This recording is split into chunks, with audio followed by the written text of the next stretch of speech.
shit. I forgot to set this shit back up so I can have my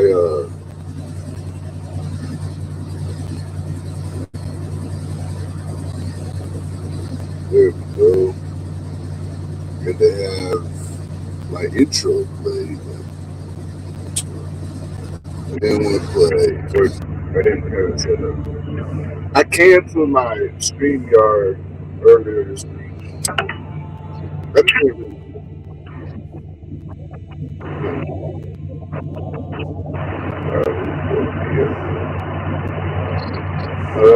kind of this bitch.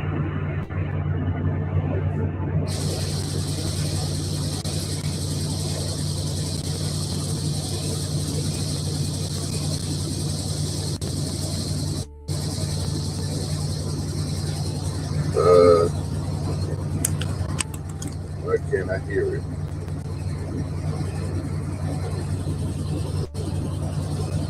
Hey,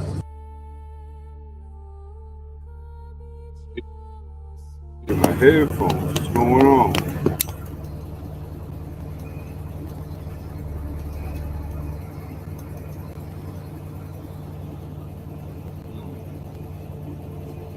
It says that everything's connected, but it's not playing through my headphones.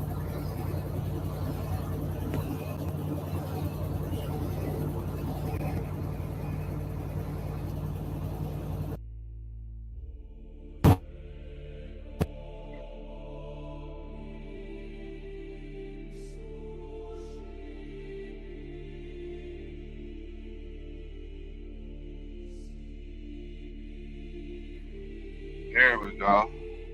All right, so I went into this truck stop just now, and I come back out, and my truck was regenerated. Now, I heard a story about Jason Pope at the Fuel Island. 27-year trucking veteran in the game. Oh, hold up, I want to get rid of the vertical. I don't want to see it. If you comment from the vertical, I can still see the comments. If I can see the comments. Is that a dude or a chick?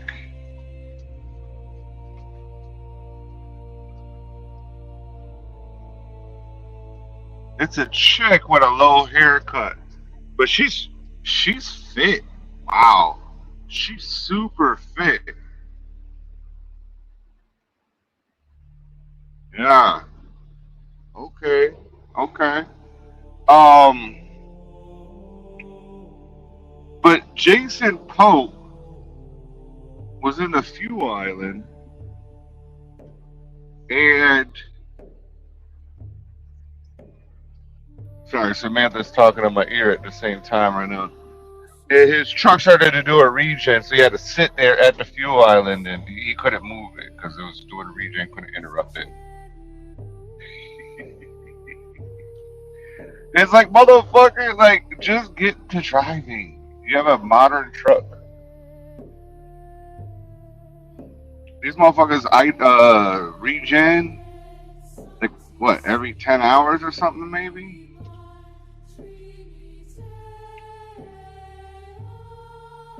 I wonder why this guy's gonna go left.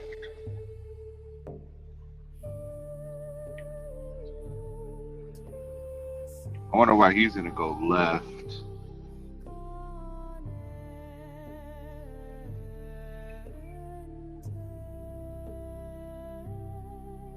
Highway's over this way. I don't know. We'll see. It does say traffic is getting worse. I don't know. I have about 9 hours to drive. I woke up a little late. That's okay though. I'm not interested in. All right, so now I gotta go east. Yeah.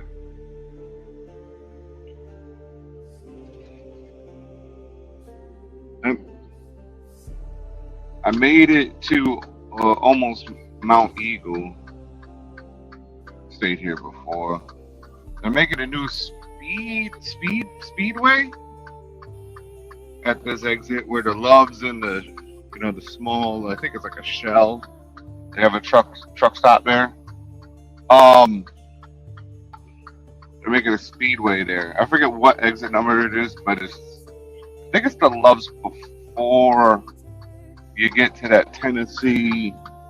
Um, Before you get, and there's Alex with GP Transco. Um, you know, I just saw a few GP Transco trucks right here. It's like as soon as he came back, those trucks are rolling again. The teal, not the other ones with the what you call it, the Conestoga. So yeah. Anyways. So yeah, Coach, the 27-year vet, didn't understand to just fucking drive the truck and it'll regen. So he thinks like once it starts regenning, like oh you can't do nothing about it. No, if you hit the gas, or should I say the accelerator? I don't want Mr. Technicals out here like fucking getting me. If you hit the accelerator, that motherfucker will just stop regenning.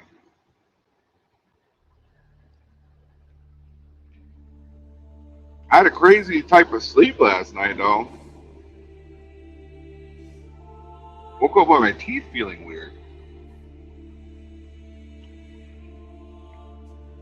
I know Atlanta's gonna come up in here and be like, oh, Trip, you're about to fucking have a brain aneurysm or something.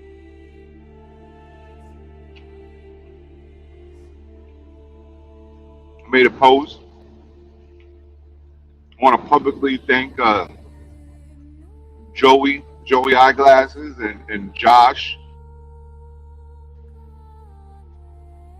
for not putting up like a porn or something. Like the other day, it was wild.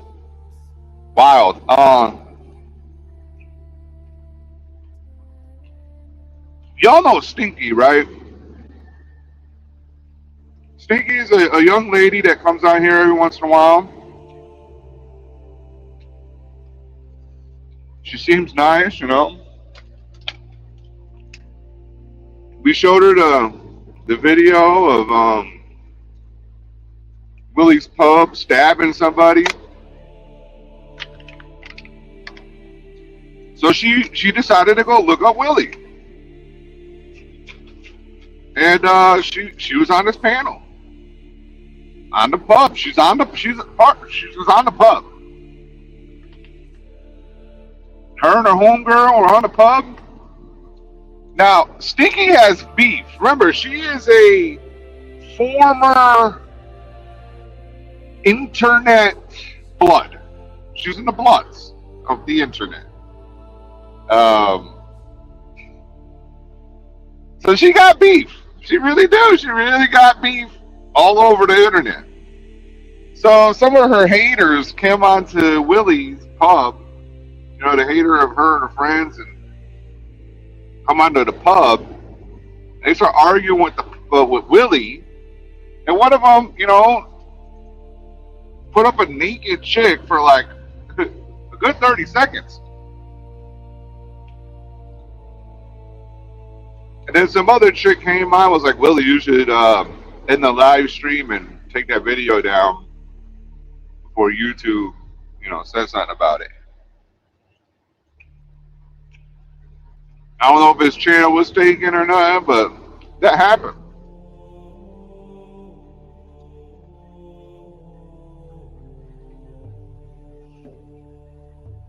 It was pretty crazy. All because some young punk kid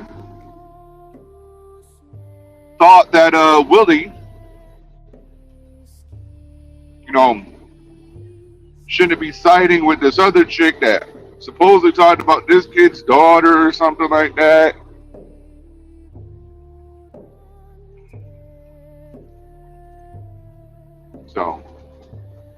I don't know.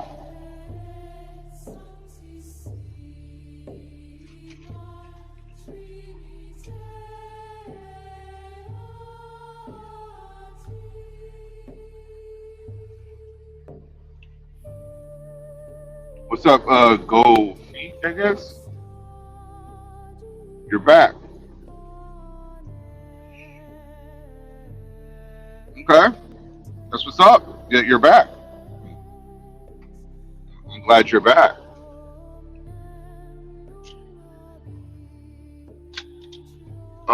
Just getting hydrated right now. My shoulder, man. Like I said, everything hurt this morning. I don't know. I woke up, the pillows are all fucked up, like, and I slept straight through. Like, damn. I need to schedule like a chiropractor, not like a regular chiropractor, like one of those sports medicines. Fucking. That's a thing. Like, if you're gonna be a successful truck driver, right? Just a truck driver. That's not. We're not talking about owning trucks right now. We're just talking about driving the goddamn truck successfully into a high degree or high level. You have to be physically fit. Like, I know you got fucking these big guys with their overalls, and like they're taking out, their belly touches the steering wheel and all that. Like, I get it, but there's no way that those guys are performing high. Sorry. It's just a matter of time that they can.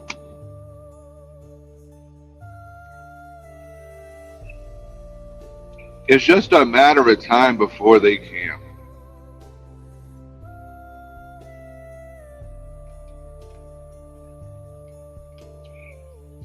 I can't believe that kid really said the speed of light was 55. We were rolling out. Like, it's so funny that I remember, because he was like, sure. Like, and he wasn't like a stupid person. He just wasn't thinking when he said that. Like,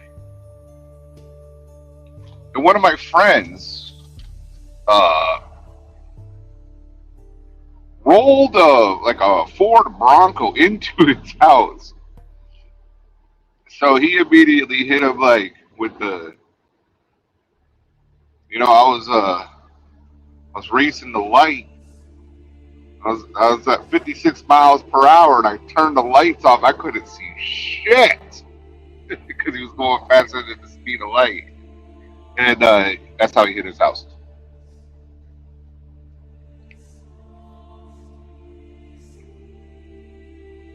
I remember that shit to this day. To this day.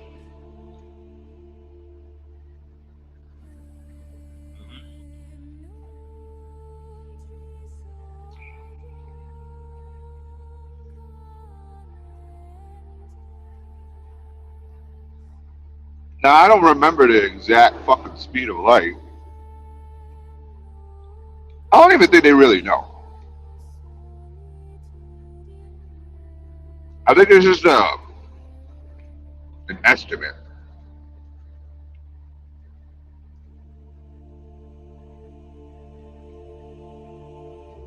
I think it's like a scientific calculation.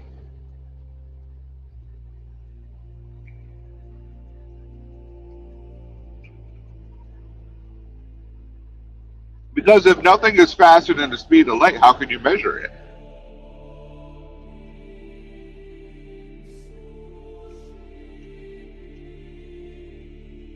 Nobody's stopwatch to stop fast enough to tell how fast it's fucking going.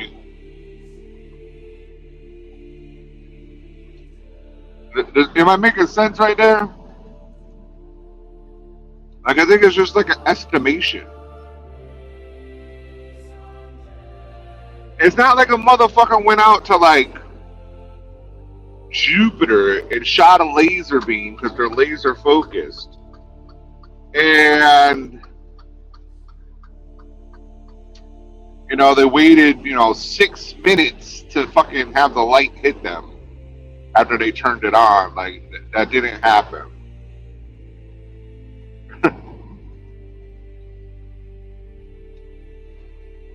So I don't know how they measure that. If anybody knows how they measure that, please let me know.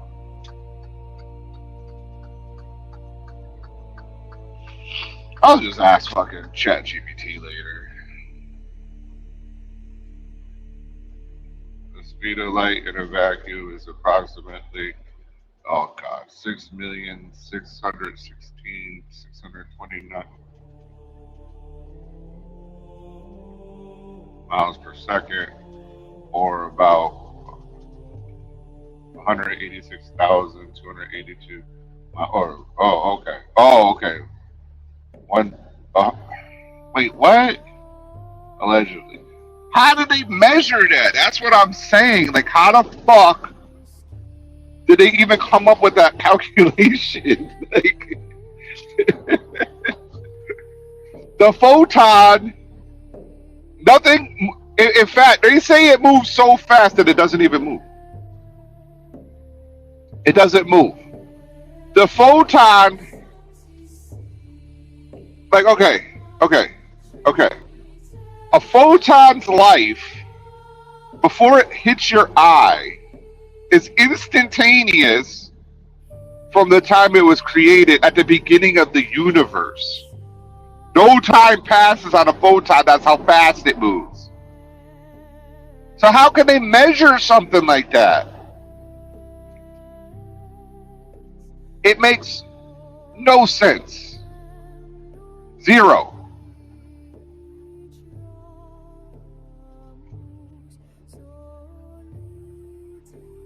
Like, come on. Like, it's impossible for them to turn the lights on and turn them on, like, it calculate, like, how fast it goes.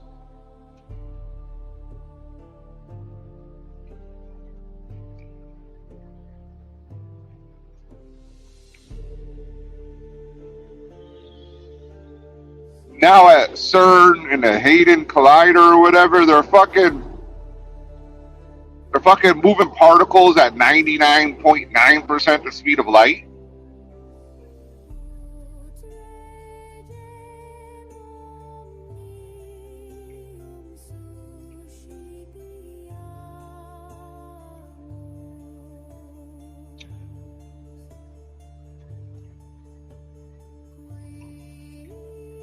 You know what's crazy about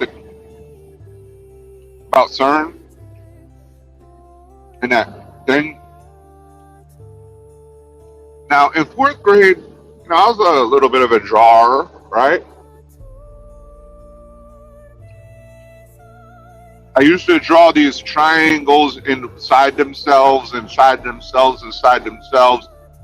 within a cube, like. And then somebody told me that later on, when they found my stuff, because I was a mentally disturbed kid, they said that that's a tesseract. I don't know, just drawing. But my father, like I'd always try to tell, was like very much into fucking science and teaching me about, like, I wasn't allowed to do nothing cool that didn't like teach you, right? I take that back. Like, he would let me like watch Terminator 2 and shit like that, right? I wasn't allowed to watch Rocky because the white dude was beating the shit out of the black dude. And he's trying to promote, positivity. Like have my own race, like be proud of my own race, like don't worship this other race. You know, especially back then, I guess people, I don't fucking know. He grew up in the fucking revolution time, so. Yeah. Anyways, it wasn't televised. Anyways, so he got me like these like solar panels, and I made this car. All this stuff was from Japan, right? and it was basically a solar panel car. It was like small. It wasn't like gigantic. You couldn't get in it or nothing like that. It was like probably like 8, 10 inches, something like that in length, a few inches wide, and it was a whole panel was basically, the top of the car. Like if you ever see like when those high school kids would make the fucking solar panel car and try to race it, it was, you know, like those smart high school kids that do that type of stuff. It was like that, but much, much smaller, like a toy. Well, he was into microchips, and I mean, he designed, like, he liked to design engines, like that was like his thing, right? But my dad liked this group called Kraftwerk, it's a music group from Germany, make some cool songs. And I remember I was listening to TEE, and I was like, "Yo, this sounds like a train." He was like, I'm like a little kid, like 4 or 5. He was like, "Yeah, it's a song about a train, a bullet train, bullet train." I don't know if it was actually a bullet train. I don't know if the TEE is a bullet train, but Trans Europe Express, by the way, the Trans Europe Express. I don't know if it's a bullet train, but he was telling me about these trains in Japan that were bullet, and they showed like the microprocessor, and it was like microscopic too. I couldn't tell, like, some things were just beyond my comprehension at the time. But the the maglev, and that's how it could move so fast. These fucking magnets are turning on and off, on and off, and on and off, and it's pulling the train down the track. It's floating actually, and it's just so fucking fast, right? It's like 200-300 miles an hour, something like that. So I drew this track in 4th grade. It was a circle, and the magnets, like, rudimentary, and like they asked me, "What is this thing?" And I'm like, "Oh, it's magnets, and it can make something move it infinitely faster until it can break the speed of light." All I know is after that, they started putting me in these special fucking classes and shit like that, and playing. I got to play with like Lego Technics and shit, and they had these, like, like back in the day they had like those, like everything was like cool in a box, right? So they would have like these like little, not, they weren't Legos, but they went on top of each other. They were like little blocks in different colors and stuff. And then like they would be like come up with patterns that nobody could recognize, but it has to be a pattern and you have to explain it. Shit like that. Yeah. So I did all that Rorschach fucking butterfly ink blot test. Scientists realized that measuring the speed of light was actually just testing the measuring capabilities of the measurement devices themselves. So yeah, they don't actually know. I would have to agree. So it's just a guesstimate. My dad was a racist.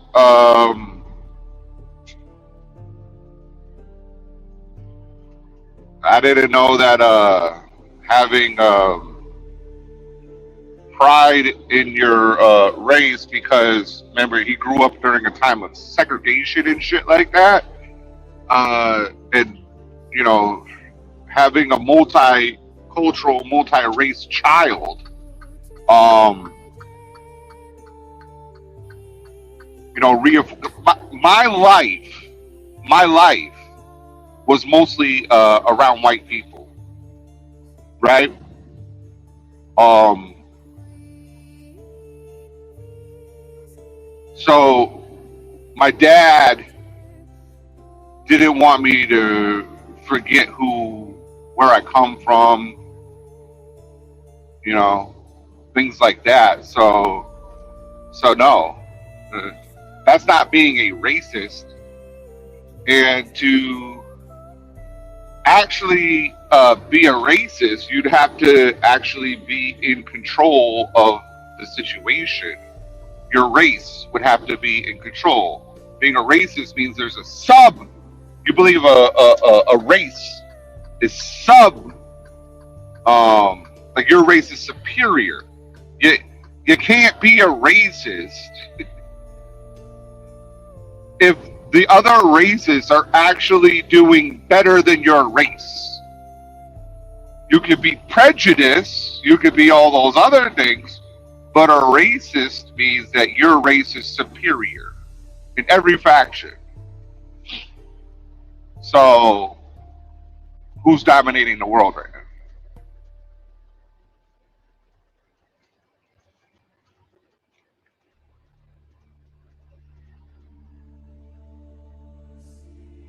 So that's actually kind of crazy to say that my father was a racist. You know, all of his brothers, he didn't go to Vietnam. He was too young.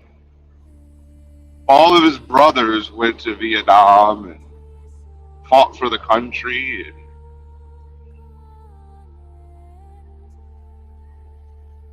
yeah, there's a lot of different stories about my actual family that are pretty impressive. You know, first black this, first black that. In fact, I have a first black story myself. Will I tell you about it? Maybe one day. I was the first black something too. And that's all the way up into the 2000s. Remember, fucking civil rights happened like 60 fucking years ago, bro. You know what I mean? Like, it's not that long ago.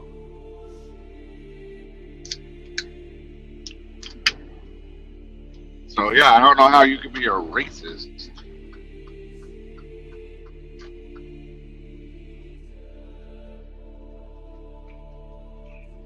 By the actual definition.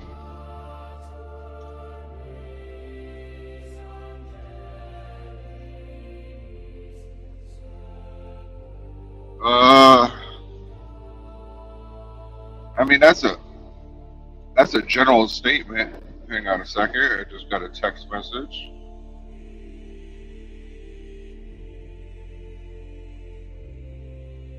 We might have an update here, people.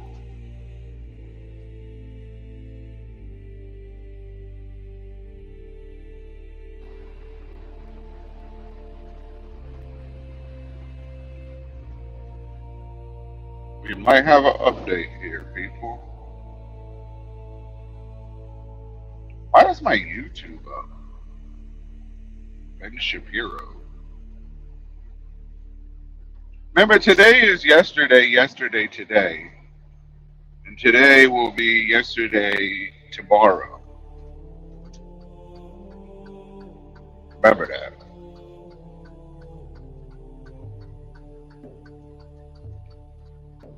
Oh my goodness. So I wonder what the update is about to be here. Oh, let's see if this way station is going to be open or closed. It's fucking Saturday. I'm hoping that it's going to be closed.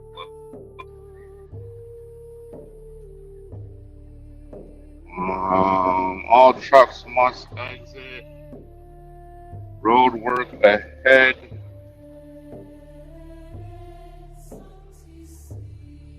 I don't know. The Tennessee fucking. And their fines for being like over. I can't be overweight right now. I'm hauling 5,000 pounds.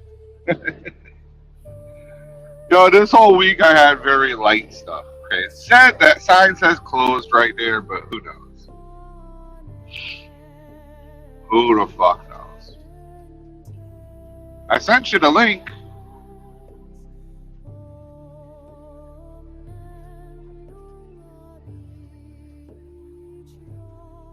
Oh my god.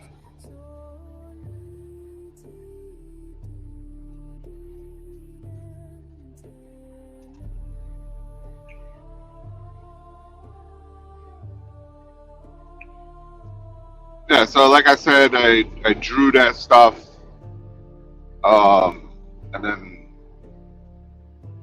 like I wasn't smart. I wasn't like because I wasn't like okay. As a child, like I was smart and then all those special classes, but I had like problems.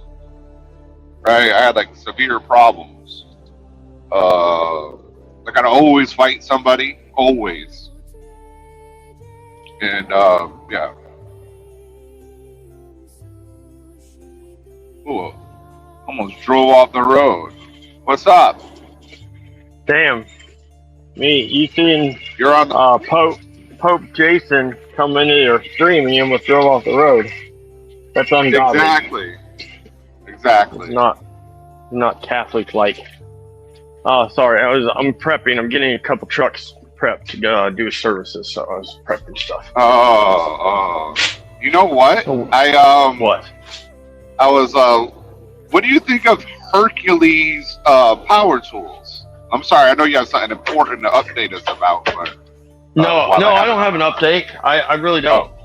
Other than I got an email from Caden this morning that said that they 100% want Jason to come back because they know if he doesn't come back, they won't get the money that's owed them. Is that junior or senior? Junior, yeah, junior. Yeah, I've never talked. Senior is not on my, or I am not on senior's level. I haven't spoke to senior. The other day I was on the phone with Melissa, which that's the recruiter that I talked to before. That's the recruiter Jason was repping, right, Melissa? And Caden Senior was supposedly standing right next to her when we were talking about Jason. That was like on Wednesday or Thursday. But I mean, he never, like Senior never said anything like, "Hey, Narc, good to see ya. Glad you're around." So, but she said, "Oh, both of them are right here." Right, but I never heard from Senior. I heard Junior, but never heard from Senior. So at least we know they're involved. You know what I mean? Yeah. In the office. Yeah, I mean, my guess is Senior doesn't, even though he does YouTube videos, right? Like he doesn't get involved with the trucking drama per se, right? Like, well, when you have millions of dollars and you can explain everything away without explaining anything, because like that's how he talks. He talks in his own roundabout way that makes no sense to anybody, but in his head it does, and he knows it's bullshit. I mean, what are you supposed to do? Like, I mean, the guy's rich. He's like, yeah, obviously it's fucking working, and these people just suck. Yeah, and like I said, I don't know. I mean, we've said this many times. I don't know what. You know, their shit's per se like predatory, scammerish, but they're not. I mean, they're only different because we have Jason there giving out per se the beans to us, and we have a dual hatred, right? Per se, right? We don't. None of us like these scammy lease companies, and we don't like Jason. And we don't like what Jason's doing to promote the scammy lease company, right? That he's at currently, right? I mean, because obviously it'll be a different one next week. Literally, right? Like it'll be a different one next week, like not even joking. But just like Hirschbach, right? I mean, we've said this, right? Just like Hirschbach, he's probably going to go back to Hurricane. Because he has to, because he doesn't have $5,000, right? Which is scary. I don't know, but these guys operate different than us, right? We verified that many times over, right? They don't. I'm not. Right. I mean, everybody's entitled to their own way of, you know, how they live their life and do their finances. I am not the kind of guy personally. Now I do, we all know I have a billionaire parents, so I've never had to worry anyways. Not one second in my whole life have I had to worry about anything money wise. But I am not the type of person that likes to live on a hope and a dream that next week's gonna be going to provide me what I need this week, I guess. Yeah. Kind of thing. That's where like Jason and these guys live at, right? They live in oh man, I'm gonna make $10,000 next week, right? Next week. Yeah, that's That's the trap that we have to somehow get out of. Yep. And it's never enough, right? You're never gonna have enough. There could always, you could have $1 billion and something crazy is happening where it's just gonna drain your account, you know. Yep. But when you talk about the human body and the stress that you put yourself under for trying to like, oh, I don't know what I'm gonna do. Like right now, I know I have enough for my bills for a couple of months and stuff like that, you know, and I'm okay with that. If I stop working, will it fuck me up? Yup. Yep. Like all it takes is like 1 week for me. You know what I mean? Like 1 week will throw a monkey wrench in that whole system. So like I'm one breakdown away, but I know I have the breakdown money. Yep. Yeah, and I mean, obviously, I don't have the breakdown end of it, but I mean, we talked. I'm sure we talked about it on here, or at least whatever. But yeah, one, you know, is there an emergency? Do I have an emergency fund? Yes. The emergency fund only lasts so long, though. It doesn't matter how much the emergency fund is. Right? It's emergency. And that's what I mean. Like retards, I think, like Jason and them they'll never. I just don't think they'll ever understand like even that part of it, because it's like take away insurance, right? Right? If your house catches on fire, that's a huge emergency that is probably going to cost in the short term more than what most people have in their emergency fund. Yep. You're going to have to get a hotel. All your shit is gone. Now, eventually, the insurance should pick up the tab. But you never know, like, how long that's going to fucking take. It could take 6 months. It could take a year. Yep. And, it's just, and all the interim stuff, right? Like, I mean, that we all, I assume, know that comes with if something major like that happens, right? It's just not replacing the car or the house, right? It's, oh shit, I ain't got no clothes. Oh shit, I ain't got no underwear. Yeah. That shit adds up. Yep. I mean, I know obviously we're making fun of him because that's what we do, but is like Jason's literally going to go back to Hurricane because he owes, they're going to come after him for, over $5,000, a little over $5,000. I would never go back to Hurricane if I owed them any money. But I mean, that's life or death to him. Yeah. If it gets dragged out in court, right, and he's got to fucking stop working and whatever. Like, yeah, that's literally that would be interesting, because since he's put himself up as like you try to be the poster child, it's like, okay, well, we're gonna show, since all the people know Coach, right? It's a double-edged sword. Now I'm gonna take this one guy to fucking court so everybody knows not to fuck with me. Yep. So it's funny, right? That's how in depth we are. That's why why everybody knows that why they all hate on all of us so much, because we're so honest and we dig so deep into this.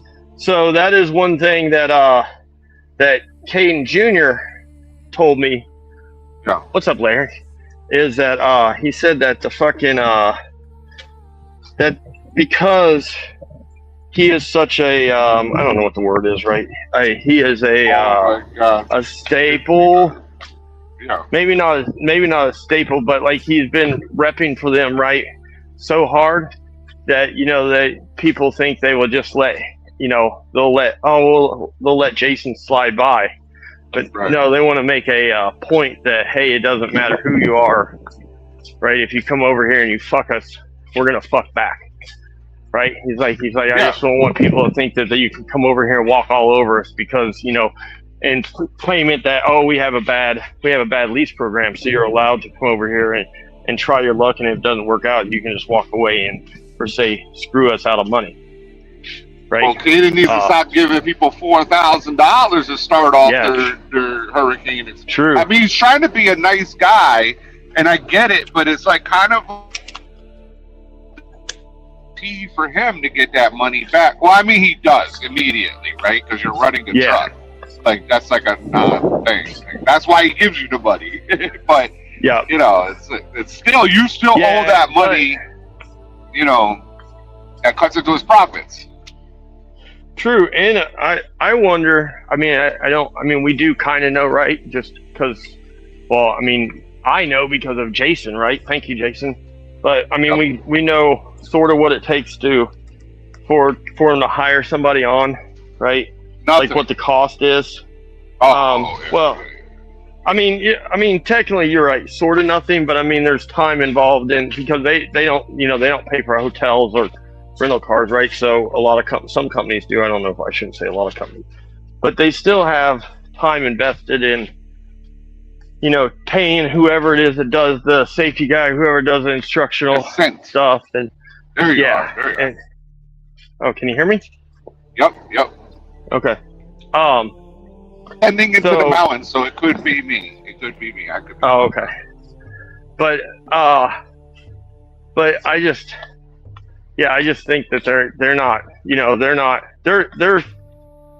sort of like Super Ego to in fact, right? I know you were over there. Is that like Super Ego? That was one of the things. As much as a shithead company as they are, they also, you know, make it a point to not let people get over on them, right? Like Swift. Yeah, no doubt. Yeah, like Swift allowed, right? Like, so when Jason left Swift, for anybody that remembers, and he got the new truck and he turned the new truck in less than 2 weeks. So part of his contract, even though it was a walk-away lease for the new truck, is one of the parts of the contract is you must make at least 4 payments. So you must make your first month's payment, no matter what, right? Like, there's that's no string attached or no questions asked, right? You have to make 4 payments.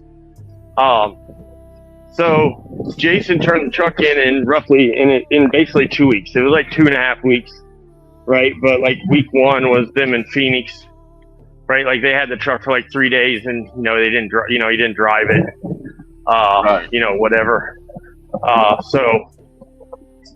So technically, it was like 2 weeks of drive time.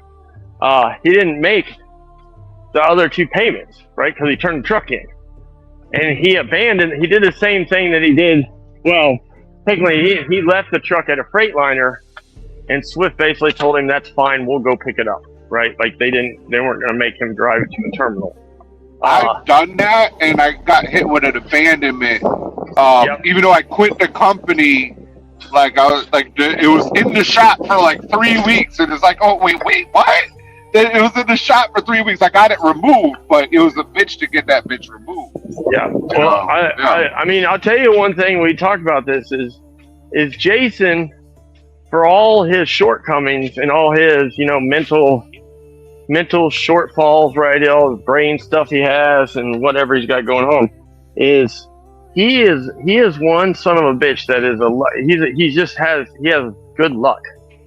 I guess that's what you call it, because half these companies, right, he technically air quotes abandoned their truck, right? Like he didn't leave it, you know, running in a truck stop with the seat belts across the door so they couldn't open it, right? Like he didn't do any of that. But like, That's funny. like he didn't turn it in like he was supposed to. By the way, your buddy Joey Eyeglasses did that, not once but twice. Recorded it Who did once, it? Joey. Oh. He recorded it once. The second time he didn't record it. But fucking actually, I'm pretty sure he did it for Bora Bora, which is, you know, a Super Ego company back in the day. If I remember And they right. let him But- back. And they let him back. Yeah. Yeah, then they let him back. Yeah, because they just want your money, right? Obviously. But is, you know, like Swift could have hit Jason up for an abandonment. Yeah. You know, there was another one. It wasn't Arter. Maybe it was GP. I think one of the other ones, right? I mean, technically BOC could have. BOC is a little different, right? Because he was just a two or three truck company, right? He's not a mega carrier or a large carrier, so it's a little different, I guess. But, you know, so I would assume that would make his life different, What up, right? DJ? Like him hiring, getting jobs, but I don't know. I don't know if that's true or not.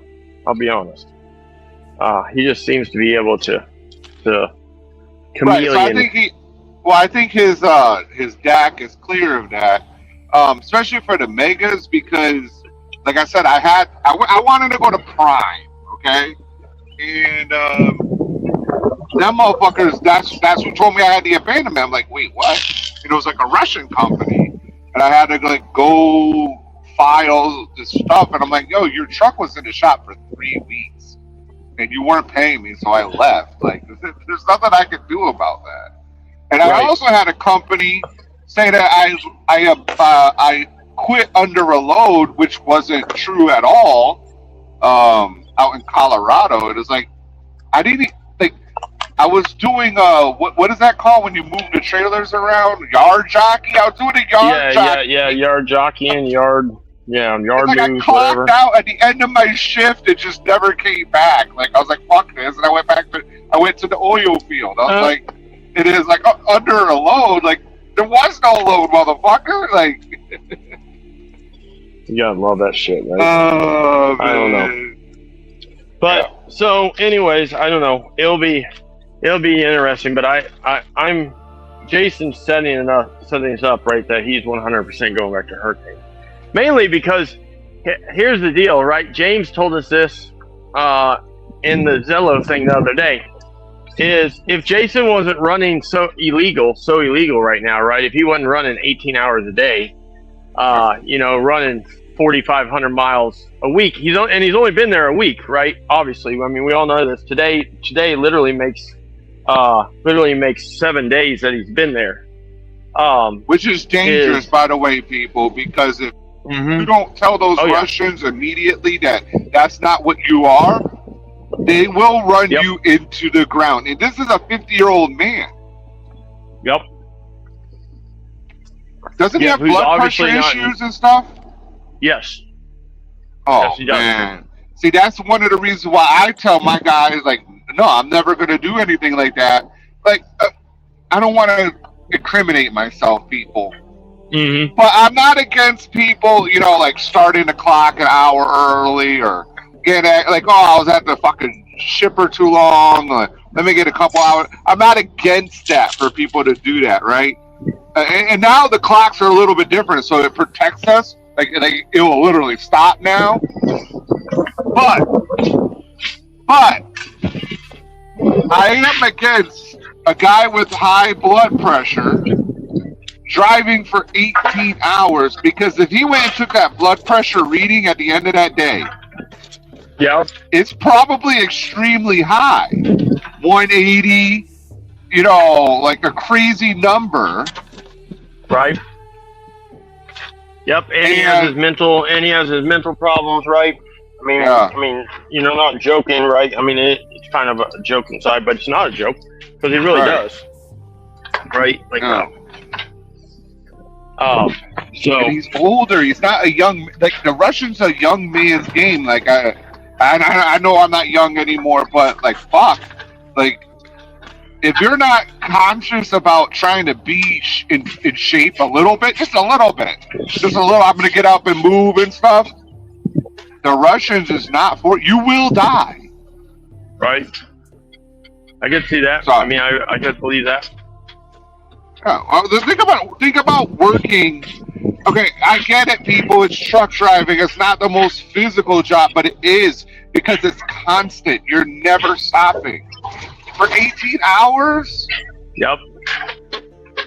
Dude, I didn't tell you. I don't. I mean, I'm not joking, right? Well, and some people know. And so I got my company bought a brand new service truck for me. Whenever, but it arrived last week on the trailer, last Thursday, I think it was. And so I didn't want to. I'm too busy to just take like a day and like do a truck swap. And so initially, I was gonna do it. I was waiting to get it windows tinted, get a bunch of shit done to it right before I started technically driving it, which they were cool with. But this like Wednesday, my direct boss is like, "Hey man, we really want you to switch the trucks out, right?" And the reason is we don't, I assume most people know, but I don't, we don't have another per se mobile guy. I'm the guy, and he's like, "We've got your truck, right? We're trading your truck like gone. It's already like sold." or it's going to auction, right? And auction's like next fucking, you know, like it was, the auction was like yesterday kind of thing, right? So they're like, we need you in that truck driving it, even if you just clean out the old truck and wait to put, you know, to put your shit in when you have time, a little by little kind of thing. So anyways, neither here nor there. So they got me a Chevy Silverado, which is like a Kodiak, right? A 5500, right? A big Chevy, like the big, you know, big cab with a tilt hood Chevy. But it's a single cab, and it's a little shorter. The box is a little shorter. It's on, you know, but it's on bigger rims, right? Because it wasn't just a big 550, F550, so it's a little bigger. The motherfucker rides like shit. Right now, I don't have no weight in there yet. That will help. I mean, we all know how this game's played, but it's fucking a goddamn bouncy. It's like riding in on a goddamn wheelbarrow down the highway. And that motherfucker will fucking jerk your brains out. So I cannot imagine driving, driving for, I don't know, fucking 10 hours, right? 18 hours? Yeah, that's what I mean, for like 18 hours, 10 hours, 18 hours, doesn't matter. I cannot imagine a driving, right? Because that just wears it. When I have to drive a lot, it wears the shit out of me more than it does, like actually just sitting out in the 95-degree heat working all day, right? It just does. I don't know if it's so I can only imagine. And I mean, I'm not in shape, right? But I mean, I'm pretty mobile 24/7. So people like Jason that are, you stand a lot too, so yeah, I don't. The only time I sit down is when I get inside a truck, or if I'm moving, obviously, a piece of equipment. Like I don't. There's not a whole lot. Like I don't have. I mean, half the places I go, I don't have a place per se to sit down. I mean, I guess I sit on the ground, but I can't sit down. And I guess maybe if I'm on a creeper, right, that kind of counts as. Well, but that's hold not up, really I got just a like question hanging for out. you. I got a question for you because it's funny you just said that. I saw a creeper that pops up into its seat. Yeah. It pops up into its seat. Is that like a good thing, or are those like gimmicks? I don't know. I'm gonna be honest. I mean, I don't. The word gimmicky, meaning if you're meaning like, are they cheap? Gimmicky, like cheap? I don't think so, because you can get on, there's a website, well, there's multiple websites, but there's a company called Jersey. I wish I could get on the internet while I was on this thing, because I would upload it.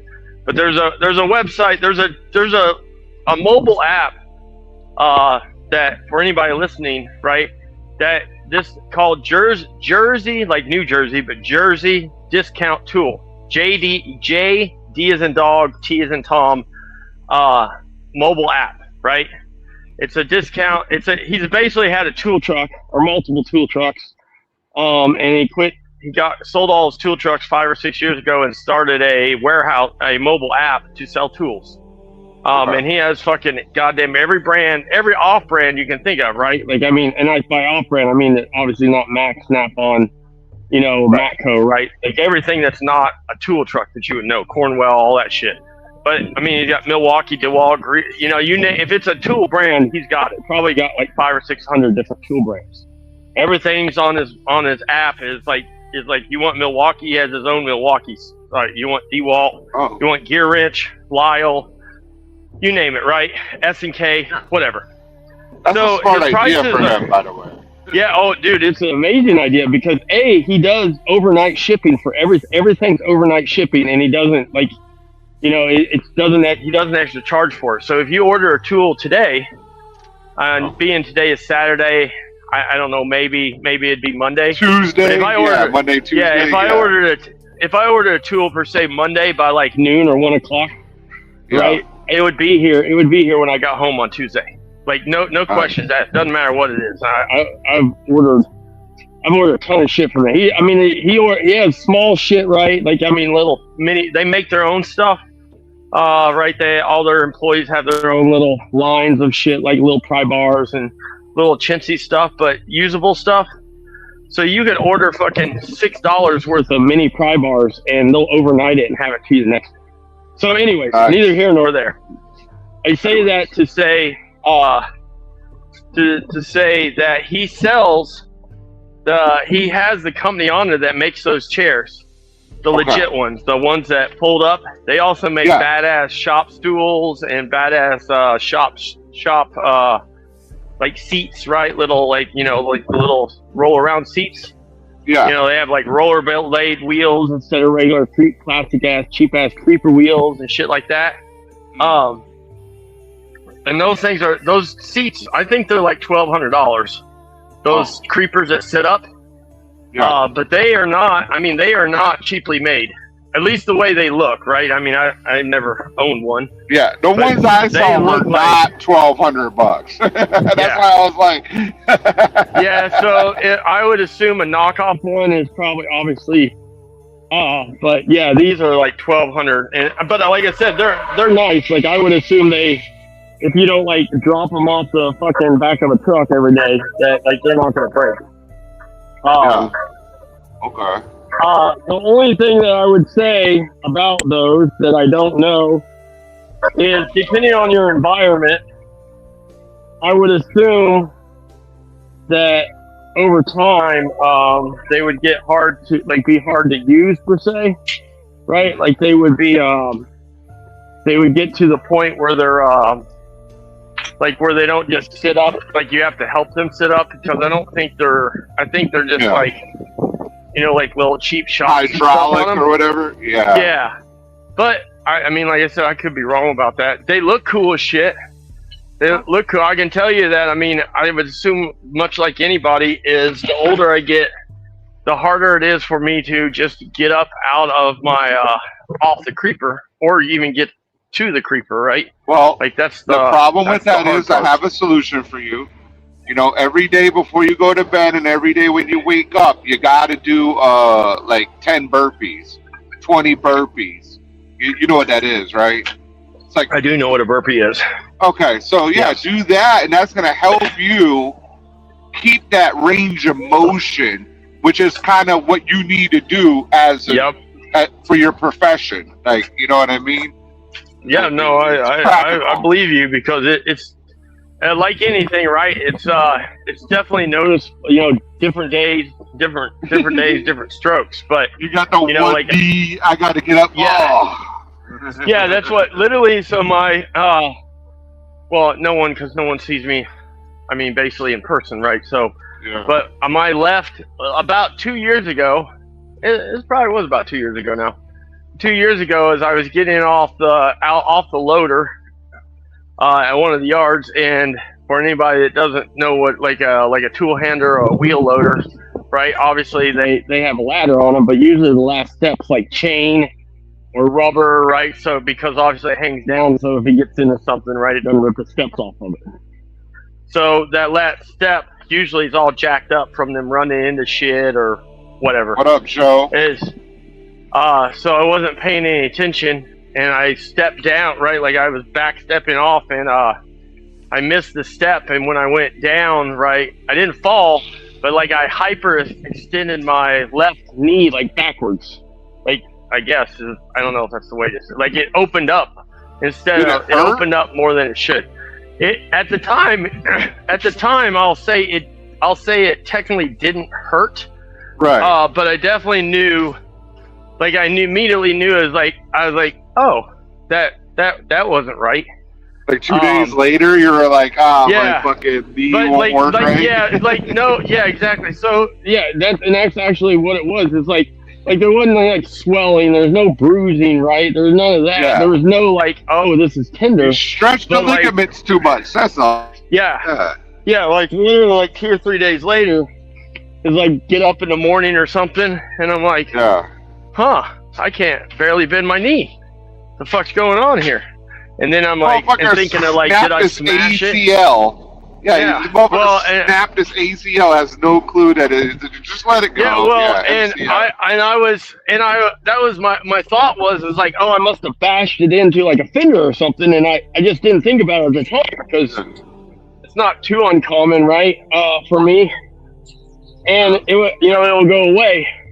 Well, yeah, we're 2 years later, and it just comes and goes, right? And I had it looked at, right? Like I didn't not go to the doctor, but the doctor, when I went, he's like, we don't see anything wrong with it. He's like, it definitely looks like, there's something per se abnormal, but he's like, it's not like you need surgery or, it's basically nothing they can do. That he didn't. You the doctor fucked up didn't those see. ligaments. Yeah, that's all. Yeah, and he said exactly what you did. He's like, stretching will be your friend, and stretching will be your friend. And he's like, it's gonna come and go, right? The more pressure and the more stress you put on it, right? From time to time, and that's exactly what it is. It's like there will be I'm weeks no where doctor. you notice it. I'm no doctor, but one thing I do know about, like, it's probably ligaments, right? Because there's a bunch of them in your knee, right? Right. So when you hyperextend it, the best thing to do is not necessarily stretching, because you already stretched it, right? So it's just weaker. It doesn't have the correct support. Doing like what's that called? Like quad extensions, right? For the knee. So, but you don't have you don't go to the gym, right? So it's like, how do you do that?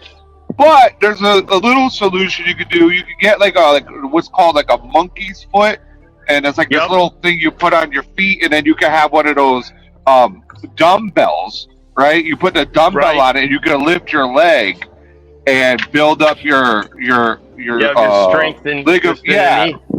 Yeah. It's funny because obviously. That's kind of what the doctor said. I didn't know what a monkey's foot was when he was telling me. And again, this was like 2 years ago, give or take, a year and a half, 2 years ago. He explained what it was. He was showing me same thing, like the little rubber band stretches, the little rubber band thing. He says, like, you can do that too, easy, right? Yeah, yes. Like it's something easy you can do. It doesn't take up any space. That's another like to carry it with you. But it's hilarious because, like, I'll say right now, knock on wood, it's probably been a month since it's bothered me at all. But like back in like mid-May to June, it's like if I drove my truck, like every time I drove my truck, right? When I got out, didn't matter what position I would put my knee in, right? If I had it like at a 90 or I had it stretched out in the cab, whatever, is the first 4 or 5 steps, right? I had to it was like a limp. Like I couldn't put all my weight on it. Feel weak, it doesn't almost numb, like it's not there almost, like the muscles don't work. I was just say it's hard to. I guess it's hard to explain. It doesn't feel. I don't know if I would call it weak per se, but it feels exactly what you said. It's like more of like a numb. Like it's like, it almost feels like it's asleep. Right? You know what happens obviously when your hands are asleep or your foot's asleep or something, where it's like, I can use my hand, but it sure doesn't feel like I'm using my hand, right? Or I'm actually gripping this.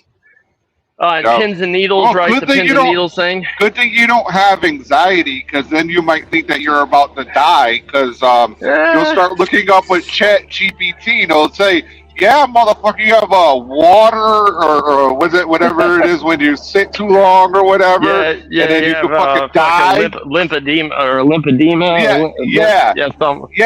Some shit like that. Yeah, I knew a guy. Well, I didn't know a guy. A guy told me that he knew a guy who had fucking knee swell up from sitting or whatever, and it had a clot. It was like the fucking leg swelled up, and it went to his heart, right? So they got it. They got the clot. They did all this stuff, and they told him to sit in the bed for 24 hours, like at the hospital, right? This motherfucker started getting up and walking around, and the rest of the clot like went through his heart, and he died. Oh, that's fucking scary. That's scary. So it's wild because, like the doctor just, like I said, other than doing the little bit of exercise and stuff, he's like, be gentle, but every once in a while, like when it's really bad, it's really bad.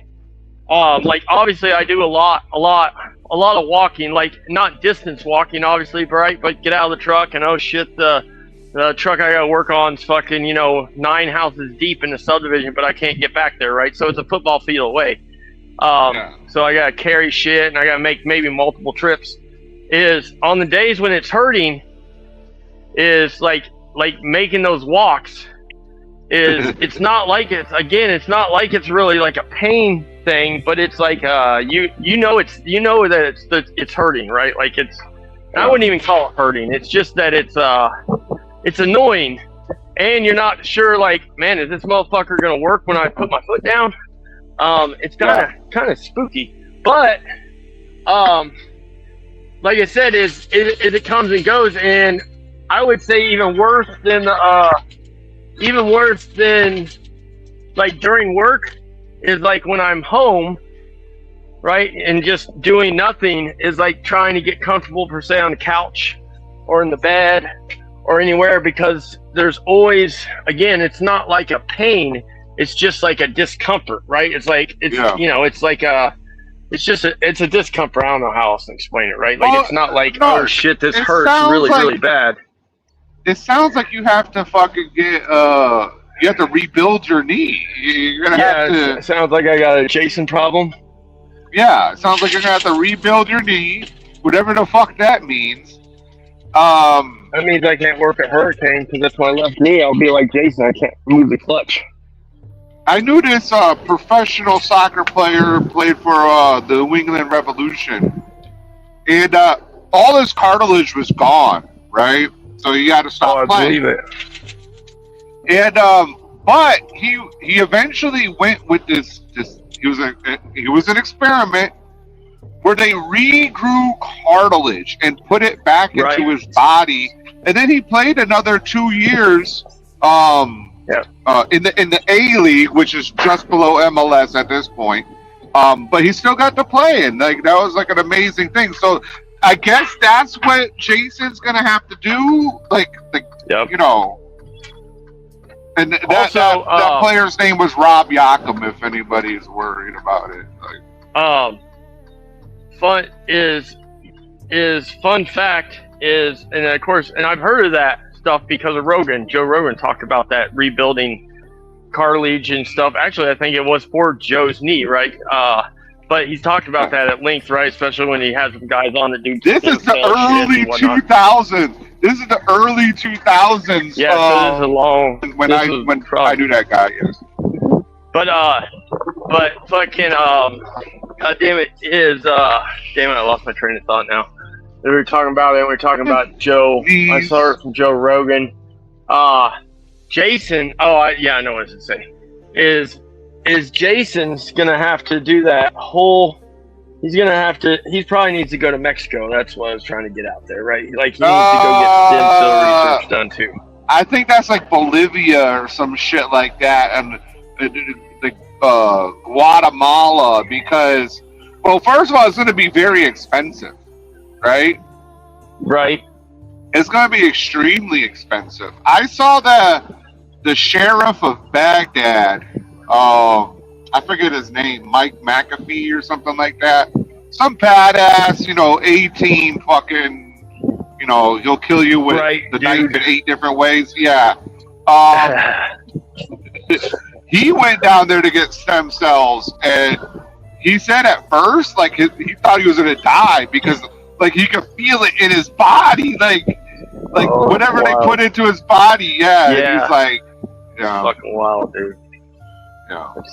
That's wild. Fucking, damn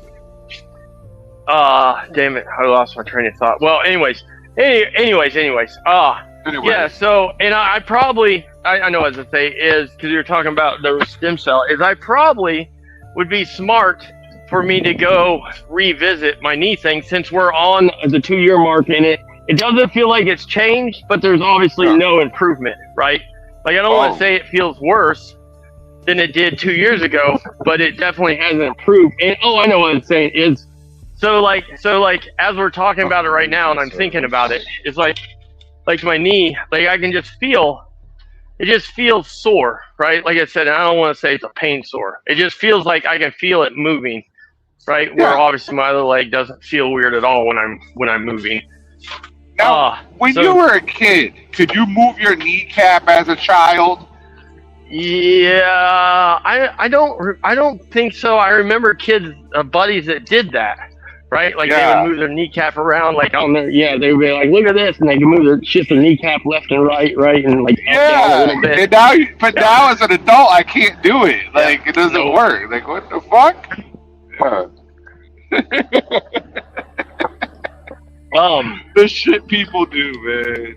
I was talking to a guy about my knee, I don't know, a year ago, and it was another mechanic, and he was like fucking, he had one of them damn he had one of the little the compression braces over his knee, and it was like the cushy thing. Austin? Yeah, and it was on the outside of his pants, right? Which I thought was weird because that makes your pants all weird, right? Because your pants, yeah. And I was asking about it, and he's like, I normally wear the metal one, right? We've all seen it, right? That's got the metal sides, right? The joint, yeah, it's got the Velcro. Yeah. Oh well, you're right. You're right. The Stone Cold, but this was just the one he had was like a sock, right? Like it was the. And I was like, why do you have, I was just asking why, because I thought maybe it was doctor ordered or something to be on the outside. Because I was like, why wouldn't you put it on your pants, right? And he's like, I left my brace at home. And he's like, I couldn't, I don't know. He was saying something. He's like, well, I couldn't get this to fit under my pants, which he didn't understand it makes sense for it to be on the outside. But whatever, to each his own, right? Like, I ain't hating on the dude for however he wants to wear his goddamn knee thing. But I was asking him about the metal brace, because I've tried one of those socks and it doesn't, like, it didn't seem to help, right? Because I don't think it's enough support, right? I don't think, because it didn't change, right? When it was fresh, right? Like the doctor told me, hey, you could try this, right? And it didn't. I was like, no, this is just a waste of my time, and it's fucking hot, right? It's like it's hot to wear the same. Yeah, and so I was asking about his metal brace, right? Like, hey, have you ever broke it, right? Is it in your way, right? Like, I mean, what about when you're up and down? Because there's some mechanics, right, that they don't get up and down a lot, right? If you work in a shop, I mean, other than like stepping on and off trucks and, equipment, you may not be a guy that like gets like, like our one shop has a fucking, they have fucking goddamn pits. And the other one has a lift in it, right? So technically you can drive the truck on a pit and you don't have to like crawl on your, get up and down off a creeper. And he was telling me that they make like a fiberglass one that has like a bend, it's like two pieces, but it's a fiberglass one that's like better. It's more durable for like shop, like shop activities per se, than the metal, because the metal one gets all bent up, right? The bars get twisted and they're digging in your leg. That's what he was saying, right? Like digs into your thigh and stuff. And but he's like, dude, when I wear the metal one, he's like, it's not like I don't even have knee issues, right? At all. Right, because it's supporting it perfectly. Yeah, because it's so, there's no side to side, right? Obviously, there's nothing. So I said, now of course this is a year ago, as I said that I was gonna go talk to a doctor about getting, or just buy one, right? Like, you can get them for like $200 on Amazon, right? I'm sure there's better models or whatnot, right? Or better, but you can get them for like $200 on Amazon. I haven't got to that point yet, but I mean, you never know. Right? You only take one good day, one good smack, running into something, and it's time to fucking get something. Well, we're gonna call you Stone Cold once you get Stone Cold. I'll take a picture of it. I'll let everybody know I'm wearing a fucking. I mean, I'm lucky, right? That had the wrist one, like, ooh, I got carpal tunnel, I was literally getting ready to say that. Is I'm lucky because I mean I know plenty of guys that have to wear elbow, right? Elbow and wrist and fucking and damn whatever neck brace and shit. Shoulder shit, and they put on fucking it's like they're getting ready to go play basketball, right? They're taping their shoulders up and what is up with the tape? What is up with the tape? Dude, okay, like, so I'm gonna tell you that the how tape does that thing, work? It's just like a strip. It's just a strip. Yeah, so I don't know if it. Now I'm gonna be honest. Some of this stuff. I mean, I think we all know this, right? Some stuff is just like a head, right? It's for your head, right? You're like, Yeah. oh, I got tape on this. I'm taped up. I'm ready to go. It's like, it's. I mean, if you ever box, right? Real boxers tape their hands works. and their fingers. Yeah, but right. that's necessary. No, I know. But That's what I'm saying. So that like has a legit, it keeps your fingers spread apart, right? And it keeps you, where you can get, better, like a better fucking, instead of a taping your knuckle, ankles. you know the drill. Yeah, taping your ankles is a support thing, building up, arch Right. supports or whatever. But these strips that are on your shoulder for like the WNBA, it's like, what the fuck is that doing for you? But so I've heard, now again, I've not tried this, and I thought about trying this for my knee, is supposedly that the thought or the phenomenon or whatever it is that if instead of wearing one of those socks, right, a compression sock, is that tape grips enough that it fucking that it's doing the same thing. Keeps the It's holding blood everything flow. together. Yeah. it's opening up but holding it at the same time.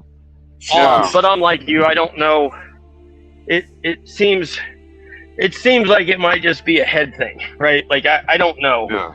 Well, because we can test it. We can get shop fees to try it. Right, shop fees will put it on his butt cheeks, and we'll know if we'll have a more it will hold it open. Yeah. God damn it! Oh, what's wrong with us? What's wrong? I'm retarded. That's all. Yeah, but that's all right. Oh yeah, speaking about shop fees, Joey Eyeglass was on the show last night. And he said that he was kicked out of James Best Zello group for giving you the audio. So funny. Yeah. Oh well. Yeah. I mean, here's my thing. I would assume, I mean, maybe Joey's being truthful, but I'll be honest, is Joey may be just doing that because he knows James used to do that, right? Yeah. But James can say he can play the game that he, that somebody other than him. But I wasn't playing. I know a lot of people think I was, but I'm not playing that. James sent that to me. Right, like no one. Yeah. I didn't get that from some rando source. James Best clipped that, and sent that to me. And I don't care. I know people aren't gonna believe that, and that's fine. There's no, you don't have to. I don't give a shit if you believe it or not. But James Best literally sent me that through text. He said, "I think you ought to know what's going on." With Coach, because he was pissed. He's pissed at Coach because Coach won't listen to him. And for anybody that's been around, they should know that James does that. I mean, GW Bulls, right, would be one to point at that he's done that to, right? GW Bulls literally drove for him for a while. And as soon as GW Bulls pissed him off, he told all his lies. Also, he did that to Cooper, right? Cooper drove for him for almost 5 months. And as soon as Cooper turned tide on him, he aired out everything that he could air out about Cooper to make him look retarded. Toser drove for him for almost 4 years. And as soon as Oser and GW got into it, and Oser said a couple bad things about James and not helping with dispatcher when him and GW were out together, is James turned on Oser and told us all about how he lied about his foot thing, and how he had destroyed his truck, right? Oser destroyed his truck, and he would never put Oser in another truck if he bought one because Oser destroyed the Shithawk. Right. Even though the Shithawk had 1.4 million miles on it, right? And it had like 800,000 when Oser got into it. So as much as I don't like Oser, I'm not going to blame a man that gets in a 10-year-old truck with almost 1 million miles on it and say he destroyed it, right? Like come on. Right. It's already, right? Like, I'm not saying it's destroyed, but yeah. I mean, we have 2 or 3 trucks that have 1 million miles on them, and they probably had 50 drivers in them, right? Because it's local shit, right? People in and out, and they're destroyed, right? The interiors have to bolts, screws are missing on the interior. The ones that aren't missing are broke around them, the fucking fenders fucking knocked off, and you know, cracks across the hood, and the grill's all pushed in, right? I mean, so it's got 1,000,000 miles on it, right? Right. It'd be hard for somebody to destroy it, other than like physically just straight up wrecking it, right? So I'm not gonna hate on the dude for that. But we know that James will do that. He's done that with SoCal, right? Many times.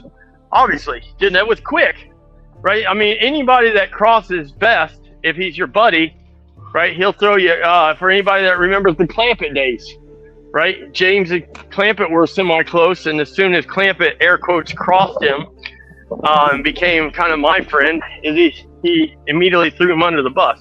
Told us all the dirt he had that he didn't think we had or knew. So if it's surprising to anybody that James Best would send me shit to make fun of Coach when James is pissed at him, What's up, Overtime? you're an idiot, right? You're literally an idiot for not Overtime believing wants it, to know if you have the link for the Discord.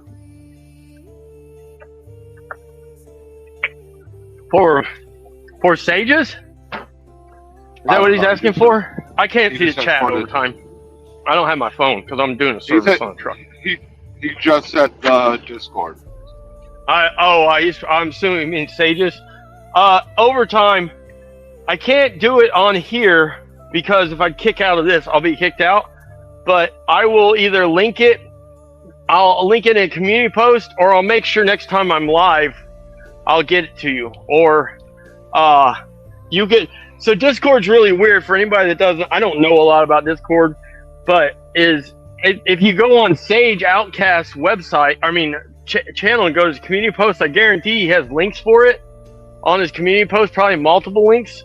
But I think sometimes the links expire for Discord. Like, I don't think they're good for like ever. But I'll make sure I get it to you.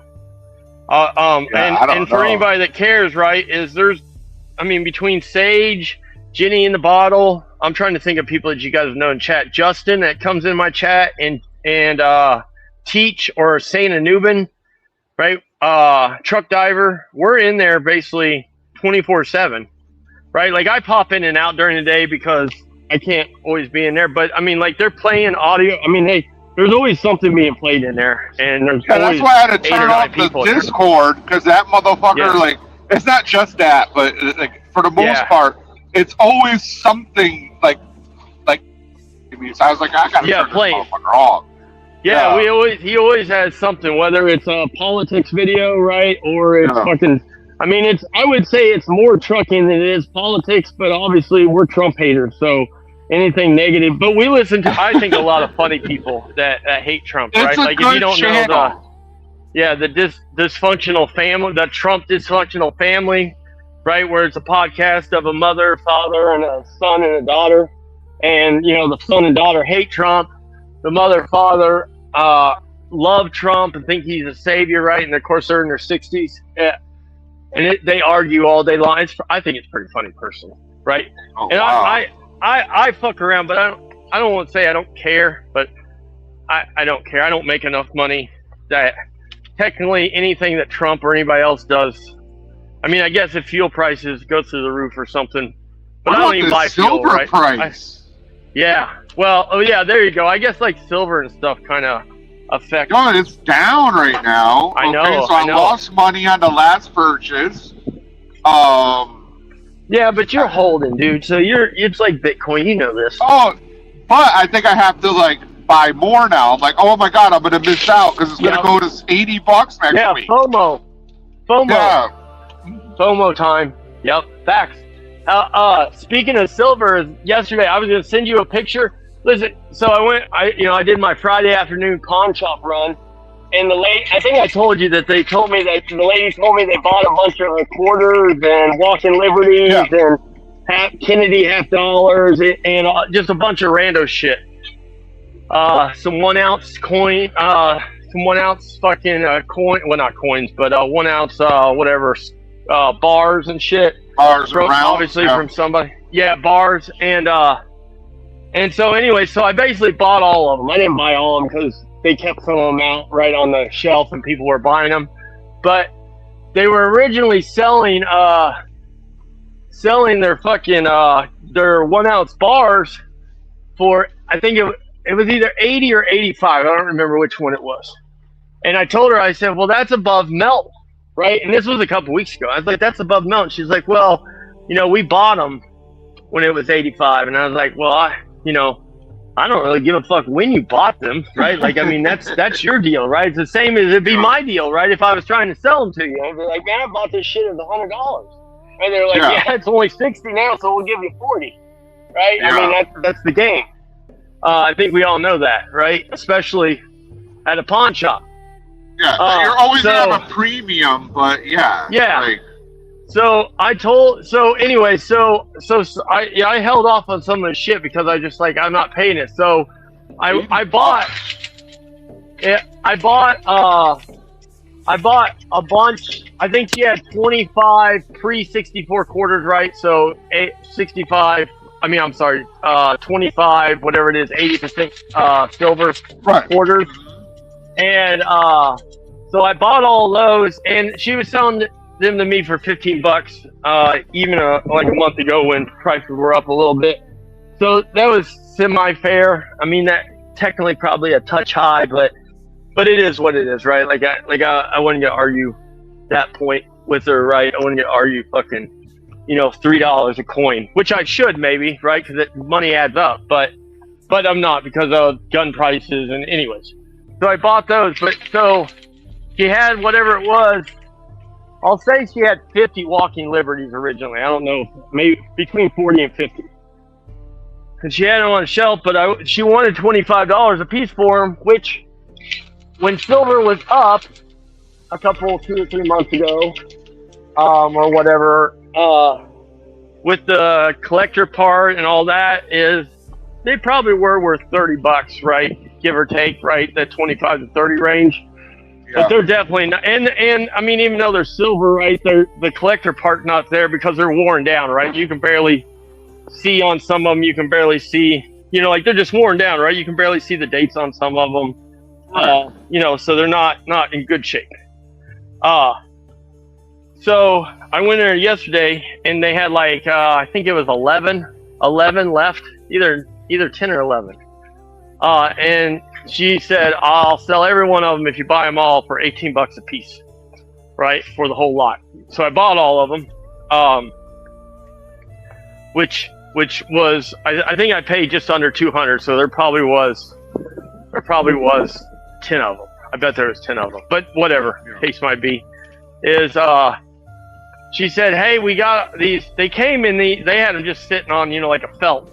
She said, we have these cool cases that the guy brought them to us, right? These little round display cases, right? They got a ring around them to keep them in the center of the plastic cover, that kind of deal.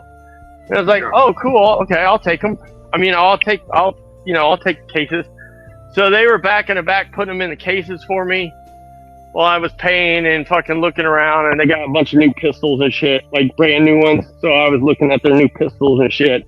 And bullshitting with them. And so she brings them out to me, right? And the cases, now this is pawn shop stuff, right? So anybody's been to pawn shops, they understand it, is they have all these numbers, right? Like for jewelry, right? These little tickets on them, right? To mark them and have them serialized and blah, blah, blah, right?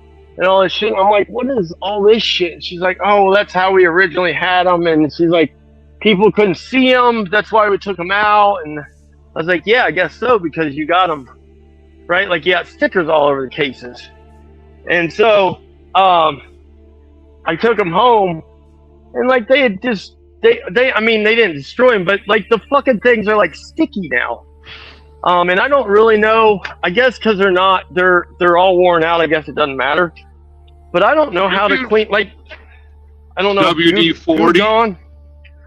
Oh, actually, you know what? That's a good idea. I didn't think about that. Like an oil base or something? Yeah, like an oily base, something cleaning? Yeah. Okay. Yeah. Not even cleaning, just oil. Yeah, just like oil. Yeah, Google is your friend, right? And I don't know. I had like those... Yeah, my kid had those leads on his fucking body from like a surgery or whatever. Right. Like the sticky lead or whatever. Yeah. The school was like, what the fuck is going on? Like, And I was like, I don't know how to get that shit off of. It's been like a fucking week, you know. Right. And they're like, oh, you got to put oil on it. So I've been using that whenever there's like a No tag or shit. something that used to be there. I just put oil and rub it in, and then it comes right off. That makes Blue. sense. I mean, I say like I shouldn't know this, but I mean, I guess that makes sense. Oh yeah, I'll have to try that. I mean, it's not the end of the world, right? But I just like, I was like, No, it seriously? is. Yeah, it's like, Yeah, no, it fucking kind of is sticky because as shit. I'm OCD about shit, and I don't like picking the coins up and they're all fucking sticky, and then that's gonna collect dirt, right, and dust, obviously, with them. Right. Yeah, I don't, and again, not that I wouldn't be able to figure out how to clean them. I was pissed. I was like, why, right? Like, why would you, air quotes, destroy the coin? I mean, and again, I know they're not destroying them, but I was like, why? Like, you got all these stickers. I don't know. I get it. They have to do that, right? Well, people typically don't collect the 80% for collector. Yeah, like collector. reasons. Yeah, straight up Yeah, collector stuff. it's usually just for the content, the silver content. Yeah. Usually. No, you're right. I think like obviously like uncirculated, like very pristine. Like I have a couple stacks of fucking circulated like $50 and Yeah, quarters. that's not gonna have that sticky shit on it. Like, yeah, the edges and everything. I mean, they're bright silver. Pristine. Like, they're a mirror. Yeah, they're pristine, and yeah, the edges Yeah. are fucking crisp, and you can read the words. Yeah. So that's a different thing, right? I had Obviously. a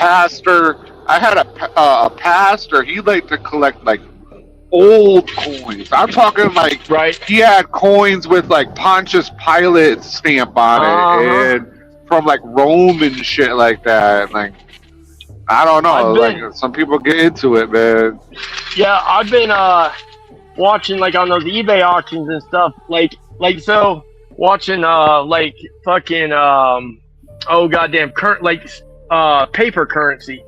Watching how much this shit because I've always thought like $2 bills, like red stamps, and I don't know if people know what no, it's not wacky. Funny bills are, or funny, they call them because on the back they have like big writing, like they'll say Hawaii, right, where they were made at, or they'll have like some kind of big words across the back. I mean, these are like 20 models, early 30s bills and shit like that. But it's amazing to me how much this shit, like that shit's, because if me being me, if I was choosing, like I would way rather collect coins than I ever would collect like currency. I don't even understand the currency collecting person. Like the $2 bill I think's neat, but like collecting a $50 bill or something, I mean, unless it's like super old, like fucking like like 1909 or some shit. Right? I have a whole sheet of uncut 20s. Oh, dude, that's funny that you say you that. You can go online and buy them from like the mint. Yep. That's what I've been learning because I've been buying all like these mint sets. I showed some the other day, like the dollar, the mint, like the mint sets, right? The dollar, the dollar sets and shit like that. And I've been looking on there and seeing is like they've got like these uncut 50s, right? Like obviously a sheet of 4 and hundreds, and well, all of them. But dude, you can buy a uncut sheet of 50s. Right, which are Roosevelts. I think that's Roosevelt on there. I could be wrong about that. I think it's Roosevelt on the 50. But neither here nor there, in like a little wooden display case. And it's funny to me that they want $450 for them. They're not old ones, right? Like they're the old style, right? But they're like 2005 model or something, right? They're not like 1905 or fucking year 1940 or something, right? It's wild that people will collect not wild people will collect them. People will pay double the price of a $50 bill. That's not that doesn't have any age on it, right? Again, if it was a 1957 or I don't know 37 or something, I'd be like, oh, okay, I get it, right? It's old. It's the first year of the 50, right? This, that, and the other. but they're not that. They're just a $50 bill, you know, before they change to the big face, right? Yeah. Like that's the only thing, and which is again like a 2004 model or something. If you go to the mint.com or .gov, go to .gov, Yep, people, .gov, don't go yeah. to .com. Yeah, because you might get screwed on the .com. You never know. You might get taken. Yo, speaking about that, okay, you know rare breed triggers, right? Yep, I do. So you remember when they were like not selling anything, right? Yep. Okay. There was a million different websites that said rarebreedtriggers.com. Rare breed, yes. Rare Yes. breed, rare dash or whatever, and it's like, yeah, we are actually selling these now, and it's like, whoa, wait a second, I almost bought one, you know, but Yep. it wasn't. It looked like the actual site and everything, but it wasn't. So people are just stealing people's money, pretending to be rare breed. Yep. So you want to hear something funny? I have a fake rare breed trigger because I got taken by a fake rare breed trigger. Fucking Wait. scooper. I have one. I'll send you a picture of it when I get home. I thought they would just take the money. They actually sent you something. Nope. So the company that sent it to me is called, and don't quote me on this, but it's either Durkin or Drukin. It's like I have the trigger in a gun, but I still have the packaging, and because it has adjusters and shit with it, right? So I just kept it all in the fucking little box. Yes. Air quotes. I mean, is it a step up from a factory trigger? Yeah. Is it crisp as shit? Yep. Is it what a rare breed trigger is supposed to be? I'm gonna say no, but I'll be honest.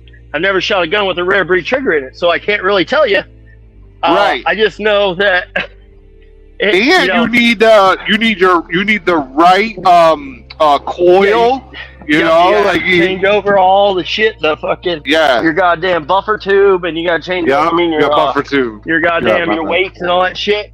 I did all that, right? Because I was reading about them, so I built, air quotes built, right? That's not building, just putting light, easy parts in a gun, but whatever. Hey, I did all that. Yeah, no, I mean, it is building, right? That's what building is, right? It's just like putting batteries in the RC car, right? You just built the RC car. So, but I did all that because I was doing my homework and I'm going to do all this shit. And when I get the trigger, we'll be fucking good to go. And then I just clicked on a rare breed website. And when it got it, it was a Durkin made triggers, right? Durkin USA made Durkin. Or Durkin, like I said, I'll send you a picture of it. It doesn't even technically look like a rare breed. It does. You know what? Yeah, I mean, you know how that shit is, right? Like it does to the naked eye, but it doesn't because like the form of the trigger, like that, because I got a flat, is like, you know how the rare breed has like the little like the gusset, I guess if you know what they look like, it has like a gusset, right? Enforcement on the upper part. Like this one has like a bar, right? Because it's not the. I'll just send you a picture of it. Yeah. Right? And as soon as I mean, the name on the box obviously gave it away. I was like, what is this shit? And then I started looking more, and I'm like, oh. Well, Rare Breed actually is back now. They won their ATF battle, so yeah. Yeah. Well, then I started reading. Like the website and the place I ordered it from, which had no information on it, right? By the way, like when I ordered it, I was like rare breed, 100% rare breed trigger, and then in like super fine print, it's like this is not a rare breed trigger. This is a manufactured like rare breed to appear in the likeness and the action of a rare breed trigger, right? Blah blah blah. This, that, and the other. This is actually a Durkin made in the USA trigger, right? But is it FRT? Is it FRT? It is not. It is not. And that was part of the reason that I obviously knew immediately. Yeah. Is I was like, oh, wait a minute, this is not the thing. Now it has options right? Like you can adjust the safety, air quotes. Yeah. And it has different, the little springs. Obviously, the one, the U-shaped spring. It has like 3 different ones to lighten, right? And then it has where the safety claw is, right? You can put a different one in, so it's less, like the claw is less. It still grabs, but it's less. So technically, you got to get the real deal. You know what I'm saying? Yeah. No, it is not. It is not. Like I said, when I took it out of the box, I was like, wait a minute, this is not it. This isn't anything like it. I mean, again, doesn't even technically look like it, right? Like if you know what it looks like, it doesn't even. And they're doing exactly what they did. I mean, lots of places do this for everything, right? Tires, rims, fucking. Yeah. I don't know, headlights, right? Light bulbs. It doesn't matter. You name it. But yeah, it was funny is because they got me, right? And I sort of air quotes researched and knew I wanted a rare breed trigger, and I saw a rare breed. And here's the sad part, which is good or bad, is I roughly paid. I think at the time it was almost $400.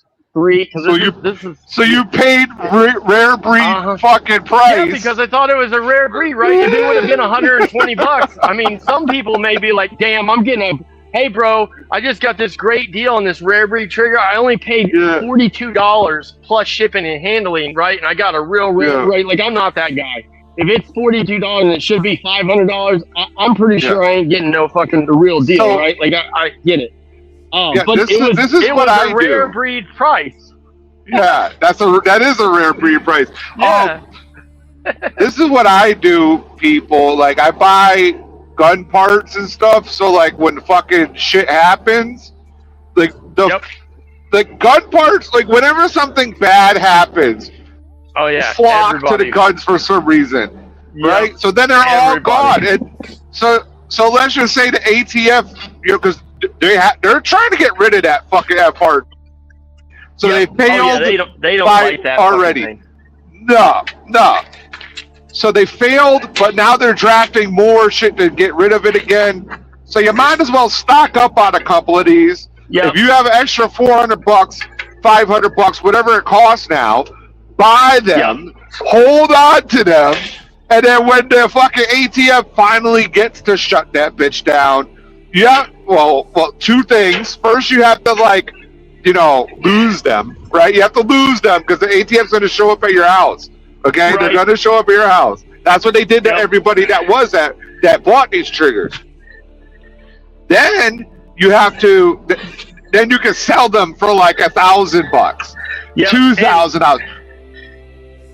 There's also another hack for anybody that's interested and cares is me and you talked about this the other day. Remember the Franklin binary trigger? How hot that was. Which for anybody that doesn't know, a binary trigger is just, and I'm sure there's other companies that make them, but I'll be honest, Franklin's the only one that I can really think offhand that I know that makes an actual or true binary trigger. But I'm sure that there has to be other companies, right? Like they can't be the only one. But neither here nor there. Franklin's the popular one. That's the name brand is. So a binary trigger, for anybody that doesn't know, is pull the trigger back like a normal gun, right? It fires. But upon release, it fires a second round, right? Which is as close before the FRT or a true automatic is basically as close legally, right? It's 100% legal. You don't have to do anything to have it other than you're supposed to have a sticker. Yeah. It's two separate. It's two separate functions, so it's not automatic. Right. And the FRT, the FRT is not automatic either. The FRT is not automatic, but it's pretty fucking close when you get it to work. It is automatic. It's automatic when it works.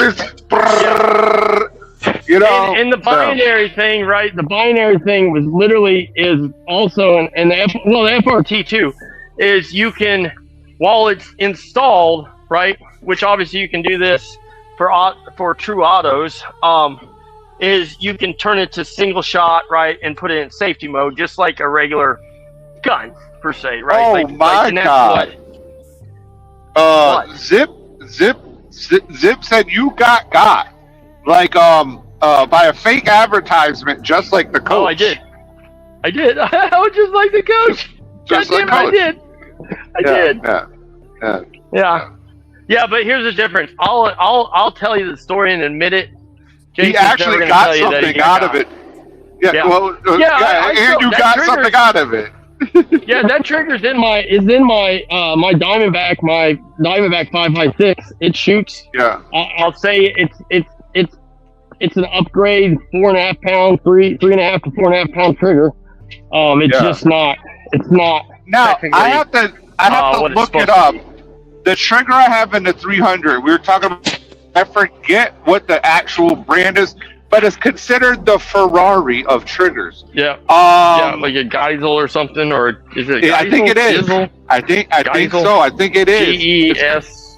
I think that's what it is, and it's called the Ferrari. People call it the Ferrari of fucking triggers. Yeah, and I dropped that bitch in, and it's like 1.2 pounds or something like that. It's like a fucking. It's really ghost, crisp. Yeah, like what they call like a ghost trigger or something, right? Where you can breathe on it and that motherfucker will fire.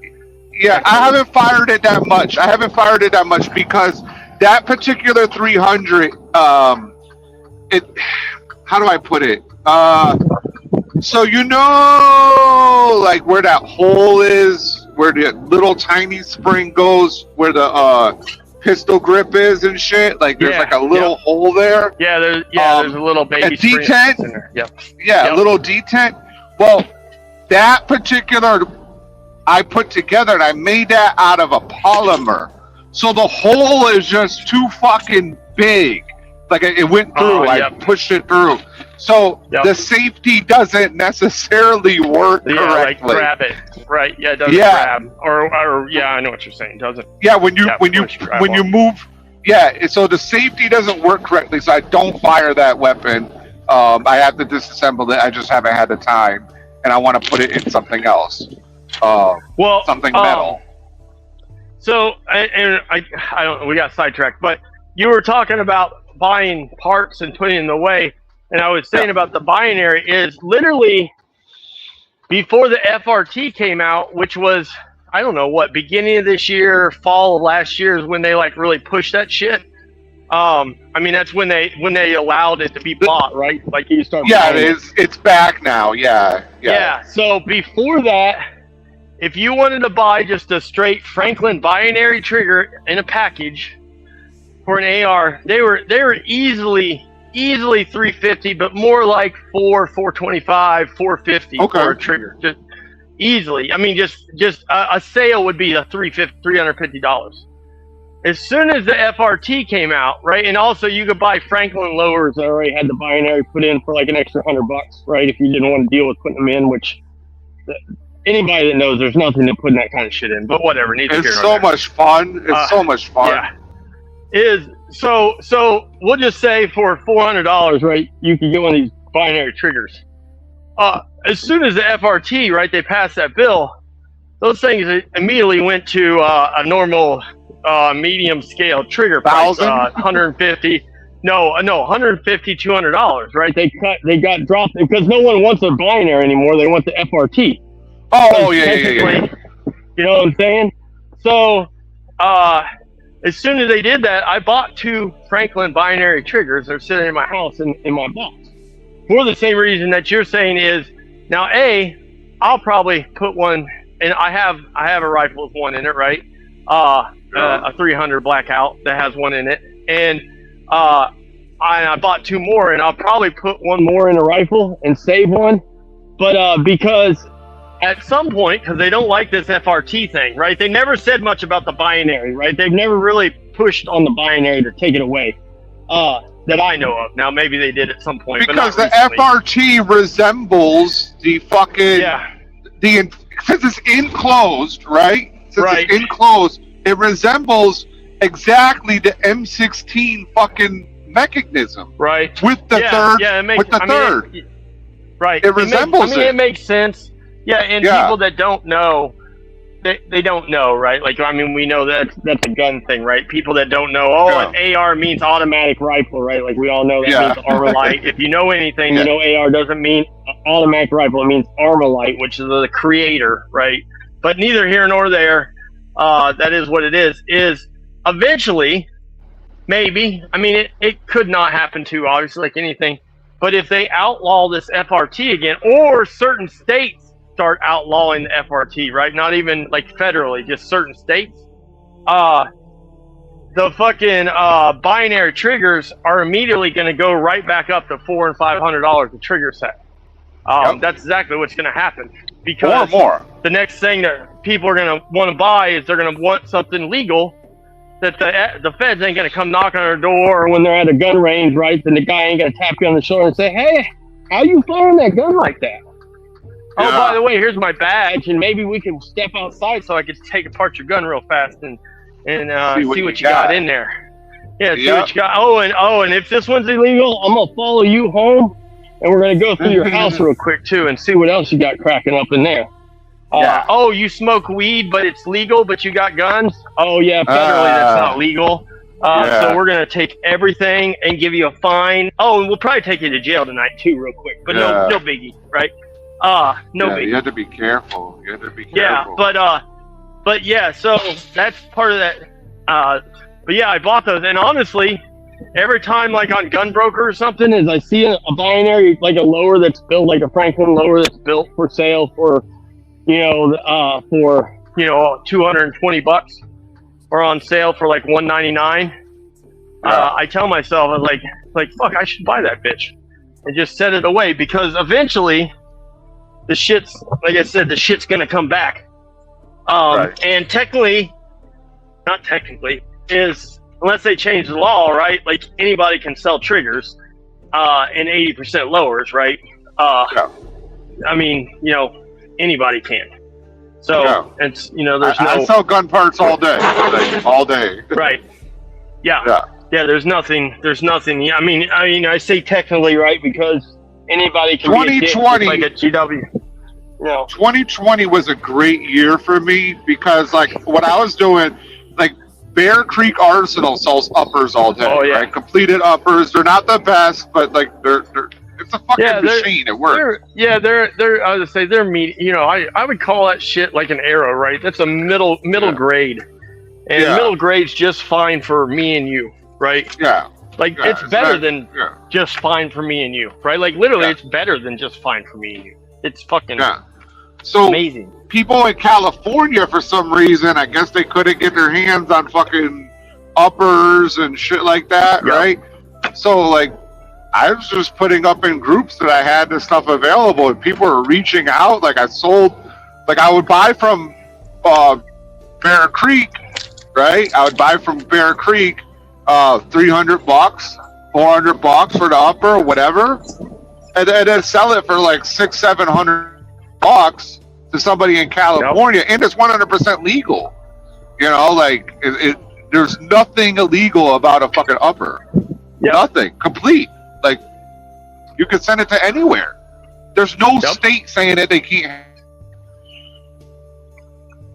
Maybe like Connecticut or something. I don't know, but it all has to do with the like fucking Hawaii or something. The lower, but still, it has to do with the lower and how the magazine is fed. Like California it's all about the lower. They can't have a removable magazine. That has nothing to do with the upper. So I can sell you upper all day. Shark fins. Yeah, next time you see Dake has on the panel, ask him how a shark fins are swimming. Oh, he might fucking punch you through the phone, because lives in Cali. I don't want to get punched through the phone, but yeah, man. Yeah, these so I'm glad we had this discussion, because now I could remember to look up FRTs. Like I remember they came back out. I was like, oh, I'm gonna buy one, and I never fucking did, from Rare Breed. And I think maybe it was you. I don't know. Whatever. I talked to so many people about shit. But when they were getting ready, right before it was basically set in stone that they were gonna pass, they were gonna pass the fucking shit and let the Rare Breed, or well, whatever, let the FRTs come back. Oh yeah, when like it went to full-fledged. Supreme Court. Yeah. Yeah, so fucking there was a company, I saved them in my phone, and this isn't right, but I saved them. So it was like I'll say it was like SBZ, right? SBZ or something. And they were a company that they were installing, right? If you understand how an AR trigger works, right? Kind of any triggers, but AR triggers for sure. Is they're a company that machined a little piece, right, that you dropped in between, on your trigger paw or whatever you want to call it, the little fucking flapper that makes it reset, that kept it from resetting, right? So it made every trigger an FRT trigger, but it wasn't illegal because it wasn't part of the trigger, right? It was a drop-in add-on piece, right, or an add-in, whatever you want to call it. That's so risky though. Like if you don't have it, I can manufacture, so I can shoot autos all day. But the fuck, like that's so risky because you remember like they had the credit card thing, right? You just drop the lightning link. You just drop it on the top, and then yes. I have a 3D printer. You can just put a piece behind the fucking shit, and it's gonna go the whole fucking time. And it's like, oh man. Yeah, it was the same deal as as like per se, not the Switch, right? We all know about the Switch that got popular, but before the Switch was a thing, right? You would just put a piece in your slide of your Glock, right? That did what the Switch. Wait, maybe my phone rang? Hold on. Am I back? Yeah, you're back. Okay. Yeah, you're back. My phone might have rang. Did my phone ring? No, I don't know. Anyways, it doesn't matter. It doesn't matter. You just lost service.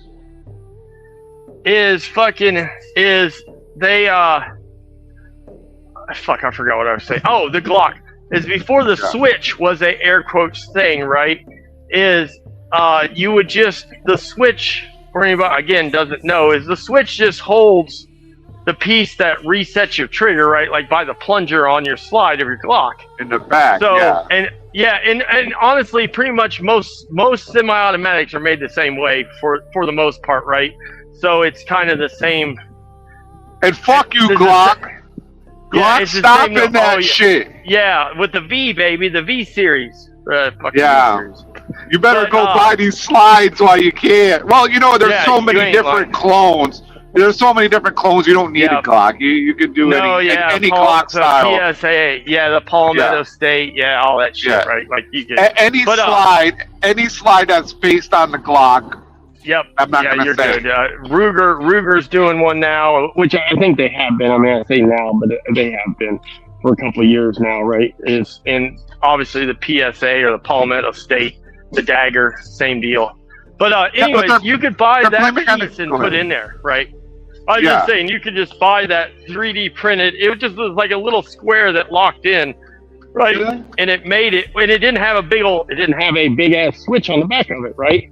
That was kind of the beauty of it for people that didn't understand, because you didn't see it, right? Like, because obviously, if somebody walks up to you with a Glock and sticking out the ass end of it is this big square or this little square, whatever you want to call it, you're like, oh, I know what that is, right?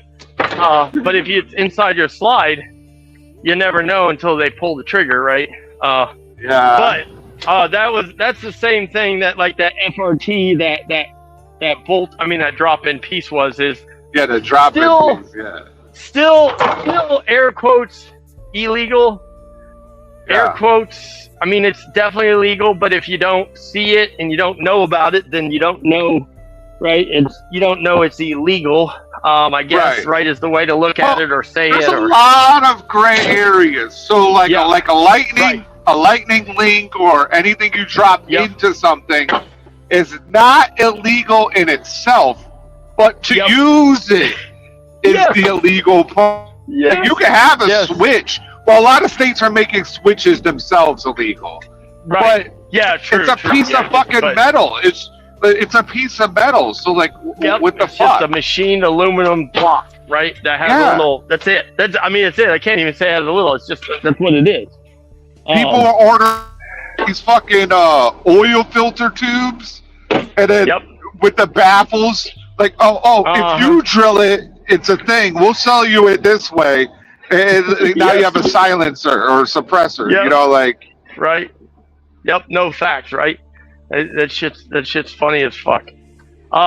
it's insane. Yeah. And what was the other thing? But anyways, yeah, they when all this shit. When they allow all this shit, then obviously all that shit becomes a nothing burger. But all this shit that's per se niche that these people don't understand, right? These old fucking congressmen and women and shit, is their end goal is just to outlaw that shit. Oh, so yeah. if you buy all these pieces and parts in the median for pennies on the dollar. Yeah. When it's time, right, you can sell them and 10x, just same as like silver or gold, right? You can 10x your money. And I think it's. Go ahead. Yeah, I was just saying, and technically you'll sell them easier and faster, probably, right? Oh, look at the pre-86 fucking rifles, right? So you have with the serialized, the M16 components. Yep. Just those components itself are worth $30,000. I mean, if you have it in the rifle, same thing. It's just that because that's the tag, right? The auto sear, right? Yep. So, I mean, and here's the thing: you could buy auto sears, you just can't install them, right? Yep. So the one that's actually registered pre-1986 is worth $30,000. But in 1986, the M16 was the same price as an AR-15. Right. The same price. And then the next day it jumped to $2,000. Now if you want an M16, if you're able to find one maybe at 20 grand, you better take that bitch. Yeah, you're lucky. You better take you're that 100%. bitch. Yep. It's like anything. And most people, they have any common sense. Well, I shouldn't say that because some people don't care. I just say most people aren't even going to sell that shit right now because there's no way of replace. I mean, even money doesn't guarantee a replacement because that shit's like anything. It's getting harder and harder to find. Yeah. Just in general, right? Just period in general. Obviously, because even though there was millions made, there was also millions destroyed, right? Yeah. Just like fucking, cars, right? Like, it doesn't matter. It made 40 million fucking 92 Dodge Vipers. But magically, there's only like fucking 30,000 in existence right now, right? Like they were all destroyed and they were all fucking wrecked. Yeah, and they where were all are whatever. they? What the fuck? Yeah. M16s So, are fucking hard to find. So if you can find one under 30 grand, that's a fucking steal at this point. I mean, you can still get like Mac 10s and shit like that for like, $2,000 to $4,000. You can still find that, but nobody wants that. The pawn shop that they have a Mac 10. It's labeled as a Mac 10, but it's one of those SARs. I think it's how you say SAR or SARR. I can't remember which way. I think it's SAR, but it's a SAR, right? And yesterday when I was in there, I told him, I said, hey, I'm not, I mean, we're obviously, we know everybody. And I said, just so you know, right? Like, you're not trying to ruin your day, but that's not a Mac 10, right? That's a SAR 10 or whatever the fuck SAR calls it, but it's not, to label it as a Mac 10 it's not, because Mac 10 is a Mac made by military, I don't even know what that is. It's military arms something. That's what Mac stands for. Something military. It doesn't matter. All I know is that you need a pre-86 one if you want it to go brrrr. But yeah, and I told her, and she said, really? And I said, yeah. I said, I'm not kidding. Right? Like, I was like, Mac 10 is not, that's not like a name. That's not like, I mean, well, I mean, we know you're right. It's the general term, but I was like, that's an actual manufacturer in the gun, right? Like it's, you know, that's a SAR, you know, 45 or 9. I can't remember. I think it's a 9mm is what they have, but like that's a SAR 9mm, whatever SAR calls it, right? Yeah. That's a SAR 10, right? It's not a MAC 10. You know, and she's like, oh, well, we bought it because the guy said it was a MAC 10. I was like, yeah, of course. And I said, please tell me you didn't pay fucking, right? Because they didn't have a retarded price. They had like $2,800 on it, which is cheap, but it's not a Mac, right? That's why it's cheap. Yeah. But then I was like, please tell me you didn't pay like fucking, because it's $2,800, so they're trying to double their money, so they pay 12 or 14 for it probably, or less. But they tell me you didn't pay. She's like, I was like, so you did pay? And she's like, yeah, we paid over $1,000. Off for them coins. She still wants to rip you off for them. I know. Well, yeah, you know, and I told her, I was like, you know, you guys can always call me, right? But they have Google, right? They can figure this shit out on their own. I don't have to fucking, you know, I'm not the savior on all this shit, right? I want to get the shotgun. I want to get the Spaz shotgun. The full auto shotgun. Yeah, is that the one that like you put all the shells in and you turn it? It's the one from Terminator 2. Yep. No, excuse me, Terminator, the first Terminator, and Jurassic Park. Yes. So that's the one I'm talking about. Yeah, that's what I want. Which actually I didn't know that was called. I didn't know the name of that. I just know. The Spaz. Yeah, it's on. Shit. You can get them on a Gun Broker, the full auto versions too. So for like $2,000-$3,000. Yeah, that's why. Which I mean, again, I guess you know, people do know or they don't know is when it's not a what is it, a rifle caliber, right? Or is some shit is per se allowed to be full auto. I guess. I mean, it's not. Excuse me. Sorry, I said full. It's not. It's not actually hold the trigger down.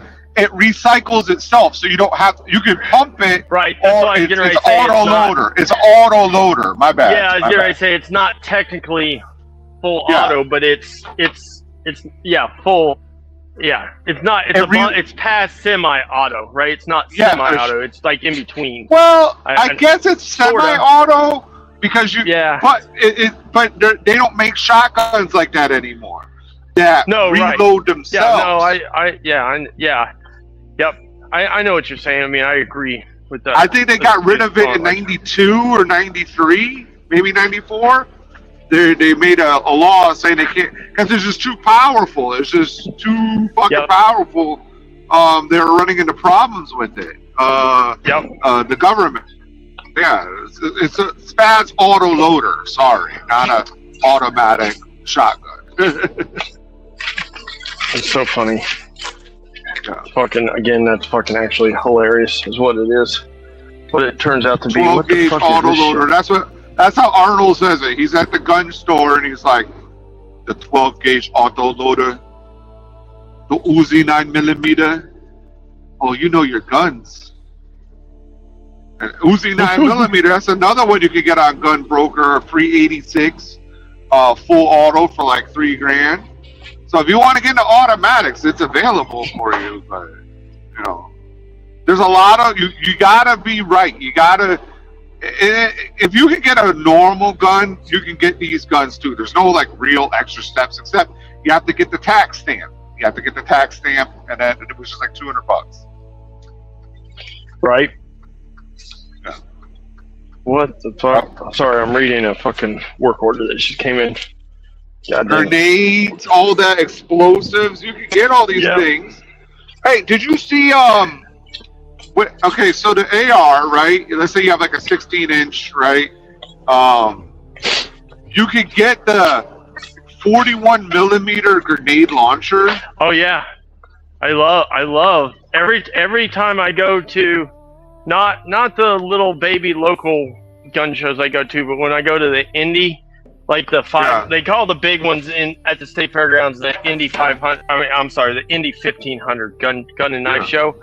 But then they do obviously offshoots that are just called indie gun and knife shows, right? But they're at the state fairgrounds.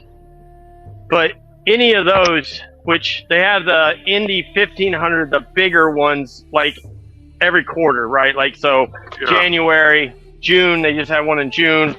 They have one coming up in September, and then the end one. I think I'm off on my dates, but anyways, they have 4 of them through the year. I am off on my dates, but neither here nor there. There's 2 guys that are always there. That's all they sell. Is the 41, the canisters and the connections, right, for different things. But I mean, obviously AR is the most common, but they have the 41 millimeter. That's the civilian. That's the one that you can. Okay, is it the 40 or the 42 that's military grade?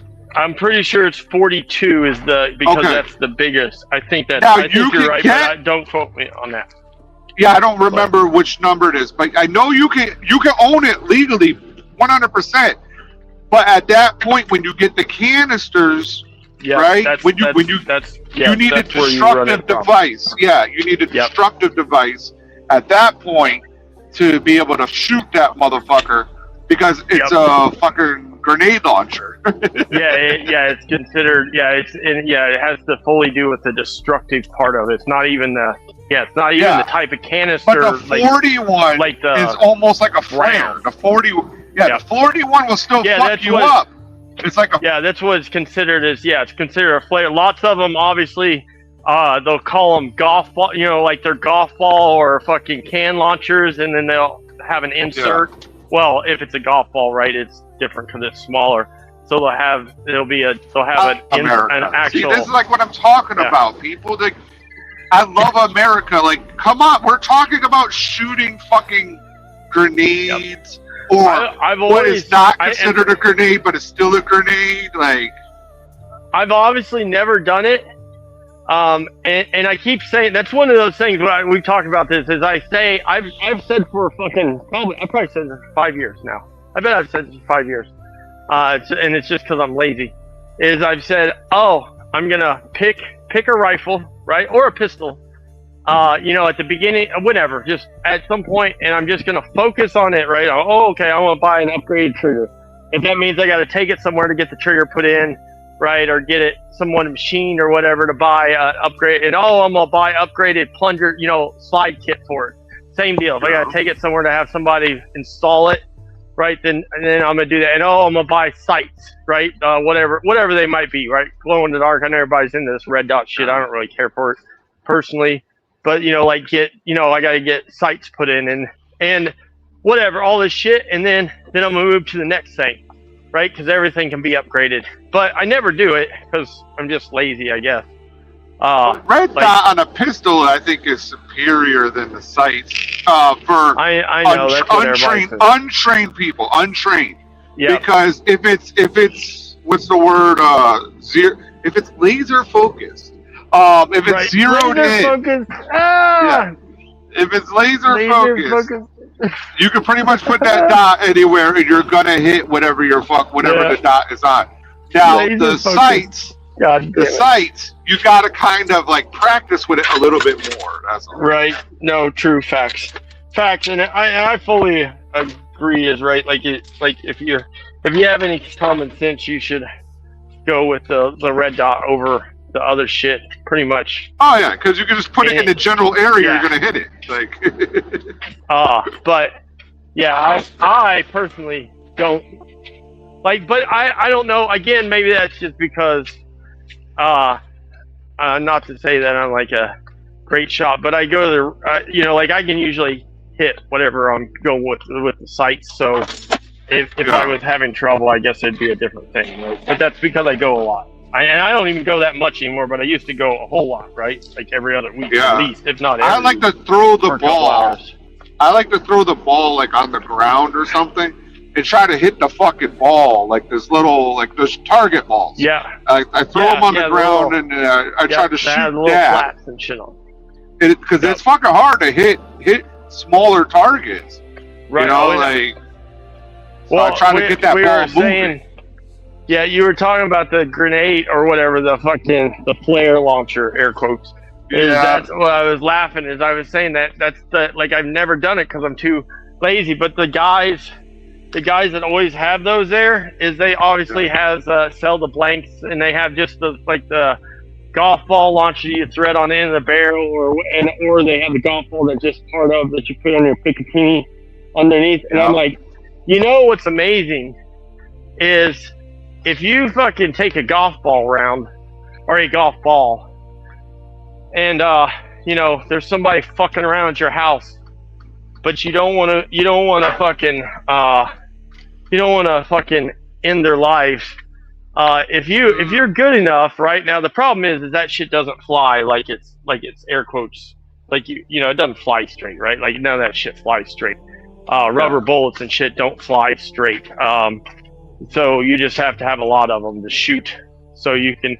But if you pelt a couple, I mean, if you hit them in the head, you might end their life anyways. But if you can pelt motherfuckers in the stomach and the fucking wrist, I mean, like you're gonna hit the wrist, right, or the shoulder or the kneecaps with a golf ball.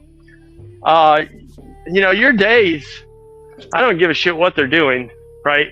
They're no longer gonna be worried about you, right? Supposedly the golf balls will fucking shatter wrist bones and ankles and probably maybe not shatter kneecaps, but they'll probably put a hurting on it, I would assume. Yeah. I don't know about a fat guy and like a chest shot or a belly shot, right? Maybe it would annoy him. I don't know if it would do anything other than annoy them. Well, but that's the problem with like a 5.56 to begin with, right? Yeah, I don't true. know if you watch You're right. military shit. Oh, I do. But these I agree. These guys are like, yeah, we're fucking dumping. We're dumping into these terrorists when we go into the room. But all the clothes they have, they're not even wearing body armor, but they're able to take fucking eight rounds, like because it's smaller than a 22. Yeah, it's like a knife slash wound, right? I mean, and it's obviously it's not the same because a knife slash wound is going into. Yeah, isn't staying, but it is because it's air quotes a small gash, per se, right? Clip. Like, so yes, exactly, and the guy's still coming at them. Yeah, it's crazy. It does. It's not a knockdown. That's probably the better way to put it, right? It's not a knockdown, a stoppage. Yeah. Which obviously, if anybody's in the gun shit, right? That's always been the argument, and probably always will be. He got shot 9 times, right? He got shot 9 times, right? And he's perfectly fine, like. Yep. That's what I say is that's the argument with if you watch any air quotes gun guys is like, oh, the 9mm better than the 45 guys will say, yeah, but I'll walk through your 9mm now. Goddamn it, I'm not planning on getting shot by a 9mm, but I don't think I'm walking through a 9mm. Maybe I am. I don't know. I got it. Highly doubt it. I'm sure you're not going to with the proper shooting, but like if you get hit in the arm and shit, like you're gonna be, you're still gonna be functional. Yeah. Right. Yeah, a wing shot, which again, like you said, that's almost what you can guarantee is gonna happen a lot of the times. Is versus 45, right? Which is the same thing, like you said, the 5.56. I don't particularly like 300 blackout. Well, I mean, I don't want to say I don't like them. That's stupid for me to say. I got it for close. I got it for the close quarter indoor. Right. I want to put an FRT. I want to make it cool. Yeah. Yeah. That's the whole point. That's what I like is because that shit don't go through fucking 5 2x4s indoors. But if it gets a hold of you, it has way more stop. Yeah, it has way more actual. And that's why they actually developed it. That's why they developed it because the 5.56 in close quarters was not strong enough to put the enemy down. Yep. And they'll tell you the same thing if you watch enough people, right? That sort of have a knowledge. Is that's the same thing that will happen with a 9mm. While a 9mm will go through a car door, right, and will fucking put some damage on you. I forget, right? You can watch videos and figure it out for yourself, but is the majority of the people will walk through, a 9mm shot. Obviously, again, headshot, heart shot, right? Like we know what's going on with that shit. But but a 45, right, or a 10 millimeter or something like that is you're pretty much going to stop in your tracks no matter what happens. Yeah. Because of the force and the size, right? Like the twofold thing. What is it, like 100,000 people in America are killed a year by guns? Right? Yep. Some crazy ass number. But think about how many people live. Like way more people live than die. Like it just is what it is. So that's all something to think about. They fucking I was watching I like to watch like the old man Hickok. If you're into the gun things, you probably know who the Hickok 45 guy is. The old man lives out on a mountain. He goes in his backyard shooting fucking. Yeah, he's got always got his 2 liters up and shit. Yeah. He never misses either. He's like, what the fuck? No, he doesn't. I hate guys like that because he's like, I don't know about this thing. Looks kind of weird. They just sent it to me. Ping, ping, ping, ping, ping, ping, ping, ping. Yeah. He's like, this thing, it's okay, I guess. I'm like, it's like, wait, you just hit all the gongs. Like, all I hear, like, what the fuck is going on here? Yeah, I've seen that guy. Yeah. Oh my God, this thing that. I think I'm a hater though because I want to be that good, but I don't practice like nearly enough. Right. Like, I don't think any truck driver does. Like, oh yeah, I got my gun. Like, motherfucker, you haven't shot a gun in 3 years. Like, stop. And we all know. It's just, I don't know. I say we all know. I guess I don't know because my pistol is for when I'm standing right in front of you, not for like. I don't ever. I never plan on like. Yeah, I don't ever plan on. I hope to God, no matter what happens, that I don't have time to. I don't know how to say it.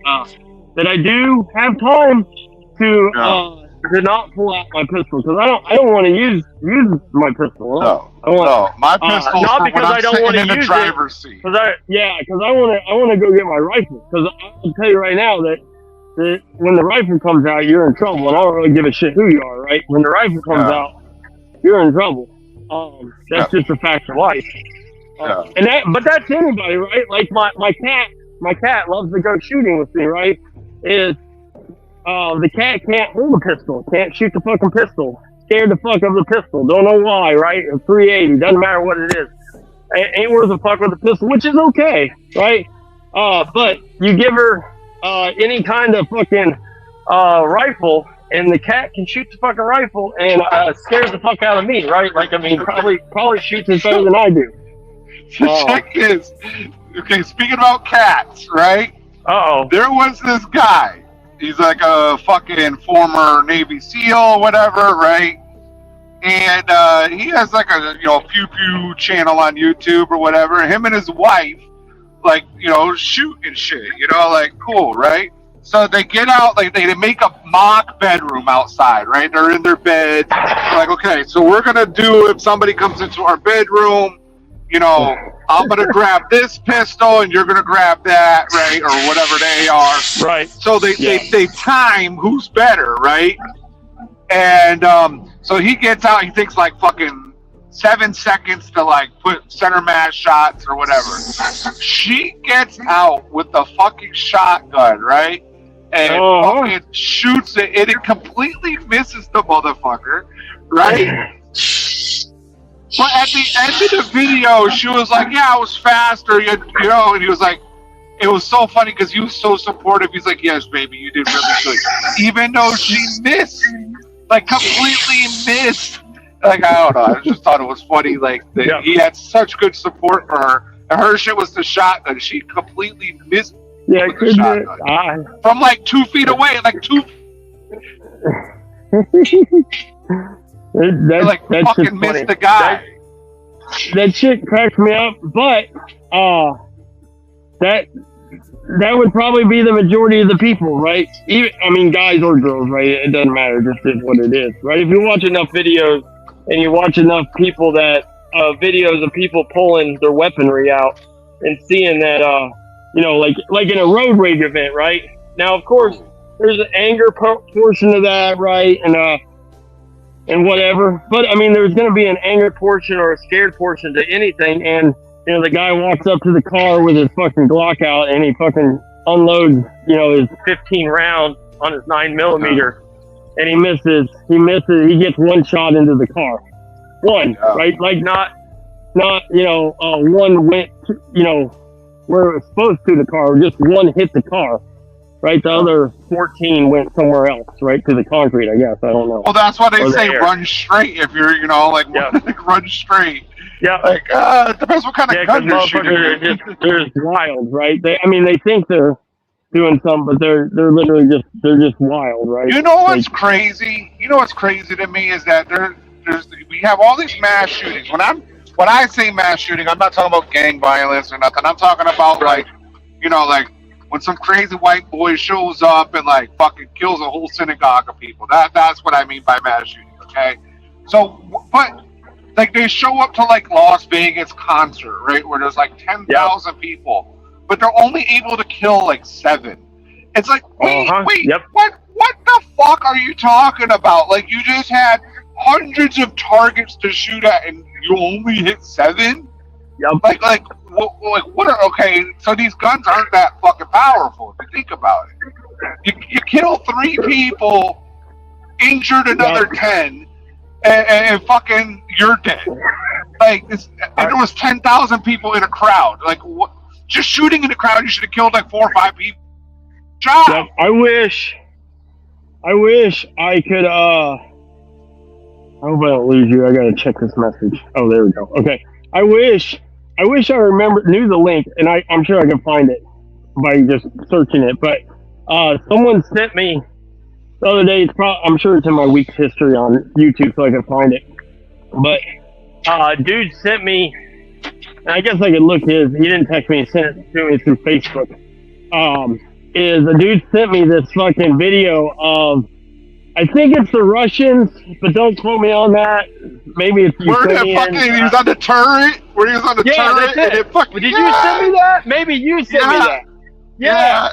Where he's got what is it? Is it a dual minigun, or it's either a minigun or a dual minigun? Right? What they put on the helicopter. For anybody that knows what a minigun is, right? And yeah, he just got on a tour, and for whatever reason, I guess he thought that I don't know why. I mean, I don't know. Maybe I would have thought the same thing, but I don't know why he thought he could hold it still on the like swivel, and the motherfucker just starts spinning like a helicopter, right? Like his legs are straight out when he flies off. Yo, right? He should have been able to. He should have been able to hold it, I think, right? Because like it looks like it was something that they were practicing, right? He almost took out the instructor, and if you notice, the instructor took like a whole like second to react. He was like, "Oh shit!" And like right before he's about to die, he ducks, and like it's like, but why did he kept shooting? Like he was holding on, still shooting. My assumption is the dude lost, like he obviously wasn't expecting. I mean, obviously, so he like lost balance. And that's why it went that way, because he wasn't expecting it, and then he lost his footing or something. Because I agree, because I was like, I would think, even though it may like push you a little bit, right, and start you, I would think that if you had a solid base, why is that weapon set up in a way to do a 360 though? Like, right? Yeah, no, that was that too, right? Like, why would you have it? Because obviously, at some point, some dumbass could spin it the wrong direction and shoot into the boat, right? Obviously, because that's why half of them only go 120 degrees or whatever it is, right? 80 degrees, shoot right? Straight down, straight up, like who the fuck knows? Yeah, you can't. You can't spin it around and shoot at the buddy that pissed you off yesterday, right? As a prank. Did you see the video of like the fucking Muslims, right? Or it's like maybe some type of Durka, right? And they're fucking shooting or whatever, right?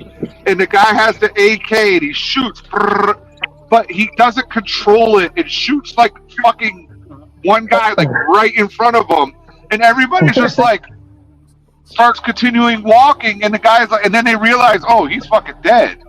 Yeah, he's gone. Yeah, like just that's fucking just shooting scary, in the air and shit. And the guy just walked away like nothing happened. Like, oops. when we were when I was living in New Orleans, I had buddies. And for anybody, and at one point I moved up to the North Shore. For if you know New Orleans lingo and stuff, is the North Shore. Lake Pontchartrain's right above New Orleans, right? And that's up there. The North Shore is like a rich area. So I moved up to the North Shore and live with a couple guys. But that is, I had friends that lived out in the bayous and the swamps up there. And obviously we'd go out in the John boats and just shoot and fuck off, right? Yeah. And there was like 2 or 3 guys that went with us one time, and like we all just had rifles. Like we were just going to fuck around, right? That was it. Go shoot hogs if we could find some, shoot snakes and shit. And these motherfuckers are in these guns and are in the boats, and like they just like every time we went, one of them fucking unloaded a round like behind us. Never shot anybody, but literally should have killed somebody every time we went. And I'm like, what the fuck is wrong with you people? Right? I was scared, like, time 3, I was like, you know what? I don't know why I keep going and doing this, right? Like, because at some point, this is going to be me. Or it's going to be somebody. I mean, whether it's me or not, I still have to see it. Right? Like, I have to deal with it because I'm out here. It was a fucking weird. You go to indoor ranges? I do. I do. I hate them, but I do because it's just easier. I don't really want to do it anymore with higher powered pistols. No, so I was shooting the Smith. I was shooting the 500 Smith and Wesson, you know. Right. And I'm shooting, and I'm like, yeah, I'm having a fun time or whatever, right? And I fucking shot, and I must have hit the fucking part that holds the target down, the metal. The bullet hit me in the fucking chest. And I was just like, oh my God. Like, it hurt like a motherfucker, but it didn't like go into my chest, obviously. I'm still here, right? But it's like those things are so close. Yep. You know what I mean? Like, I don't want to fuck with it no more. With like, I've never, I shouldn't say never seen or heard. This is not really true saying. I've never noticed like a ricochet being close to me, but I have seen them like, you know, you see like the sparks, like, you know, like it bounce out of the place that I go that's near my house has, you know, the rubber, whatever, the wall of rubber is in the backstop, like in the rubber, and then the tires, and then of course I think it's sand right underneath, or maybe it's concrete to sand or something to that effect, right? But it's like 2 foot of rubber and tires before it goes into the sand or whatever the fuck it goes in behind it. And I have seen people that, I don't know, shoot so bad, I guess that's probably what it is. It is like they bounce it, like they ricochet it, you know, because the range the indoor range closest to me they have a 50-yard. It's 50-yard, but you know, like is the wall no matter what, right? All the lanes are 50 yards at the wall. And people shoot so bad is they're ricocheting them, you know, I don't know, 30 yards down off the concrete, and then you can see them like hit the concrete and then bounce to the wall. But then by the time I think they hit the wall, they're going slow enough where they're not going to penetrate, so they bounce backwards, like you're saying, right? Like they're still going fast as fuck, right? They're just not going 1,000 miles per hour anymore. Now they're going like 400 miles per hour, which obviously is fast enough to bounce back at your like you said, bounce back and fucking square in the chest. Like I just got nervous just now thinking about it, like because like I was like, yo, I could have took myself out. You know what I mean? Yep, and I don't like going just for all the shit you see on YouTube Shorts or Facebook, whatever, where you got your neighbor, right? Your neighbor comes there and they, you know, husband and wife, and the wife doesn't, you know, well, it doesn't even matter if they shoot, right? People just don't think about flagging themselves or flagging, right? They just don't think, because they've never been in an incident or seen one, right? Because you gotta, obviously, common sense will tell you that most people that own guns don't watch, you know, like most people aren't weirdos like us where they watch you know, all day long I watch fucked up shit on the internet, right? Like that's Yeah. what I go on. I mean, between our drama community to sports, right? Like I watch car wreck videos and fucking cop shit and gun shit and fucking whatever, right? And so most people don't watch that shit, right? They like to see fucking puppies and kittens and goddamn cool cars, right? And cool bikes and whatever. So they don't realize like the dangers of being, and you'll get the guy next to you that like they go in there and you can tell like they're having trouble figuring out how to load their magazine, right? And they're having trouble trying to get their fucking Glock to fucking to accept, you know, the lock back. And like, oh Jesus Christ! And the next thing you know is like they put a mag in, and then you can kind of see them like moving the gun like left, right, like it's like, you know, like not pointing at you, but they're not pointing it per se down range, right? Like it's like on that line of, hey, that's, you're not technically, you're pointing at like 10 a.m., right? If it's a clock, you're pointing at like 9:30 or 10 a.m. Yeah. And 9 o'clock is me, right? So you're not technically pointing it right at me, but you're within an inch of pointing it at me, and I don't know you, right? And then you get the guys that mag dump, and you can tell when they're mag dumping, like, you can watch and you can see that the rounds are just like literally going everywhere. It's like, oh, is this guy about to lose control? I mean, you can What also about when watch they get those like videos. some gangster with the one hand, and it's like, dude, Yep. you just proved the facts of why. Yep. Okay. Oh yeah, Joe. Why did I say white boys? Because in what I was describing, that type of mass shooting is typically some crazy transgendered white boy. Now we are discussing the gangbanger of mass shooting, where they just go and miss everything but hit the 3-year-old baby. Okay, Right. because they don't know what they're fucking sadly, doing. but Okay. sad but true. Yeah. Right, yeah, sad Yeah. but true. Yeah. So now we're talking about that. So it's both, and they're both fucked up people. Yeah. They, I don't, good or bad is the place that I go to. They're very lax about like air quotes, mag dumping and stuff like that. Like so for anybody that's been to a range, I'm not sure. I know it's the same. If you go to like a range city, right, which used to be Point Blank, and then it got bought out. It was like called it was originally, I think, Point Blank, and then it was something, and then it was Gun City, and now it's called Range City, right? Like, and that's, I would say, at least around here, I know they're all over the place. They're in Ohio, Tennessee, Kentucky, Illinois. I assume they're more than that, right? I assume they're like nationwide. But they have like a what do they call it? A range master, and like they only allow you, like they're super strict, right? They only allow you to bring like one weapon up to the box at a time, and you're not allowed to load. Like you can't even take the weapon out of the holster, or if you got a rifle, it's got to be in a bag until you get into your box, right? You can't even have it like you can't even load a mag like on the wall, like on the little table behind them, because of all it is. But the place I go to, right, and they literally watch, like you can only shoot around like every 2 seconds, right? It's not even a 1 second, it's like a 2 second, and they time you, right? It is, if you go in there and like double tap, you're fucked, right? They're gonna kick you out. Which it's good for safety, right? Like I'm not gonna knock that part of it, right?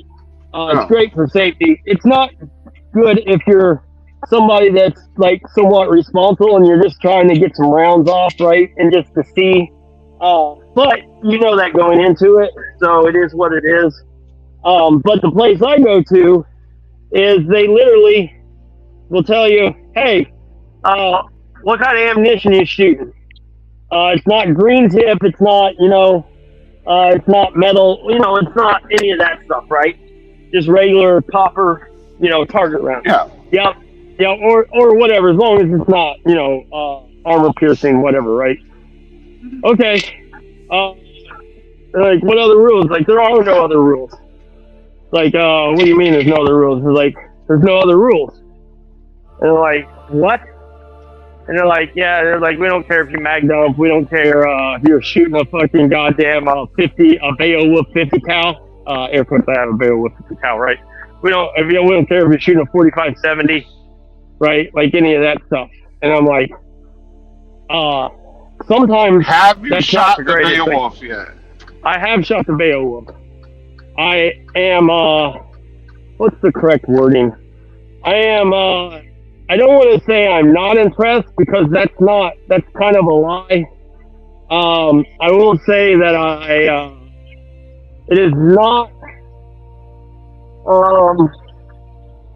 what I thought it would be, I guess is probably the best way to say that.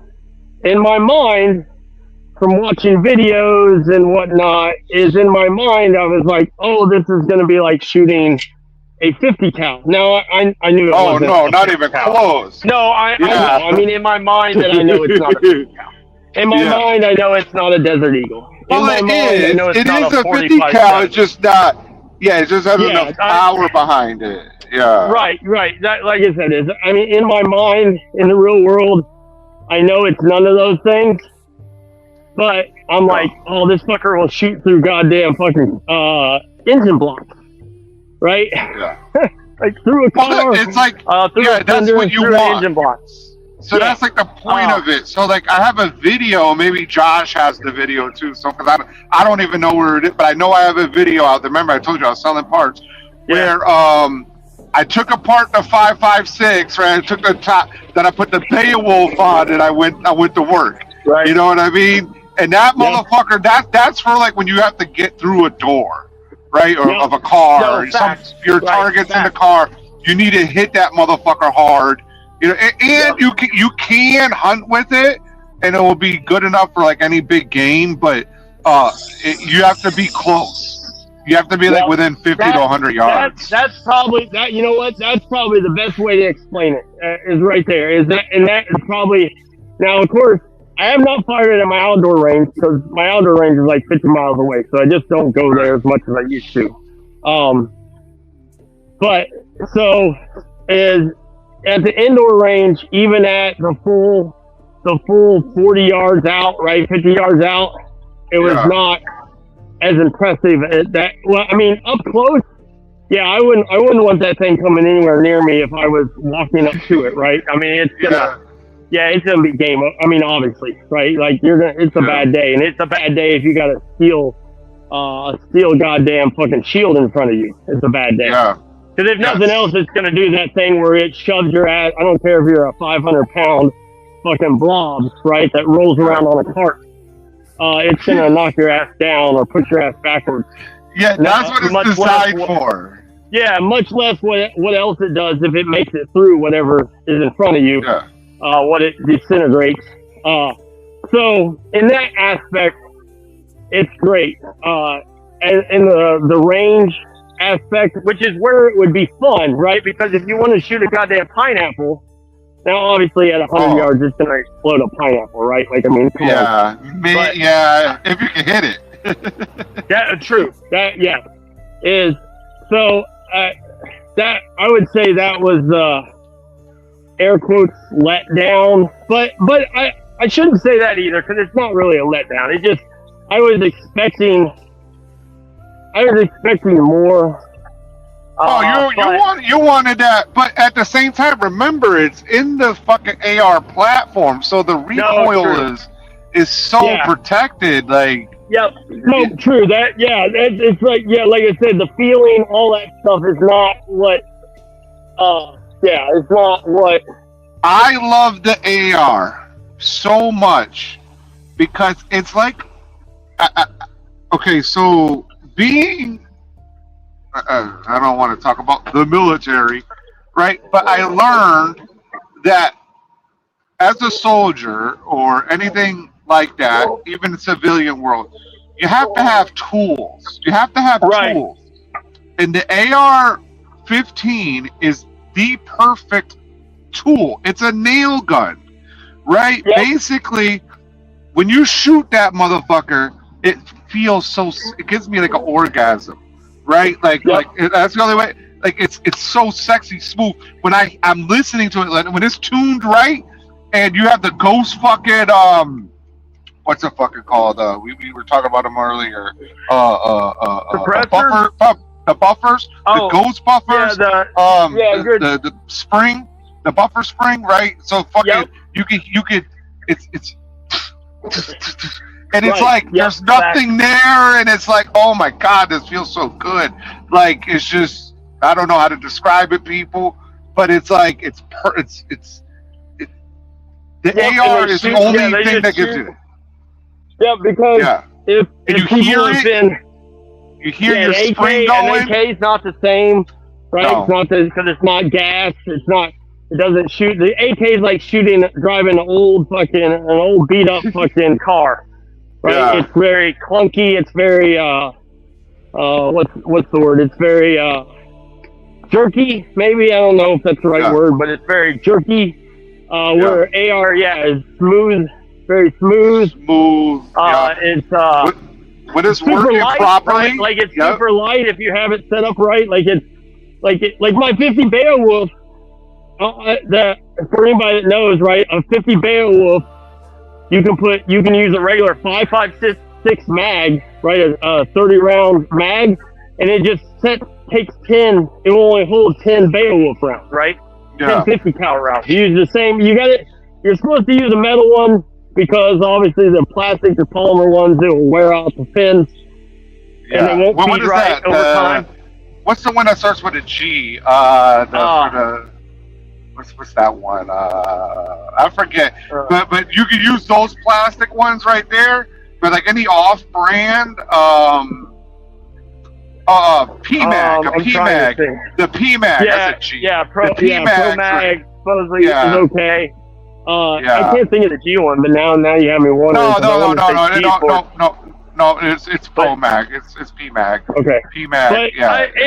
and honestly, the PMags are probably fine too. They just say over time. I mean, how many rounds are you shooting? Now, by God, the other problem that I have with Beowulf that I knew this, right? It's just in my head, right? Like, is if you want to buy 20 normal rounds, it costs you $34, right? If you're lucky, it costs you $34. If you're not lucky, it costs you like $48, right? Or $50. Dude, So- my dream gun is the double barrel, like nitro, like 500 Express or whatever, like the elephant Right. fucking gun. Yeah. And go to Africa and fucking use that bitch. But they're like $100,000. That's why I need my YouTube to take off. Like, come on, guys, There help you me go. out. Yeah. They goddamn it, now I can't think of the manufacturer. I want to say it's like a snake name, but I don't think it is. But the guy that Like a has the Cobra? it's not. I was gonna say, but a scorpion's not a cobra. I'm not a snake, so that doesn't even make any sense. But it was the one that has two. It's like a double barrel AR, right? Like it's just like two AR stacked next to each other, right? Oh, God. And I can't think of. And it was a thing, right, back in like around COVID times. It was an actual thing. And I can't think of the company because they also make 1911s that are double stacked with two barrels. Yes. They make all kinds of shit, right? They once they got on the AR, right, and it got popular, then they started making all kinds of shit that was like two barrel, like two guns, not like two guns. That's what it is. It's two guns put together. And I can't think for the life of me the name of the fucking company now. But neither here nor there.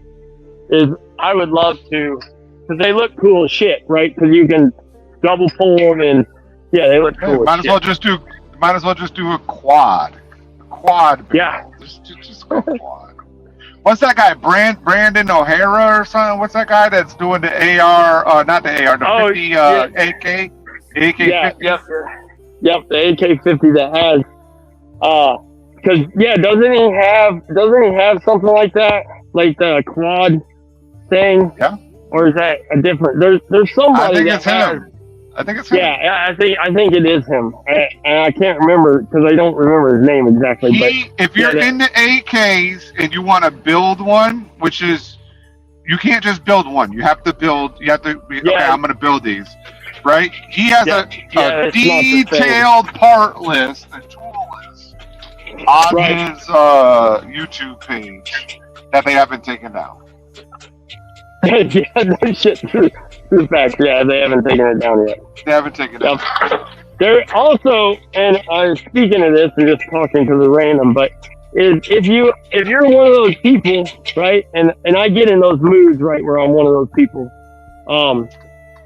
is if you are one of those people that likes to like hobby, do that shit, build shit, play with shit, whatever, is YouTube is terrible for it, right? Like they don't put up with shit. I don't blame them, I guess. Not right? anymore. No, you got to go No. to Rumble. Yeah, I just say Rumble's your spot, but your other spot is like your Discords and your now I don't know about the Telegrams because I think you can probably get in trouble. But I mean, Telegram's an open platform, so technically you can't get in trouble for watching this shit, I guess, right? No, you're But, you're allowed access to any information you Yeah. want. Yeah, I in was gonna say, I guess America. technically, yeah, it's one of those things that I assume Yeah. if you start really like conversating, if they're on a watch list, maybe Yes. your name might get Yes. thrown. Yes. Yeah, that would be my worry per se, I guess, Sure. if that makes any sense. But let's be honest, if you're that guy, like if it's me, right, like I'm not communicating with these people normally, right? Yeah. Like I can watch and learn on my own, and if I can't figure it out, like I don't have to email them and be like, hey, I'm not sure what this is. Is there any way I can pay you $50 to like teach me? Well, when on you start Discord showing here? up, when you start showing up to the fucking woods of like you talk to one of these guys on Discord, and now you're at the Right. compound in the woods Yeah. of West Virginia. You Right. gotta watch this. You never know. Yep. You know, if you're wearing camo and you end up in the woods with a bunch of Yeah, other true. guys that are fat and out of shape, you might be watched. I'm just saying. Yep. But They're not going to stop you from getting guns. They're just watching you. You know. yeah, no, they're just waiting. I mean, that's a real thing, right? They're not going to jump out ahead of the thing, right, and fuck up whatever they got going on. Well, They're gonna I let don't you know, fuck man. up. Because remember during the fucking UFC fight, they foiled a plan to have these drones Oh, that were yeah. going to attack. Like, how Yeah, do they that's know true. about that? Like, True. do people not keep their mouths shut anymore? Like, yo, if I'm gonna, Right. I'm not doing this, U.S. government. But if I was to try to take out somebody important, okay, I'm not even gonna say the name because it's not worth the headache, right? If I was to take out somebody important, I'm not gonna be talking about it over the internet with a bunch of fucking weirdos that I don't know. The drone idea is a great idea if you're gonna do it, but how did they fucking know that was gonna happen? But I think I think you already said it, and you know you just don't want to. Is I think that just like Jason Pope can't keep his mouth shut about what he's doing, is because these people they like to brag. You know, they like to brag, right? Like that's part of their thing is the brag, right? The brag is a part of the thing. So I don't think they can keep their mouth shut. Hey, And everybody. honestly, UFC at the White House, there's going to be a drone attack. Like who fucking does that? Then you're surprised that the FBI takes you out for conspiracy to kill the president? Like, come on. And honestly, I think these people are dumb enough that they do exactly what you just said. Is like, I can't believe that. Is they're like, I didn't know that I didn't know that I said anything that was wrong. In their freedom of speech in America nowadays? Well, you know what? Well, they also probably watch the shit that they're buying. You bought these fucking propeller parts. You bought all these batteries. You have 16 fucking drones. I think they would compare all that, right? You know what I mean? No, I think you're right. I mean, I don't know. I don't know how they catch people like that. Like, you hear them going to these compounds where the fucking, the groups of dudes with the tactical beards get together, and they're like, oh, this is a terrorist group. Like, what? Wait, what? How did that happen? like, how did they get caught? They're on their own land. You know, like, what the fuck? Like, how did they find Timothy McVeigh, like, in the woods, doing nothing, building bombs? Yeah, I think they're. I think they just. I just think that these people. I don't know. I assume it's just the same as like the Jason Pope theory, right? Yeah. They don't even realize that they're saying the things they're saying, right? Like because they're so engulfed in their own thing that they don't even realize that they're saying or doing, I guess, or admitting, or I don't know, whatever term you want to use. Well, I Right, mean, the they're thing also they're doing. not being very smart about it. Like, there's ways to be No. anonymous on the internet, but it Yep. takes a lot of work. Like, we were just talking about that race car driver guy that runs from the cops. Yep. When he, Yeah. when I guarantee when he posts, he's doing it from a burner phone, not on anything he's ever touched before. Right. Yep. Like no, not the same networks. Nothing. He's probably going to Starbucks to post that shit. You know what I Right. mean? Like, because I mean, he's living anonymously, and he keeps the two lives completely separate. You can't ever Yep. have that shit combined. You can't Yep, ever, and- because I don't know if you noticed, but when you went on Facebook and made another Facebook, right? Did it suggest people that you actually know already? Yes. That's I think because so. that's because Yeah, I'm I mean, pretty if sure it they had did. me or somebody, because you have the algorithms are so fucking good now. I was looking this up, Yeah. right? Right. That you have you yourself, not a digital fingerprint, but it can figure out who you are. That you Right. are narc mechanic, even though it's not narc mechanic. Yeah. Let's say you even went though from it's a not quick, me. because of the way the way you talk, the mannerisms, it will put it together eventually. Like Right. that's how good that shit is.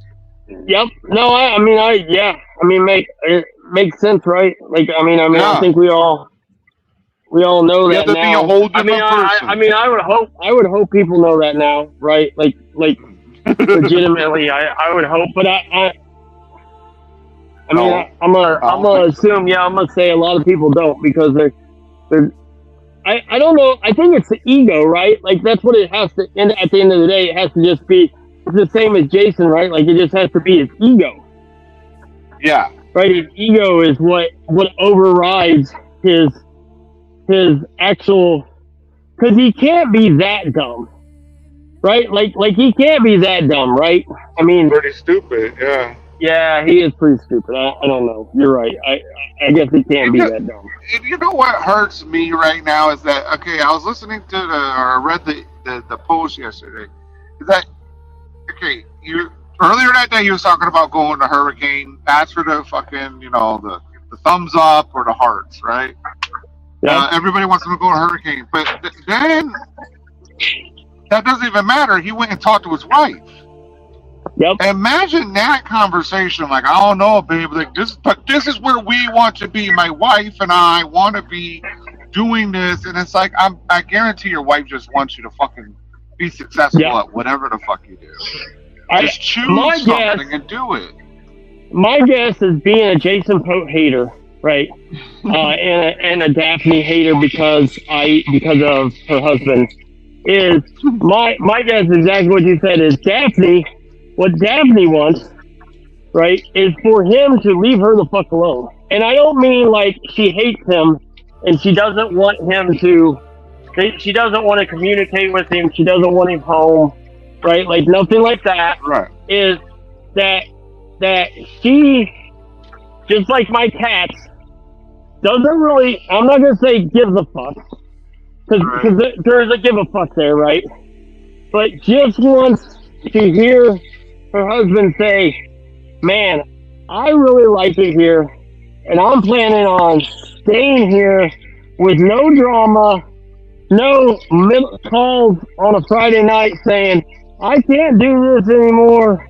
This is bullshit. I'm quitting and I'm going to work here. Right? Yeah. By the way, can you call in the local enterprise to Oklahoma, Howard, Oklahoma, or whatever Oh, I the fucking city guarantee is? that's what's happening too. I guarantee she has to handle.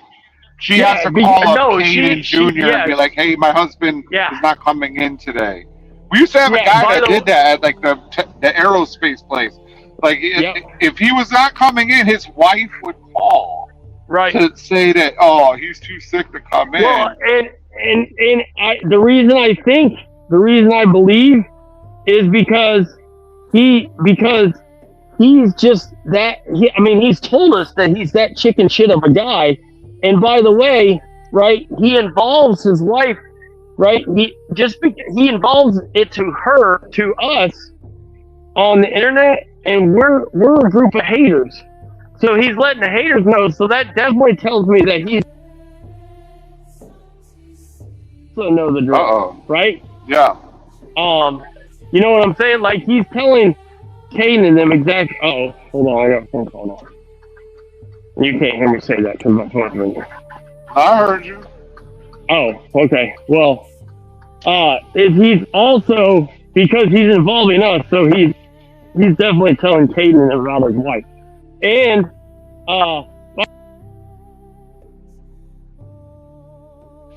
speaking about cats, Narc just got a phone call.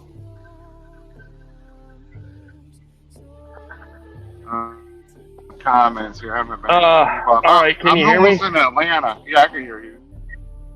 RJ.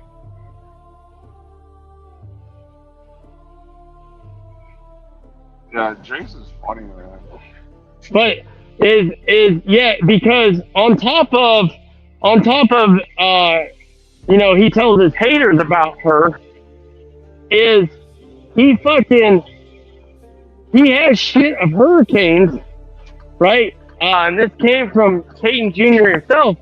He has shit of hurricanes at his house that they are trying. That's part of the reason they're charging him, right? And so instead of Jason calling and trying to figure out how to get that back, he's making his wife do it because his wife's at home and he's not, right? Yeah. Like, how fucking shitty, how fucking goofy is that? How much of a man is he to be doing that shit, right? I mean, he's a hardcore Marine, so don't ever question his manhood. Right? Well, we shouldn't, I guess, right? You know, we need to get one of those AIs. You remember in 8 Mile when Eminem was like looking at the mirror? You know, and he's in the bathroom. Yeah, he's in the bathroom. He's looking in the mirror. That was funny last night. The fucking coach was in the mirror. That telling is himself funny. and shit. Yeah. Dude, we need and DJ to make that. We've I know, I'm sure you've heard this, right? I'm sure, I would assume we've talked about this. I don't know, but when Stewie and Jason were around, I would assume we all knew this anyways. I'm sure we all did. We just maybe we did talk about this. We didn't talk about this, whatever. But Stewie and Jason used to tell us this. They're like when they were doing this, like, me and Jason shot this video. It took us 4 times to record this video in the truck because every time we started, one of our phones rang, or this happened, right? And they're like, wait, why in the fuck, between you two adult men, are you in the truck, like, reshooting a video like it's a movie, right? Like, they're just talking about their fucking last load of goddamn ice cream, right? Or furniture, or whatever the fuck they were doing at the time, right? Just so fucking weird, right? So Because it's fucking forced. weird. It's forced, right? Yeah. So, Oh, yeah, it is. It is. Yeah, 100%, right? It is. you know, like, It's just, when I would make rap songs, right? Like, whenever it was, like, exaggerated beyond belief, like the lie or whatever, like, I would be fucking up at the mic. But whenever it was something that I actually did or participated in or had knowledge of, it would just come out. You know, like, it's the same thing. Like, if I have something to talk about, like we were just talking about gun parts and stuff, right? That's going to flow. But if I start talking about something that I don't know anything about, so, like, it goes the same when you're trying to promote a company, or, like, this guy's looking for shit to talk about. Yep. Hey, guys. Yeah, you're talking about breadstick loads the other day, right? You're talking about breadstick loads. 11.9, but if you get the the computers are not the most accurate. It's like, wait a second, wait, what? The computer Dude, is when I way was more listening to that accurate. the other day, I was like, God damn it, I don't remember that, but that is funny. But I mean, well, obviously you did say that, but I was like, God, I don't remember that from that time, but that shit's fucking hilarious. That like he's telling everybody, he's like, hey, just so you know, these 2023 Cascadias, they're not that accurate, right? Yeah. Jason Pope, D-Truckers coaches, He doesn't I'm more accurate. realize. Yeah. Well, he doesn't realize that the computer. It's not that it's not accurate. It's that it's extra accurate because Yep. it's taken all. So when you hit the reset button, right? So when it's at 0, right? It's taking all of the information, all of the input into account. So if you're, like you said, if you're revving the engine too high, if you're doing this, that's going to change it in an instant because it doesn't have enough data to give you a more accurate number. So it's the accurate number at that time. That's why when you pull into somewhere, it might go to 12. Yep. It might go to 35. It might go Right. to 6. It depends what you're doing. Yep. Facts. And so when I was listening to that guy and I was just remembering all the artist stuff and I was thinking to myself, I was like, God damn it, these guys were like obviously they were pushing this 55 mile an hour thing so hard. And it was so funny because I started to remember them like they would do 55 mile an hour live feeds, right? 55 mile an hour club live feeds, round tables, not live feeds, round tables. Yeah. And they would be, every once in a while, somebody would be driving, right? Because they would do, because Jason goes to bed at fucking 4 o'clock in the afternoon, right? So they do them at like 2:30 in the afternoon. I don't believe Like you because I heard that nobody runs harder than Jason. Though. No, true. He's a He goddamn starts Marine. at 4 a.m. every morning. So, I mean, he can go to bed at 2 p.m. right in the afternoon Goddamn because he Marine, starts though. at 4. No, Yeah, he's we're a going goddamn to Marine. 20 U.S. Marine, that is. and us U.S. Marine. Marine. Yeah, Us us Marine, yeah. Us, 2. whatever. Yeah, 2. Yes, wrong 2, but right 2. Yeah. So fucking stupid. Yeah, 2. Too many twos, right? That's part of the problem. Too many twos. Fucking Too many stew, fucking- too. fucking ridiculous. Like legitimately ridiculous. I'll never whatever. Yeah, legitimately ridiculous. But I remember them guys, like somebody be driving, like Tim or something, and be like, Tim, how many miles per gallon you getting right now? Right? And he'd be like looking down and he'd like, all right, hold on, let me cycle through it. And be like, okay, hold on, I gotta turn the cruise off. Right?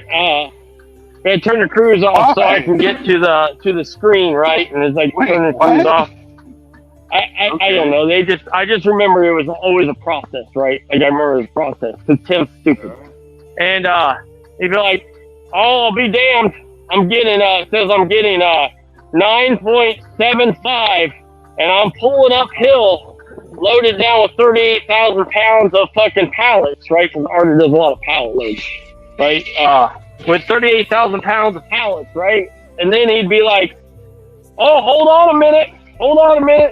It says I'm getting 14.7. I just slowed down to 52 miles an hour, and I'm getting 14.7 now, right?" Yeah. And it's like, well, wait a minute. Didn't you just say you were going uphill? Like, now, of course, Jason and them weren't saying this, right? People in the chat would be like, didn't he just say he was going uphill? And now, like 7 minutes later, he's like, hey, just so you know, update, I'm getting 14.7 miles now. I slowed down to 52 miles an hour. Like, well, wait, are you going downhill now? And he'd be like, well, yeah, I went up the hill.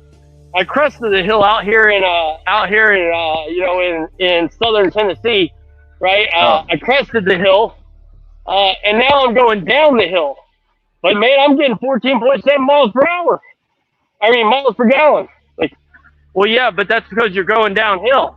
And like, no, that doesn't matter. It doesn't matter if you're going up or downhill, right? That's where the tailwind thing, right? He'd be like, that's like saying you got a tailwind and you're getting more miles per gallon because you got a tailwind. You guys are crazy, right? It doesn't matter if it's going up or downhill, right? For the miles per gallon. It's like, yeah, it does.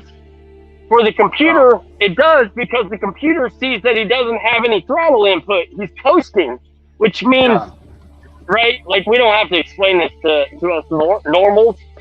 To them, we have to, like, they wouldn't believe it, right? Like, they're like, you guys are idiots. See, 52, he just slowed down 3 miles an hour, and he's getting almost 15 miles to the gallon. You guys are telling me you don't want to get 15 miles a gallon just to drive 52 miles an hour everywhere? Like, yeah, but it's not because he's driving 52. Never mind. You're right, Jason. 52 miles an hour is what it is. If you're on I-10, right, and you're past the hilly part of Florida and you're just going straight, or you're in fucking Arizona and you're just going straight, somewhere like that, and you want to test out, see what you're actually getting, well, you know, try it at 55, 50, and 60. At that point, for 10 minutes, so you can watch it constantly. Okay, now you know. But if you're going up and down hills, you don't fucking know, because it's going up and down. And plus, like I said, like it's not, like, you're looking at the instant. So if I look at the instant right now, mine's a bar, so I don't fucking know. Right now, it's saying I gain more than 15 miles to the gallon. Yep. Right, I remember now it says TC that. Boggs used to get so fucking mad.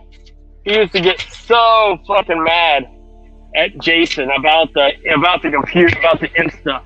He's like, you guys reset your trips every fucking 19 minutes, right? So your instant, right? You reset your trip when you know you're getting ready to decel, right? Yeah, it doesn't have enough data. Yeah. Yeah, and they're like, it doesn't matter, TC, because we do it by hand anyways. It's like, yeah, but you're giving us numbers off the Insta, even though you say you're doing it by hand, right? Like, you're doing both things, right? And they're like, shut up, TC. It's like, you're so fake. Wait. What do you mean by hand? What did they mean?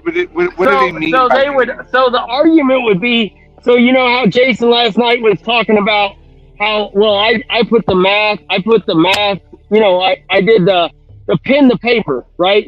That's when he was saying the computer, right? I put the pen to paper.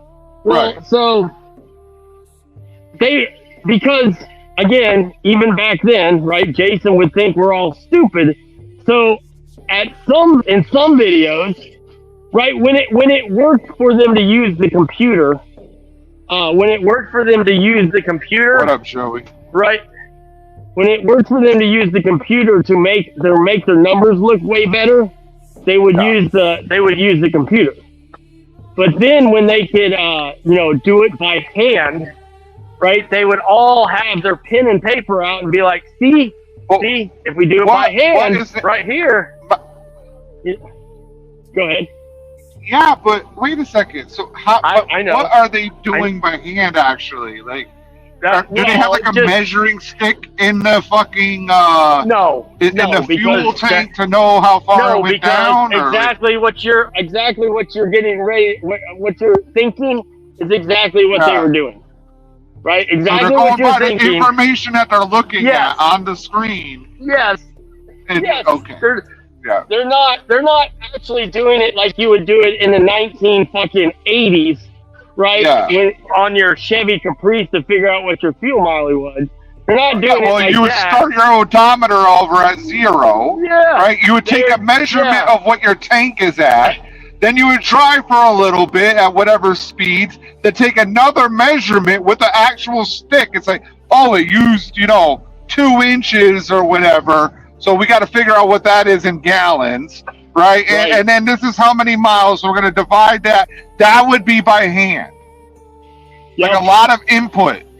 But to take the information that's on the screen and then to write it down is not this. It's not. Wait, what the fuck? It's the same information that the computer is fucking trying to. Yeah, exactly. It's not the same. Yeah, it's not the same.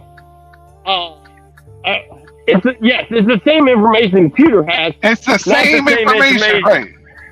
Right. Yeah. That was what was so funny is whether they were trolling, and I don't know, maybe they were a little bit, or they just didn't get it because they were trying to make sure their narrative, like, obviously, no matter what, their narrative was always correct. It was so funny because it's like, no, you're doing the same thing because your numbers, if you're going to do it the math by the math, you have to do it off of, right, like the tank and the fuel you put it, and they're like, no, that's not how that works at all. How do you think the computer gets the numbers?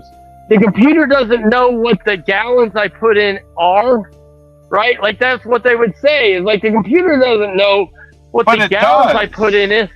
Right. Well, it doesn't necessarily know the gallons you put in. Hold on. You don't know how many gallons you've used, motherfucker. Right. The other thing is it doesn't know how many gallons you put in necessarily. I'm sure it can nowadays, right? Because it has like the ballast. Yeah. But I'm sure, it knows how much fuel is going through the injectors and all this other stuff. Like, it knows how much is being used. And it knows how many rotations of the wheel it's going. So it knows how many miles it's going. It knows, like, you're not sitting there counting every fucking rotation of that goddamn tire. True. Hey, I gotta fucking call my goddamn chicken feed place. They close in 5 minutes. I got orders. I'll be right back though. I'll be back. Give me like 10 minutes. I'll be right back. All right. Pause conversation. I'll be right back. Yeah. Oh my God. Atlanta, if you're on here, I'm in Atlanta. I'm in Atlanta right now. Right now, I'm in Atlanta. I'm going through the spot that you're not supposed to go through because I'm an outlaw and I don't give a fuck. I don't read that sign. I don't give a fuck. Just drive through that bitch. Alright? Fuck the sign. There's no bridges you're gonna hit or anything. Wow.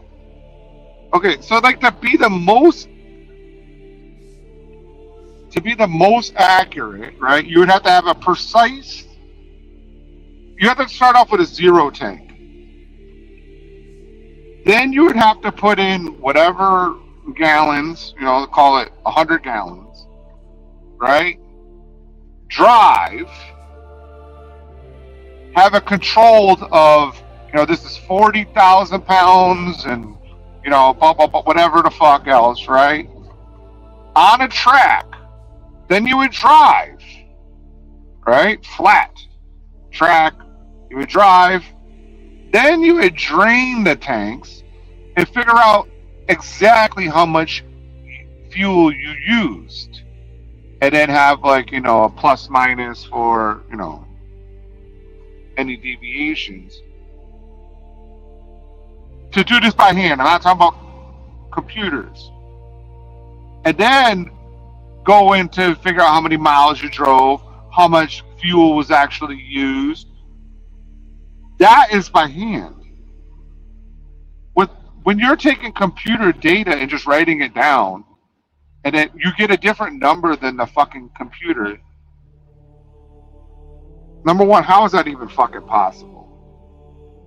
It's like if a computer's like, I got 3 plus 6, which is 9. But if you take the computer data of 3 plus 6 and you get 7. So how did that fucking happen?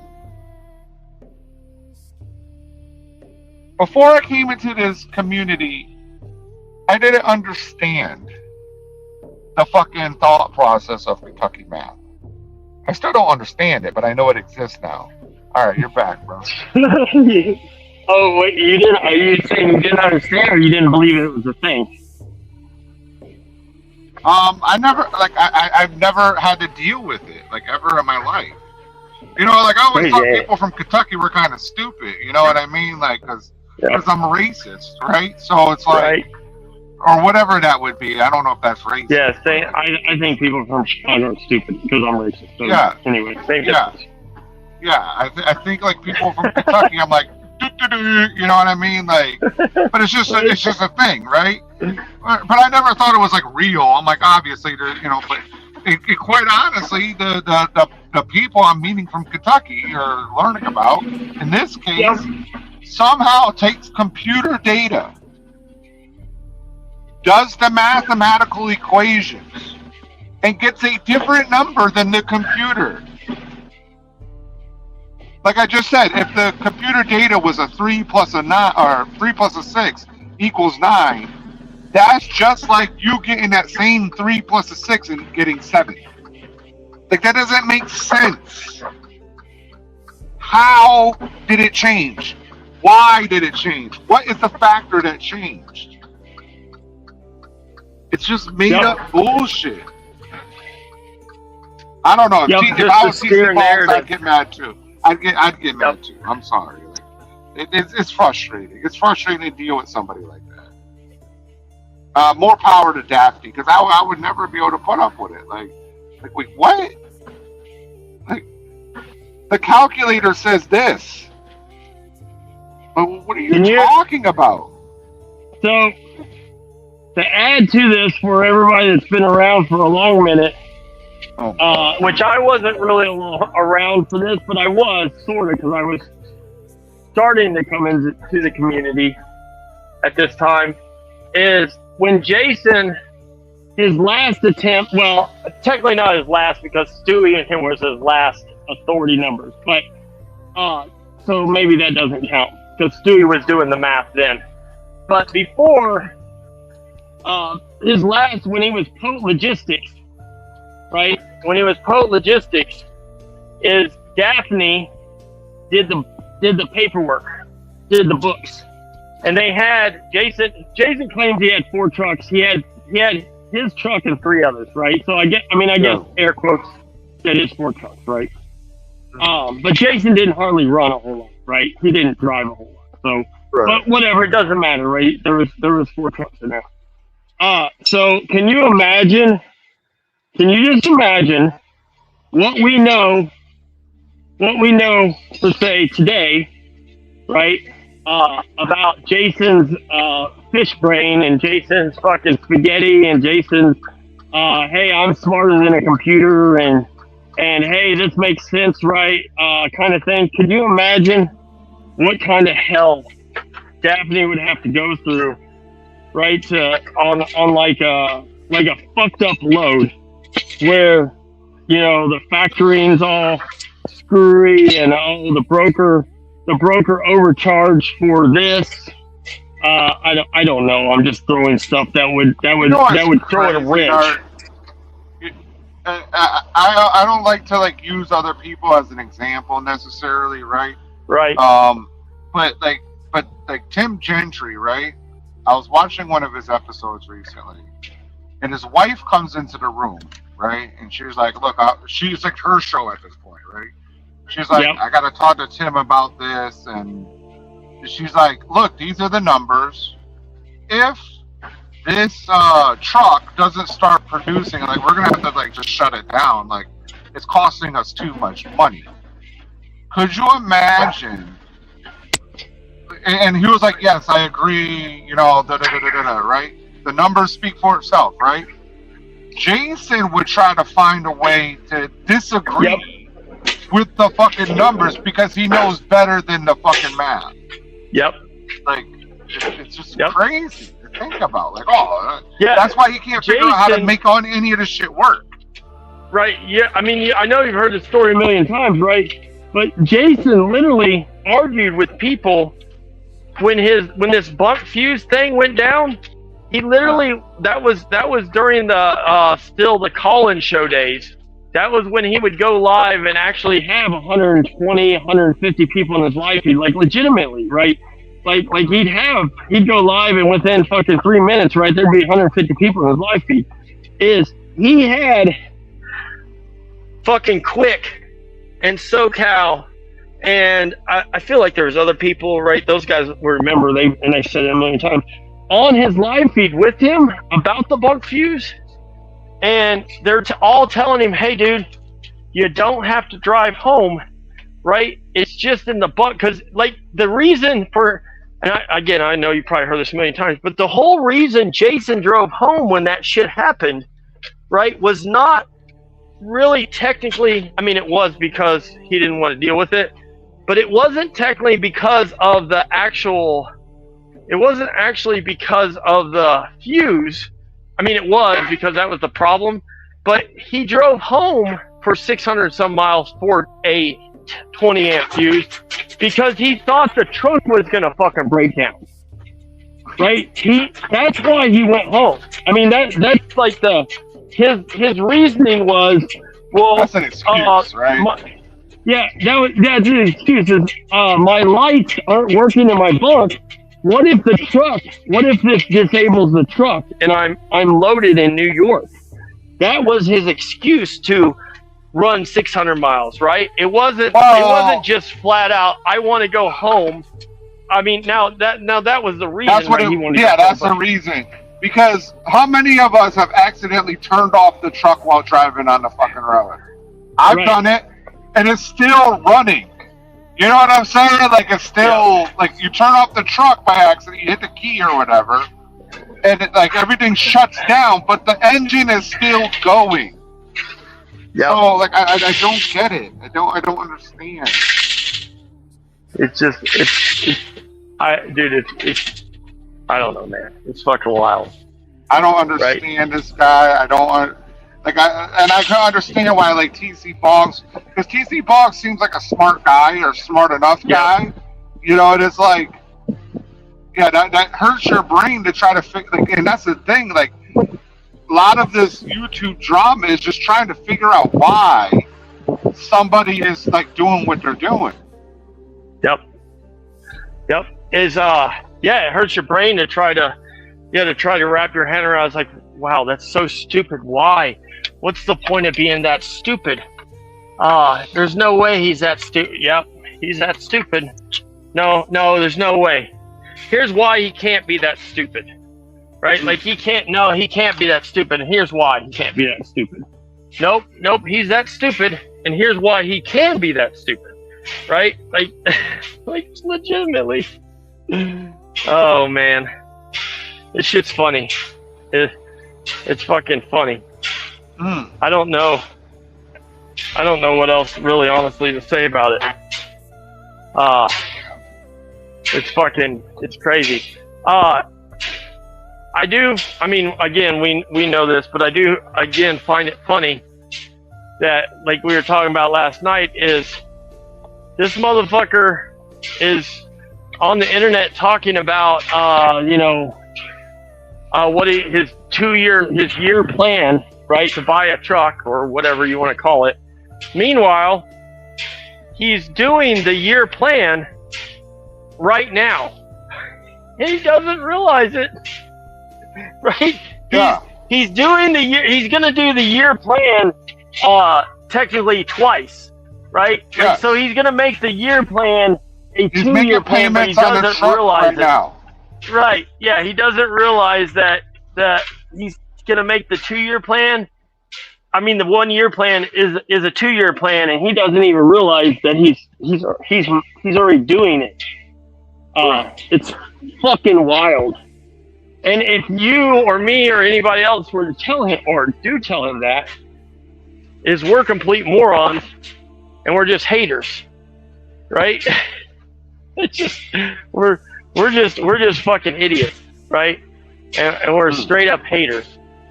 It's fucking crazy, fucking crazy. I don't know what else to say about it. The hater, I don't understand the hater thing, but let's switch gears for a second. Yep. I think I sent you a screenshot of GW Balls. Hold on. Did you just send it? No, it might have been yesterday or the day before. I probably looked at it. Here, hold on. Give me one quick second. Let me walk to my phone. I'm filling this truck full of oil right now. Because you said you couldn't see the Facebook posts. Oh yeah. Oh yeah. Yeah, here. I know. I think I remember what you're talking. Now, hold on. Let me look real quick. And make have sure to I don't look. get lost. I have to look because. Hang on 1 second. Let me look. Let me see what this GW Bowls.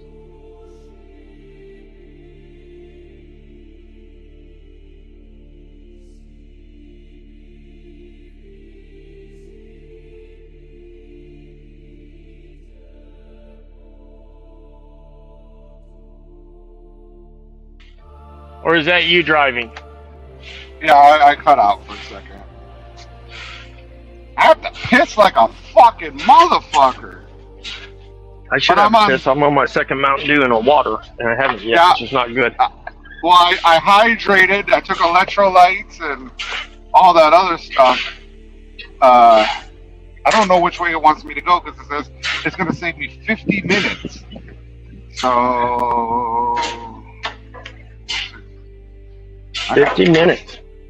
yeah, I guess there's an Pretty good. accident. Yeah, I guess there's an accident.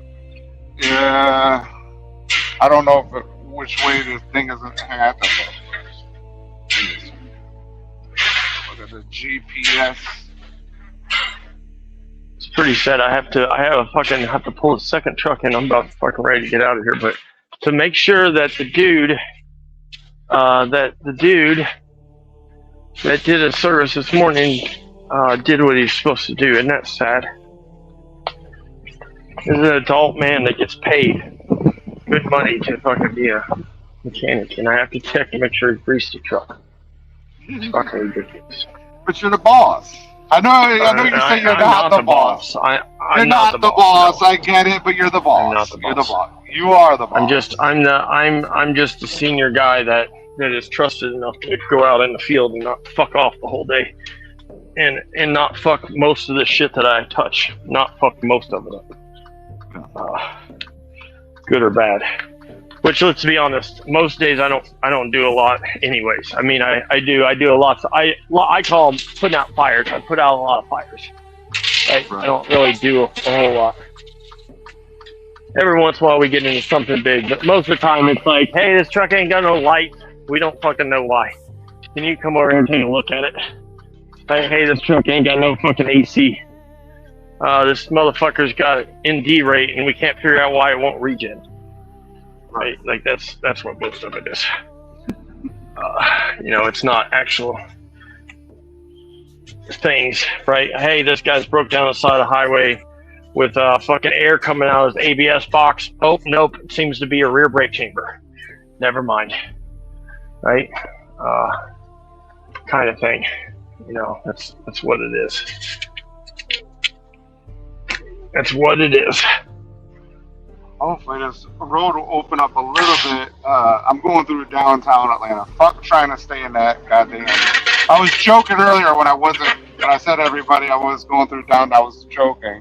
I sometimes do that. It's like early in the morning, I'll just go straight through downtown. I don't give a fuck. But now I'm not a truck driver, but every time I go through Atlanta, I go straight through downtown. Now, of course, I'm not a truck driver, so I know it's a different thing. Yeah, but there's I a care. sign. There's signs that say you're not supposed to do that.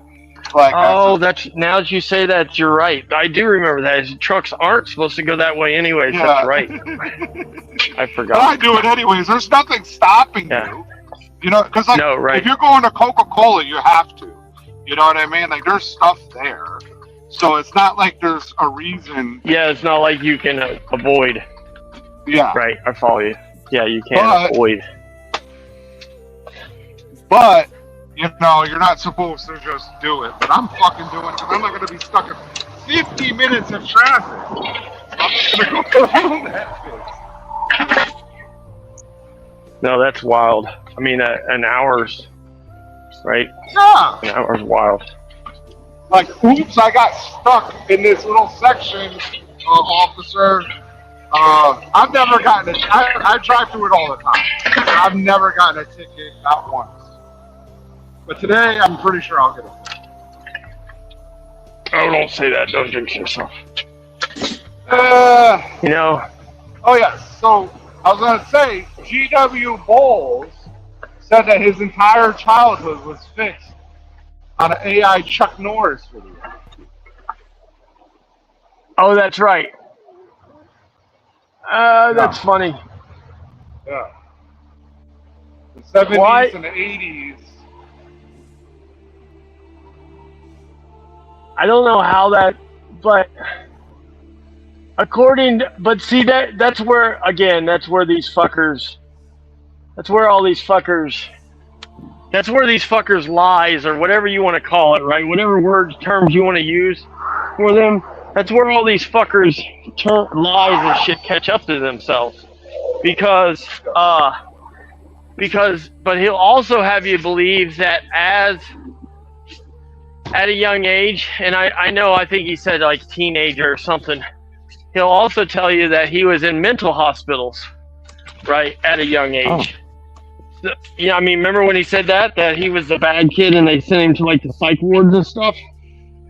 That was the same day he was talking about he was half woman, right? And you were talking about his real dad, right, the carnivore guy, or the Carvel, or I don't know what the guy's name. Yeah, Carvel. Yeah. Carvel, the candy guy or the ice cream guy or whatever. Yeah, it's spelled different. But yeah. So, I mean, there you go. Is like literally like which one is it? Because he'll tell you one, and then he'll tell you the other one too, right? Well, Carvel's his mom's maiden name. Oh, okay. Yeah, so like I'm only talking about this, GW, because you put it out there that yesterday. Yeah. Right? So, yeah, that's his mom's maiden name. And it might be her. Maybe she got married at 15. I don't know. You know what I mean? But it's right. As far as I could tell, that's the maiden name, Carvel. And that's Bull's actual name. It's Carvel. Yeah, GW, you do this stuff to yourself. I think you know that though. I think obviously he's like Jason. That's again, I say this all the time, right? I say this once a week, because it's true. Is all these guys are the same when it comes to this stuff. I mean, including James Best is at the bottom end of all this is all these guys they thrive on the social media attention. And yes, I'll use the word social media because that's what's popular right now. It doesn't have to be social media, right? It can be anything. It can be any kind of fresh attention, right? From anybody. But social media gets the most pop, right? Like obviously we know this. Right? Social media gets the most pop for them on all accounts, right? Like whether it's good, bad, fucking, and it doesn't have to be obviously. I mean, they'd rather it probably not be from our community, right? Like, I mean, I assume maybe James Best wants it from our community, but like GW and Jason and 404 Dave and these guys want it from they want the attention from fucking. They don't want our attention no more, right? Like we know they don't want our attention no more. Yeah, but they're not willing to embrace the fact that they're a locale. Yep. No, true. You know what I'm saying? That's why it won't grow past trucking. Yep. And maybe they're on purpose being a locale. I don't know. But, cause like I mean, like I was saying, that guy with the Pokemons, he's an actual locale, right? Yep. And, I mean, that's like a whole thing. Like, that's like an actual thing that these guys are doing. And it's kind of funny, it's kind of annoying, it's kind of sickening. But there's really people weighing 400 pounds, sitting, playing video games, talking shit, and they'll participate with the trolls for a price. Yep, that is 100% correct. Yep, they will. Yeah, they will. Yeah, they will be involved because that involvement obviously ends up offering them more fandom right? Is that maybe the right term? More, it Yeah. offers them more fandom. Well, the super chats and stuff. You know what I mean? Like, Yeah. That's why. I have super chat available. I haven't activated any of that stuff yet. You gotta like watch a video or something. Oh boy. Oh boy. Yeah, but I would rather take the donations in the super chat because I don't want YouTube taking the money. You know, like. Yep. Um, Faxo. What the fuck is going on here? yeah, I gotta get I gotta get enough. Oh, and I have another secret channel that people don't know about. Secrets. Yeah. And that has over 1,000 subs now, and it's monetized. Oh shit. Yeah. I know. Look at They'll the big never boy find go. They'll never find it. They'll never find it. Yep, you say that, and now... And you'd never see me, that's the thing. You never see me. I know. So it's like, whoa, shit. These people came to That was a stop. I was just say that was a big something, because I heard it. No, there's a fucking cop on a motorcycle, and everybody's fucking stopping because of this motherfucker. He's telling people to go around him, but you're in the middle of the lane. You gotta love him.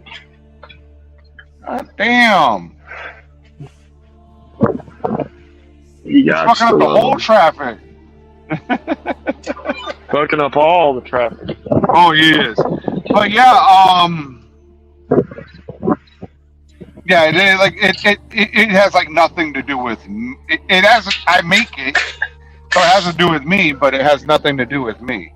Here's another one. Right. What was the president coming through or something? Like, what the fuck's going on here? No, the president's in hiding. Is he? Or is he? The other night. What did he say? I didn't even watch it. Really.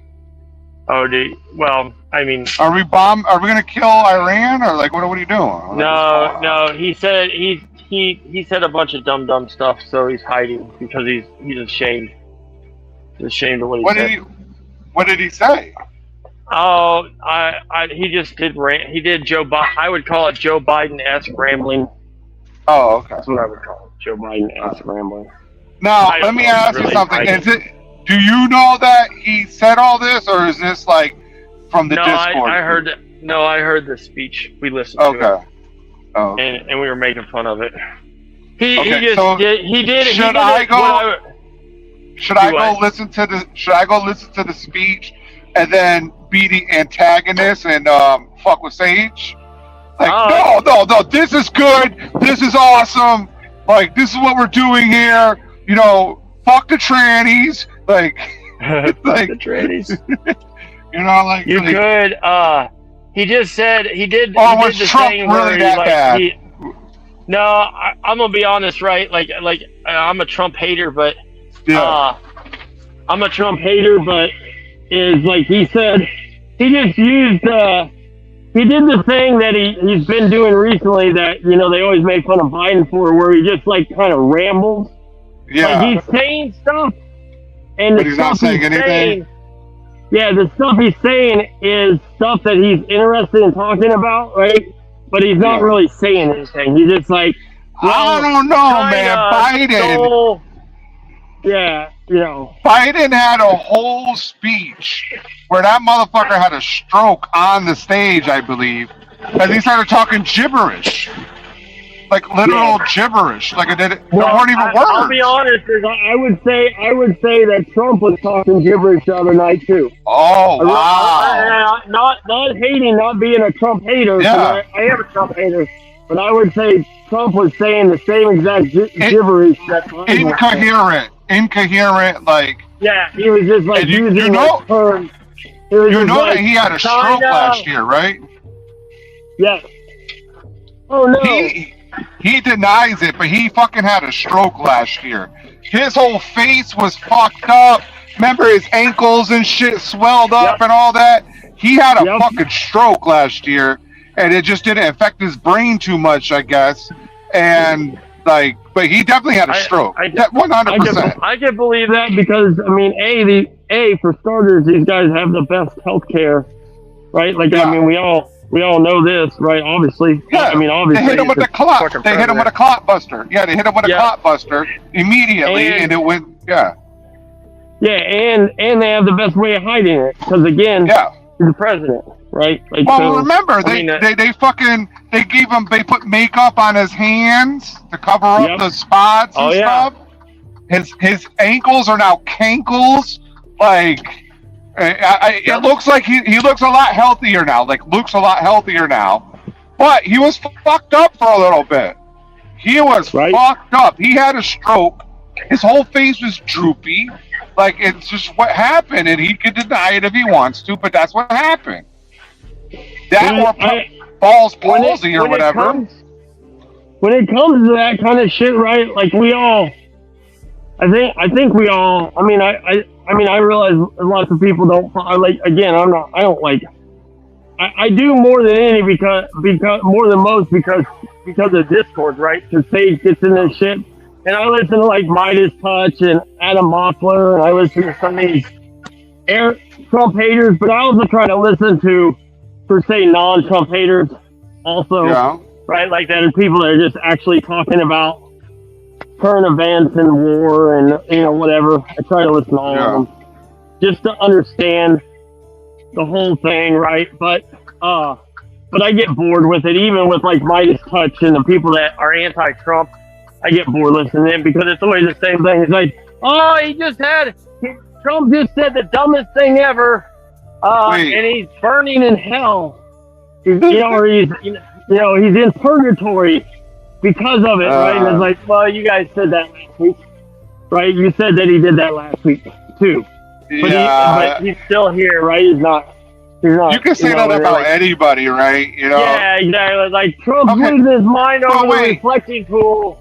This, that, and the other. It's like, yeah, you said that last week too, and maybe it was last week also, but right, like at some point, I don't care.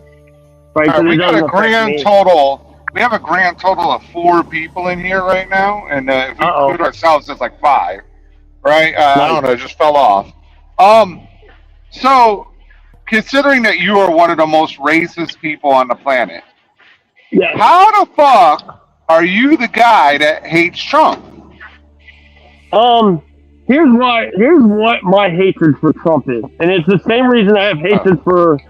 Now, with that being said, I also I don't like any of them.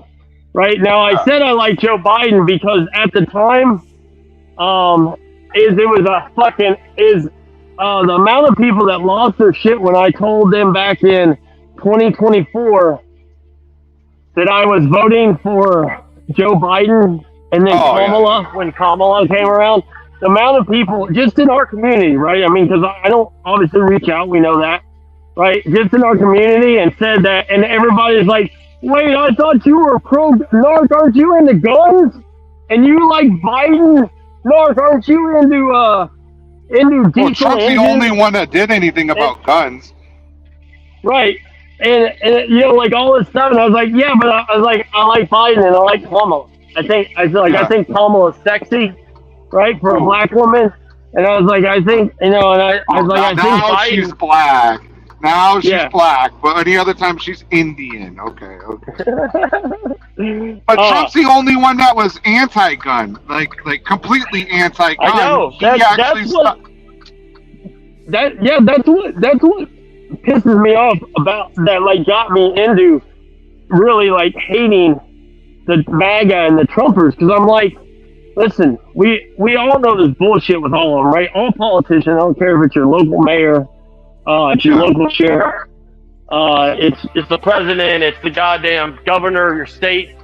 They all are bullshit artists because that's what it is, right? Yeah. Like that's the game, right? The game is just like the Jiffy Lube 5-10 minute oil change guy, right? The game is not to change your oil, right? The game is to sell you window washer fluid, windshield wipers, to sell you a goddamn turn signal bulb, to sell you on a transmission flush.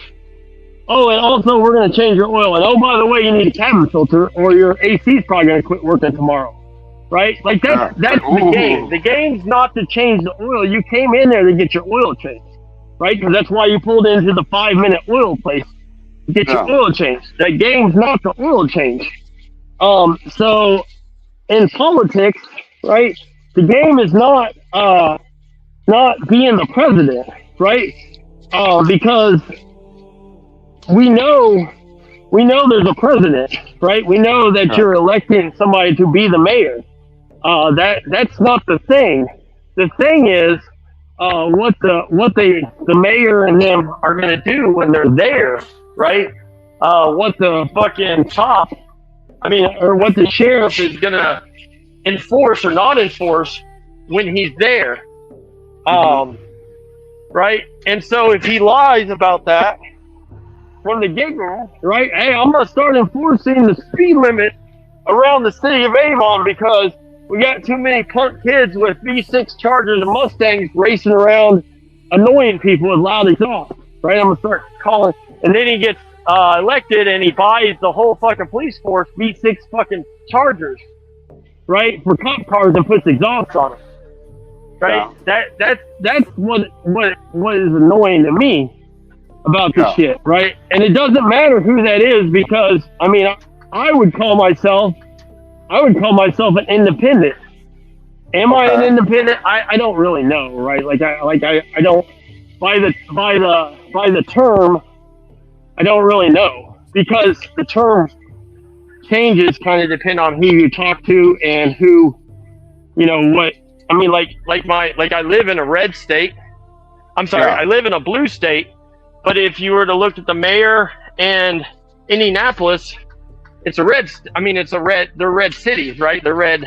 Everything's red. So, you know, I mean, technically, I mean, which is it, right?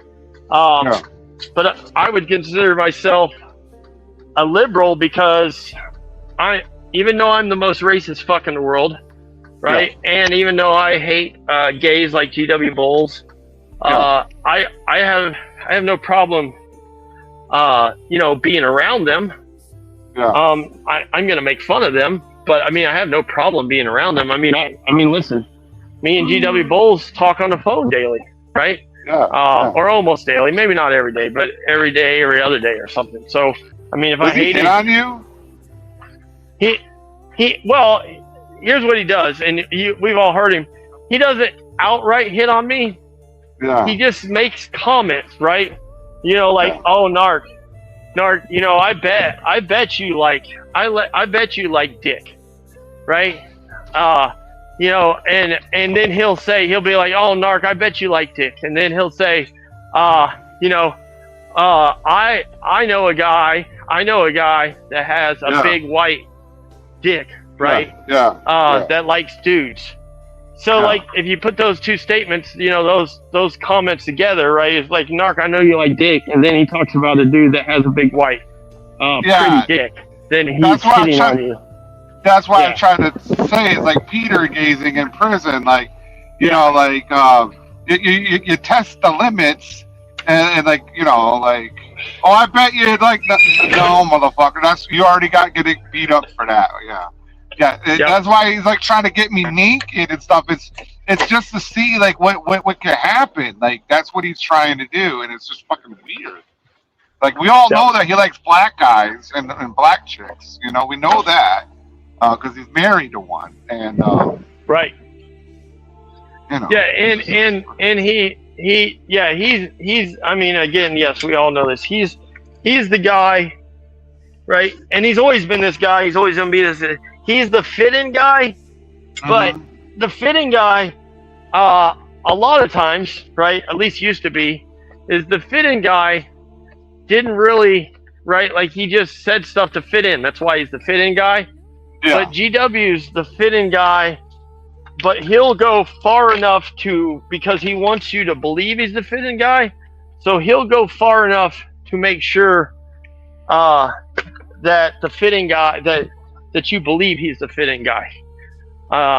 You know. But that's what he does. So that's why it was, okay, I'm not actually trying to bang this 17-year-old.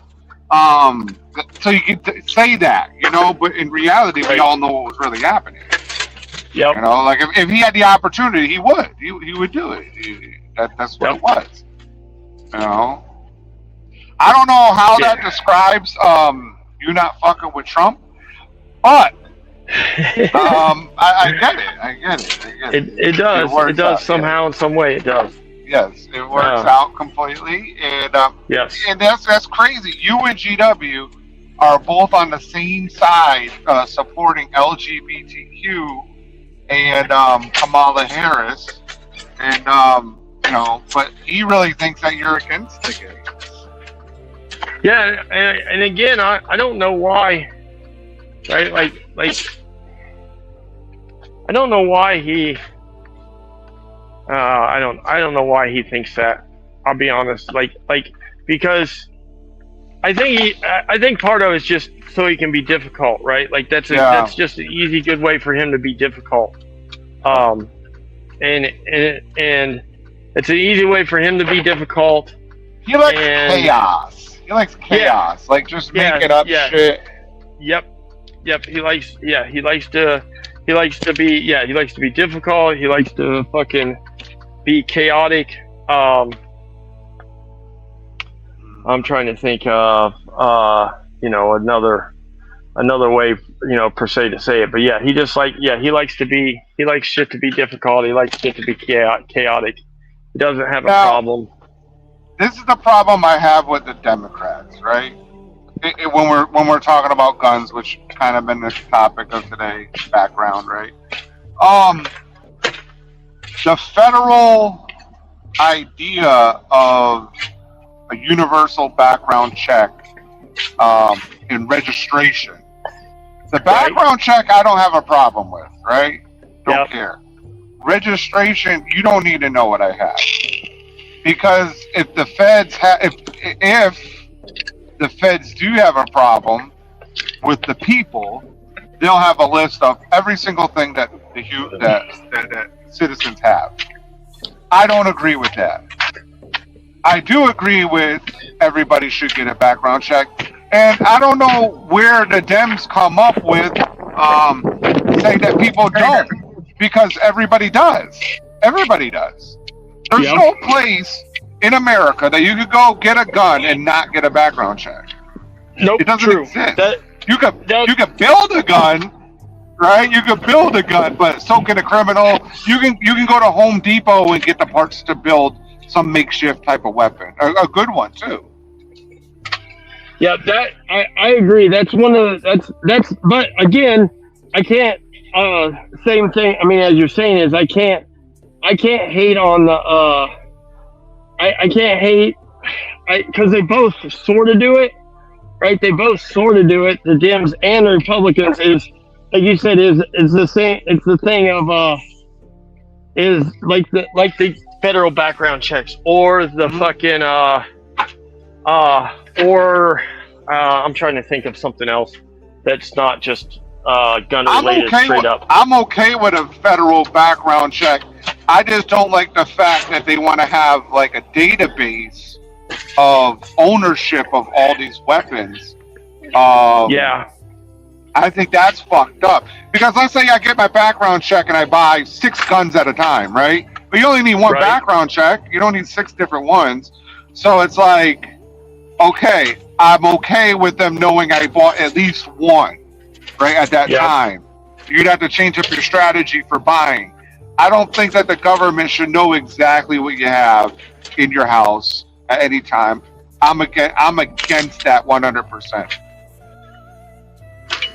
I'm with. I mean, I don't disagree on that part for sure, right? Obviously, same deal. It's I don't think they need to know. I also don't think that, like, when they're running, when they're pushing for these background checks, which we all know, like, and we all know that's how they. God damn it!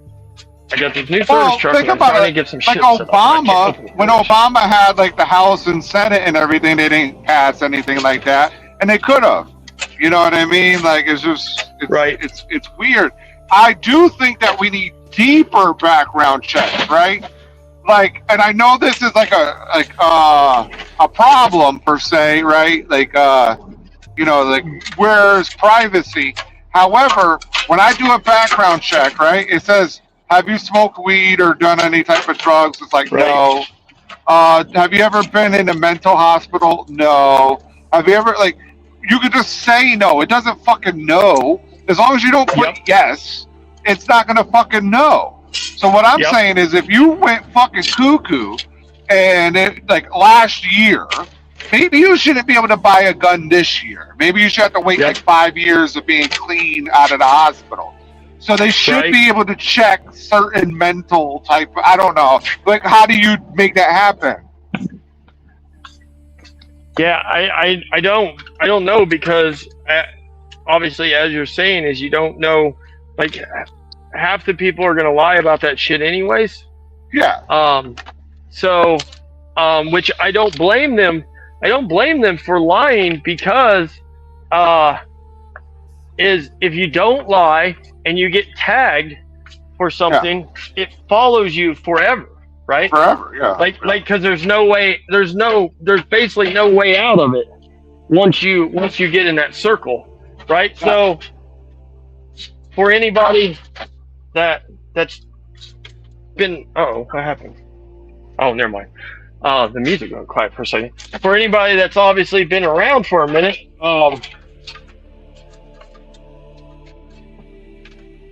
dude, I am not a fan. This fucking new truck. You hate that truck. I'm not a fan. I'm not a fan, and that's and I told my direct boss the other day. He was asking me about it, and I was like, it's smaller. It's not. The new truck's nice, right? The interior is fucking awesome, right? I'm not a fan of the mirrors. The mirrors are too long. They're right in your fucking path, your view path. But obviously, it's quiet. It's a single cab. I don't like that part versus my cab and a half, right? Yeah. But the AC works awesome because it's a new truck. It's got a nice blower, big fast blower, fat blower on it, right? And of course insulated better again. So the AC, it's cold as fuck. I'm a fan of that part. But people don't understand, right? Like it being smaller, it's very much smaller, like the tool space. But that's because they don't understand when they buy these things, right? They don't, like, so my boss, he doesn't understand. And maybe he shouldn't have to understand. But I told him, I was like, the size is, like, bad. But anyways, it's new, so all, like, even opening drawers is, like, almost impossible. Right? Like, drawers, like, the slide outs and stuff, I'm trying to work on, like, moving the little, the way the slide, like, all the drawers have separators in them. But now I'm finding out to remove the separators that they put in all of them, instead of having blank drawers and letting me decide where to put the separators at, is you've got to take the whole drawer out to get the separators out, which is a fucking nightmare. It's a fucking nightmare. That's what it is. But neither here nor there. Anyways. Yeah. Anyways. But I don't like the idea of the gun thing being fucking of them knowing, because eventually, just like we were talking about the fucking trigger thing a little while ago, is eventually if you have somebody say like a GW Bulls, right? We'll throw GW under the bus because he's done this. Is a few years back, GW Bulls tried to pull red flag laws on me in Indiana. Oh, and I was saying this earlier for people that follow me, right? Is when I had the shit with the binning out in Idaho. One of the problems with that, more than anything, is while you're under this protection order, you're not allowed to purchase. You're not allowed to sell or purchase firearms. Now, the selling part I don't really understand, because if you know anything about guns, is when you sell guns, right? Most of the time you don't fucking. Most of the time you do not you don't have to register to sell them, right? Like no one runs your background when you sell a gun, right? They're not like, hey, before I buy this off you, I need to run your background real fast, right? So that's not technically a problem, but obviously they don't know this, so they say buying or selling, and if something fucked up happened, like somebody brought some false charges up on you, like say a GW Bulls or this dude out there, is once you lose this shit, right? It's just like being in the system. It's impossible. It's merely impossible to get the shit back. And once you get it back, then you're still on a list, whether they admit or say you are or not. You're still on a fucking list, right? On a secret list is like, oh, that dude lost his gun rights for whatever reason last year, because they don't care what the reason is, right? They just look. It's just like you get having a DUI when you were 18 and there was a deadly accident, but you were DUI, right? When the accident happened. Right, yeah, they're not going to look at the circumstances. Got a decent exposure for like taking a piss in the back of a fucking store or something like that, and years later they get pulled over. Oh, you're a sex offender. Like that's exactly what it is. You don't know what they are. And good or bad, right? To be hypocritical and be honest and hypocritical is when that happens in our world, right? And I'm talking about in our YouTube drama world, that's a positive for people like me, because I can look that up and say, oh, this motherfucker exposed himself in fucking public, when that's not really what happened, right? But that works for me, but that's how the cops look at it. Yeah. Oh, it's what happened. Yeah. Huh. Right. You're right. You're right. It might have been innocent, but you still exposed yourself as somebody fucking saw it. You're in trouble for it. True. So you weren't discreet enough. True statement, right? True statement. Yeah. Is that loud as shit? I just thought about that. I'm sorry. Hold on. No, you're good. Yeah, I don't agree with like the background check. I'm okay with and all this other stuff, but like it's just too much to like. When is this? Because like the FRT, the rare breed, right? So the feds had fucked with rare breed. They went to rare breed. Oh, that's an SL. That's a fucking Mercedes, the long joint, the Mercedes, the Batman Mercedes. The long joint. Mercedes. Yeah, the nice. 4.5 AMG. Yeah. Convertible. Let me tell you another bitch I have about this truck, and again, I fully understand. Right, I have a brand new 2026 truck with right now I've been driving all week, but it has 492 miles on it. Right, it's probably $180,000 truck. So who am I to bitch, right? And my boss gave me $2,000 and said, buy what you want for $2,000, right? And if it costs more, call me, right? Like for headlights and fucking wheel covers and fucking lug nut covers and fucking window. I got the windows tinted the other day, right? Like he just handed me $2,000. He's like, go get the fucker done. Whatever you want done to it, do it. And if it's more than $2,000, call me. We'll figure out what we need to do, right? Like, or I'll get you some more money. Which I have a credit card, right? A company card, so I can just run on the card if I need to. Yeah, I know. Well, and I'll be honest, is a lot of this shit can wait, but like wheel covers and shit and tinted windows and stuff, right? Like I want that shit to happen right now.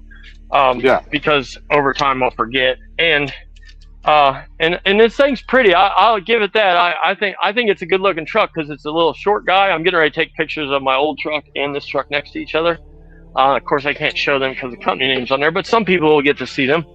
And you can see the difference. Like I said, I understand what they did, but the bed is literally 3 foot shorter, and the height, like my bed now is 7 foot off the ground. Like the top of the, I have to get a step ladder to get in the top cabinets. This new bed is the high one is 7 foot, but there's only one cabinet that's 7 foot. The rest of them are 4 foot, or I'm sorry, 5 foot. So the cabinets are nowhere near. They're not as tall. It doesn't have any tie downs in the bed, which is one thing I don't understand. Like the bed is just a clean bed, right? Like I can get some load locks and stuff. But I mean, I do lots of services and lots of hydraulic and oil work, whatever you want to call it, out in the field. And that's what I told him. I was like, this bed is missing. It's literally missing 2 cabinets on each side, right? Which doesn't sound like a lot, but those 2 cabinets is where I carry most of my fluids, most of my fluid changing stuff, my creepers, my fucking mats, and all that shit. And now I don't have anywhere to put that stuff. And the bed does not have a goddamn fucking lock, anything to tie down in it, other than putting load locks in. It's a smooth bed. And I will say it has a PTO driven compressor, which I've never had, which is fucking amazing. It's kind of loud, but it's fast as fuck, right? Like the PTO is fast as fuck. It also does not have an auto crane on it, right? And I use the fuck out of the auto crane. I use the fuck out of the auto crane both personally. Can you take the other one off the other truck? No, because this truck, the Chevy's so small, the auto crane's longer than the bed of the new truck, and it's too heavy because this is a 2-ton, 4,000-pound crane on my other truck. And even though my other truck's 550, right? And you're like, oh well, the Chevy's technically bigger. It's not, right? Because a 550 Ford is the same as a 5500 Chevy. It's just the Chevy has a bigger body, like a physical bigger body on it, right? Like the body itself, weight, the springs and stuff aren't bigger, right? Right.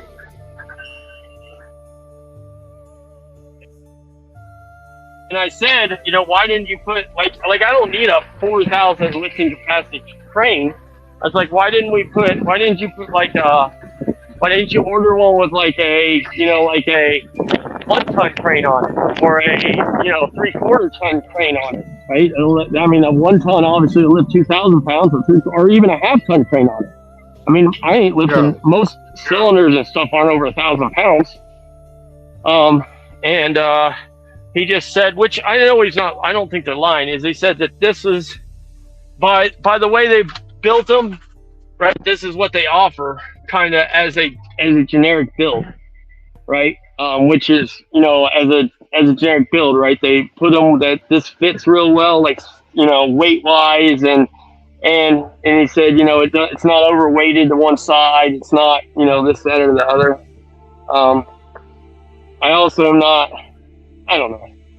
It is what it is. What are you gonna do, right? Like, I mean, it's the truck I got. I'm not buying one, and they're not buying me another one. So unless I go somewhere else and work. Now, are you gonna put your name on the door? That's what you should do. You should put your name on the door. It's funny you said that. We had that discussion in our Discord. I had it in another group too. Discussion about putting my name on the door. I don't think I'm gonna put my name on the door. Now, I might put my name on the door. Is that because you don't want somebody to pull up like a Joey eyeglasses and be looking over at the bottom and it says, "Oh, that Michael Craven"? Oh shit. Yeah, maybe. Maybe I don't know. I'll you know what? I'll be 100% honest. There's not. I don't have I might put my name on the door. Put your name on the door. Maybe I will. Maybe I will put my name on the door before it's all said and done with. I mean, you're getting tips. You're getting it decked out for yourself. Yeah, I was putting stickers together, right? Like I'm one of these guys that collects stickers from everywhere, right? All the companies and get stickers everywhere I go. We go on vacation. I buy all the cool stickers at the place. Palmetto State. I think I spent $50 in just stickers from Palmetto State Armory, right? Shit like that. You went there? And so, yeah, we went. I went to the one in Savannah, North Carolina. No, I went to the one in Savannah, Georgia. Okay. I did not go to the headquarters. I've never been to like an actual brick and mortar Palmetto. The one in Savannah I don't know. I know that I'm pretty sure the one in Savannah is like the second smallest one they have. But it's basically like, I mean, that one, of course, again, I'll say was small, but it's basically like a Cabela's, right? Like but it's just all guns, all hunting, right? All guns, all hunting. Yeah. Not knocking it. It was fucking cool as shit, and they had good ammo, but they have a little bit of everything, right?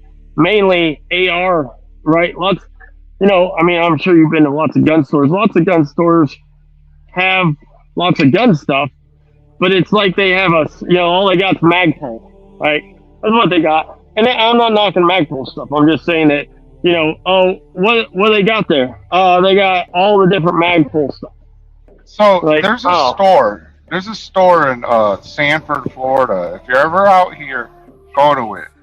It's called Toys and Guns. And guess what they sell in there? Toys and guns. Yeah, and guns. Like, it's kind of cool, actually. Like collector toy, like I would get, and then another section of like huge wall of guns. It's funny as fuck. Like, why are these two things don't really go together? But it's in the store. Toys and Guns. In Sanford, Florida. That's funny as fuck, actually. I think I thought it was cool to go to it. I mean, because we were in I changed the shit. Hold on, fuck! I fucked up this guy's dash. I mean, a brand new. Yeah, I mean, I didn't fuck his dash up, but I did. I'm trying to get his menu to come up. Where's his menu button at? Maybe I gotta put it in park. Then he's gonna have to fucking figure it out for fucking 45 minutes on Monday. Oh, I gotta figure it out now. I see what I did. I thought there was a menu button somewhere here. Is there not a menu button for the fucking... Did you check out that song I sent you? That's your I theme did song. not. I did not because I'm lazy and I was here, and then I started. And honestly, as soon as I was getting ready to, I was like, "Oh, Trip Fly." So I came in here and started talking to you before I even got into any of that. What? Yes, it's your theme song. You got to play it every time when you roll in your truck, and when you're taking huge vape hits, rips. Huge vape hits. Yeah, huge. Well, what is that? I saw those guys on the internet on YouTube, and they're doing vape wars, and they're doing all these tricks with the fucking vape smoke and stuff, and it's like, oh yeah. Well, that's been a thing for a minute, right? yeah. The vape wars thing. That shit is funny as hell. It's like, yo, how do you get into that? Like, you got so much time on your hands that we're just gonna do this. There's motorcycle gangs riding in the fucking. Oh yeah, I made it through Atlanta, people. I've been out of Atlanta, so I skipped through that 50 minutes, but now I'm in a 16-minute delay. And we lost Narc. He'll come back eventually, probably, maybe, who knows. So yeah, that part. 7 miles, something's closed. I don't know. 7 miles, 10 minutes. I can't see that far. Jeez, that thing switched as soon as I clicked off here to take a picture of the miles on this truck. It immediately fucking kicked me out. Like, it didn't even give me a minute. Yeah, sometimes it's hit or miss. It doesn't fucking. Yeah. I got my phone died last night, and I had Josh and Joey eyeglasses on the fucking panel, and my phone died. Oh, damn! I bet that was fucking wild as fuck. They didn't do anything. They didn't do anything. I went through the playback. I deleted it just in case first, but I was watching the playback, And I was like, oh shit, they actually didn't do it. Like Josh made the joke, like if he's not back in 5 minutes, I'm gonna play some porn. I wouldn't think. I'll be honest. I would think Joey more than Josh, just because, like, even though Josh may be kind of like whatever he's got going on, you and him got going on, is I would think that he. Oh, I don't have anything going on. Well, let me make that clear. I have nothing going on with Josh. I know. He's going after me. Yeah, I just don't pay attention. I don't really pay attention. It's like I just think he's trying. Like we've talked about. I think he just tries to stir the drama. Because last night I was thinking about it. I was like, oh shit, and then at the end of the day, right? Like I was like, oh, that's right. He's just probably. Which again, I don't hate. What you mean? You mean when the panel opened up? Yeah.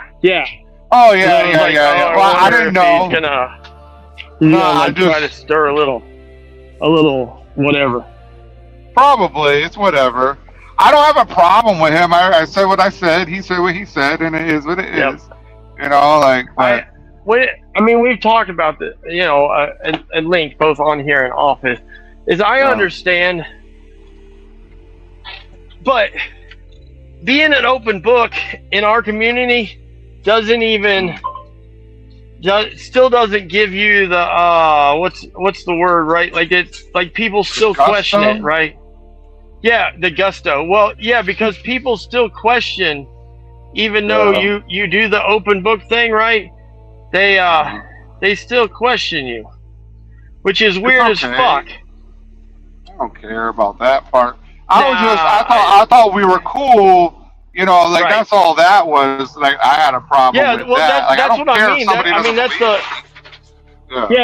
what I mean. That's the point that I mean is like just because like even though you don't care, is the whole point is like they shouldn't care because we're in a community where that shit shouldn't. I mean, it only matters when you're going up against somebody. So, well, he's going up against me, but I'm just not going back up against him. I don't know what I'm trying to say, but he shouldn't be because you guys get along for long periods of time, not. Right? Yeah, I guess not. I guess like that. That's why I was like shocked. Like that's why I thought what I thought, and I was like, okay, whatever. But now it's having to open, so I know what it is. It's like, okay, cool, whatever. Like I can't force anybody to believe something. I guess it's really hard to believe that a guy bought a $5,000 trailer or something like that. Like I guess it's really hard to believe that. So but it's whatever. It doesn't matter. What can I do? True. Am I supposed to put my titles up and then it's like, oh, that's fake too? Like, okay, cool. Yep. I laugh at some of this stuff when it turns into whatever. What's ugly about it, right? Is like, let's say, like in this situation, right? Like the person brings up other people that were, talking to. And then it's like, wait a second, now I got to look at the whole situation. Like, I get it, you don't fuck with me or whatever, but I thought this person definitely did, and it's like, I don't know. Yep. Yeah. Like in this case, Windsard, like he dropped Windsard's name, and I'm like, now I'm in the background, like questioning Windsard, like, what the fuck you doing, motherfucker? I didn't say it like that, but like, it is what it is.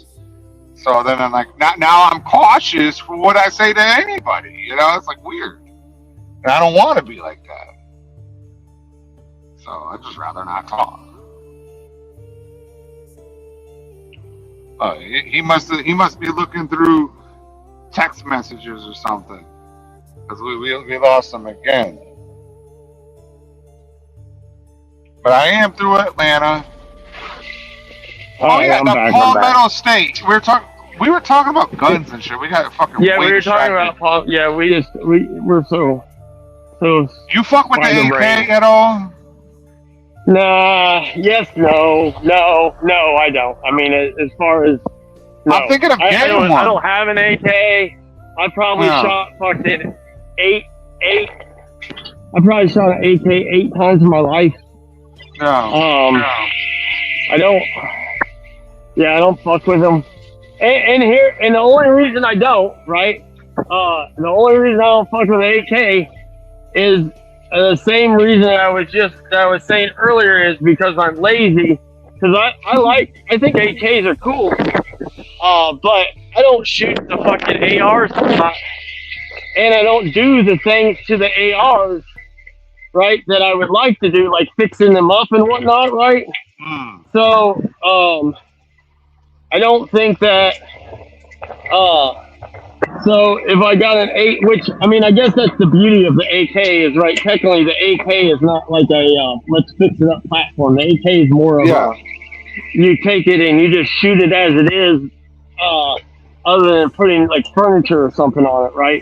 Like putting wood stocks or... Yeah, PSA kind of has them, but you still can't like fuck with the internals. You know what I mean? Yeah. Like, yeah. much. So you're just which, and I don't like if I'm gonna spend money on something, then it's gonna be an AR. Like I've never like I've looked at AKs not centuries, right? Like I've looked at like real AKs, like old Russian ones and stuff. Because you can still get those for relatively cheap, right? Like you can get a good Russian one or something for like $1,200 or $1,500. You can get a Russian ones? I didn't know you can get a Russian one like in the civilian market. I thought it had to be like Ukrainian or. Well, I'm saying Russian because I don't know names, but I'm saying an over the seas one, right? Like I shouldn't be naming names because I don't know, but I'm saying like a Ukrainian, like an over the seas one. Right, that's not a Century Arms, right, or a fucking what's the other one? Is it SDS that makes them also? There's like 3 companies that kind of make like they're AKs, but that's Soviet like the old AK? style AKs, like a Soviet style. Century Arms, I think SD or SK or somebody's one of them. Okay, that makes you know them. what's crazy, Narc? Okay, I'm not saying for anybody to do this, but you can do this, right? Is that you can take a plane to Poland, go across the border in Ukraine. They have gun stores. Now, guns are typically, like, not illegal, but they're illegal, right? You have autos and stuff like that. But now that the war is going on, the stores are selling all the shit. All of this shit. You can get full autos and everything. Like, let's say you find a dead Russian soldier, you can take his AK, and now you can use that AK. But they have gun stores all over the place, and they have auto ARs, all full auto ARs, like manufactured Daniel Defense and all these other motherfuckers. Like, those motherfuckers, imagine how much money they're making, and they're new. They're not pre-86. They're today. You know what I mean? Right. Full auto ARs. They have AKs, Javelin. Anything you want is for sale in fucking Ukraine, man. So I'm not saying that anybody do it, but the problem is, how do you get it back home? That's the problem. Now, I'm not telling anybody to do this, but like a Russian AK, as far as I know, you cannot get like a authentic, because they're against like there's certain countries we could trade with and shit like that, okay, with weapons, and it's just a big fucking weirdo shit, like that movie War Dogs. That's why they couldn't sell the Chinese bullets, and they repackaged it as not Chinese bullets because they couldn't do deals with China, right? It's all about shipping and shit like that. The AK can be sold broken, like dismantled, right? And I mean like the receiver is chopped in half, right? Then you get it here and you fucking weld that motherfucker back together. Yep. That's what a lot of people do. They weld the receiver back together. Now they got a real, authentic Russian full auto and whatever AK-47 in America. It's crazy how there's like all these loopholes and stuff. but I don't know if you should trust the welding. I'm not a welder. I don't fucking know. For anybody that's in our little Zello group, they all know who. It doesn't matter. It doesn't. But all right, I said half his name, so anybody that's listening, they already know what I'm talking about. Anyway, this man lives in Texas now, but he used to live in Cali. And he had a machine shop in Cali, and his machine shop specialized in pew-pews, right? And so his huge specialization was building certain types of H and Ks. And I would assume, and we'll just say a 5 at the M, right? Yep. And if you know, and that's not anything like super special, right? I mean, it is because they're expensive, but whatever. Now, do they shoot and 9? so Do they shoot 9mm, Yeah. or is it? Yep. Okay, yeah. Yeah, and I don't know because But it obviously was some of his shit legitimate. was older. It's a real. Yeah, no, it's a legitimate, Okay. like legitimate, like when they passed the law, like he chopped his up, and that was what you were just saying. Is that was the whole thing. Is in order to fix it, is you would weld it back together, right? He's like, I left it as is because that way I could always take it and weld it back together. Yeah. And he's like, I trust myself, I trust my welds, I trust my self to do what I need to do, right, for it to be ready to go. It's just funny you said That's impressive. That's cool. Yep. That's actually pretty cool. Because I mean, Palmetto State themselves, they have an MP5 now too, right? Right. So yep, they do. But it's like not full SAR, auto. Lots of them do. Yeah. Yeah, it's not. Yeah, right. None of so them are. Like, none of them are like, that. And really, I don't. The way it's designed, I don't think that you can really get into it and fucking fuck with it. I mean, you can if you're like an engineer. You know what I mean? Yeah, I don't think. Yeah, I think that they've made those that were popular to do that stuff with. I think you're right. I think they've taken all those and made them pretty much unfuckable, or unfuckwithable, for that reason, right? Just like that. Or we just don't have the skills. We don't have the skills to do it. Yeah. Right, because just like we were talking about that the SAR Mac 10 or whatever you want to call it, the fake deal is I would guess, and I don't know this, right? You could easily Google this or watch some YouTube videos or Discord or Reddit or whatever, right? I would assume that most all those are unfuckwithable. I mean, nothing's unfuckwithable, right? If you have a lathe and a mill at your house, right? You can remill and remake anything and then add or take out the parts that you need to fuck with it, right? Like, so obviously nothing's unfuckable. And that's what I'm saying. You need, and that's one of the things that the government wants you to, like, they don't give a fuck.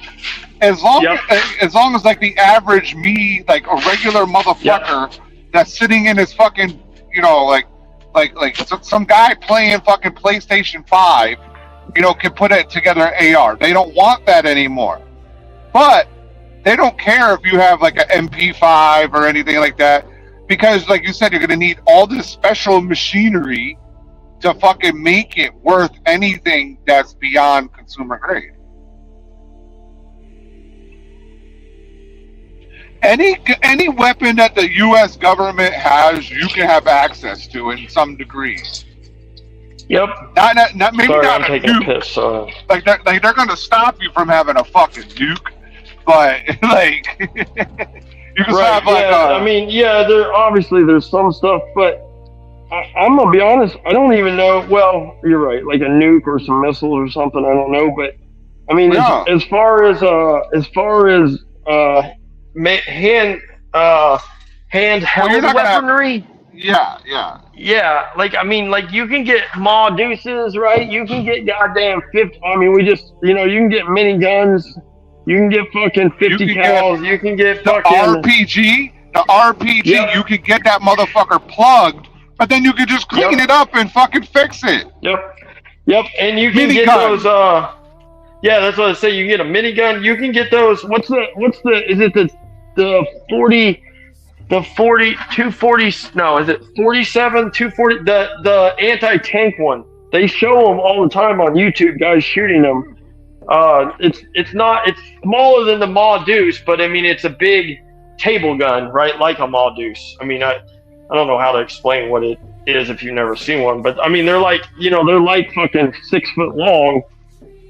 And they shoot obviously a 40. I think it's a 41 millimeter. It's not a flare, right? It's a 41 millimeter fucking rifle cartridge or round. Yeah, I mean whatever you want to call it, right? That's insane. You can get those. That it's all about the money, that will right? take out a fucking exactly. So like, right? So I mean, you're not gonna get a Tomahawk missile because it costs $8 million, and you're just not gonna like. You would have to have like serious fucking. Like underground bunker to be able to have that. Like, I don't think you can get it. It's just like fucking. It's literally just like a fucking. Like a goddamn. What the fuck's the word? What the fuck's the thing I'm thinking of? Is the Ma Deuce. We were talking about the fucking minigun. The Barrett. Fuck. It's my. You ever seen Lord of War? Lord of War. With I do Nicolas not think Cage? so. I don't think so. It's a movie based on a couple different gun dealers, and they put them into one. Right. And we just traded a basketball player for his basic character. Like, okay. That Brittany Gardner. We released that Russian guy that's what it's based on. Oh, okay. Yeah. The chick. Right, the chick with the weed. Right. Yeah. So like Diesel Dave and shit, right? I think I just popped the tire. I don't know. Hope not. Oh no. I hope not. It just jerked a little bit. But fuck. Let me see. Yeah. Diesel Dave, right? Yep. He has the Black Hawk, right? Yep. So it had to be demilitarized. So in the movie, there's a scene where like Ethan Hawke is gonna come check out this fucking helicopters, because like I said, certain countries can't do certain things. Like you can't buy, these fucking. They couldn't buy these bullets from China, but they could do it from here and that. So it was like, oh, these missiles are going to here for a different customer, and this is a humanitarian helicopter now.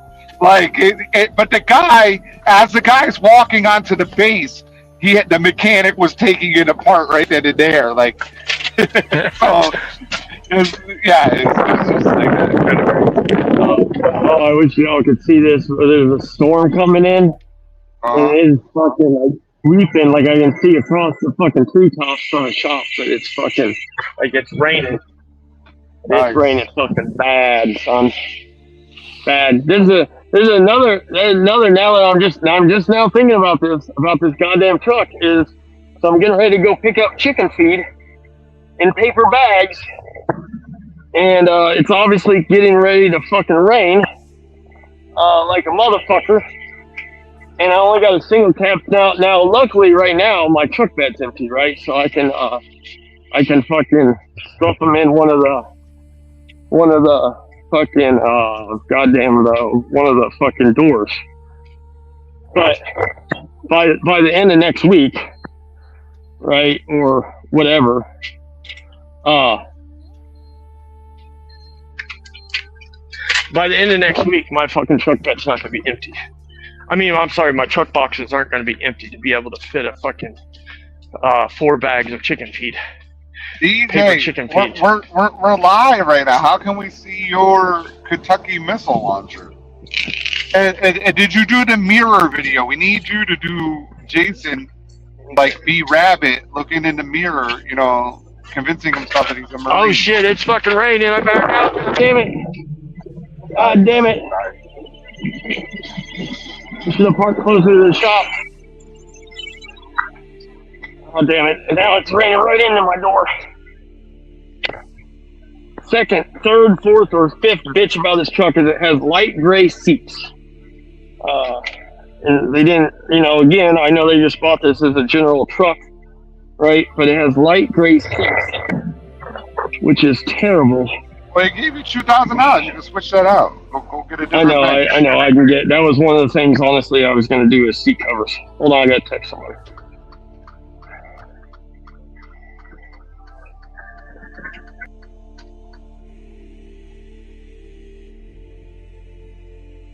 I'm gonna go up here a little bit, then I'm gonna check my tires before I hit the scale. Just drove by a cop right now, so hopefully. But like the truck jerked and I heard boop. So hopefully I just ran something over on the road, but I didn't see anything on the road. So could have been just like, I don't know, who fucking knows. And if it was, it would probably be on the tractor. Okay. Oh, look, the rain stopped. What the hell's that all about? Oh, no, it didn't. It just stopped for a second. Yeah, I'm gonna put seat covers, some kind of, even if they're like cheap. I don't want to say Carhartt's cheap, but even if they're like not, even if they're like fucking, what do you call them? Like just cheap seat covers, like universal ones, instead of like cat skins or something.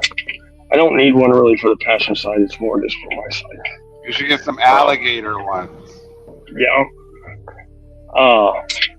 I thought about getting some real, something like some ostrich ones, because you can get the fake, obviously the fake shit that's probably just as good as the real shit. It's probably more durable, honestly, and get them in any colors. Mainly for I always put a t-shirt over my seat, like the back of my seat, right? An old t-shirt or something. That way, right, if you get it dirty or whatever, or when it gets sweaty enough, right, you just rip it off and throw it away and put another one up. But obviously the ass, which, believe it or not, I would call myself a pretty clean mechanic. There are times, there are obviously times when there's no way, like rolling around in the mud and dealing with hydraulic leaky ass trucks, right? You can't be clean. But I mean, for the most part, I always carry change of clothes in here. Like I don't really if I'm dirty when I get off work, I fucking change pants and shit. Even if I'm just going home, right? I'm not trying to ride in greasy, oily ass pants all day, or on the way home, or t-shirts for that matter. All right. I got a question. Yep. Shoot. It just made me think of it. What is your preferred mechanic boot brand? Red Wing, Timberland Pro. Oh God. Well, I've never owned a pair of Timberlands my whole life. Oh, even the Pro series. So pretty much my whole life I've either had Justin's, Double H's, or most recently Ariats, right? I've had Ariats for fucking ever. I used to wear and a Caterpillar, because Caterpillar's always made boots. I would say those four are probably. I can't even think of any time that I've had maybe a different brand than one of those four. And literally in the last 5-10 years, it's probably always been Ariats. Because they're most available everywhere, right? That's part of it. They're just, most stores have Ariats in them, right? Tractor Supply, Rural King, Dick's Sporting Goods, fucking, I don't know, you name it. They have multiple types of Ariats in them. Justin's as well, for lots of them, right? They have multiple types of Justin's. And Double H used to be popular. I don't think they're as popular anymore as they used to be. I never heard of them. Yeah, Double H is just like a work boot. They weren't like a cowboy boot or anything. They were more of like a set-up work boot. You're a cowboy boot wearing motherfucker. Okay. Yeah, I'm a pull-on boot guy. Square toe, pull-on boot. And before square toe, it was wide round toe, right? Square toe's been popular for a while, but before it was, wide square round toe. I'm sorry. I always wore. Holy shit! What the fuck did I stop? I had a phone call. Oh, is everybody? I've never been so here, the place I'm at, they buy us Carolina boots once a year. Around Christmas, they hand out a thing. It's kind of, I mean, they give us a bonus, but it's kind of part of their Christmas present. Is it really loud? Can you hear the rain? No, you're good. Oh, hello. Can you hear the rain or no? I don't hear no rain. Hello. Dude, this truck is so quiet inside. Because in my other truck, even with the engine noise, you would hear the rain. It's fucking hammering right now. Like hammering. Oh no, I definitely can't hear no rain. Yeah, this motherfucker's quiet as fuck. I was in the hood. I sent you the video. That's where I was. I was. Oh, I know. Indy. Yeah. Oh, that's right. That's what the video was. Yeah, the video I was talking about. You're right. That's what it was. Damn it. I did see that. Yeah. But what? Oh, it's so my company buys us a set of there's like 5 different choices. I think usually 5 or 6 different choices. And one of the choices is rubber boots, right? Because concrete workers, right? Like it's a lot of them wear like muck boots, right? Just especially in the winter, right? There's lots of water, and you don't have to worry about your boots, your feet ever getting wet. And rubber boots, right? Versus leather. Oh. But Carolina, now maybe they do have some full-on boots, but the ones they offer are all, except for the rubber muck boots or the rubber boots, they're all lace-ups. And so every year I give my boots away, right? Yeah.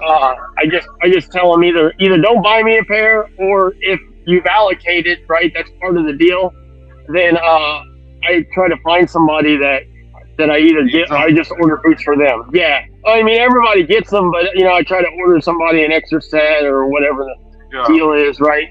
Because I won't wear lace-up boots. I don't know why. I've just never worn lace-up boots. I don't muck like them. boots I have a problem with, because like I dealt with cattle, right? So I'd always have like the muck boots. I put them on to go into the trailer and whatnot.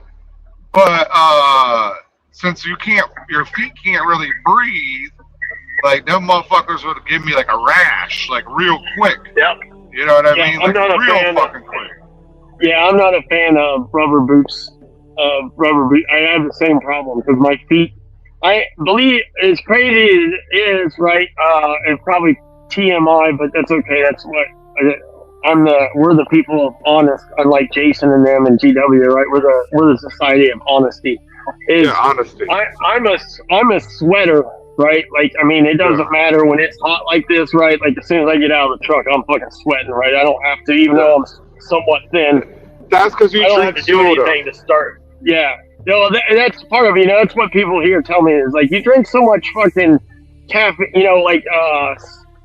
soda and shit, you sweat it out. I was like, yeah, but I drink water. Yeah, that's people what happens. Just don't see you drinking water because they see the Mountain Dew bottle, right? But they don't see the water bottle. Because I try to do 1 for 1 at least. But but still, like if you have any, like it's still in there, right? Yeah, you fucking sweat more. You sweat a lot. But yeah, there's lots of sodium, right? I assume the sodium is what is part of the reason for that. Right? I don't even know if that's it. It's just all the shit. For some reason, whenever you have soda in your system, or the chemicals in there, it makes you sweat when you're like, you don't even really got to move too much. You just sweat excessively. Yeah. Oh yeah. You know I literally, I can walk out. Like I can walk out of my house in the morning which Indiana's been on. Last year was like this too, and I know it's always. I mean, it's summer, right? So it gets 95 degrees here always my whole life in Indiana. But here in the last few years, it's been super humid. Like today, it's 99 or 98% humidity. That's right? It was like that yesterday too. Yeah, it's like living in Louisiana. That's how it is down south, right? It's 100% humidity every day, all day.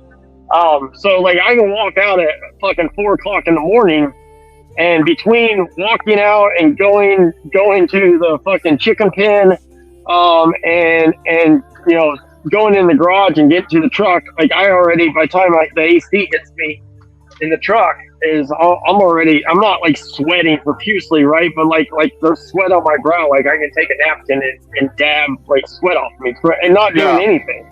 And now, obviously, usually I'm wearing a button-down shirt. I wear long sleeves a lot in the summer, even when it's hot out, because I just wear like long sleeves. Is it because you're trying to cover up your gang tattoos or something? Yeah, my gang tattoos, and my track marks from all my dope usage. Oh, When people see my track marks. So long pants and heavy boots, right? So that doesn't help, but it doesn't matter because I can go home. I can go home from work. Like a lot of times when I get off work, I'll try to take a shower as soon as I get home, just to cool off, right? right. I mean, it is because I'm dirty, but like just because that cools you off, right? My hair's fucking nasty and whatever, so I'll try to take a shower. I don't do it every single night when I get home, but like usually first thing I'll try to take a shower within the first hour. Right. But I can come out of the shower and be cooled off, right? And walk right back outside at 6 o'clock in the evening and start sweating in shorts and a t-shirt, right? And sandals. Not wearing the heavy clothes and stuff like, and stuff like that. Anyways, right? But, so I'll sweat a lot. So my feet sweat a lot also on top. So the muck boots, have the same problem. But normally, like right now, which I need a new pair of boots. I was just talking about that. It's time. I burn through a pair of boots about every 6 months. I would assume that's probably normal. Is I wear like the Ariat, the Groundhog. That's like their brand. Either the Groundhog or the Rebar are the two that I've been buying the most in the last couple of years. And I need a new pair of boots right now. Technically, I mean, they're not completely trash, but those are the ones that I find that are the best pull-on ones. I wish if I had unlimited spending, I would buy for anybody that's into the cowboy and boot world. There's a company called Tony Lama. They're out of Texas, and they don't 100%. They say they hand make their boots, but they don't 100% hand make their boots. Like they hand stitch. I'm sorry, they don't hand stitch. That would take forever. They hand cut most all the like the soles and like the insulation and all that shit for their boots. They hand cut like all that, and they do some of the like they don't hand stitch, but like they do instead of like a machine doing it, right? They put that, like they or whatever, however you want to word it, right? Right, with an actual sewing machine, right? Instead of fucking instead of putting it under a machine and letting the machine auto stitch it. They'll have somebody actually boots, like, sitting there at the machine. Right. So they're regular, like just I don't know, walking around, whatever the fuck you want to call them, non-steel toed, regular soled boots are like $400 or $500 a pair, maybe more than that now, right? Shit's went up, so maybe they're more like $500 or $600. But right. A nice set of work boots is like $450 to $550, but they're fucking not. I mean, they're probably. I'd say they're probably some of the most comfortable boots you can get your hands on. Would be my guess. But I don't know. I can't see spending $500 on a pair of boots.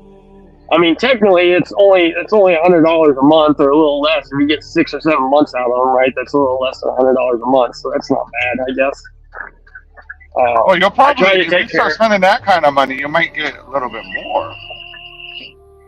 That's true. I know people that have had their boots like 20 years. Like, they'll be like, yeah, these Red Wings have lasted me 20 years. I got resold twice. Yeah, and you're right. That's true, because I can tell you that I think cat boots, cat used to have, like, I don't know, again, they're obviously Caterpillar doesn't make their own work boots, right? They sub them out to somebody. But whoever they used to sub them out, and I'm talking like 4 or 5, maybe pre-COVID, is whoever they used to sub them out to, the boots were I thought they were really, really comfy. They were really good. And then I bought a pair, like I said, I'll say around COVID time, like around the COVID era, and it was definitely noticeable. It was noticeable that they were different, right? It was like the same model and everything. Yeah, because they only make like Cat only has like 3 or 4 different models. They have like a lace up, they have like a thick soled pull on, and then they have kind of like a thin soled pull on. Zipper? Oh, okay. Yeah, like pull on style. Like the thick sole is like a water one, right? Because obviously you can probably walk around a little bit thicker of muck. And then they have like the thin soled, and then I think they have a legit like a kind of rubberized waterproof one that's a pull on, and then like I said, I think they have 2 different kinds of like lace up kind. There's only like 4 or 5 different brands or styles, and I used to get the thick soled ones, and I always just got the same ones, and they were noticeably like less comfortable. They felt like tighter. It was clear that somebody else was making them. And maybe I'm wrong about that. Maybe I could be wrong. I don't know that. No, you're probably not. Yeah, to me it was noticeable that they were different. So I quit wearing those, but I used to think those were literally the best. The best boots out there was the Cat boots. Now, there's this boot I want to try. Oh, 2 M6s right here in front of me. One nice. soft top, yeah. There's this prize. It's a lace up. It's like a tactical boot, but it's by Adidas, and it's like That might be interesting. wicked light. It's like almost works like a sneaker. It's like a sneaker, but it's like it's a tactical work boot. Right? And well, I heard that they don't last like very, very, very long because they're so pliable. So I don't know.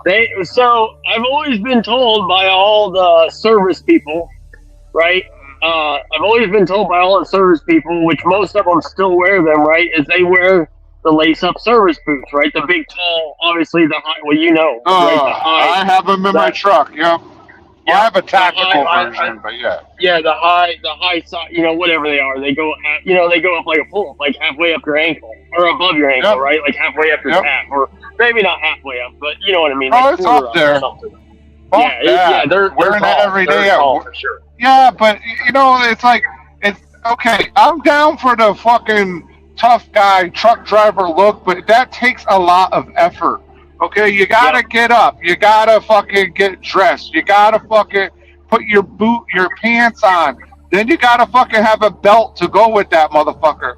And if you have a little bit of a gut, that belt's gonna cut into your fucking belly for 10 hours, 11 hours a fucking day. Then you gotta it's like a fucking hassle. So I'm tracksuit. I'm a tracksuit kind of guy in the truck. Yeah, that's what I always told the people about the lace ups. I was like, and they're like, oh, you can get the ones that have like the little twisty thing on them, right? Where they're like the little cable deal where, you just put them on and you twist them and they tighten around your foot. They tighten like, no. And I'm like, fuck that. Yeah. And I'm like if I get something in my boot, right? I can just slip the fucker off if, like on one of these days where it's been, I've been in the water all day, right, or been in the mud, is I can slip my boots off and throw on my sandals to drive home, or my fucking, my goddamn, my hey dudes, right, or my Crocs or whatever the fuck. I don't know. I've just never been into the lace up shit. Maybe that's from being a kid, right? Like as a kid, right, on the farm, we always wore pull-on boots and never wore lace-up shit. I thought it was because you had. I thought it was because you had that brain injury and now you don't know how to tie your shoes. Yeah, that's actually what it is. You caught me. God damn it, you remember too much. It's because of my traumatic brain injury that GW Bulls found out about it. I never learned how to tie my shoes, and so it's easier just for like Velcro or pull on. That's all I wear. Velcro or pull on or slide on. Velcro. If there's slides, right? Of course. Yeah. Velcro. I can't even wear like thong sandals because I don't know which toe to slide in between the little bar, the little web there that you keep the sandal on with. I'm not smart enough to figure that out. So yeah, that's funny. That's a good one. My bad. I didn't mean to bring. I know that might be traumatic for you to think about when you had that brain injury. Right? I don't remember. That's the beauty of it, right? I don't remember. I have no memory. Yeah, but Well, that's how bad it was. Yeah. yeah. But we're talking about boots. Is there's a guy that I work with that fucking. So I don't wear steel toes anymore. I wear composite toe.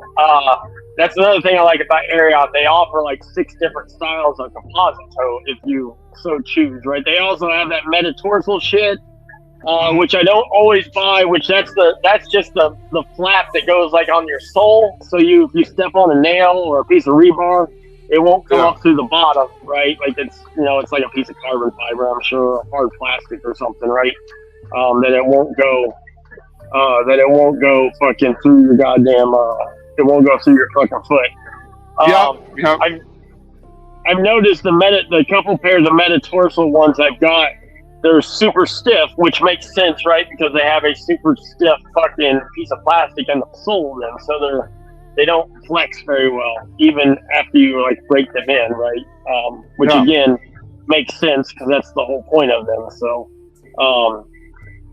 but if you walk around like I don't walk around luckily construction sites very. I mean, I do, but I'm not on the actual construction site, right? I'm off to the side somewhere. But if I was on a construction site 24 or somewhere where there was potential for nails and shit, I would probably wear that metatarsal and just deal with the flexibility part of it. Because I don't know too many people that's happened to, but I can only imagine if you stepped on a nail and drove it through the bottom of your foot, how fun that would be. My kid did that.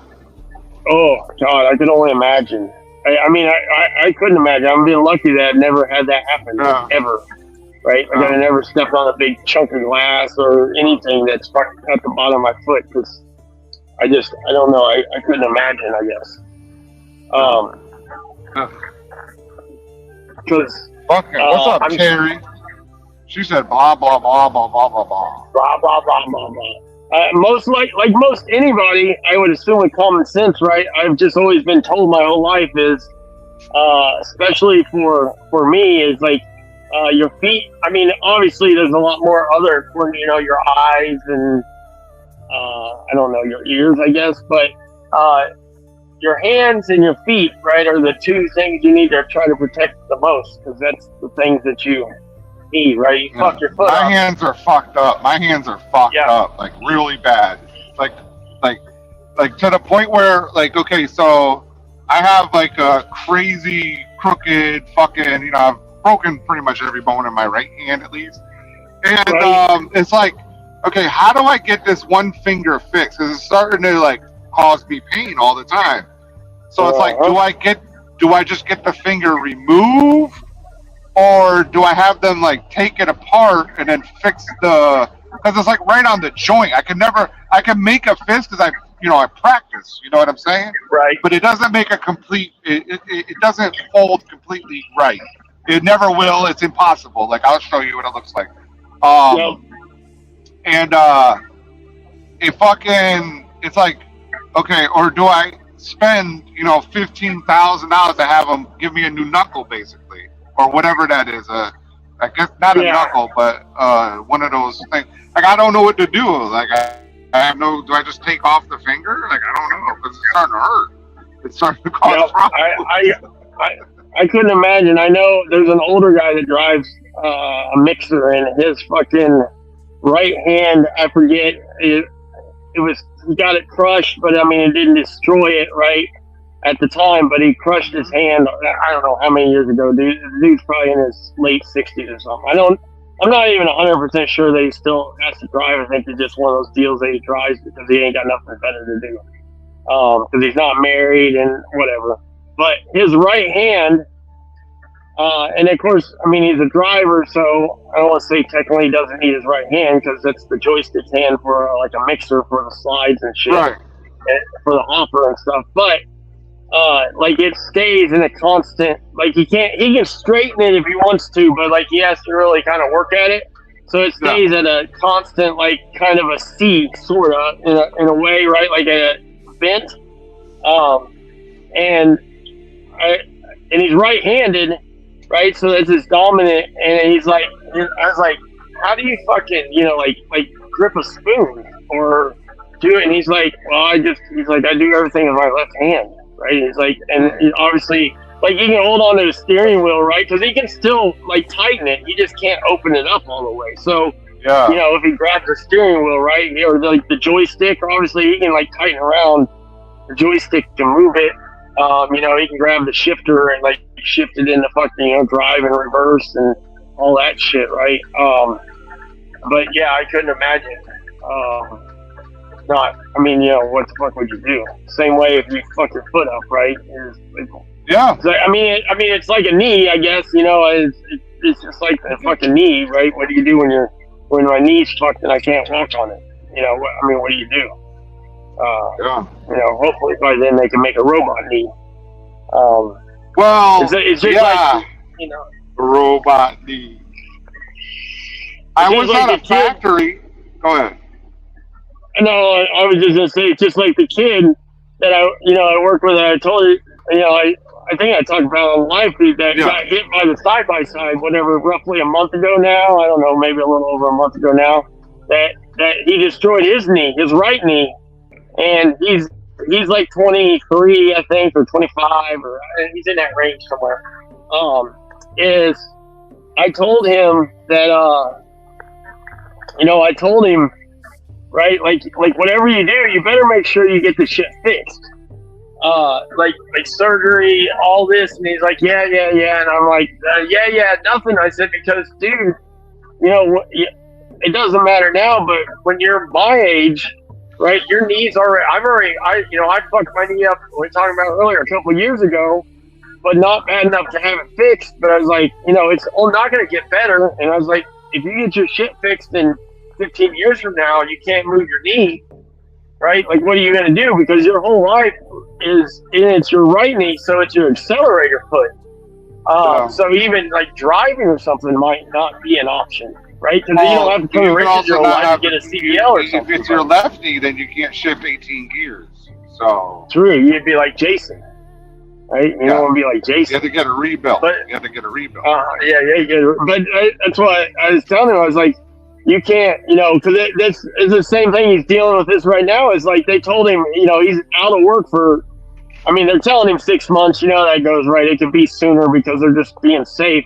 But like our works already told him that, hey, until you're 100%, we're not going to let you come back because it's your right leg. So we're not going to let you like just drive at 80% because you could fuck your knee up on the clock. Right, and then it turns into us having to pay for it, however that works out to be, right? So, and I was like, so you're gonna be, 10 years from now, right? You can have this, this problem come back. So you got to do the rehab and all that shit. And if you don't, you're a fucking idiot, right? Like, if you don't, it's your own damn right. And hopefully, I don't know. Why would he listen to me, right? Like, there's no reason for him to listen to me. I assume other people are telling him the same thing, but you never know, right? Like, you don't know if he's even listening or what, right? Like, he's a young guy.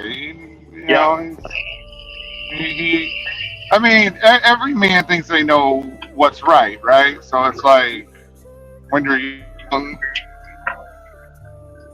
I listen to older people to an extent, not enough. Yeah, not enough. I can tell you when I was his age, I was the same way. If I listened to the old people when I was 28 and didn't sign my offshore contract, I would have resigned, right? Like if I would have listened to, because I didn't listen to him. Yeah, you're stupid for not signing the contract, right? You're going to be set for life by the time you're 35. Oh, you're a fucking moron, right? I'm going to find a better job. Meanwhile, you had to right? stay in that motherfucker for like 6 months at a time. You got no off time, or 8 months. It was 8 months on. Now here's the thing: is so at the time they were 4-year contracts, right? So that would have been technically would have been my third contract in 20 in 2008, it would have been my third contract I was signing, right? I'd already done 2 full stints, two full 4 years, right? But I didn't, I didn't listen, because who's to say, 5 years down the road, right? Or I'm sorry, 4 years down the road in 2012, when I had to re-sign, that the contracts could have changed where I only had to sign 2-year contracts, right? Or I didn't have to stay offshore for 8 months at a time, right? I could just stay offshore for fucking 6 months on and 6 months off, or 4 months on, 4 months off, and then 4 months on, and instead of being a full 8 months out and not coming home, right? Who's to say? That's why it would have been stupid. It was stupid that I didn't, because as you get seniority, right, and people retire and shit changes in all jobs, who's to say that the shit wouldn't have changed to my favor, right? But being young and dumb.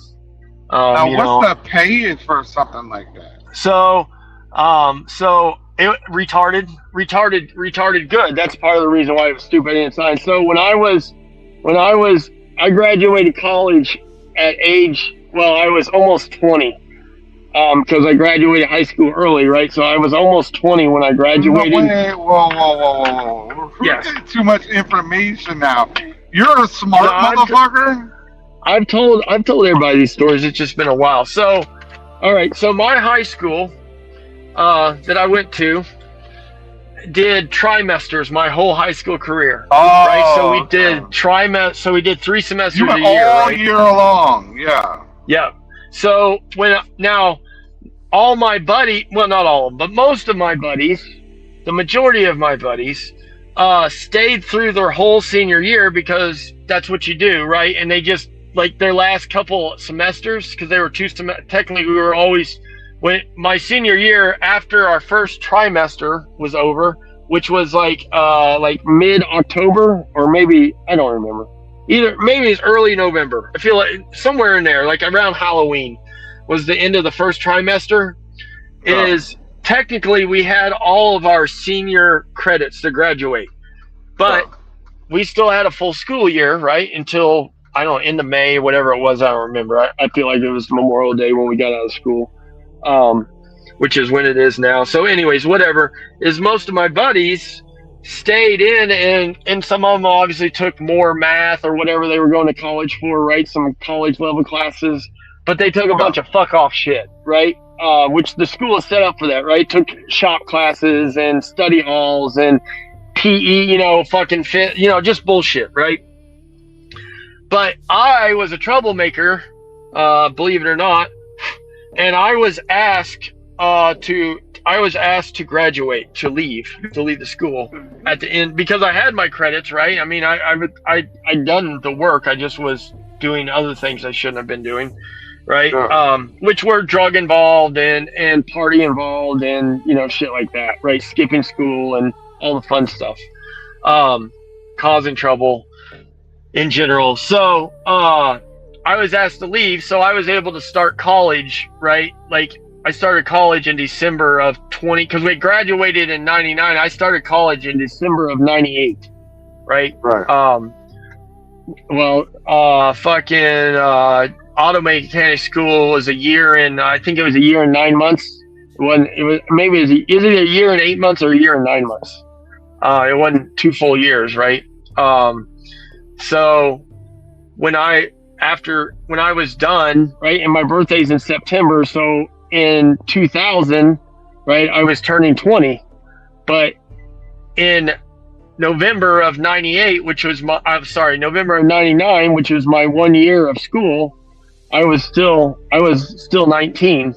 Well, I was actually 18 at that point. No, I'm sorry, I was 19, and then I graduated in either June or July. I think it was July of 2000, but I didn't turn 20 until September of 2000. So I was still 19 when I graduated from college. Only for a couple months, but then I signed straight out of school, right? I was already hired on when I graduated. I had 2 weeks off before I flew to Louisiana to start work from between school and working. Right, I took 2 weeks off, and that was it. So that was why I was able. But my first contract I signed while I was still in school was for 4 years. Right, was basically from July, we'll call it July of 2000 to July of 2004. And my first contract was gross pay of I think it was 106,000 or something, 108,000. That was gross Per year? Bring home was obviously like, I think 85, something like that, 85,000. But you got to remember for 8 months, you got to remember for 8 months of those 4 years, I lived on an oil rig and didn't have any bills. Right, the only bills I had was when I bought tobacco products, when I bought anything, like video games or magazines or anything. They had like a PX, they had like a PX per se, soap. Yeah. We didn't have cell phones out in the Gulf back in '99 and 2000 right? Until roughly 2005 or 6 when the iPhone came out, we didn't have really cell phones out there. So we didn't have cell phone plans. I didn't have cell phones. I didn't have cell phone bills. I had a paid off truck, right, when I started. And I was able to live on dorms when I came in. That was part of the deal. It's like when I came in for the 4 months, I could go live in a dorm that was owned by Texaco Chevron, like basically a man camp, right? An oil camp, because that was part of my contract deal. So I didn't have rent. I didn't have insurance. I didn't have no bills. So when I came in, right, basically my whole $85,000 I made for the 8 months I had in my pocket for the 4 months before I went back out on the rig, right? So I had 4 months to spend 80 grand if I wanted to, which I did. Did you get a lot of hoes? Yeah. I mean, I don't know. I'd say average, I guess. I don't know. Yes, no. I mean, we did some pretty diabolical stuff in New Orleans. I'll say that. Yeah, I would have tricked all that money away. See, that's how they make drug addicts. Like they're like, oh, here you go. You have too much money. You're 20 years old. What are you supposed to do? I'm going to do cocaine. I can tell you that I can tell you, and of course I've said this multiple times, right? And people have tried to bust me out. I was lucky I didn't get in trouble a lot in New Orleans, but I did get in a couple of little messes in New Orleans. And people have called those out, but basically the first 2 years, right? The first 2 years, I would come in and I would basically spend pretty much all of the money because I was getting when I would go back out, right? It was a new year, so I just always had paychecks, right? Just my paychecks I didn't see, right? They just got direct deposited. And I didn't really, I had access, but I didn't really have access. Like when I was on the rig and I needed a pack of cigarettes, right? I had a charge account on the rig. And then when I got paid, right, they would, you bought, it's Friday payday, but you spent $89 on the rig this week, right? Yeah. So they take that out of my paycheck. I didn't really see my money, per se. I just, they just took out whatever I made. Yeah, food was free, laundry was free. They paid for all food, anything. They had Cokes, right? Steak night, fish night, right? They made snacks. You could buy stuff, right? Like they had, you could buy fucking, I don't know, ho-hos and shit, whatever, right? But you could buy some snacks, but pretty much everything was free. The galley was open 24/7, right? If it was 2 a.m. in the morning and you came down the galley, said, hey man, I'm hungry. What you got? Hey, I'll make you peanut butter and jelly, right? I can make you want an omelet, right? I don't know, whatever, right? Hey, we got hamburgers over here. You want us to cook you a hamburger? That was part of the deal. Like I said, laundry was free, right? They had a laundry service, right? I didn't do laundry. I just put it in a bag. We didn't pay for internet. That was part of the deal, right? Everything was free. So the first 2 years, I wasted the money away, legitimately wasted the money away. Not all of it, but the majority of it. Year 2, I came out and bought a brand new Dodge pickup with cash, right? Nice. Stupidest thing in the world, but I bought it, right? Because I wanted one. And I think, Yeah. if I remember, I know I remember, is me and I went with a buddy to go down. He was buying a truck cash, and I was at the Dodge dealership. And he was buying like a 4-door Dodge Ram, right? And I was like, damn, I like that fucking one over there. And the guy's like, I'll sell it to you for this. And I was like, he's like, are you paying cash too? I was like, yeah, I'll pay cash right now, right? That's when trucks were like 16,000, by the way. I was like, yeah, I just have to go down and get a cashier's check or go get cash, right? Like I didn't bring it with me. My buddy had it, he brought the money with him. He was already pre-planning that. So like I wasted away. Now year 3, my parents stepped in. My billion dollar rich mansion owning parents stepped in and said, hey, we're not going to allow you to waste your money for the rest of your life and go to New Orleans and rent fucking condos on Bourbon Street and do drugs and just stay drunk for 4 months. We're not going to allow you to do that anymore. Or you're going to do that in moderation, right? Like that was the deal. You'll do it in moderation.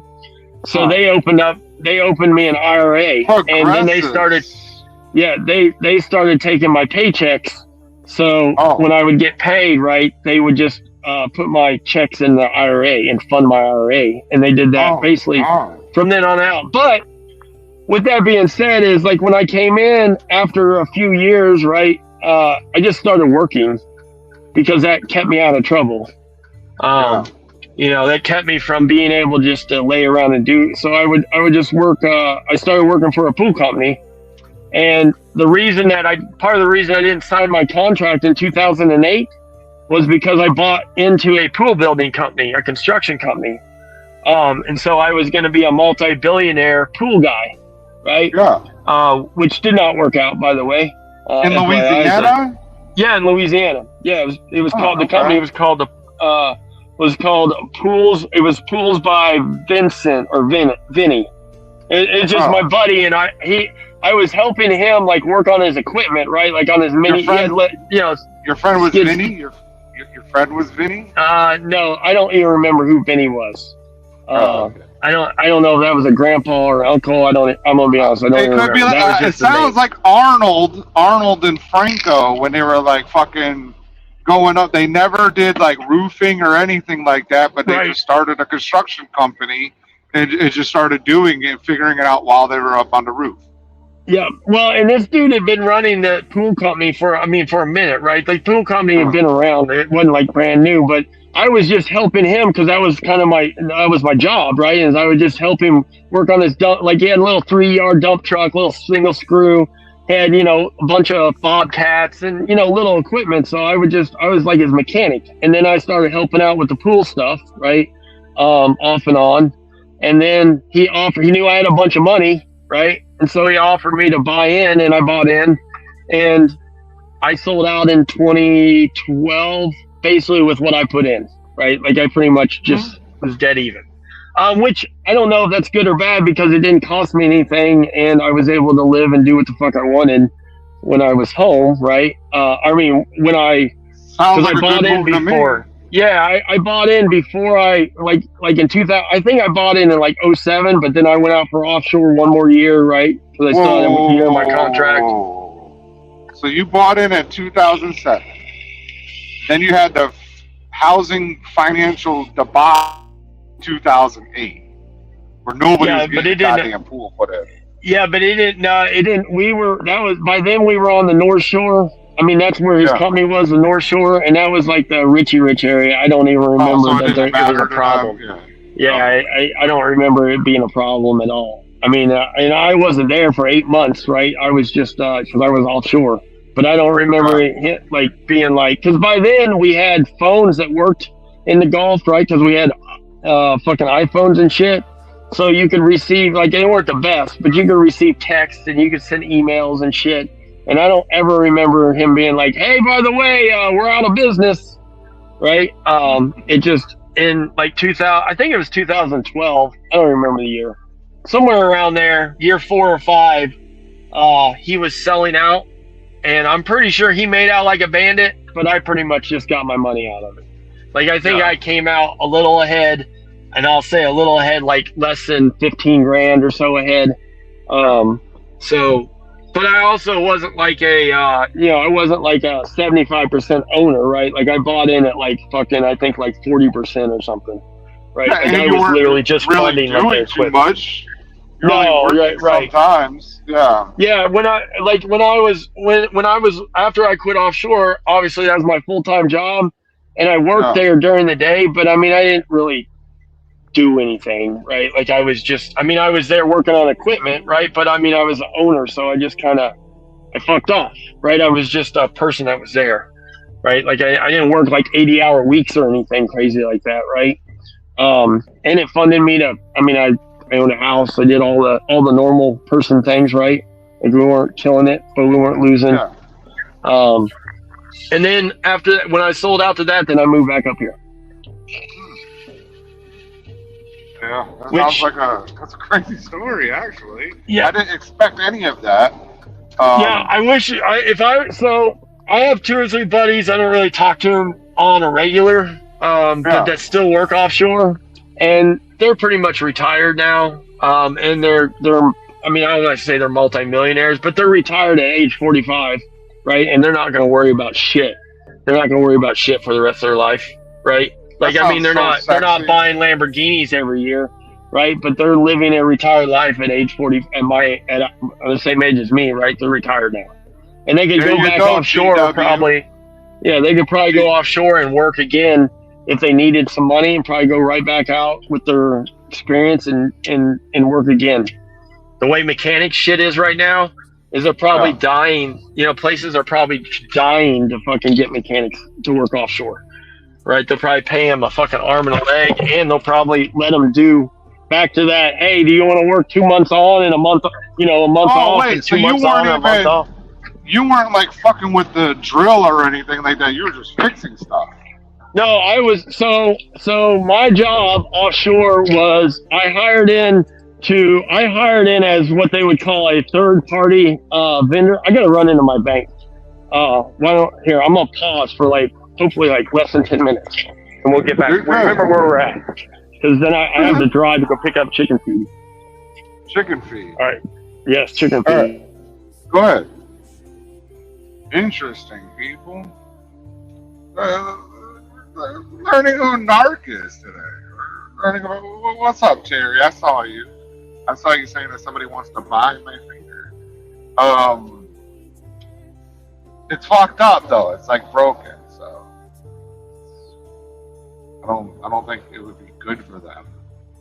But no, I think like I talked to this doctor. They said they could take where it's broken at, take it off, clean up all the bones and stuff, and put like screws and basically, attach the ligaments back off or put the ligaments back together, and some therapy, I'll be able to, feel normal again. So yeah, I don't feel normal. It's all fucked up, man. Super fucked up. Man. So this dude was over there in Louisiana on the rig, taking home $85K a year for 8 years. He did 2 contracts. He did 2 4-year contracts, and it probably went up a little bit.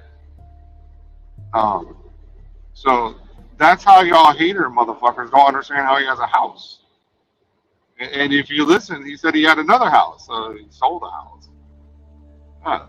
And bought into a business and all these other things. Like, wow, quite interesting. Quite an interesting story. It just makes you think like I would never have pictured that's the story. Because I'm prejudiced, right? Like, that's just what it is. I don't mean prejudice like racism. I mean, you see somebody, you don't think like the way Narc behaves on the internet. It's like, oh, I can't imagine him. Like, I knew he worked on the rigs, but I couldn't imagine him, making the best decisions as a youngster. No offense, right? But that shows how important it is to have a good support system. because he didn't fuck around with the money, right? It's kind of like Shaq. You know, Shaq was being ridiculous with his money until his mom told him, like, hey, man, son, stop. That's what we have to do for our children. That's what we have to do for, like, anybody, especially your own children. But if you see somebody fucking up, tell them, hey, do this, do that. Yeah, I get it. They don't want to listen. I fully understand it. I get it. But that doesn't mean that you just not do anything.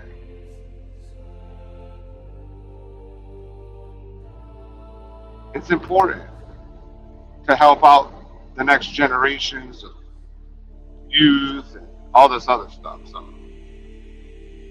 I mean, it's getting worse and worse. I saw a study that said now that we have all this digital education, the cognitive level of understanding has dramatically gone down. Dramatically, even though there's faster input, faster understanding, the ability to compute this information is gone down. Basically, kids are stupider today than they were when I was a child. Even though they have more information. How does that work? It's kind of like, how does it work when you are using a computer and the computer's numbers are off, but you're using the same computer numbers and your numbers are right, but they're two different numbers? It doesn't make any sense. So, I'm on 75 South, people. Rolling.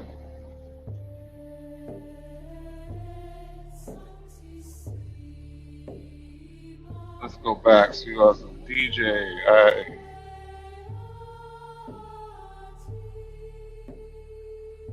Oh God. DJ has a whole album out right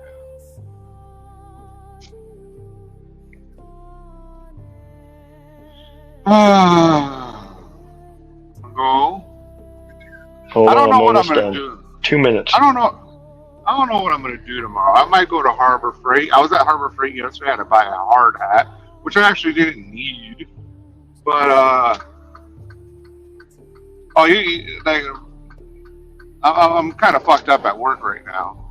Got charged $100, and it's quite funny why I got charged $100. So it says trucking turned off.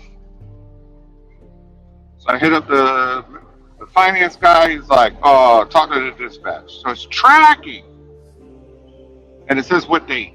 I was like, "Well, these are the loads that I did on that date, and here's the tracking, a full breakdown of the tracking for both loads."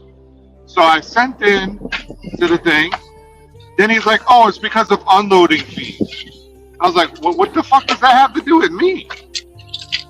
There was no unload. There was no lumper at these places. Like, no, there would be a receipt for that didn't happen. This was recycling that didn't happen." And then it went back to tracking. I'm like, "You see the tracking? What the fuck are you talking about?" So I'm like, me and the dispatcher have been going back and forth this whole week. So I'm gonna call up the boss later and just be like, "Yo, what the fuck is this guy fucking talking about?" Because he said, You gonna get him in trouble? I don't want to, Dark, but you know what's funny? He says to me, I don't blame you. he goes, and I'll send you the screenshots later, right? It's funny. He goes, that's what the email said. Something about tracking. I said, what exactly does the email say? Then it changed. That's when it changed to $105, $395 for processing fee for unloading. And I'm like, okay, that has nothing to do with me. He's like, yeah, but if you look, it's $100 for not tracking. I'm like, the tracking is right there. So what are you talking about? It was on Macro Point. In Macro Point, you could show every time it sent out a tracker, so it's right there. Like fucking 200 pings, you know? So it's like, it's wild. weird. Yeah, it's fucking weird. It's so weird. Yeah. It's just that, you know what I think happened? The guy, because if you read the rate con, it says if there is lumper fee or whatever, carrier's responsible. But there was no lumper fee at this rate. Maybe that broker got charged for it and he didn't read the fucking contract. He didn't realize. Yeah. But he didn't realize that Timothy Bennett keeps meticulous records of every fucking thing. And I had screenshot. I always like, wow. I have my Macro Point because that was those two. It says it's 629, so I delivered that day and I picked up a load. So I don't even know which load it's for, but you know. And I was like, this is all right here. Bam, there you go. Tracking. What now? What now? How are you going to explain it to the boss that you owe $100 because you didn't? Like that has nothing to do with me. So, Yep. Facts. So I'm just gonna. I gave him yesterday, and you already know me and him were beefing. Yep. I've seen it. I've seen it back and Yes. forth. Not good. And I was like, "Oh, you fucking with my money like that back then." And then the pay came out yesterday with $100 deducted for that. I was like, "Oh, wait." And it's funny because the payroll guy was like, "Yeah, Tata." Payroll. Oh shit. Okay, you want to continue on? I have like You're a 20 the minute one drive. Yeah. So, all right. Do you remember where we stopped at? Continue on with my life story. I've told this story before, by the way, with pictures, because I have pictures in my house with like a lot of the new shit. Because back in the day, right, we took pictures with the little disposable cameras, so I had a bunch of them. But we were talking about what I did. So when I was in school, right, part of the deal with our school, I assume most schools, but I didn't go to like a Lincoln Tech. I went to Nashville Auto Diesel, which was like a fucking whatever owned school. What are you gonna do, dude? You gonna pull out in front of me, you fucking cocksucker? You're not gonna pull out in front of this truck. Anyways,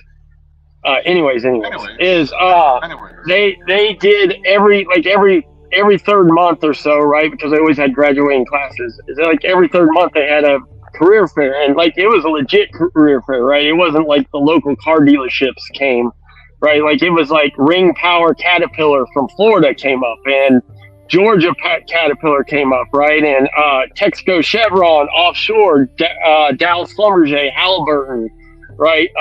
Big, all the big concrete companies, fucking, I mean, like big major, like big companies, right? Like legitimate, fucking international, Kenworth, fucking Peterbilt, like all of them, they all came, right?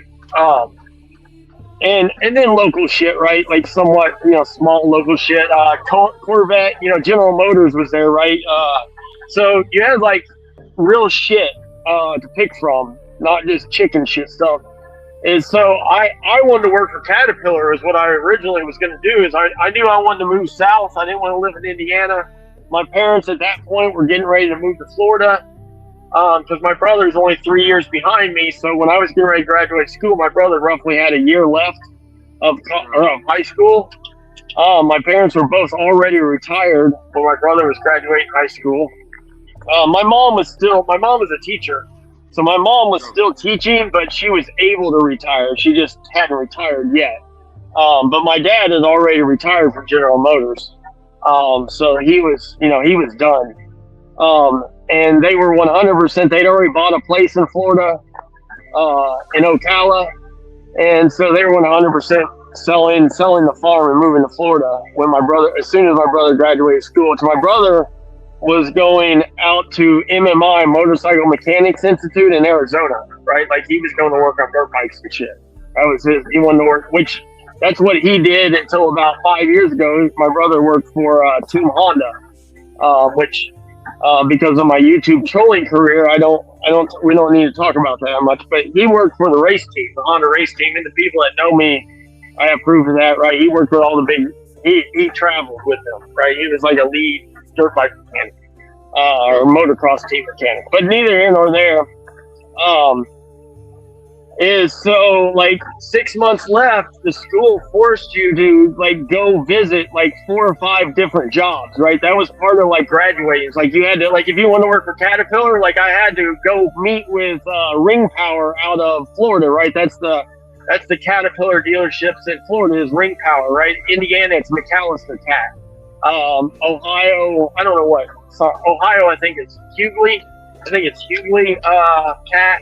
But anyways, so I had to set up and had to go meet with Ring Power, right? And Ring Power would fly me down to Florida to like a dealership or whatever, and I would go like intern for a day. And of course, somebody would walk me around and talk about Caterpillar, the company, and write my career at Caterpillar and this, that, and, you know, and so like I went to Caterpillar, I went to Kenworth, I went to Peterbilt, and then I went down to I went to fucking Corpus Christi, Texas, right, which is right on the Louisiana-Texas line for anybody that knows. But that's to one of fucking Texaco Chevron's I don't know what you call it, headquarters. It wasn't really their headquarters, but it's like whatever, one of their big rig shops. And I went down there, and they were. And so I was gonna be.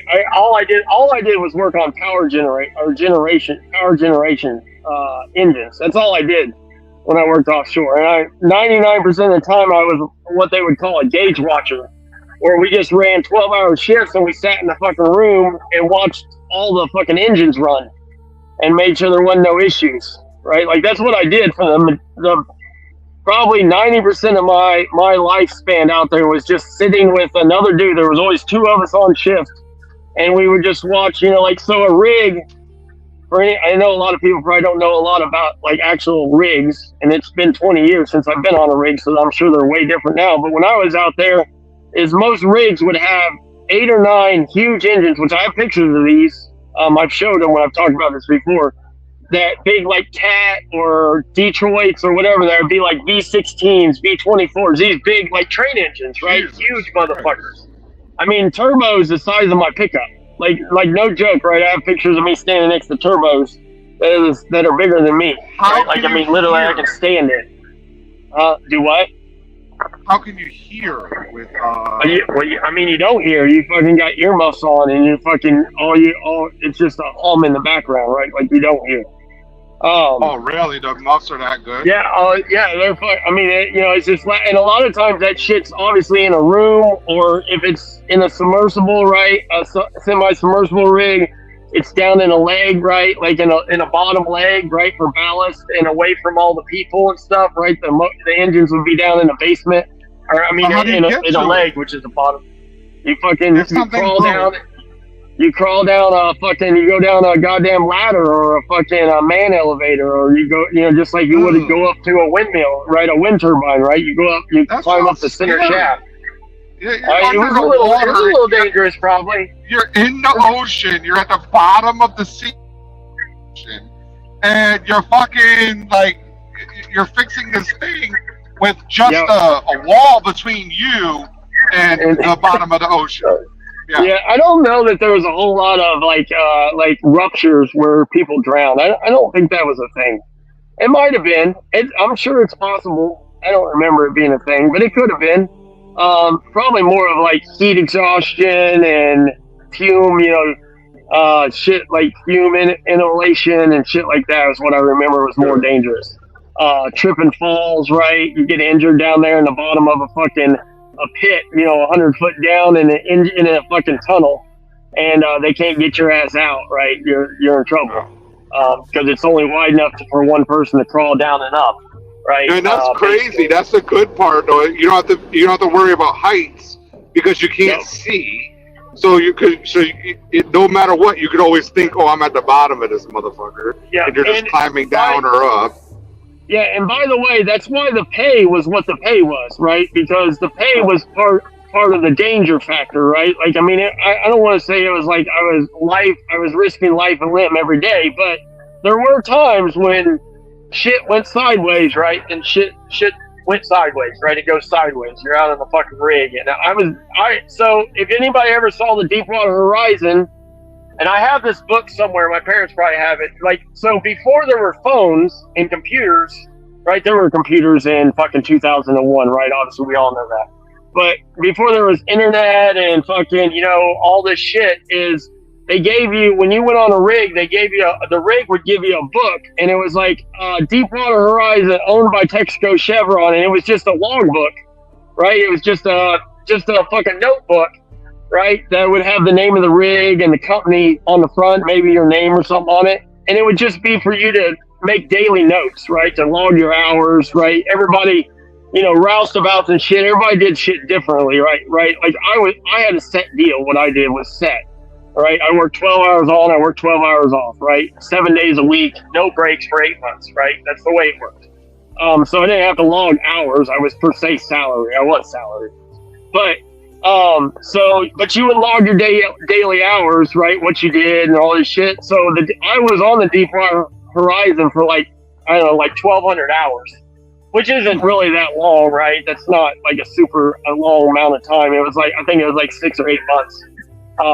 Like it was like 1 year, of my life I spent on the Deepwater Horizon. But it was way before 2010, right, when it blew up. Or well, it didn't blow up, when the BOP blew up. The thing underneath there. And it had the fire and shit. That was way before, right? 2001, 2 when I was on there. But neither here nor there is, right, mainly we just watched, the generators, and we just did, obviously services. Generators went out, clutches went out, anything that happened, right? That was what we were there for, is to fix it. To move it, to reposition it. Most rigs had fucking 15 or 20 engines on them that ran generator sets. So it wasn't like there was one or two, right? There was a bunch. So, we stayed busy. That's basically what we did. But most of the time we were just fucking off. Like I said, I'll say maybe more like 70% of the time we fucked off, and 30% of the time we worked. But when we had to work, we had to fucking work, and it sucked. Because if you blow a fucking a goddamn 5,000 pound generator or genset, 200 foot down in a semi-submersible leg that's fucking 6 foot in diameter, and the fucking genset's 4 foot in diameter, and you got to bring it up 200 feet, right, or 150 feet to get it up on the main deck, to switch it out for a new one, right, to drop down. The switch is, I can promise you, it ain't a fun task, right, because you got to hang chains, and you got to fucking go up and down with it, and yeah, wait. There were times, right? Well, you mean to tell me that it's not smart to just sit at the bottom while the other guy lifts it 200 feet in the air, and you're just smart. looking up at it the whole time? Yeah, it's not smart. But what else would you do? What else do you do, right? Like literally, what else do you do? You mean that would happen? I thought you meant you had to go up with it, so that you don't have to do that. No, if that motherfucker breaks, it's gonna just fucking fall on you. Like, I'm not. So there's like three main styles. Though there is only 3 styles of rig, right? The first style, which is older style, is like a jackup, which is one that has like big pods or like legs that like they sit down. The rig's on lattice work, right? Usually it's usually a tripod. There's 3 of them. Sometimes there's 4. But they would float the rig out, right? They would float the rig itself out on the ocean or in the Gulf with a boat, and they would have like on a floating barge or whatever they would do, and then they would dump the rig off, and then they would bring in the legs and they would sink the legs into the mud, right? Like right. Depending on where it was at, Obviously, that would be a little shallower, right? You're not going to go down 2 miles in the deep, out 500 miles out in the Gulf. You're not going to go 2 miles deep to set jack-up legs because obviously they'll be unstable at 2 miles long, right? So those would be closer into shore, like, 20, 30, 40 miles out, wherever the fall-off is, and I don't remember. Because there's obviously, if you go out in the Gulf, right, as you go deeper, the ocean gets deeper. So you'd have jackups. So like if you were working on a jackup rig, all the gym sets and stuff, right? They're all on a like a basement level, but they're you're above the water, right? So you're just in like a room with like 20 engines running and a bunch of generators, right? Like so there's relatively no danger. Because you're just in a big box with a bunch of engines, and normally there was a room, right, an office per se that had just a wall of gauges, right? Some of them had cameras, but back then, right, in 2001, right, there weren't cameras weren't like they were nowadays. So a lot of times it was just you'd be in a room that was kind of centered, and the engines would be around you, right, and you just sat in the room all day and watch gauges on all the engines and watch the gen sets, right? And watch temperatures and, watch the engines. Boring as fuck, right? We didn't have phones to fuck with. So, you watched movies, listen to radio, and you fucking dicked off, right? You went, I couldn't really leave. That was part of the deal, right? We couldn't go hang out. But from time to time, right, you got to be buddies with people. If you're somewhere for 8 months, right, you get to know the people. So, you go help the pipe fitters, right? Or go help the mechanics, or, hey man, I need you to come help me, pull this pipe, whatever, weld this pipe up, right? So we just go do shit, off and on. But were there women on this rig? No, if there were, they you don't want to fuck with them. Right, and most of the women were in control rooms, right? They were in barge control rooms or drill control rooms, so right? They were like had engineers power. and stuff. Yeah, they had. There weren't a lot of roustabout, right? Like a helper per se, pipe drillers and pipe riggers and fucking drillers and shit that were women. I'm just saying there just wasn't a lot, right? It's you mainly, didn't have enough mainly abs? dudes. Is that what you're saying? You didn't have enough abs to get the No, I did not. engineer type shit? No, even back then when I didn't have anything to do on the rig, working out was not one of those things I did. I did not work out very much. No, playing pool mainly and trying to figure out how we could sneak some beer on the rig. That was what we did for the most part. Right? Oh, that was like a no-no, huh? Yeah. Oh, big no-no. Here, No cash, no beer. No cash, no drugs, no alcohol. Right? That was a no-no. So you couldn't even gamble. Right. That's why you didn't bring no cash, because cash causes fights. Right? Hey, this motherfucker stole my... Because everybody roomed together, right? Like, so... I was because I stayed on the rig for long periods of time. Yeah, it is kind of like prison. Honestly, it is kind of like a prison. I mean, you're making money, but I mean, you're out there. What are you going to do, right? The rooms are small. Because I worked out there for extended periods of time. Like I stayed on what they would call like a vendor or a third party. Like people that came in from companies like outside, right, to bring in equipment, or they had units on the rig, right? Like they had the robots and all the shit that went around and watched the drill, underwater, like the submarines and the little robotic submarines and shit. So that would be an upper deck, right, of rooms, right? You didn't stay with like the roustabouts and per se the normies that came in and out like on a weekly basis on the rigs. So I had a little nicer room. But I still had one or two roommates usually, depending on the rig. It'd be 2 or 3 of us to a room. We'd all share a general. Every floor had its own bathroom and washroom and shit like that, right? So it wasn't like maybe what you see on the movies, right, where you have your own bathroom and shit, right? We shared everything. The galley was, they had a general. Usually they have 1 or 2 game rooms or whatever, chill rooms, whatever you want to call them, and then they'd have they'd have a galley, and they'd have a workout room, and they'd have a computer room, right? They'd have, like an entertainment section per se, right, for when you're off work. Because most everybody worked 12 on, 12 off. That's pretty much the standard, right? 12 hours on, because, again, what else do you do out there? You come out there to work, and that's it.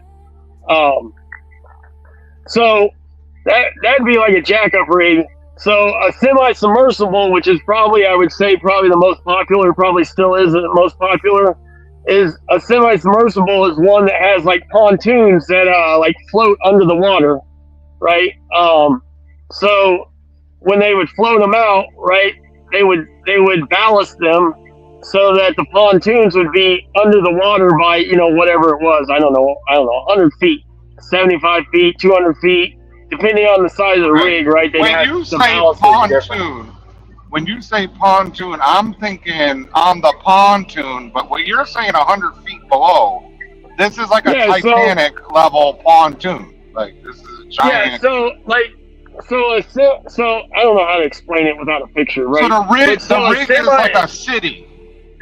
Yeah, a rig is 100% a city, right? Because everything, I mean, obviously nowadays it's different, right?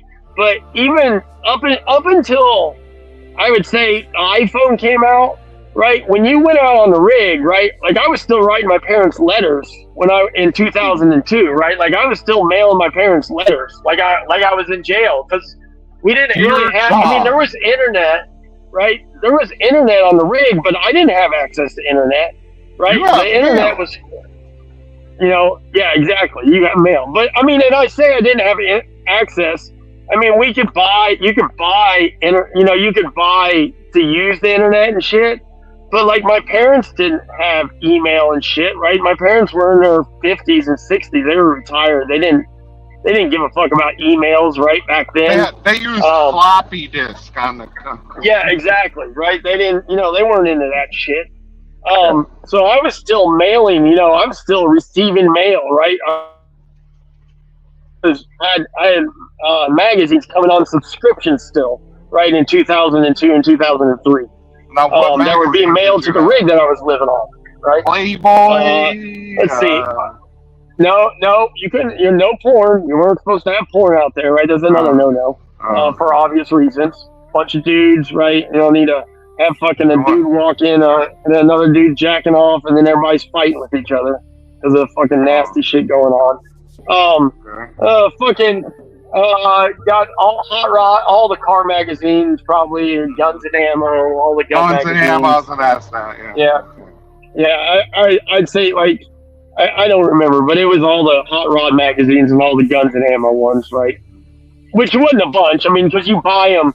So I assume this is the same. I don't know if it's the same again because the way shit is now, right? Like, I mean, they used to have a boat. There were multiple boats that would sail around all the rigs in the Gulf, and they'd be like a PX boat, right? They'd be like a floating shop.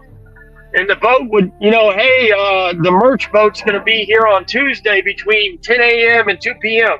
If you want something, right, let them know. And so you would call the merch boat, right? You'd call and say, hey, man, I need a couple bars of Irish Spring soap. And I need a bottle of Head and Shoulders, right? And I need, can you pick me up? Yeah, you got to stay clean, right? That's one thing you had to buy out there.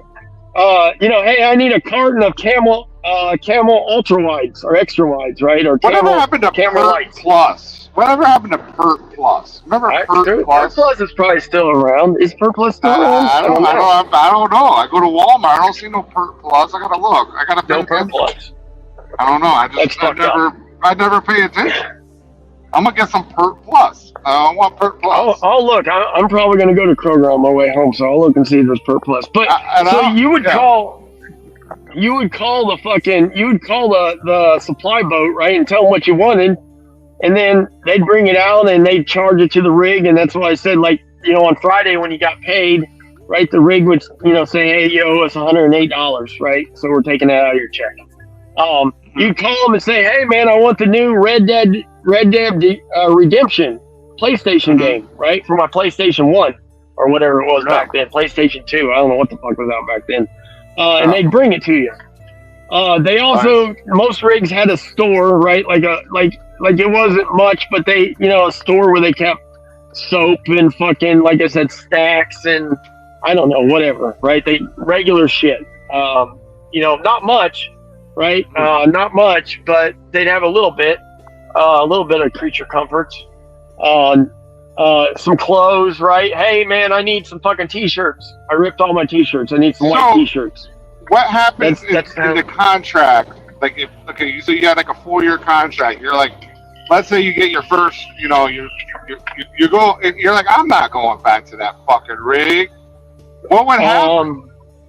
I'll be honest, I don't know. I don't, because I honest answer is I don't know anybody that drug up on the contract. I never drug up on the contract.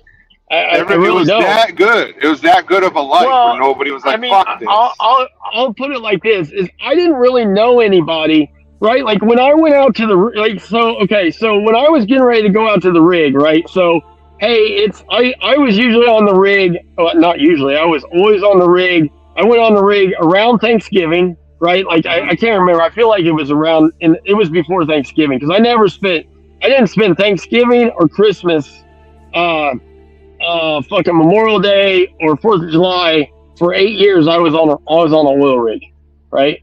And I came back. I think when 9/11 happened, fuck, I don't remember now. I feel like, and actually I'm saying this, is I feel like I was offshore when 9/11 happened, but I don't honestly remember. I wish I did, but I don't. I've done too many drugs in my past. But so, this motherfucker's cleaning. Goddamn, I'm at the chicken place. He's got this old ass skid steer. Hold on, I'm picking up my chicken feed. You guys are gonna have to give me a second. I can talk while I'm doing it though. Carnivore. Yeah, carnivore. So when I was getting ready to go offshore, is basically a couple weeks before I went offshore, motherfuckers so when I went home, obviously the first time I did this isn't what happened because I didn't know what the fuck was going on. They had to coach me, right? But when, say year 2 is, they would call me like a month out. Hey, William, you ready to fucking go, right? You got everything, you get ready to go, right? And I'd fucking report, and they'd say, okay, you're flying, right? You're getting on a helicopter or you're getting on a boat, whichever it was, right? Out of Brownsville port, right? And they'd be like, where you at, right? I'm living in New Orleans. All right, I'm living in New Orleans. All right, we'll send you a fucking car, right? We'll send you a hot shot, right? And a hot shot down to pick you up on X date to bring you to Brownsville Port, right? So we'd ride with hot shot drivers that were bringing parts, right, to the rigs, to the ports. So I'd get in a truck with a hot shot guy, right? I'd be at my fucking thing. He'd pick me up like a goddamn cab. I brought minimum tools. They provided most of the tools, right? So I didn't have have a shit ton of tools or nothing. I have like a toolbox with some basic wrenches and shit in it, but I didn't have a crazy amount of anything. So I fucking he picked me up in Louisiana, and I think first year I think I was living maybe in Houma, which is down off I-90, just outside of New Orleans, just a little town. I was down in the Houma area because that's where my training, I had to do all kinds of safety training, right? Like we had to keep up on our safety training, fire, all that shit, right? We had to keep up on all that shit. Confined space. Yeah, confined space. We had to do drills like how to swim, how to survive in the water, right, for hours on end. You name it, dude. Fire drills. We had to do that every year before we went out. I had to recert every year. And so it'd be like a 2 or 3 week long class in Corpus Christi, Houma. Down by Houma, there's a big port where there's lots of rigs called Port Fourchon. That's down off 90, which is why I was in Houma area. But they'd come pick me up. We'd go to Brownsville, Texas, which is way south. If anybody knows where that's at, it's way south. It's on the border, right? So it'd be a fucking 15-hour, I don't know, whatever it'd be, 12-hour, 15-hour ride. So I just ride with the hotshot guy in the back of his fucking dually, or whatever, whatever he's driving. Fucking, when I'd get out there, I'd go find my boat, or my helicopter, depending on what I was riding on, and wait for my name to be called and get on the fucking boat or get on the chopper.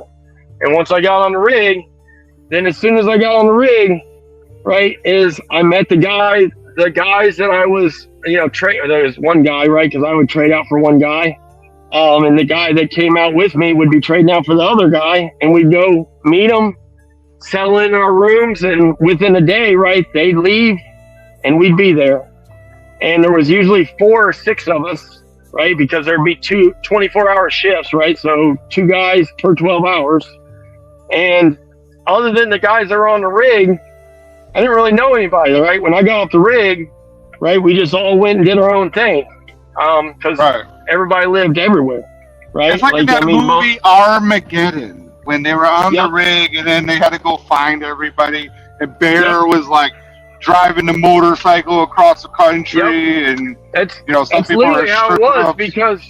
because most rig guys, like normal people, like what I would consider normal rig guys that are like Roustabout's just like a do-all guy, right? Like he's a guy that might those be guys helping. were roughnecks, like Roustabout, Roughnecks, right? Like they did everything, right? Oh, hey, today we're getting ready to put 200 foot of drill pipe into the ground, right? Or 2,000 foot of drill pipe into the ground. So today, you're going to be on the drill, the drill floor, clamping pipe all day long, right? And then tomorrow, hey, we're going to be welding 10-inch pipe, right? The welder is going to be welding 10-inch pipe to case a new, a new hole. So you're going to be helping move the pipe around while the guy welds 10-inch pipe all day long, right? Hey, this day we're going to be unloading a new Halliburton cement unit right off a boat, 300 foot down from the deck of the rig, right? So you're going to be helping the crane guys, right? Lift this rig, lift this Halliburton unit up on the deck and get it prepped to move the old unit off, right? To do a unit swap. That's what those guys did all day. Like I said, stayed in a fucking room most of the time looking at gauges because that's what my job was, right? I wasn't a fucking roustabout. I was a hired hand to do a specific job.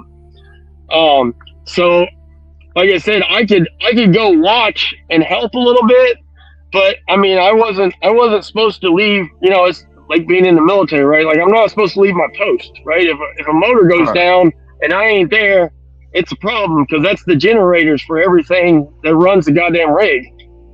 There's also engines that run like the mud pumps, right? To pump mud down if you know how the drill. I mean, if you know how drilling works, right? So there's engines that run mud pumps, right? We took care of those too. Sometimes not every rig's set up a little different, right? Some of them, they had their own mud pump guys, right, or mud rig guys.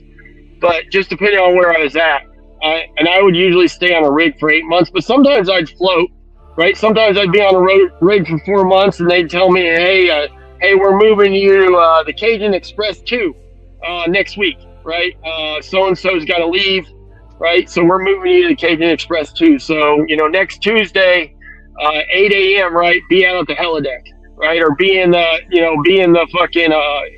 goddamn travel room, right? Which when you came into a rig or came onto a rig or whatever, is you would they had like what they call a travel room where you would inboard, right? When you came off a helicopter or a boat, you went to the travel room. And then when you were, waiting to leave or whatever, right, you'd be in the travel room. That's where they knew to came get you. Hey, helicopter's here. And they'd come down to the travel room and grab everybody, right? Hey, you taking the fucking PH1 out? Yeah, okay, I'm on PH1. Come with me.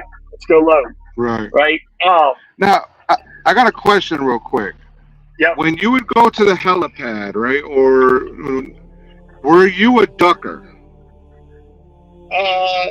Yes and no. When I can tell you when I was a new guy, I was a ducker because I was scared shitless. Because they showed you, right, when you were training, when you were new, they showed you all the people walking through the tail wash, right, and getting their head chopped off. or losing their hard hat, right, into the rotors, and then the rotors fly off and stab somebody through the fucking chest, right? That's what they showed you, Wait. right? That's what they showed you. When you get on the chopper, it's like impossible for those blades to hit you. I mean, the rotor, yes, but like the fucking helicopter, I mean, the tail rotor, yes. Yes. But the top one cannot hit you. It's too high. It's like 8 feet tall. I agree. I know this now, and I knew this probably back then because these were also big helicopters, right? For anybody that knows, right? These weren't little dinky helicopters, right? If you got a 6 or 8 man helicopter, that's a big son of a bitch, right? Lots of people probably never been around helicopters, but those are big helicopters, big tall helicopters, right? They're way above your head, right? You're exactly right, right? The rotors are fucking 15 foot in the air, right? Or more, maybe they're even more than that. I don't fucking know. Right? They're way above your head, right? You ain't gonna get your head hit by one, even getting off the fucking helicopter. But the tail one you can get hit by if you walk yes, I was a ducker for a while. If you took a boat, a lot of people don't know how, like, if you ride out in a workboat to get on a rig that's 300 foot off the water level, the only way to get on the rig from the boat is the crane would drop down a man basket that was basically a cone-shaped lattice work of rope and a wood round bottom. I have pictures of this. I'll send you pictures in my garage. It lifts you up 300 feet in the air. Yeah, they would drop it on the deck, right? And of course the waves are moving. So you would see they would hover the man basket, right? They'd have the man basket, 5 or 7 foot above the deck of the fucking workboat, and you'd all get ready, right?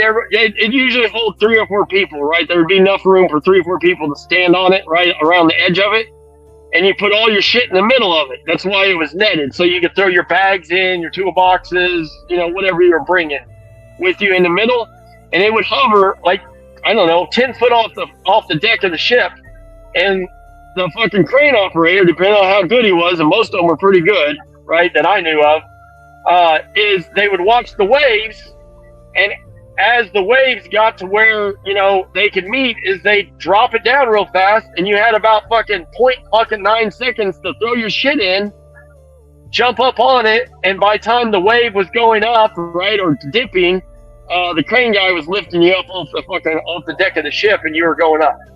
And then when you got up on the rig deck, it's a little bit, because it's obviously a flat surface and it's not rocking with the ocean, so it was a little less fucking hectic, right?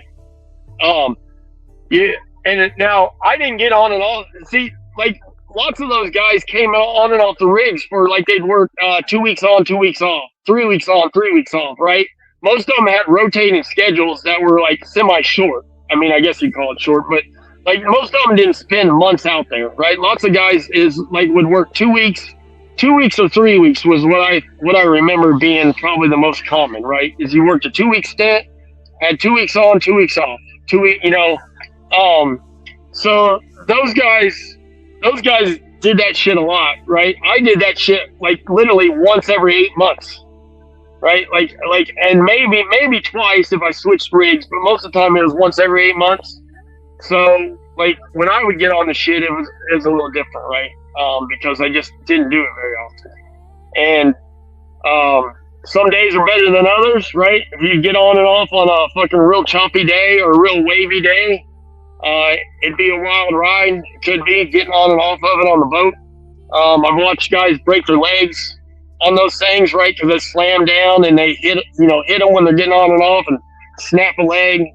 I've watched guys lose their fingers on rigs, right? I've seen some nasty shit happen on rigs. Now, do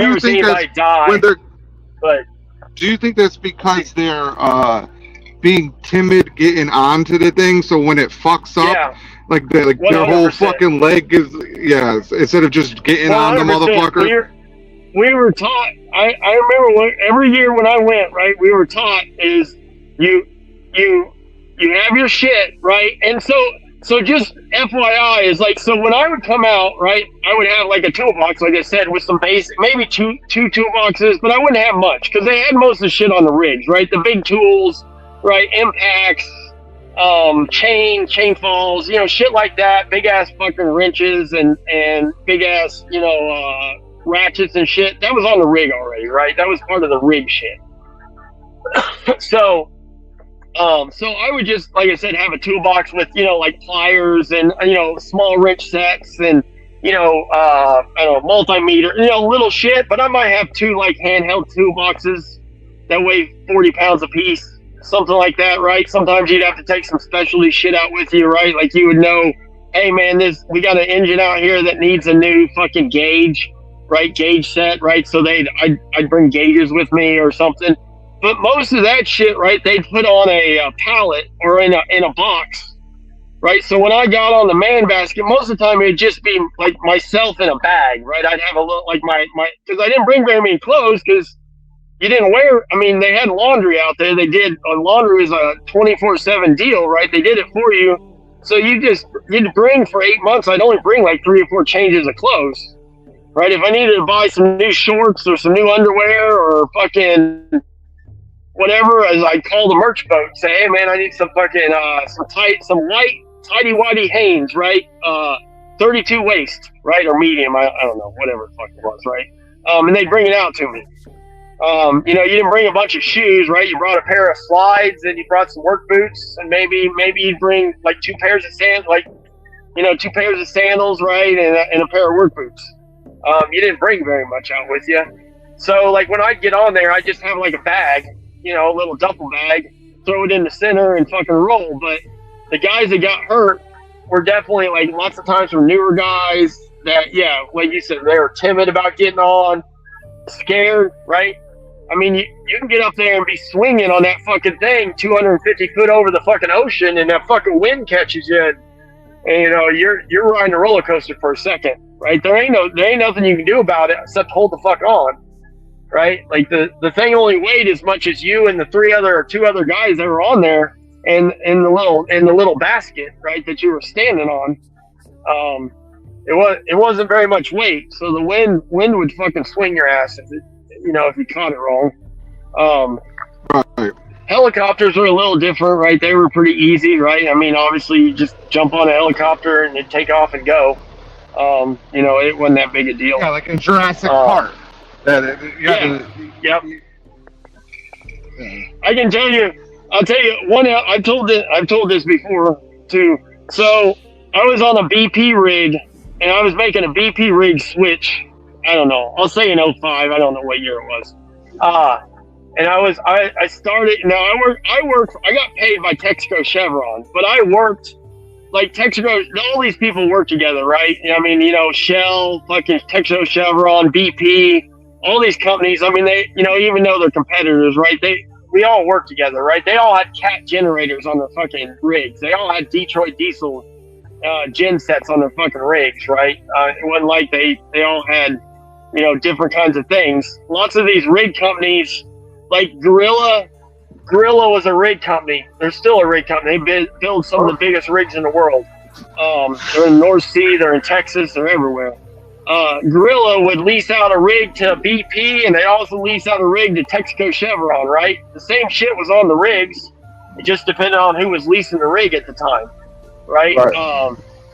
So I may, even though I work for Texaco Chevron, I might bounce over to a BP rig because I'm not working technically. I mean, I'm working for Texaco Chevron, but I'm working on cat generators, right? And so if they ain't got a cat generator guy, or they ain't got a fucking Detroit fucking V16 guy, and they need some generator work, Gorilla is just gonna fucking call me because Gorilla owns the cat generator, not fucking Texaco Chevron. So if that makes any sense. Who'd you actually work for?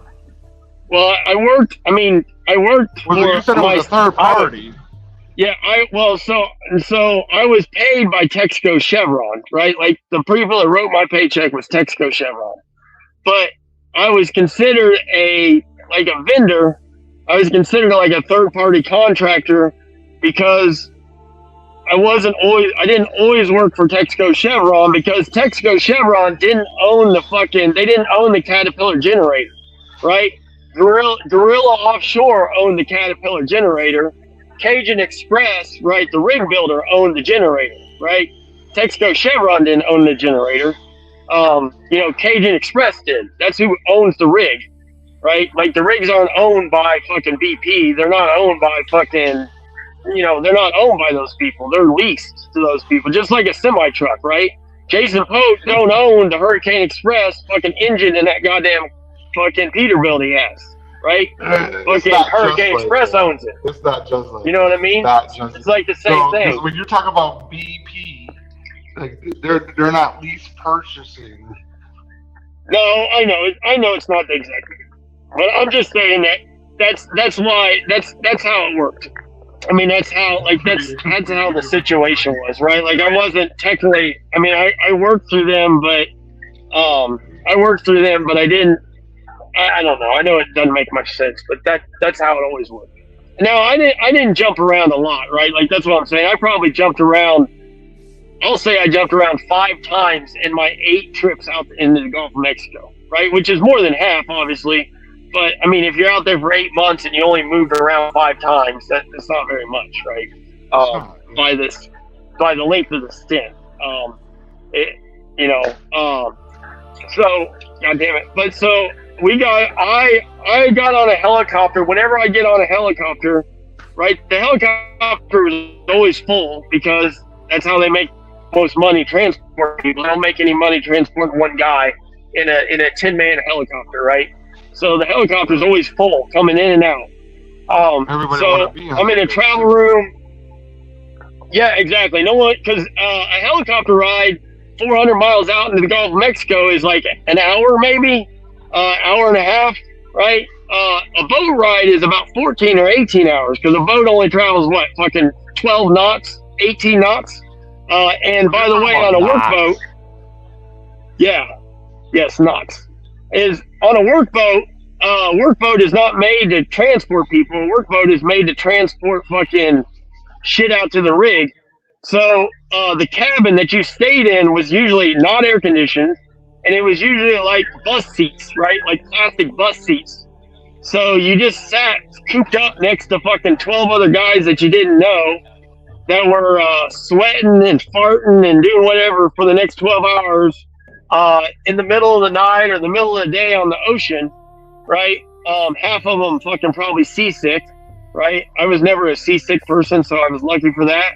But half of them fucking seasick, right? Half of them new guys, right? They didn't know what the fuck they were getting into. So it was never that much fun, right? Just to be on a boat, right? When you had to go on a boat, it sucked in. Just bottom line. But I went on boats, so it is what it is. But so I'm in the travel room, and literally Armageddon, right? You're talking about Armageddon. It's me and like these 2 big black motherfuckers that look like bear, right? Literally me, these 2 dudes that look like bear times 2, right? It's fucking 400 pounds, fucking 8 foot tall, fucking goddamn, you know, I don't know, goddamn fucking biceps the size of my fucking head. You know, whatever, just workers. And then, you know, usually there'd be a crew of guys out there working on, I don't know what the fuck they're working on, vendor, you know, third party guys. We get on a helicopter. They tell us that, hey, you know, we have a high wind advisory, but we're still flying, right? Just FYI, right? We're just letting you know it's going to be a rough ride, right? High wind advisory, blah, blah, blah, whatever. Okay, got it. No big deal. We get on the fucking helicopter on the helipad, take off. I don't know, I'll say we're 250 feet off the deck of the water, something like that, right? Take the fuck off. Obviously, they usually fly basically straight up, but as soon as they get off the rig about 100 feet, right, they nose down and start traveling forward.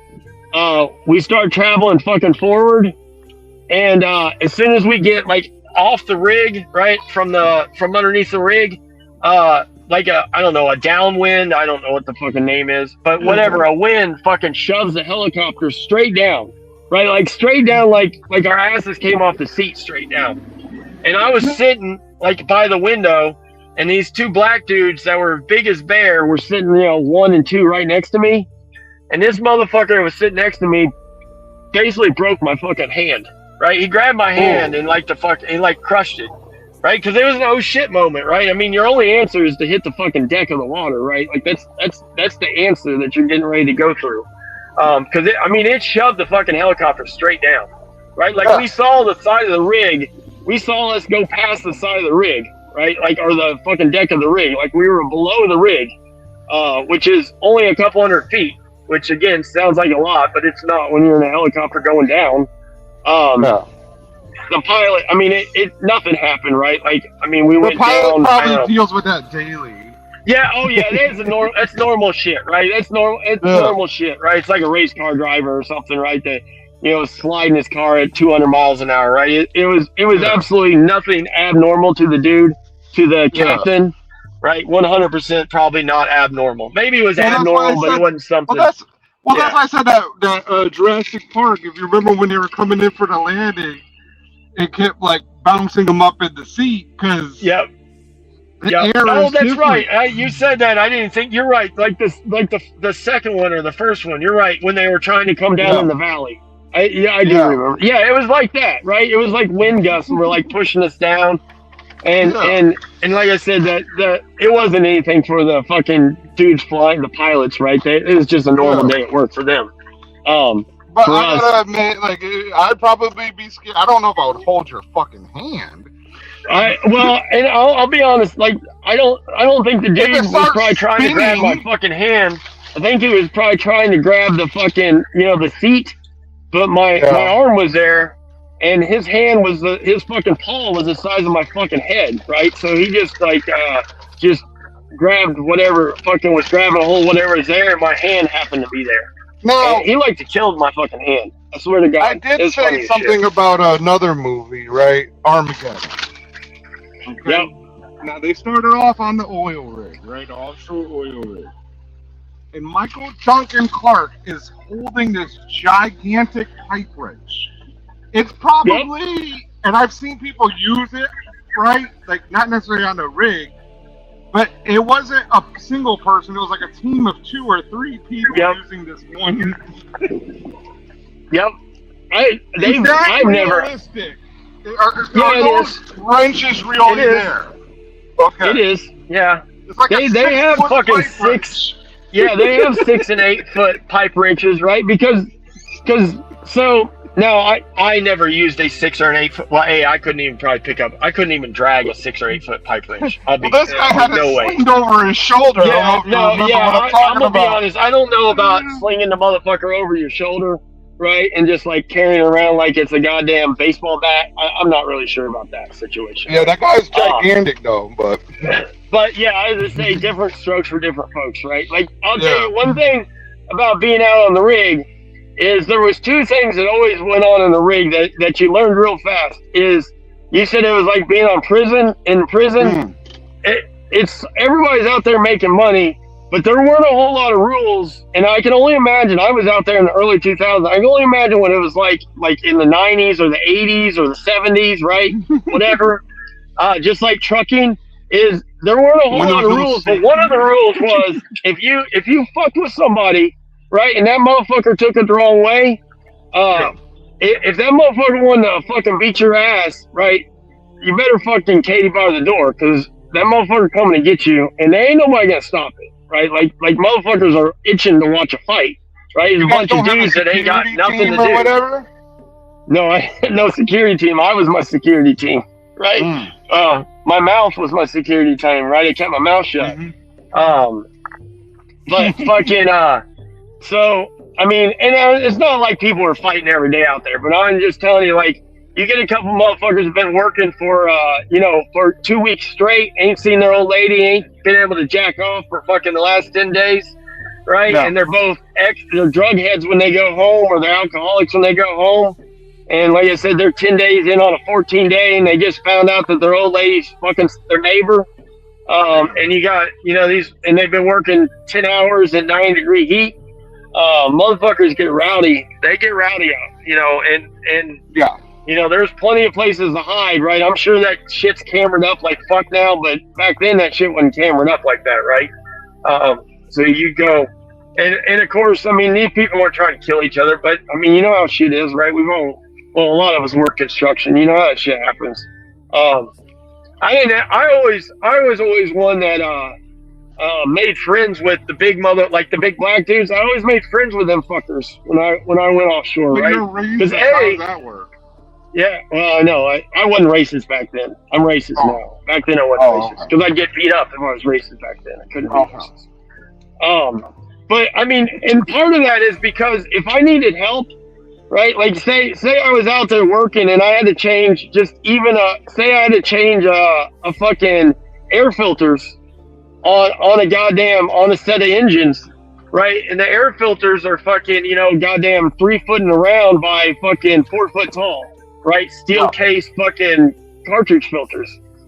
If I had to change those and they were 100 foot down in a hole, the only way to get them fuckers up and down, right, to get the new ones down, or the old ones up and the new ones down, is to have like the crane. Usually we'd have a set of fucking come-alongs and blocks and pulleys, and they'd snake the goddamn, snake the cable from the fucking crane in, right? And we'd put a hook on it and we'd hook the shit and drop it in and pull it out, drop it in and pull it out, right? And I couldn't do all that shit myself, right? I mean, carrying the fucking snatch blocks and shit like that alone, fucking, that shit weighed more. Some of that shit fucking weighed, I mean, they're big steel snatch blocks. They weigh 40 and 60 and 80 pounds. My little ass fucking couldn't carry that shit. Or if I could, I struggled my ass off to carry it, right? Because I'm a little dude now, and I was really a little dude back then. Right? I was lucky if I was 140 pounds back then. You're no little dude. You're like 6'5". No. Yes, 6'5" and 220. Right? But, so, and those dudes, like the roustabout dudes, not saying that they didn't want to work, but, I mean, their whole job was to help people. And it's a lot fucking easier to help me that's got an air-conditioned office, right? I got an air-conditioned room that I watch gauges in all day that's got a TV in it. And I'm my own boss, right? There's another guy with me, but me and him are our own bosses. We kind of get to do whatever the fuck we want as long as we're making sure the engines are running. We didn't work like they did on the deck, right? We didn't have a fucking boss man that was standing over us, right? I reported straight to the barge boss, right? Like I reported in the morning, hey, I'm fucking up. I'm going in the shift 6 a.m., right? And if I didn't have no problems, I didn't talk to that motherfucker until I went home, or well, whatever, until I got off shift, right? I might report to them, they might report, hey man, it looks like Genset 1's, we're having power failures up here, right? Can you check Genset 1, right? Shit like that. So if I was buddies with those dudes, or them dudes are buddies with me, right, and tell them, hey man, I need you, and I need you to find me a guy, because I gotta do this. I gotta do X job. I gotta have it done by today, 6 p.m., right? So, we gotta stretch chains and cables and pulleys.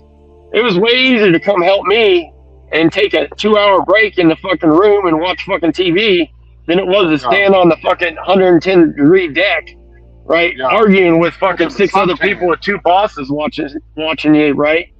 So it was pretty easy for me to make friends out there. I also, go ahead. So 2 things. Did you have to know more than your job, because you were saying like Genset 1 is losing power, and if it has nothing to do with the engine, is there like you have to figure out the circuitry, like electronics of it? So yes and no. So I mean, they had electrical engineers on the rig, full-time mechanical engineers, right? They had other mechanics, right? They had crane mechanics, right? They had drill, BOP, they had drill mechanics, they had somebody for everything, right? Because again, it's a small city, right? I mean, we had per se cops. They weren't cops, but they had security, air quotes, right? Out there, they had a hospital or infirmary out there, right? I mean, we had a galley, obviously. I mean, they had everything because, I mean, nowadays, again, it's probably different because of technology, right? Because of phones and all that shit. But back then, I mean, I can tell you right now that when I came home in 2005, I didn't know what an iPhone was. When the iPhone 1 was released, I didn't know what the fucking iPhone was when I came off the rig, right? Like, I didn't know what the fucking iPhone was. I'd heard about it. I'd seen it. Right, people are constantly coming on and off the rig, right? We have some TV, right? So we kind of know, but like I didn't know what the fucking iPhone was. Right. I didn't know about, I mean, we were just sort of behind. When that shit started coming out, obviously it was a little easier to know what the fuck was going on in the world. But is so like if something was going on that was like, say, with a generator, I call the electrical engineer and be like, hey man, C deck, right? Not C as in the letter, like SEA, right? Like the bottom deck where they have all the drill ports and shit. C deck just called and said that, hey, they're having power surges, right? Well, that's way beyond me. But I mean, like I would go help because I mean I could help if it was feasible for me to help. I would help. Yeah, you can also like learn too. Like, what if that guy's not around while you're watching it, and then like something could become catastrophic very quickly. Right. Yeah. It's so for anybody. Again, I keep saying this, but say Halliburton. I think most people know what like Halliburton or Dow Schlumberger or Sperry or some of them BJ. Right. Those are companies that they're. What they started out doing was making big ass units that pumped high pressure cement to form the well heads and the casings when they would drill a hole in the ground, right, under the ocean, right. You would pump high pressure cement into it to cap the well, to close it off. So they to close it off, or to do the form, right, to do the form for the fucking hole, to put the BOP on. Right, which the BOP is the thing that exploded on the Deepwater Horizon, right? That caps off the well. So yeah, that's what I'm gonna ask. Like, how did that happen? Like, well, I mean, I don't know. I know very little, but I know more than most because I was out there. But a BOP is just a big valve that has all these like knife cylinders on it, right? That basically, like they. When they were drilling, like say when they were drilling oil, right? Hey, we're drilling a new well tomorrow. We're putting the first, the drill in the dirt or in the mud, I don't know, whatever, in the ocean floor at 2 a.m. tomorrow morning. Drill hits, right? We make contact. So once they got like a couple hundred feet down, and don't quote me on these numbers, people, I'm just going off somewhat of memory. Once they got a couple of feet down because obviously oil's deep in the ground, right? Like I think we all know that, right? Oil's way deep in the ground.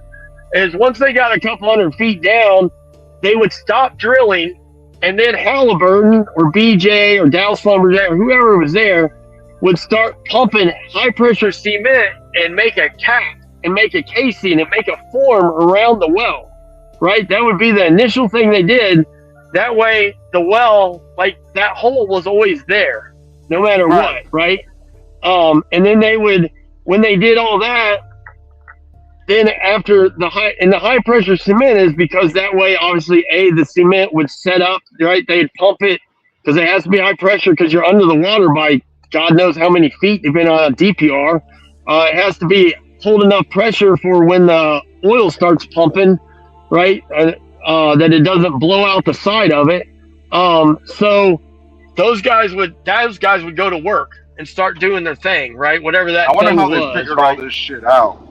Dude, could you imagine the engineering to figure out how to fucking put concrete 300 foot down in the fucking ocean bottom and it not leak and it not fucking not go in the form, right? Not go in the hole, and dry, right? And harden.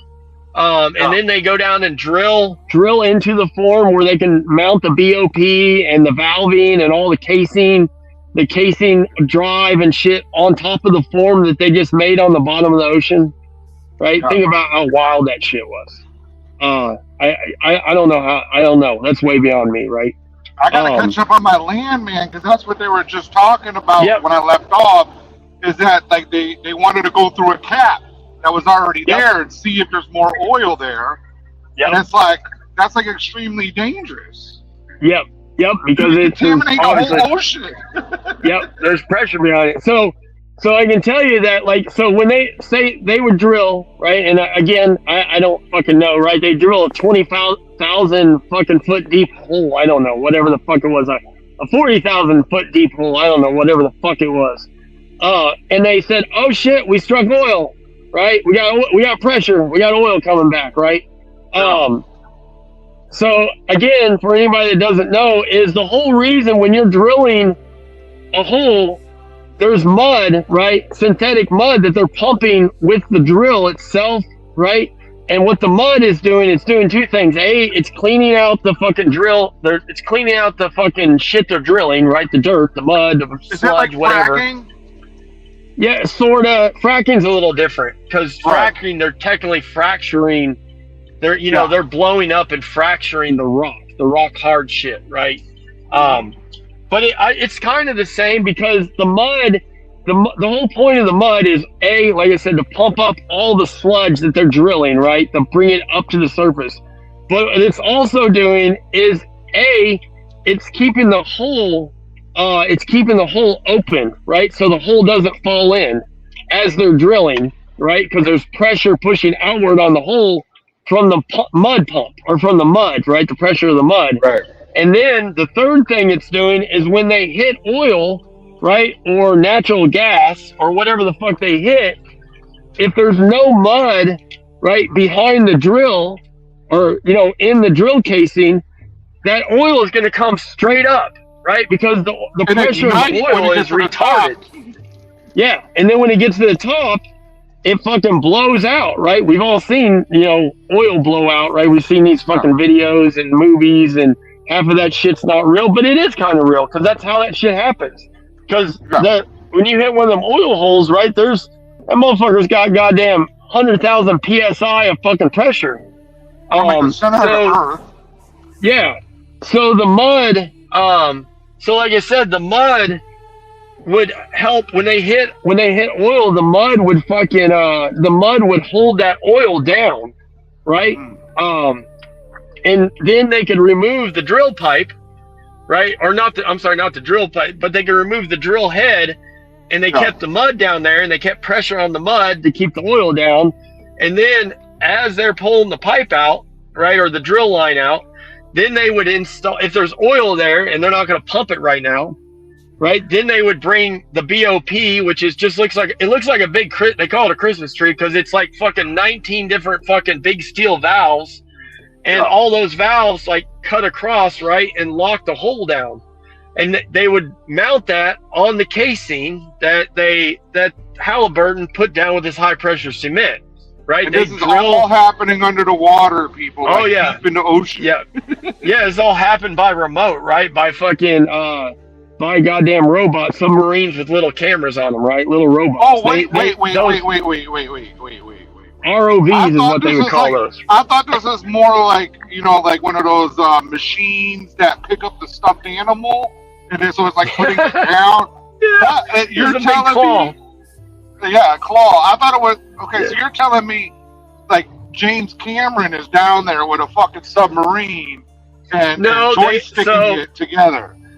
No, so one of the big things on a rig, and some of the highest paid motherfuckers that get treated like gods, and I guarantee it's still the same to today, is the ROV operators. That's remote operated vehicles, right? And those guys will have fucking multiple fucking little mini submarines that they operate from the surface, and they'd have them fuckers, some of them be as big as cars, some of them be like a shopping cart, right? Some of them would be fucking in between size, and those would be down there watching shit, doing shit, watching the pipe, right?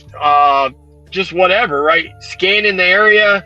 You'd have ROVs going out and checking the anchor lines, right? Because when you got these rigs floating, they're anchored, like they're retarded anchored out in the ocean, right? They don't just have like two anchors, right? They got fucking lines going everywhere to keep them from floating and moving around, right? In the currents and shit. They'd have guys out there checking those daily, right? Checking the anchor lines. It's wild. Those dudes, there was always a lot of those dudes because they'd have fucking a lot of those fucking submarines out there.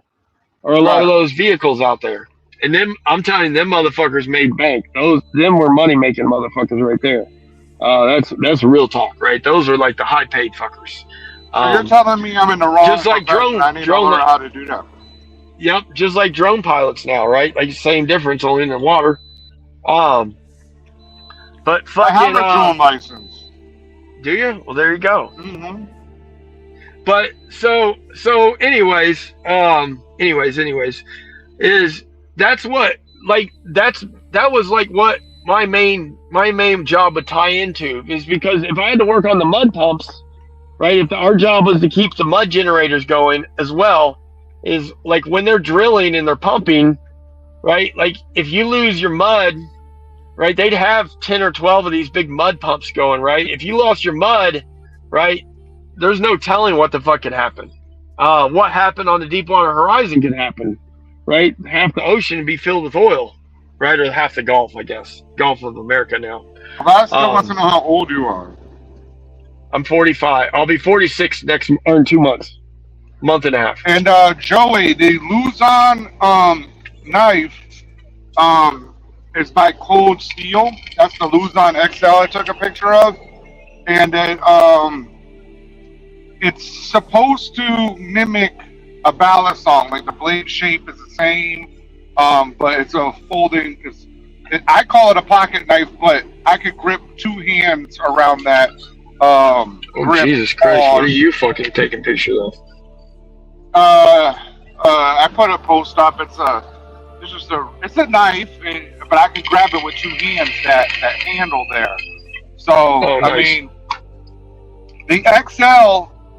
There's one called the Espada, and that's like basically a pocket sword. Go check out some chick's video with the Espada XL. It's crazy. The knife is bigger than her arm. It is a pocket knife. Holy shit. So anyways, but no, you're good. Yeah, you're good. Fuck. We've been on here fucking what? For fucking 7 hours now? Forever. Yeah. Yeah, for forever. And hopefully I don't lose you. I gotta go to the store here. Forever. But yeah, that was my first 8 years of working. And like I said, I should have. I mean, there's no telling, because I'll be honest. I don't know what after. Like I said, I don't really know, because I never paid attention. I was too young to care, right? Like when I came in from working offshore, right? Like I didn't have nothing to do with fucking anything that had to do with working offshore. I can promise you that. I just didn't, like the only thing I had to do was when it got close to time to go retrain, which was the company took care of anyways, right? They let me know that it's time for you to take your ass back to Corpus Christi or wherever I went training at, right? Usually it was Corpus Christi. I went to Brownsburg or Brownsville a lot.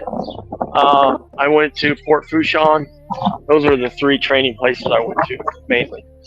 Now, which weren't even like Texaco Chevron. Is this a young man's game, or is this something yes. that a 40, 50-year-old man could get into? I'll be honest, I don't. I mean, I would say if you don't have any skills and you're trying to go out there and just be a roustabout, you ain't going out there and doing that as a 45-year-old guy. Because I mean, most of the roustabouts, most of the per se, I mean, I don't know what you want to call them. Most of the fucking the helpers, right? Yeah. I shouldn't call them helpers, because they're not just helpers, right? They're just per se guys that don't have a specific job. Yeah, they're just hands, right? Yeah, they're just roustabouts. They're just hands, right? That's what they are. Back then, that was a fucking stupid good job, and I don't even think you really had to have a high school diploma. I mean, I'm pretty sure you didn't. I think you just had to be 18. Right, and all them companies were hiring. They're always hiring, because somebody'd go out there and be like, I don't want to do this shit. Right, people would drug up daily.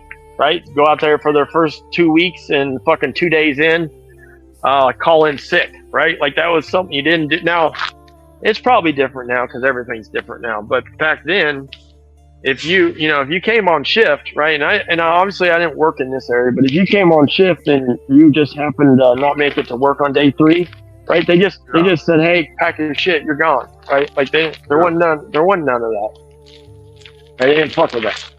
You were out there to work. They were paying you good to work out there, right there. And again, I'm sure it's the same now, but like the galley, like they fed you like kings, right? Like, Monday, a couple of days a week was steak day, and or it was steak day, right, all day from breakfast, lunch, and dinner, and they weren't feeding you fucking goddamn ground, sirloins, right? You're eating fucking T-bones and ribeyes, cooked the way you want them, and with all the anything, mashed potato, all the shit you can think of, and in between meals, right? They always had steak, they always had mashed potatoes, no drugs, God damn it, GW bowls, no drugs on the rig. Could GW Bowles do this job as a big tough guy that he is? Could he do it today? No, he's too weak.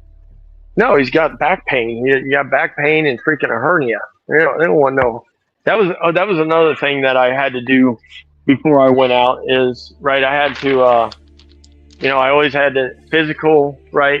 Physical, and the physical wasn't just like a DOT physical, right? Like they checked us out to make sure we were able to be out there working. You're like duck walking and doing all this stuff to make sure you can move around. Yeah.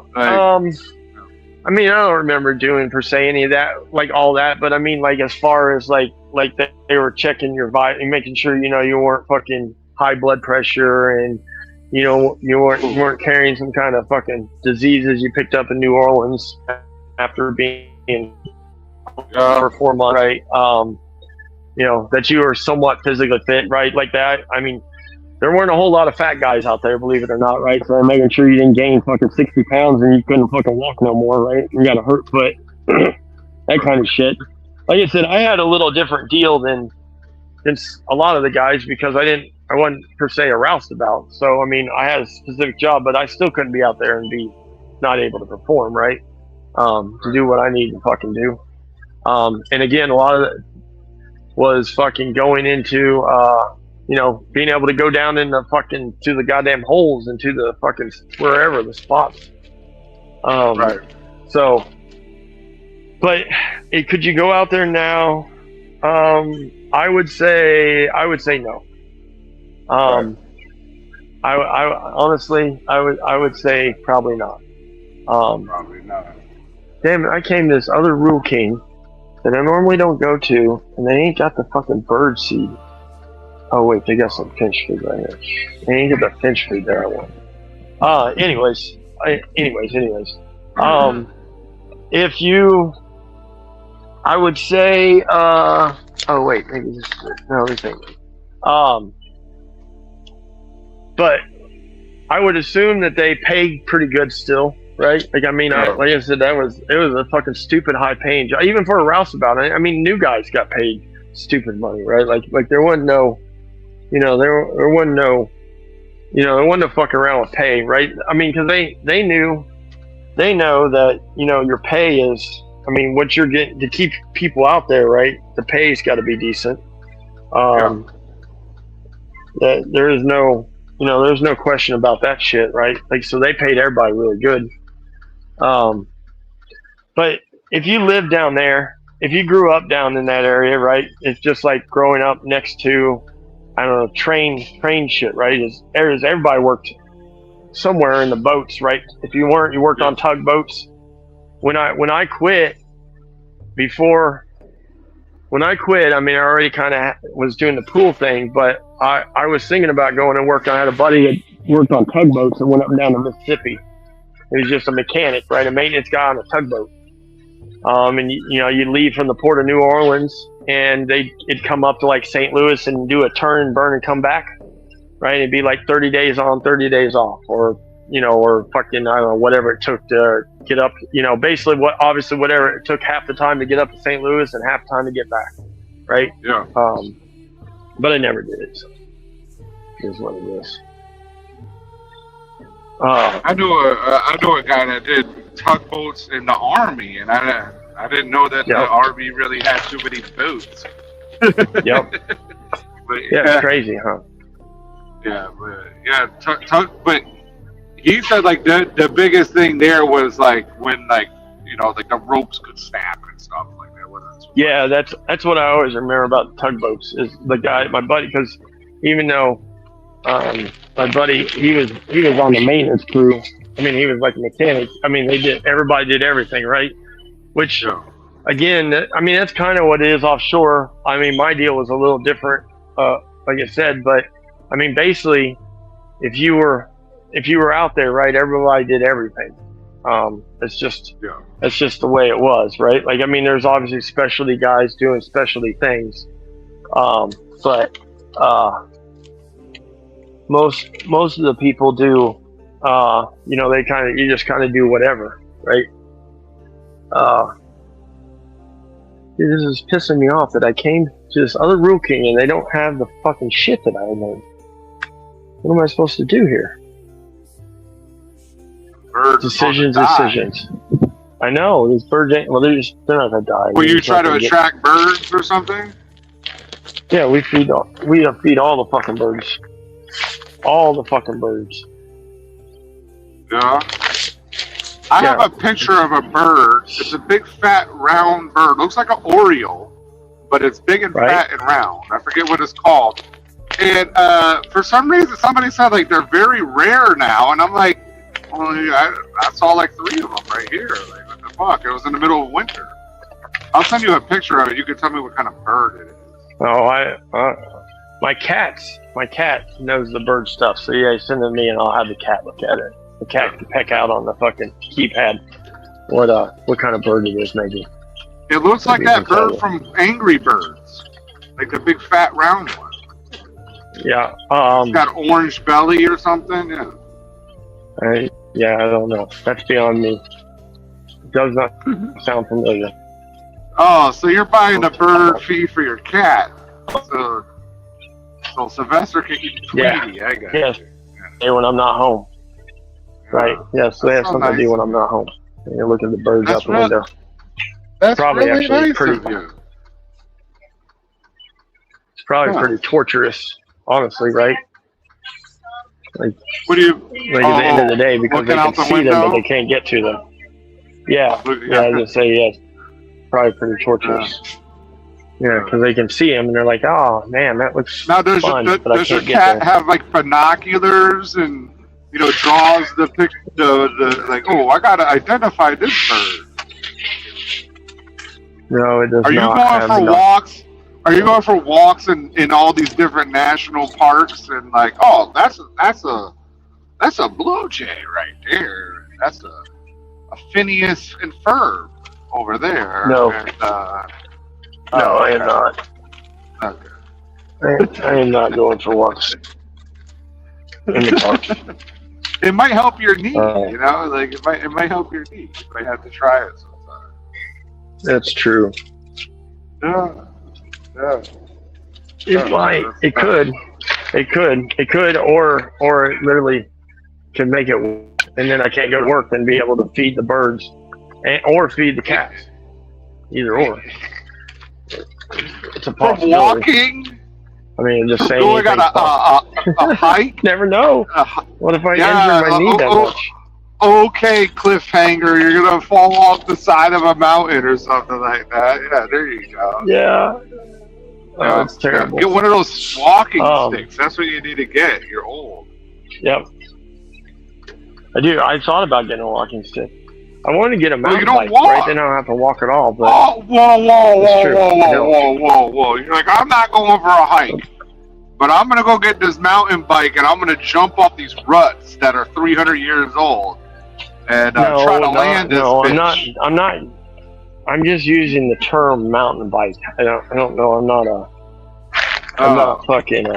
I'm not per se mountain biking, right? Like I'm just. And I don't want to. I mean, everybody rides a mountain bike on the street. Yeah. Thing.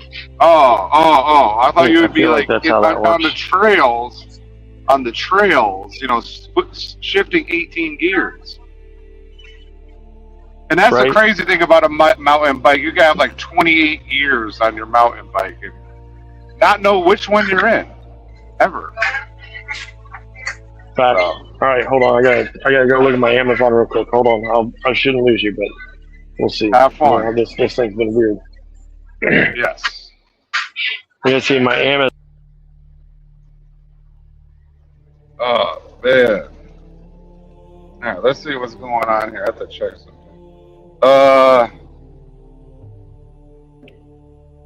Joey says something. Hang on, let me look at what it says. Let's see what Joey says. I have Cutco. Yeah, Joey, I don't know what a Cutco is. I just get like tactical knives. That's a kitchen knife. Yeah, that's a kitchen knife.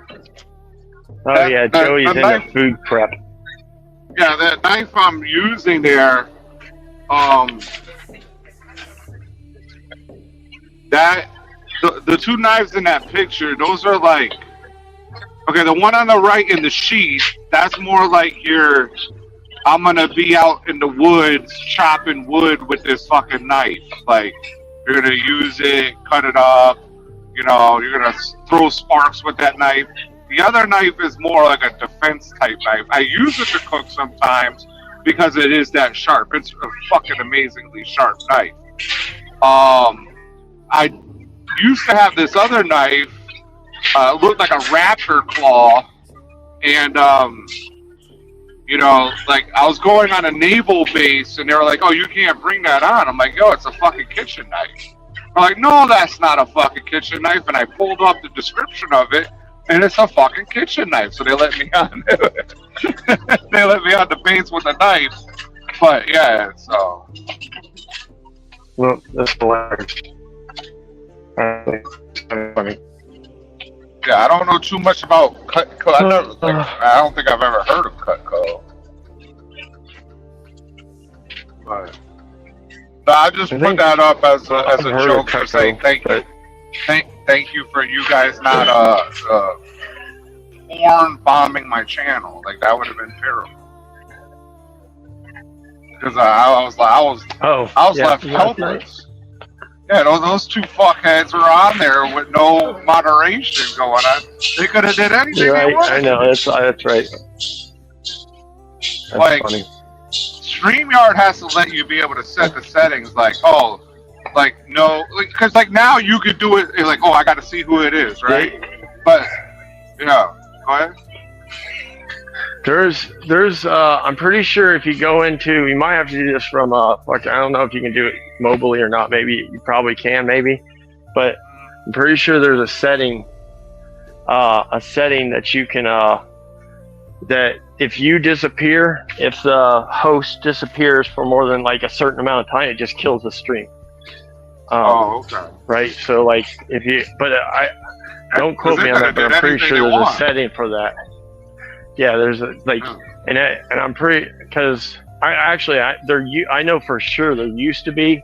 I assume there still is, but I don't 100% know that that's still a setting. I didn't know you used that to my be able to phone kill was. the stream. I didn't know because you did the live stream. I guess it drained my phone, so when I did mine, it was just gone. Yeah, and I don't know. I don't really know how StreamYard knows if your phone. I guess it does. Like if I go to Amazon, I'm not on, even though my phone's whatever. Even though I didn't kill the freaking the cache or whatever the fuck you want to call it. Or my cache. I didn't clear my cache. Your cache? It knows on the freaking my cache. Is that how you say it? Whatever you say. I don't. It knows that I'm no longer part of the freaking stream. Oh, I thought that was a hurricane truck at first. It was like a 379 stretch, black and green, but it wasn't a hurricane. It just looked like one. So do you think that Jason Pope is going to go back to Hurricane Express? Yes, I do.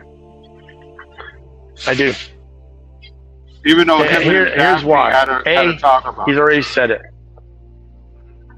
I saw. Well, I mean, I know that they did only told me. Only because What he is it told going me. to take for him to get there? What is it? Is it going to be another breakdown that's going to get him there? Because like right now he's making more money. So like, well, I don't know why you would leave. Yeah, but here's the thing. We don't really know that he's making more money. Literally today, right? Today makes, well, that's not true, I guess.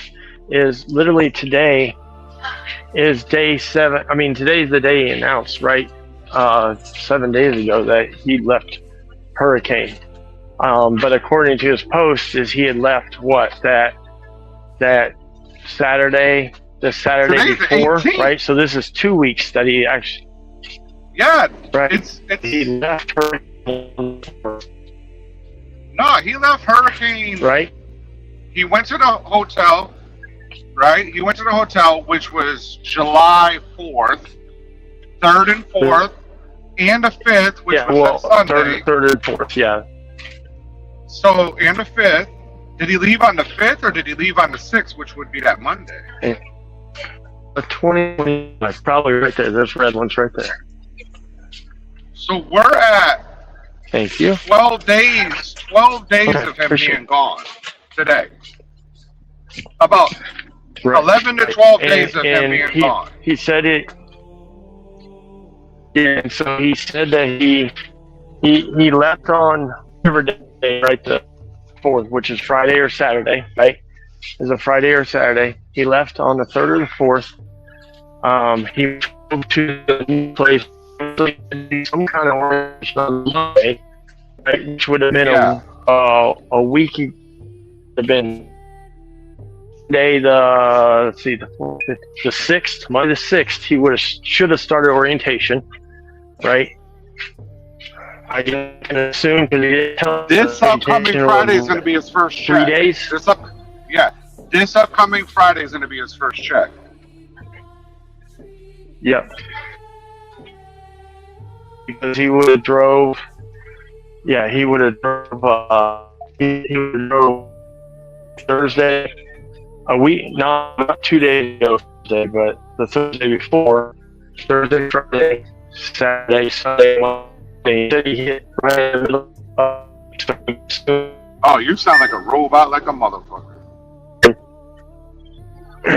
Well, I'm deep into the store here. Hold on. That bird. I'm working on making my way up. Deep.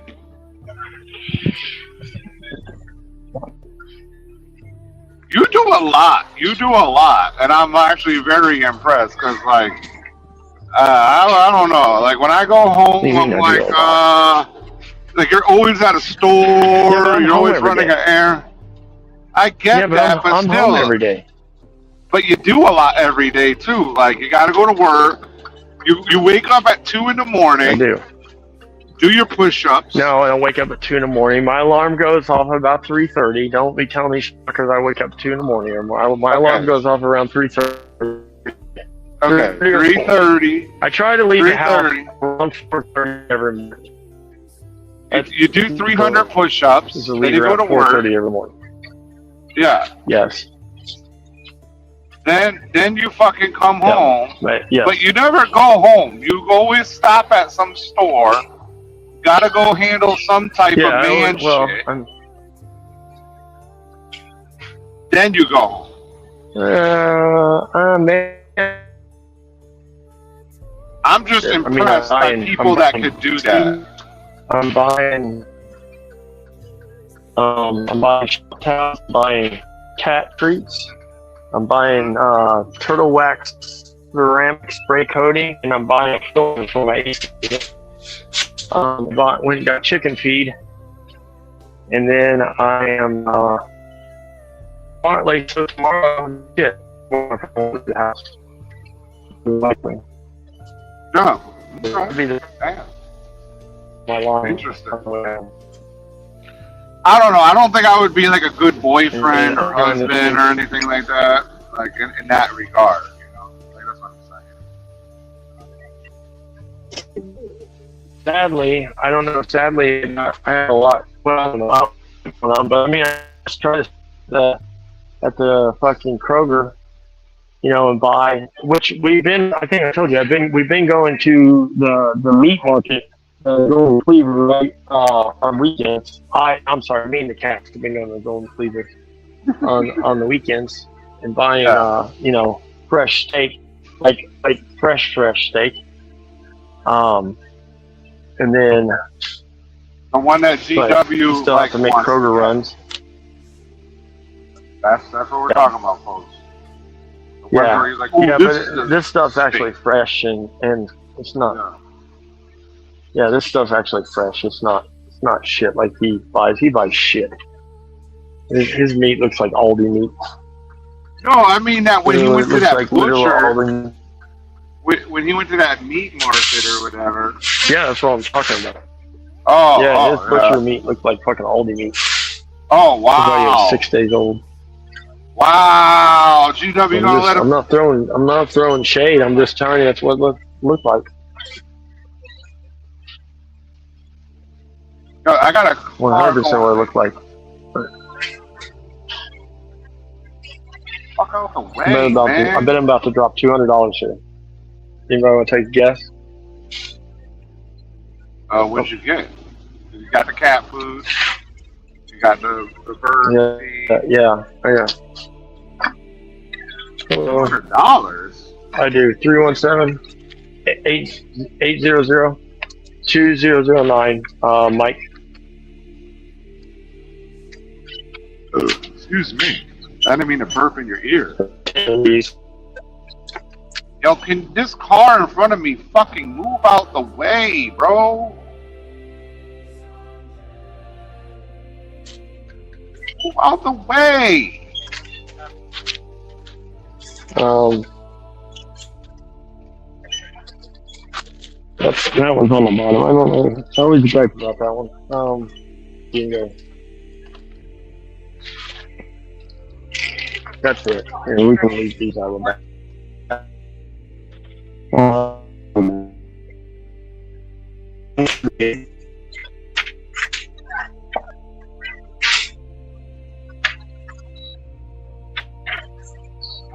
man.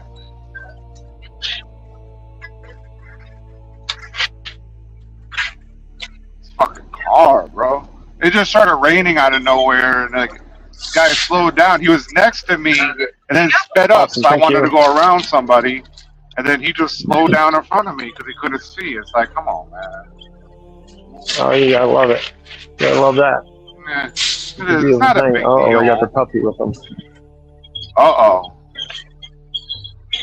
I'll tell you what. What kind of puppy? I'm not a fan of the way the new service truck drives. I'm not a fan of the small bed on the new service truck. Like, I don't like any of that stuff. But I will tell you that the new service truck looks like a fucking pimp truck. It's small. It's half the size of my other truck, and I'm not happy with that.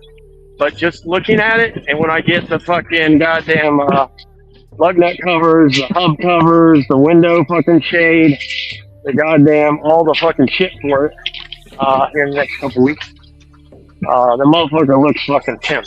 I'll give it that much. You said it's an F550? No, it's a Chevy 5500. Right, it's the tip hood, right? If anybody knows what a Kodiak is, right? It's the new Kodiak, right? Which is the 5500. I mean, they have Silverados now, right? It's a dual headlight, right?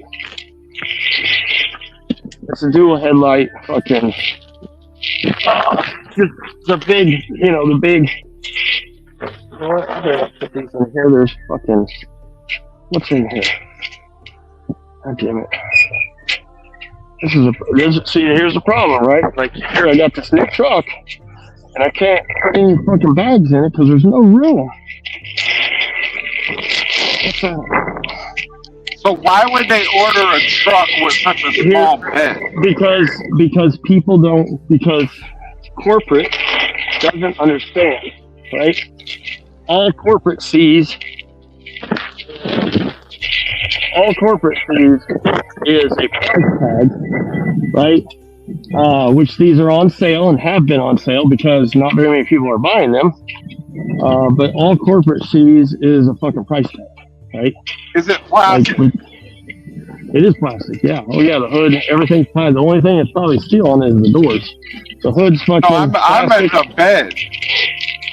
No, the bed's all aluminum. I mean, the bed on this thing. I looked up the bed. The company that makes this is Jomac, Jomac. This Yeah. bed's a fucking $30,000 bed, right? Oh, like wow. the bed's nice. I know I'm talking shit about it, It's just small. but it's just small. But that's not really, that's not the.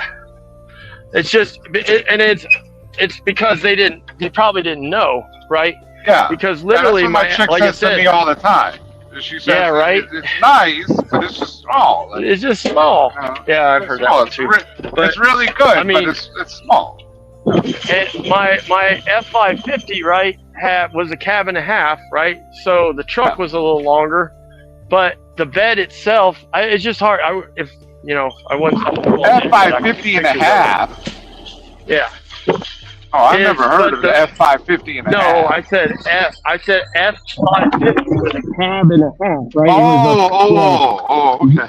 Yeah, this one's a standard cab, right? So Yeah. that kills a bunch, right? Because I used to use the back half of the truck, right, to put all my like my impacts, all my shit that doesn't need to get wet, and doesn't need to be in the back, right? Right. So that's 2 drawers worth of shit. I mean, between my Milwaukee impacts, my saws, all the shit, right? Between all that shit, right? That's a lot of shit. So that takes up a whole bunch of space. And then instead of having before I had 2 big ass fucking cabinets with drawers in them.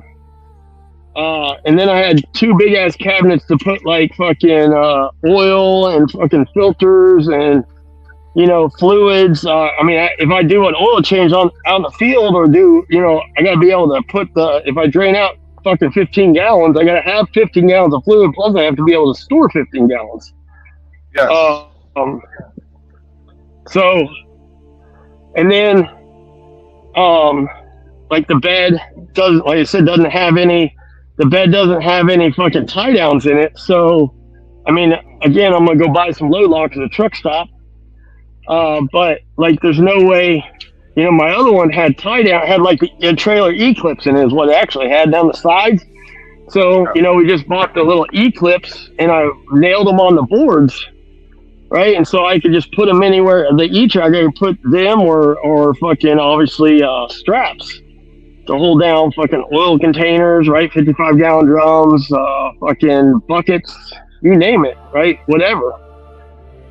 It's just they just don't understand, right? Like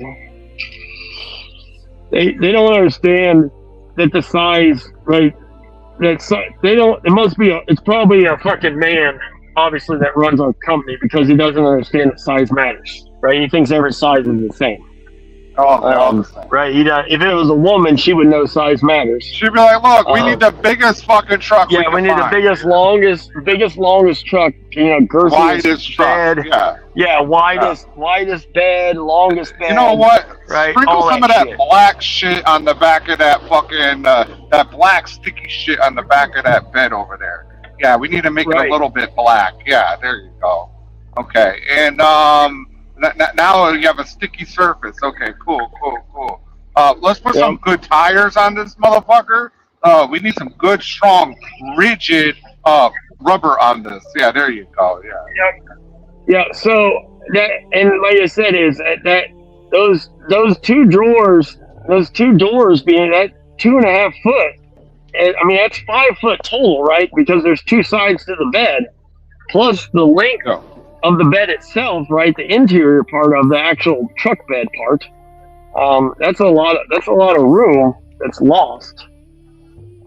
It's a lot of room that's lost, and so Gone. Abracadabra. yeah.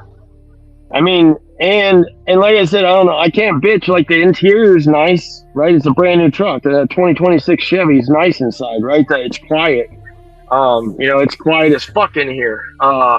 It's Why they go cold as from shit in Ford to here. Chevy? What do you think that means? The company, we've been switching from Ford to Chevy in the last couple of years. I knew that they've been buying instead of Ford work like F1, like all the batch guys and if you know anything about concrete, right? They have fucking right. We have inspectors and we have fucking inspectors for jobs. We got the salesmen. All the people, right, used to drive F-150s or whatever 250s, whatever they drove, right. We had delivery trucks, right, to pull trailers, right, rebar and shit to job sites. It was all Fords. In the last couple of years, we've been going to Chevy, right? Which obviously, I guess we're getting a better deal with Chevy. I assume. I never asked. I mean, it's just obvious everything's switching to Chevrolet. I didn't know this was coming. There was no plan, right? We talked like a year ago or a year and a half ago when I started doing mobile for them.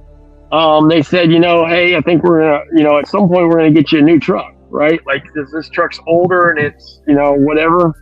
And I said, whatever, because I don't give a fuck if it was old. The truck didn't have no miles on it, right? Because it never got driven. They never had a mobile guy, right? But they, when it showed up last week, it was sort of surprise, right? No one said, hey, your new truck will be here next week, right? It just came in on a flatbed, right? Truck pulled in with a new service truck, and I know I'm the service guy, so no one had to tell me that it was for me, right? Like I already knew it was for me. Now, did everybody go outside and be like, ooh? No, because we were all working. No, not really. Everybody was working. Man, you guys have no camaraderie. Like the drivers and stuff that were coming in and out, right? Like, is that your new truck, right? But most of the guys don't get out of their trucks, right? Their mixer trucks, right? They get in line and they load up and they go do the thing. So, but in the mornings and shit, everybody was asking. Okay. Right.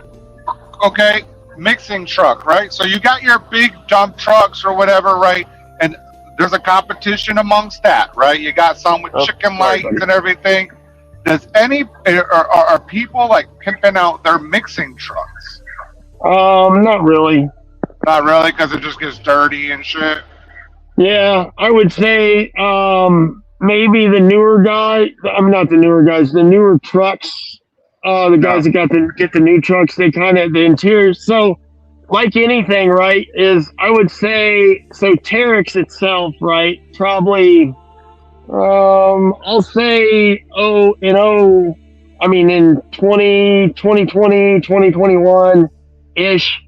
Terex started fucking like it used to be just a straight, like the interior on a mixer, on a single person mixer, right, was literally just like the interior was it was just a fucking a jump seat, right, and very little plastic, right, just a kind of aluminum little box, right, with a steering wheel and the shit you needed to drive to do your job.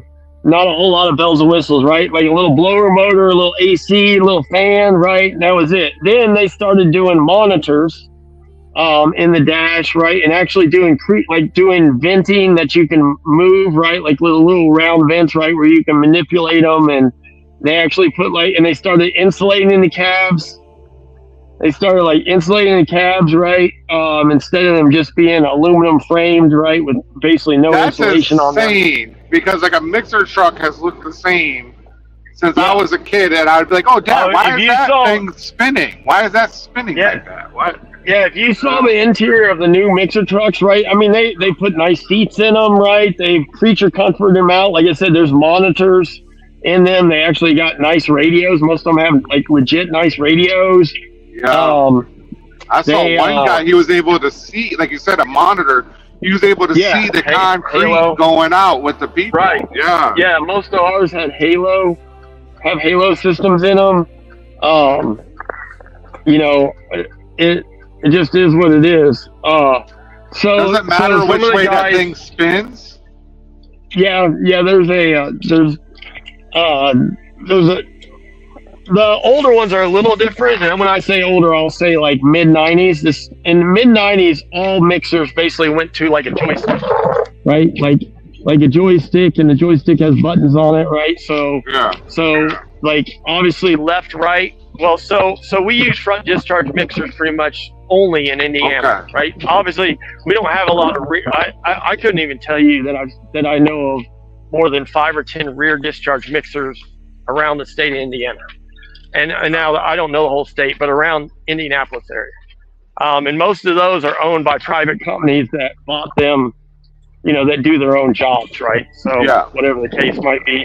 Somebody doing like a fucking driveway or something. Yeah, like a big, like Davy Homes or something, right? They have a couple of rear discharge mixers. And Davy Homes, right, builds homes all over the world, well, the U.S., right? So they have a couple of rear discharge mixers. So the joystick runs the hopper. It runs the hopper too, but it runs the chute, right, on the front, right, left, right, up, down on the chute. So that's what, but then on the joystick, it also has buttons to turn the drum, the mix, right, which is counterclockwise if you're looking at it. And then, has a button to discharge it, right, to take the concrete out, which is clockwise, right, spinning. And then it has a speed button on it, right, to turn the drum faster or turn the drum slower, depending on what's going on. Oh my and God, then there's obviously buttons to stop and to start the drum, right? And then there is I'm trying to think what else is on there. Sometimes there's buttons for water, right? A lot of times these buttons are on the buttons are on the freaking on the dash, but sometimes they're on the joystick where you can add water right to the mix. Then I'm trying to think of what else is on the joystick. That's usually it. That's actually on the joystick itself. And then. Yeah. So you said ahead. Clockwise and counterclockwise, right? Whenever I'm looking at a mixer, because I'm usually looking at it from the back, right? It's moving clockwise to me, but that's counterclockwise if you're looking at it from the front. Yeah. Is that what you mean? Yeah. Yeah, because so it's from the front. Looking like at a the car, cab. right? Yeah, like a car, right? If you're sitting in a car, right, and you're a mechanic, right? Is my left would be your right by you looking at it, but the way. If I told another mechanic, hey, it's the right side, obviously the right side would be the passenger side. But if you were behind it, or coming at the car, your right side would be the driver's side. Right. You follow me? It's sort of clockwise would be. So when you say clockwise, or you say when they're traveling, they're going counterclockwise, which from the back, from me looking at it from behind, is clockwise. Right. Okay. So a mixer, they deal with it as if you're looking at the truck from the front. Okay. Yeah, mainly, and I don't know this is just probably my best guess, is I would say that's mainly because the guy, the contractor that's unloading them, they're looking at it. Is going to be staring at the driver, saying, hey, this, hey, that, right? That would be my guess. I don't really know. Move it to the right, but it's really his left. It's really his left. Facts. Move it to the right, and then hopefully they point. Yeah. No, right. Yeah, you're right. Exactly. 100%. You're exactly right. It's normally, they're pointing is more concrete, right? That's normally how they would do that. More boss. Slower boss, right?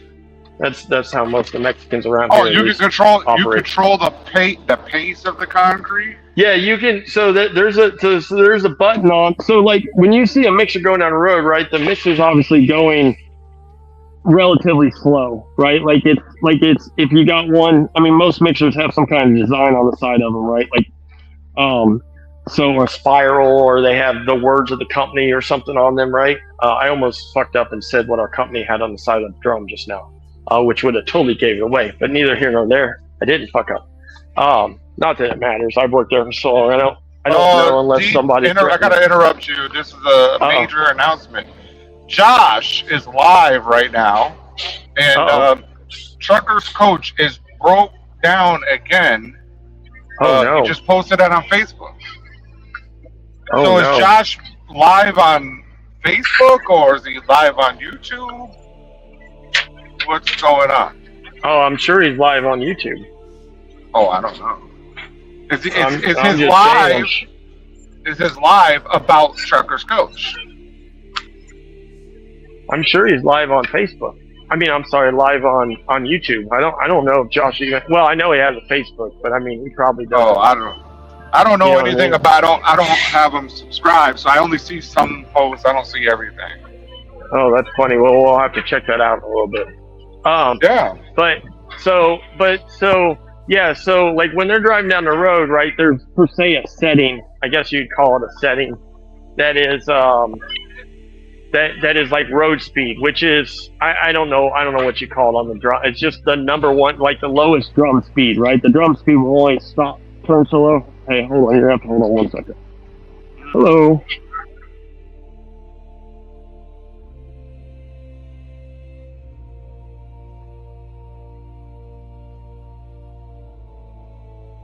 Thanks for the update, DJ. Let me see if I can go check out Trucker's Coach.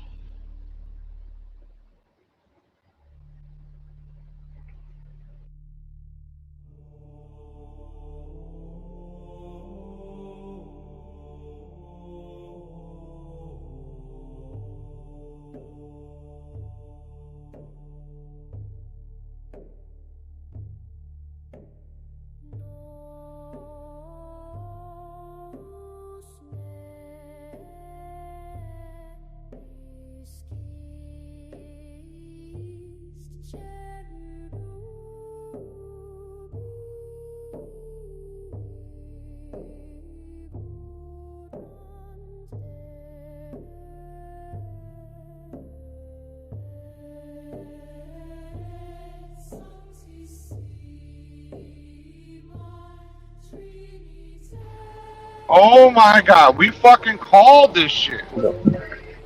What? What do you say? Is he done? No. Well, I don't know. Can you hear me still? Can you hear me? Yeah, I can hear you. Yep. I can hear you. What are we calling? What happened? What did we miss?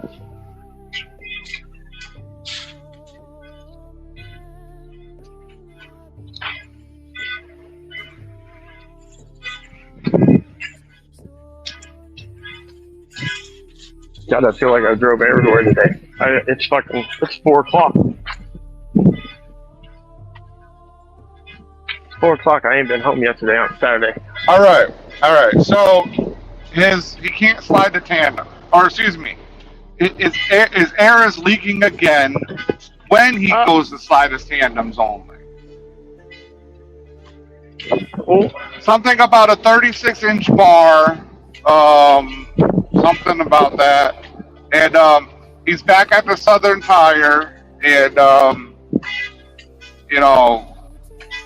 he's down until Monday, so he can deliver the load. So I can tell you right now, he's done. He's done.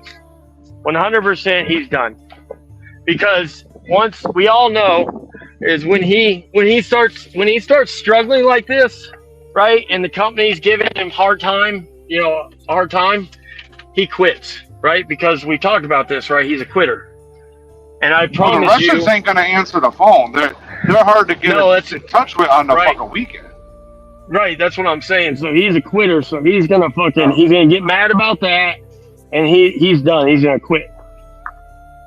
Because that's what he does, right? Because it's not easy button.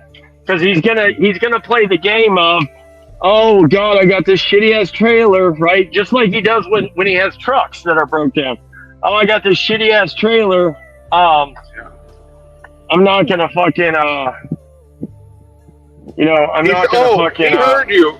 He heard you because in the thing, he's like, this is a non-DOT air leak. And it's like, whoa. What air leak is is non-DOT? Oh, I need to The air- hold on. I hope I don't. Hold on, I need to go screenshot this real quick.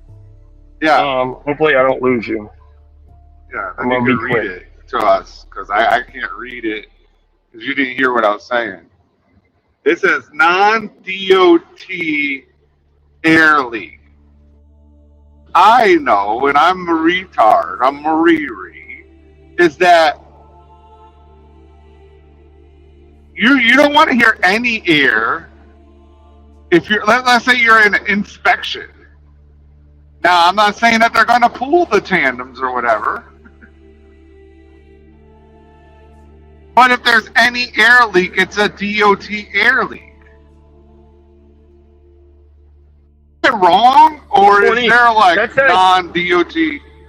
Nope. That's that 27-year bullshit that he tries to pull. Right? Because there's if the DOT hears any air, right? Any air leaking, Yeah. that is a violation.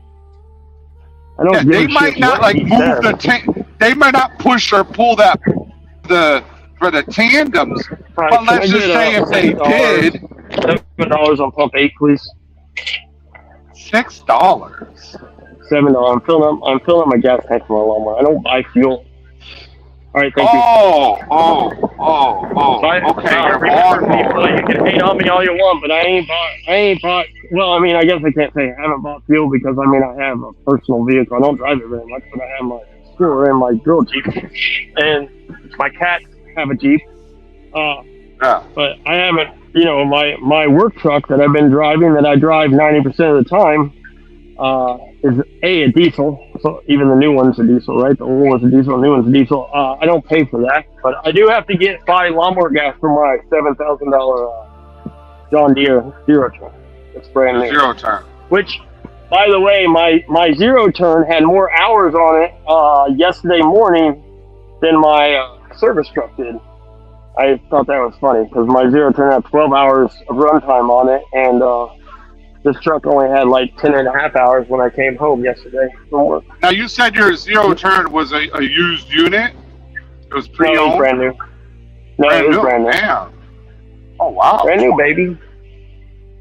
Brand new. First brand new. It's the first brand new lawnmower I've ever bought. Ever? First Like brand even new a push? ever. Even a push? Oh no. Well, no. I mean, I bought brand new push motors. You're right. I mean, yeah. So you're right. Yeah, not technically. I don't know. I have a friend who now has a yard, and I was like, "Oh, you got the zero turn?" And he was like, "Oh, no, I got the push mower." I'm like, "Bro, you need to get a zero turn or a rider, like one of the two. You might as well get the zero turn because it's cooler, and you can do other shit with it. Like I know you can't like, you're gonna want like a fucking like a commercial grade one if you want to do other shit. But I mean, you can make a little bit of money with a zero turn." True. That's a true statement. I will say that I wish I would have bought the bigger one next year because this one's brand new. Depending on how much I pay it down and what the value of it is, next year, because I might trade it in for a bigger one. But anyways, I don't want to. I don't know. I forget we were talking about mixer trucks, but then we got sidetracked with Jason. No, because Jason is now fucking with air leak. That's not DOT. And Yeah, my I don't understanding know. is any air leak is all part of one Yeah, system. It's not separate. Yeah, I don't know what that means. I read that at the bottom of it. He put it in capital. He said, "Just so everybody knows, this is a non-DOT air leak. While still frustrating as hell, it's non-DOT." And I don't know what that means. I don't know what Right? that Like literally, and I know, I'm going to tell you right now, no one else knows what that means either. Right? The 27, by the way, that's your trucker's coach, people. Right? That's your coach. Your I don't know. trucker's, Josh, your coach. Josh is good with the rules and stuff, so maybe he understands what he's trying to say. I just don't know. I just don't know how it's non-DOT. Maybe it doesn't affect anything. I don't know. Yeah, I was just say my understanding, and again, you're right. Is I don't guess I know the whole green book, but my understanding, as far as I'm concerned, and I work on semis and mixer trucks that have air on them, right? Yeah. Is any kind of air, like so, say like my mixer trucks, the air systems, right, are the same as a semi truck, right?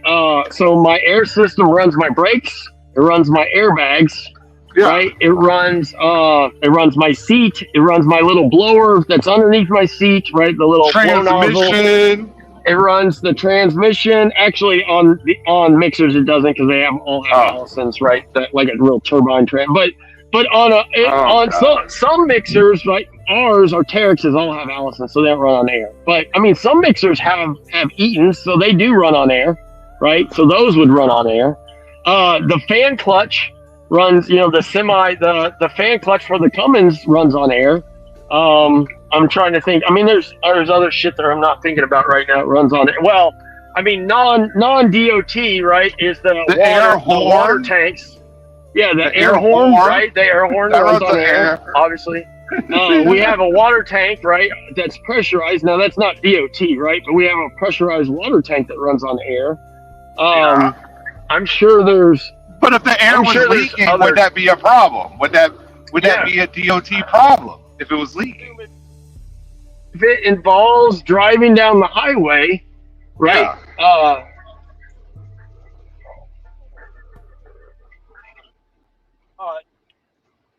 Driving down the highway. Hold on, I gotta text my old lady. Oh, I'm sorry, my cats. I gotta text my cats. Stop it. Willie already put... Oh, that's another thing, people. You don't know. I was trying to tell the people about the stinky chick, and she's involved in the drama, like, heavy. Like, she is an internet blood, or she was a blood. She's a gang member, or former gang member, on the internet. Blood, that's funny. That's a funny fucking comment. Well, I mean, she is.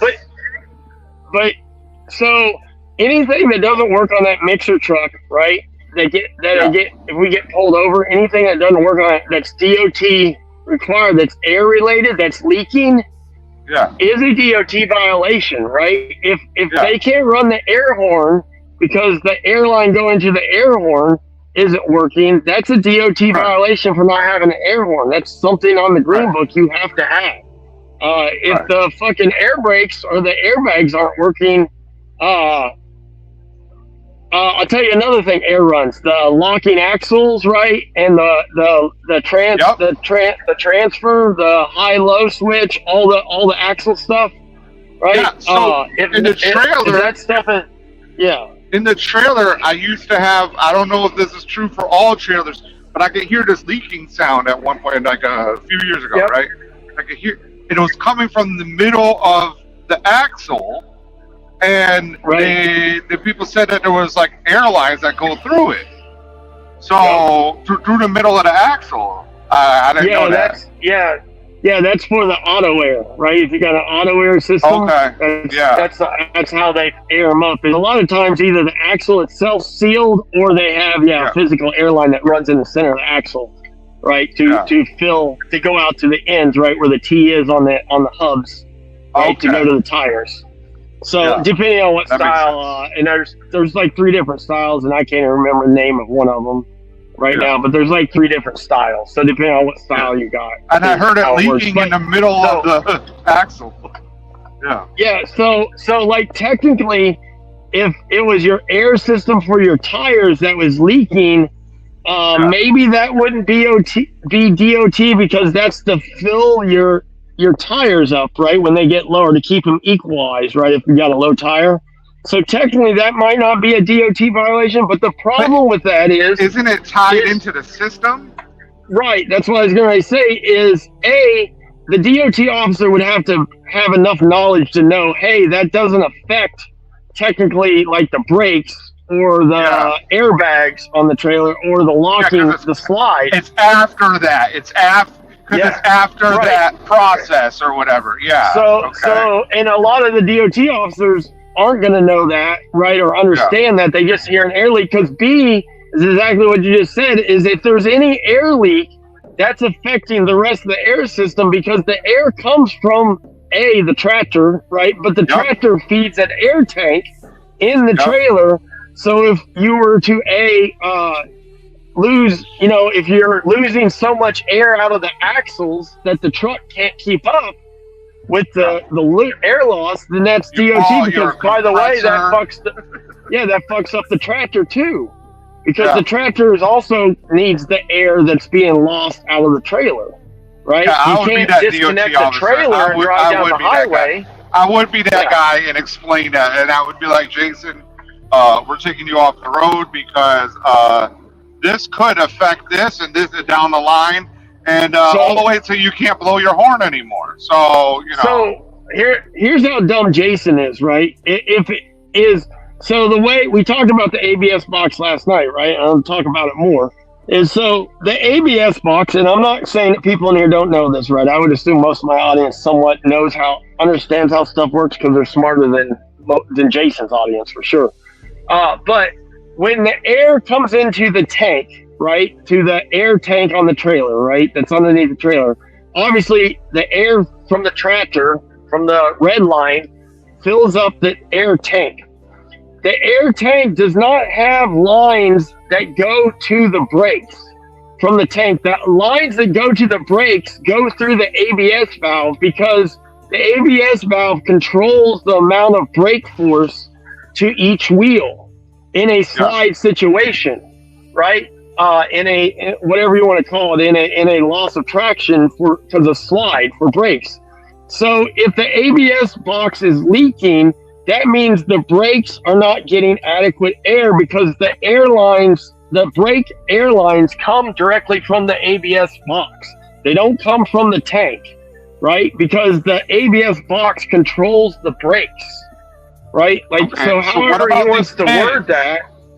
Yeah. Now his slides, maybe again is DOT, because the slide will stay locked in the locked position, right, with no air on it, right? The safety is, it's just like if you don't have air, the brakes stay locked, right? The slide, I'm sure the pins stay out with no air, so it won't come on slid, right? It won't slide. But the problem again falls into is if there is an air leak on the slide, right, that is affecting the air going to the tank that controls the fucking brakes and the airbags for the trailer. And then it backs up to the truck, right? Like 150%. I put them out of service. I don't understand how he can say it's not DOT relatable. That's a really dumb comment from him. That's a comment to the trolls, us, which means he watched our live feed, right? Because he can't help himself. But that's a dumb comment, because if someone were to read that was, say, new to the industry, that he's trying to coach, because that's what he claims he is. He's out here helping the industry, helping the young people.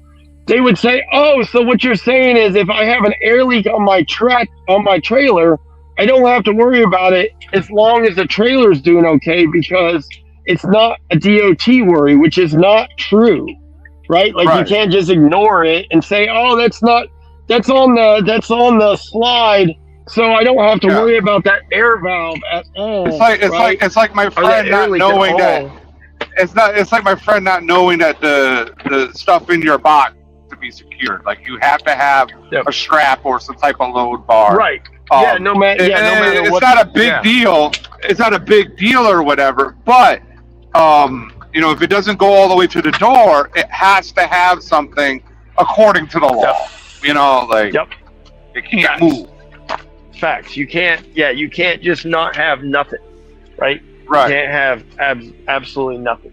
And he's been in the game like 15 years and had no clue that even existed. So it's kind of like the same type of deal, but we're supposed to teach each other. And here we go. Coach, quick, I put the link in there. coach is telling people I that, just- and they might not even understand what he's talking about. So if like Right, the brakes because are good, we everything's good, or like, oh yeah, this is good.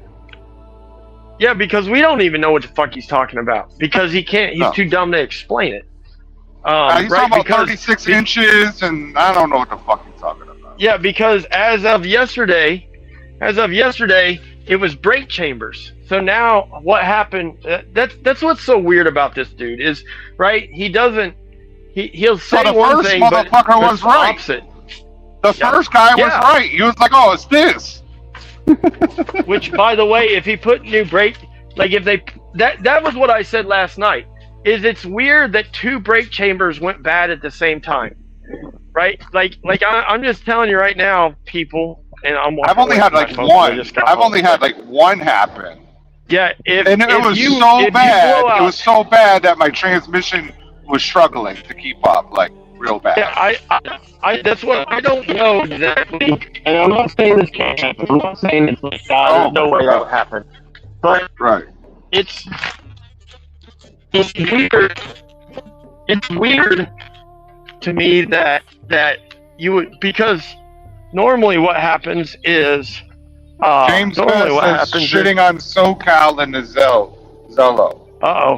Well, So we got I mean, people SoCal. all over the place. Yeah, I don't know what to do. SoCal knows.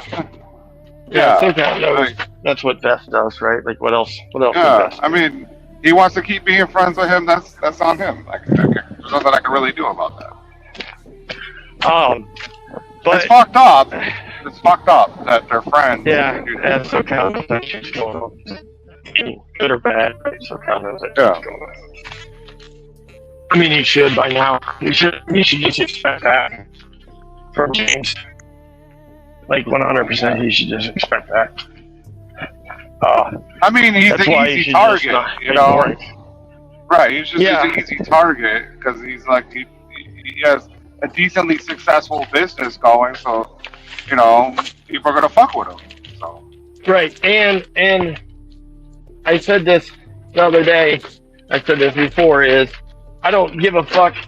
Comes a point when to some of this shit. There comes a point when you just don't respond. Right, you just ghost the motherfucker. If the motherfucker wants to talk shit about you, you don't need to. You know, if he texts you and say, "What the fuck you doing, bro?" Why? I'm talking about James, right? Texting stuff. I'll say, "What the fuck you doing running your mouth about me, bro? I told you." You just ghost him, right? You don't have to block him. I mean, if you're one of those guys, I'm not knocking SoCal, but if you're one of those guys that can't not respond, then block the motherfucker. He can't text you, right? no, But I mean, me personally, I just read it and ignore it and go on about my business. yeah, Right? And laugh that he's continuously texting me because that means I'm in his head, right? yeah, He's upset about something. that's exactly what it is. But to each his own. James has always done this, and at some point, people should draw the line and say, listen, if they don't like it, they say, listen, man, I'm tired of you talking shit. I've told you fucking 9 times, right? Like, I'm trying to help you. Stop talking shit about me. Come back, right? Don't tell me you're cool with me, and then when you get with your other buddies, tell everybody that I'm a piece of shit, right? And if we're gonna do that, then I won't fuck with you, right? I ain't fucking with Exactly. you. And again, you know, SoCal then, right? I want to get along with everybody, but you can't always get along with everybody because eventually the shit will get to the point where he's not just technically talking shit, right? Like he's being fucking abuse. I don't know if abuse is the right word. He's being, you know, he's being really, really. Because James ain't the kind of guy that just like talks a little shit and goes away, right? James Actually heard. The things Right. I've actually heard myself. Yep. Heard myself. Yeah. It make me not talk to that person. Like on a Yeah. maybe like on here, you know, like whatever. But like I'm not gonna be like in the background buddy with you. Like, you know, like it's not gonna happen. Because James That's just me. James does the shit that he knows that hurts, right? And I don't know. I don't fuck with people that are intentionally trying to hurt my feelings. right, and make me respond a certain kind of way to make me be a certain way on the internet, right? And that's technically what he's doing. That's what he's trying to do. He's trying to get a response. I'm not trying to respond to dumbasses. Well, let me be clear. I am trying to respond to dumbasses, but I'm saying that on SoCal's end, he ain't trying to respond to dumbasses, right? So, Right. he should just ignore and continue on, right? Just ignore and continue on, and block if that's what needs to happen, right? Right. I just. I mean, what else is there to do? Yep. But yeah, I don't know the coach thing. I don't understand. Like I said, I don't understand the non-DOT. That would have to be explained, like I said, to like Josh or somebody that obviously knows way more. Yeah. Well, I think again, that's what Quick was going to come in here for, but he didn't click the link. So now yeah, the link's Quick out there would for no know, reason. obviously. Like I said, I guess if it's per se provable that it's fucking slide pin related, but again, if it was me, common sense looking from the outside is that the air comes from somewhere, and if the air is leaking and something happens that the truck can't keep up with the air, right, with the leaking air, it can turn then you have a catastrophic at any moment. Like, yeah, you know what because I mean? Like, yeah, facts. That would be my, like I said, that would be my. it's most If I was likely a not. DOT officer, yeah, Right. That's what I'm saying. If I That'd be was my the DOT officer, I'd be like, yo, you need to get that fixed right now. I'm putting you out of service. Well, what's the violation? Air system's fucked up. yep, Oh, you can't do that? Well, you know, it's my call. I'm the DOT officer in yeah. charge I just here, did, and, motherfucker. you're out of service. Here's the sticker. Boom. You know, Yeah, you move I that just truck, did. you're fucking, you get your license taken. Right. Yep, exactly. Right. Yeah, I just did, motherfucker. What you gonna do about it, right? Just like the cop. You can't write me a ticket for that. Yep, Take me to court in 90 days. Take me to court in 90 days if you want. I don't give a fuck, but I'm going to try to protect some lives here. And if I am making a mistake, well, I apologize, sir. But you know what? I understand that this is at the end of the system here, but it could have a domino effect all the way back down to the beginning of the truck. So, sorry. Yep. 100%. I'm protecting little Susie Balls. Yep. Come on. Damn it. For Susan, protecting Susie Balls. Little Susie Balls. Little baby Susie Balls.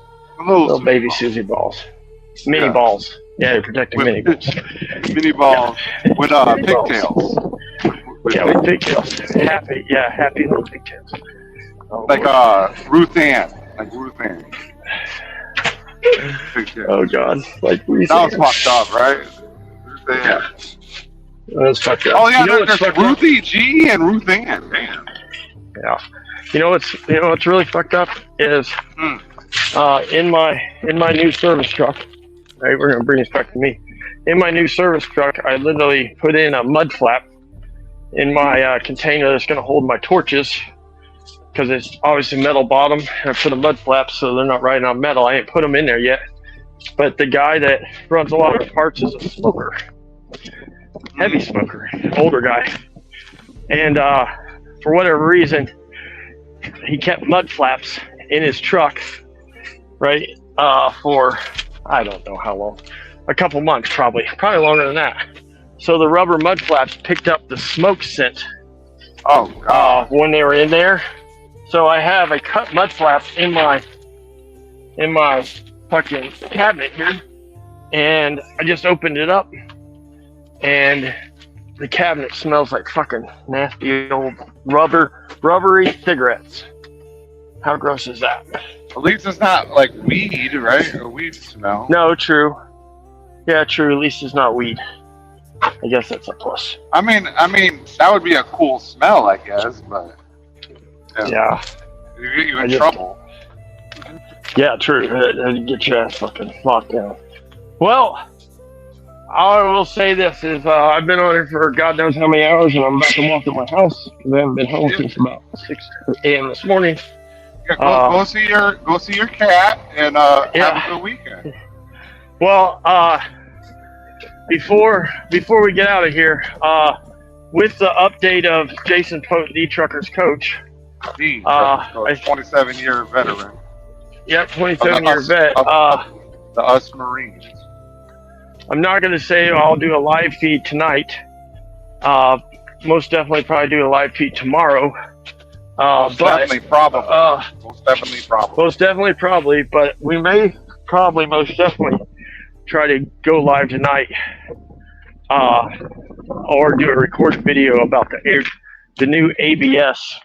Yeah, we gotta look at airbag. the rule. Yeah, we need this rule to be fucking whatever, to be verified. Because I just have this sneaking suspicion that this rule that he thinks exists possibly does not exist. Also, I don't know. He's a moron, and we know that. Jason is. Yes. Right? Like, Jason, I don't trust nothing Jason says, because Jason's a moron. Not DOT though. But I will repeat this for anybody who didn't hear it a couple minutes ago. And I'm going to tell you right now that when we all know, when Jason's broke down multiple times and he feels like he's being screwed over and he feels like he's driving a piece of junk equipment, and there's no way to fix it, and it's not easy no more, Jason leaves the situation. He always does that. He just did it at Hurricane, and before that he did it at BLC. Imagine if the Russians are like, you didn't check, and then like, we're actually not going to cover this one. This one's on you. Yep, exactly. This is you. Yeah, 100%. They could say that very easily because they're Russians. We know this, right? We all know this. So they just took 100 from me for no reason. And he's cleared to go back to Hurricane, right? So here's his exit plan. Just like the tooth and the breakdown of the APU, here's his exit plan. So, all right, with that, I'm out. All right, man. See ya. Have a good day. You do the same. See ya. I'll try. Shit, I almost drove off the road there. I'm at exit 5, y'all. Let's see. Jason, he will be back at Hurricane by Wednesday.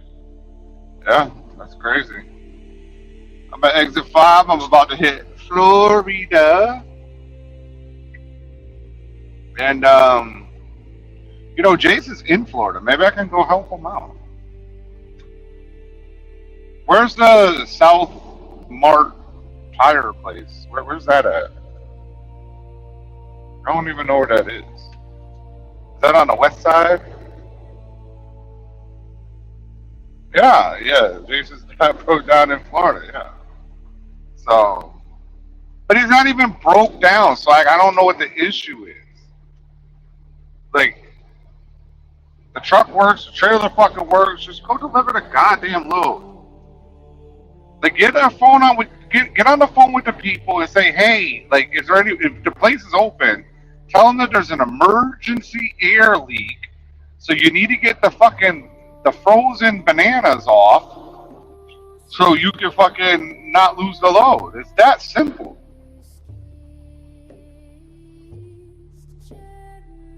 And then go handle that. Instead of trying to handle it under a rush time and then you miss your delivery, because you know that's what's going to happen. It's Saturday afternoon. It's like 5 o'clock almost. What time is it? Yeah, it's almost 5 o'clock. How much more time do I got to drive?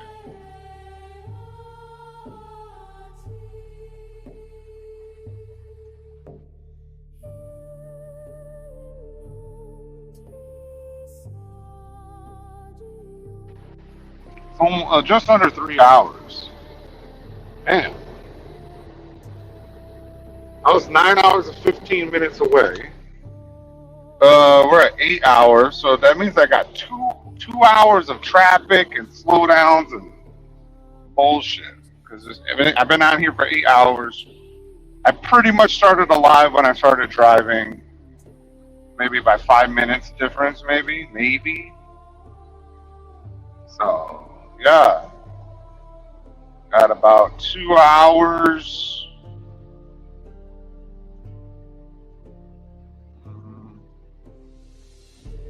About an hour actually, because it's at 9:15, so it's not even 4:45. So let's call it.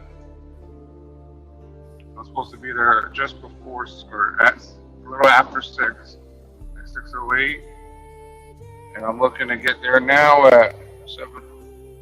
Yeah, almost an hour and a half. Almost an hour and a half behind schedule, and I stopped, and I was in traffic, and I stopped twice. Once to piss, and once on the side of the road to piss. So, yep.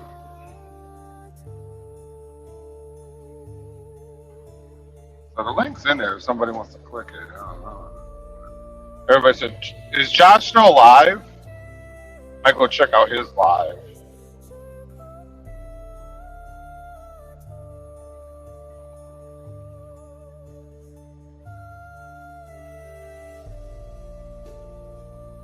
I don't really have nothing to talk about. I'm just heading home.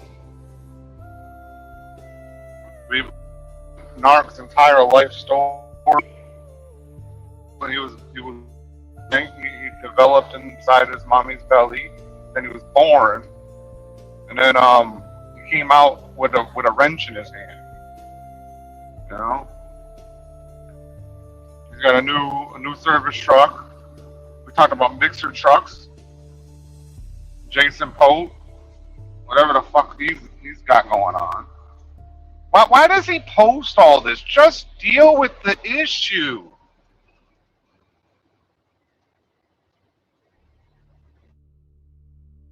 Like, just deal with the issue. You know, if like you're live or something while you're driving, you want to talk about what happened in the past, then what it is, just deal with the issue. Like my $100 issue is not even like a thing. Like I'm not like, I'm worried about it because like it's a little, you know, what's the word I'm looking for? It's not scammy because I really don't even think the owner knows about it, right? He only reads what somebody said. So if it says no,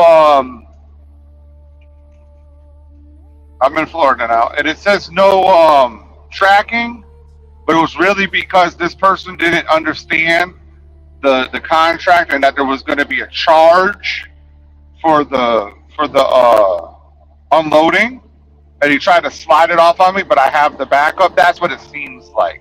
That's what it sounds like. So I'll just talk to the owner later. It's not a big deal. You know, we'll figure it out. Either way, if it is a driver turned off the tracking, well, I have proof that didn't happen. And if it is unloading, well, that has nothing to do with me. That has to do with your negotiation and what you did, and you didn't tell me nothing about it. So that's on you in the company. So either way, I will get my $100 back. Now, not worried about it. It just sucks that it happened. I don't like people fucking around, that's all. But you got Jason Pope is now stuck at the Southern Tire Mart. Does he need me to come help him? Like what? Like I really want to go home. Why are all the flags at half staff today?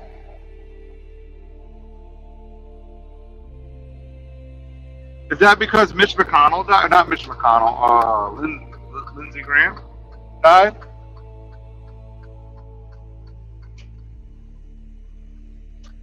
That's probably why Lindsey Graham died.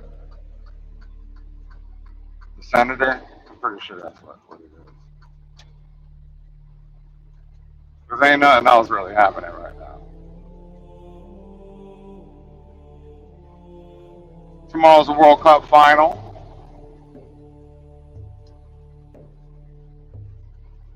Between Argentina and Spain. All the teams I predicted to go to the semifinals and final. I picked 5 teams. So, well, I did like a top 10, right? My number 1 was France, 2 Argentina, 3 Spain. 4 I had Portugal, so they didn't do shit.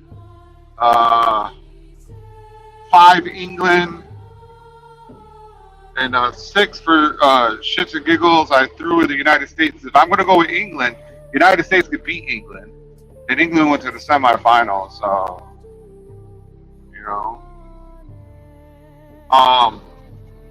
and 7 I had like Morocco, and this is all like before the groups were even made. So I just know a lot about the game and teams and players, traditional styles and stuff. Like Argentina is shocking me. They shocked me in that England game because they started whipping crosses in. I know this is stupid to all y'all, but that's kind of like a German move. Argentina's more of a direct team. They'll pass through the middle and shit, you know. But Messi is so good that he can do whatever the fuck he wants. So, it is what it is. So yeah, we got Spain, Argentina in the final. I really thought France would back in the finals, but it's a shame because I would have liked to see the rematch. Will Messi win his last World Cup game? Last time we were in this position, Zinedine Zidane had the famous headbutt against Materazzi in 06 and walked past the trophy after he scored, and they eventually lost that game in penalty kicks. My favorite player of all time.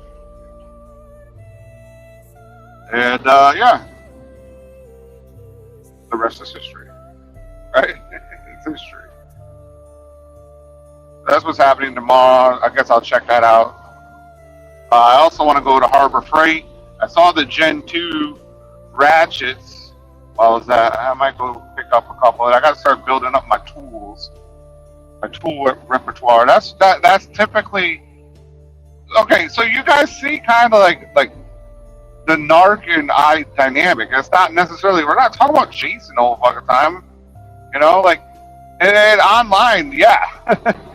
But you saw, like, we went off on all sorts of different fucking topics, and mostly in a private setting. It's not even talking about anybody on the internet.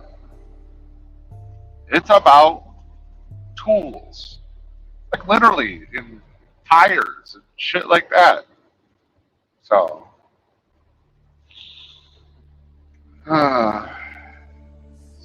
difficult being an internet troll. I don't consider myself an internet troll. I'm just a guy on the internet, and that doesn't even really care if he's on the internet or not. You know, like I turned I paid I resubscribed to StreamYard for the month. And it was like 40% off, but it was still $25. So I don't understand. Yeah, it's 40% off of us going up in price. So it's still the same price. Like, I didn't get a fucking discount at all. And once you start clicking the stuff, you didn't get a discount at all. Anyways, yeah, because I can just chat and get through the day and talk. I don't typically necessarily want to do 8-hour live feeds because, like, there's other things that I've gotten phone calls that I wasn't able to answer, and text messages. You know, I like to listen to music, but not so much. I listen to a little bit of music. You know, I like to listen to audio books. Not podcasts. I don't really listen to. I don't like I might check out a Joe Rogan podcast if it's like Elon or Neil deGrasse Tyson or something like that. But other than that, I don't give a fuck. So when I say like a podcast, I'm talking about like manosphere stuff. I might listen to some of that. So yeah, I'm just driving down to Florida. I'm going to Daytona. I'm gonna stop at Daytona. I have to deliver in Central Florida. I'm gonna go all the way to Miami. I haven't been. So my people are driving up right now from Miami to the house in Daytona. I haven't been to Miami in like a month now.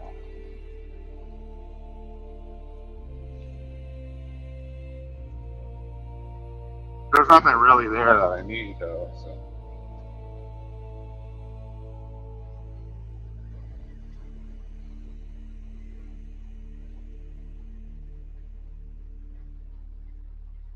Yo, the Buick looks like a fucking. This is the Buick GT. It looks like the Mustang.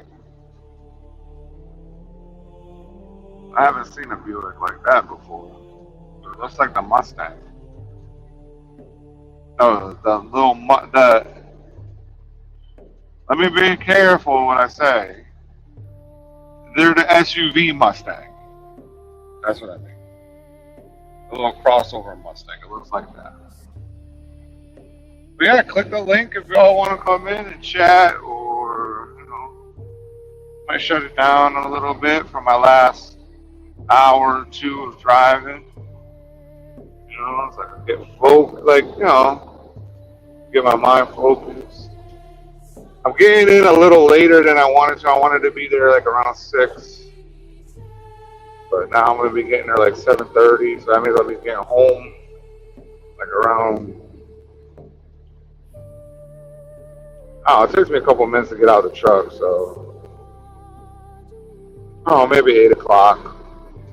And then like the whole day is over. So then I got tomorrow, and I gotta be at my delivery on Monday morning. So I think 7 a.m. 7 a.m. I got a nice light load. It's like 6,000 pounds of pipe, like giant sewer pipe, like they put in the ground like that. So. Probably 5-6 foot in diameter pipe. Maybe probably bigger. I don't know. I think I can stand it. I'm 6'3", so I can definitely fit in it. But can I stand in it? Maybe. It's pretty large. It's like two giant pipes. I don't know why it needed to be in the dry van, but they said it had to be in the dry van. So it goes underground.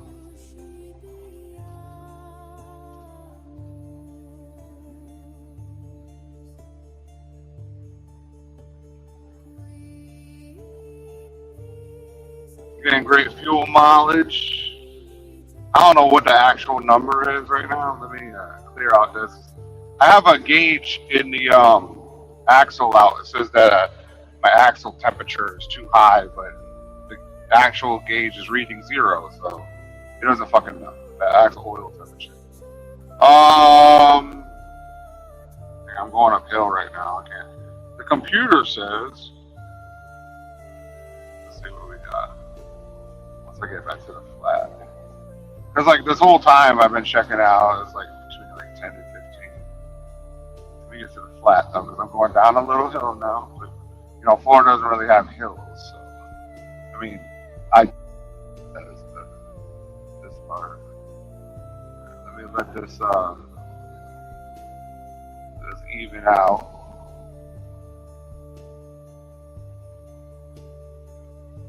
I got the cruise.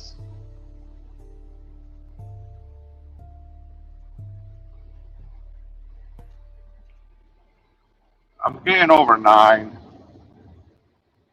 Yeah, 9 miles to the gallon right now, a little over it. Not bad. Not bad at all.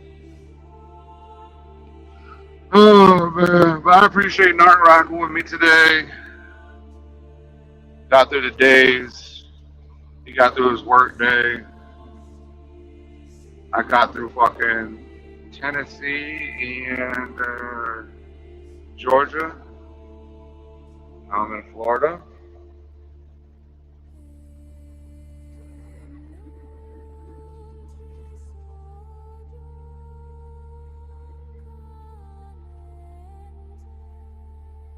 Southern Tire Mart. I gotta go there. DJ, do you know which Southern Tire Mart he's at?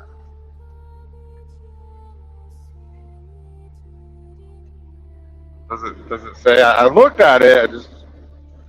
And he said he's back at Southern Tire. Like, why? This is my question.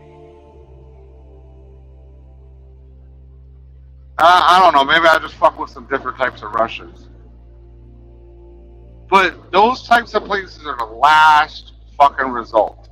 Or the last resort. Last result. Last resort is to go to the fucking, like any type of national chain, name brand fucking place to fix anything. Sometimes the TA is just easy to get in and out, whatever, you know, like, if you're, cause like, you know, it just depends. Like when I got the radiator changed at TA's, cause I was like literally, when I was about to get off the exit to get something to drink, and I got off the exit, and bam, there was when I was getting off the exit, it said low coolant. So I was like, oh, okay. So I went and checked, and I could see there was everywhere, and I was like, oh shit. So I looked up. There was a place that could change it, but they weren't going to be open until the next day. So I just went to the TA, and they were like right next to each other too. So, you know, I wasn't going to try to drive that. It doesn't say. Okay. Yeah, I wasn't going to try to drive the truck with the. Who knows? It could get worse and worse and worse. You know. Then now you're overheating and trying to fucking. I was right there, so I just pulled in and.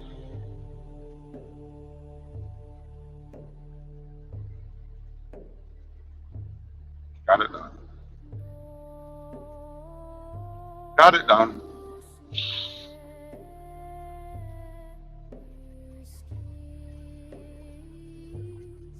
But like anything else, like I don't know.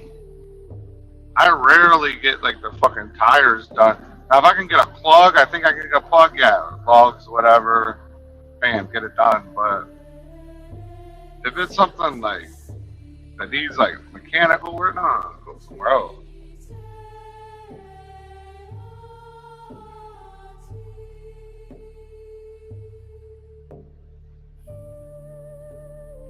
I got 2 way stations to go through. 2? I think 2.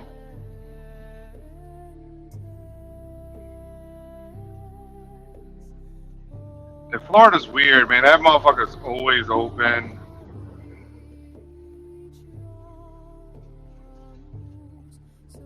Like usually I'll get like the first one bypass. Then I'll oh man, if y'all knew the Southern Tire Mart,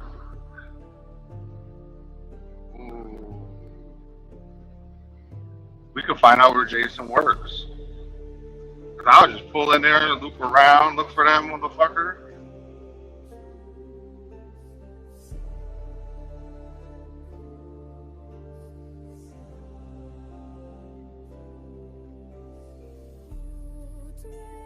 Like I'm passing a Love's, they don't have that Shell right there, the 1.9.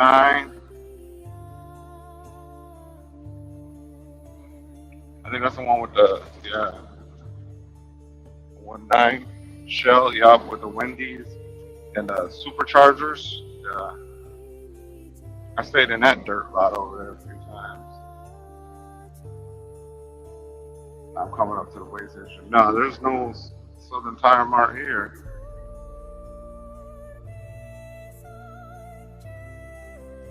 I wish I knew.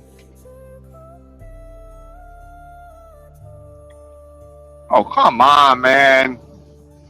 Dude, I'm going 50 miles per hour now.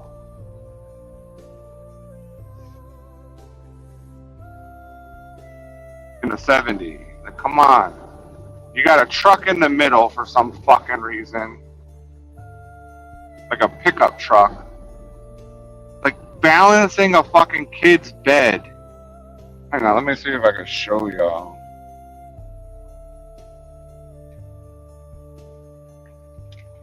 Balancing a kid's bed. And they almost got took out by that U-Haul right there. They must be moving. Together, and they're gonna sit there in the fucking middle lane. Or they're about to get the horns. I gotta go through the way station first, unless I get the bypass. Because it is open. It's always open. The only time it's not been open is like Christmas. Bypass. Okay, I get the bypass. So these motherfuckers are gonna get the horns. I'm gonna ride right next to them. They're like, get the fuck into the right lane, motherfucker. Because they're riding extremely dangerous. Like extremely dangerous.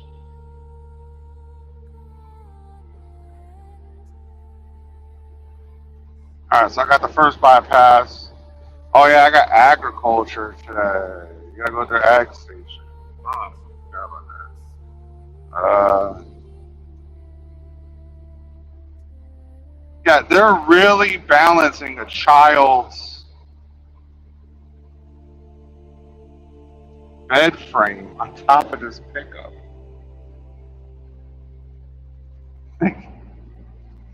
There's really a child bed frame on top of this pickup.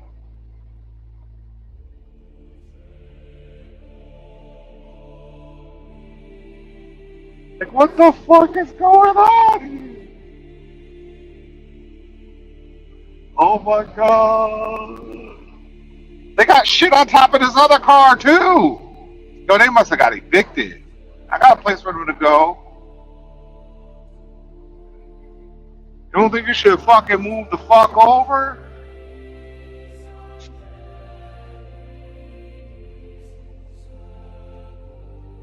Let's see if the woman's driving the U-Haul. Somebody eating chips and shit.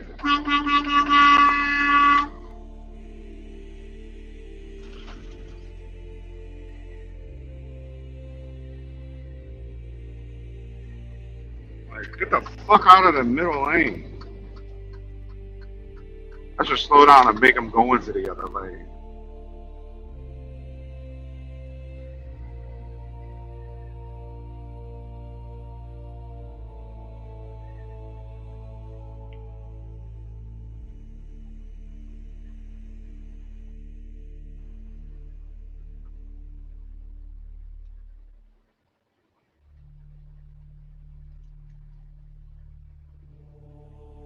Yes, laser focused. I am laser focused. I gotta pass this ag inspection. So then I gotta pass this U-Haul again. Gotta catch up to it after I fucking tell the guy, yes, I'm an American citizen. That's the wrong one. I got pipes. I got large pipes. And it's open, of course. This motherfucker's always open. So. I don't have one of those things to bypass.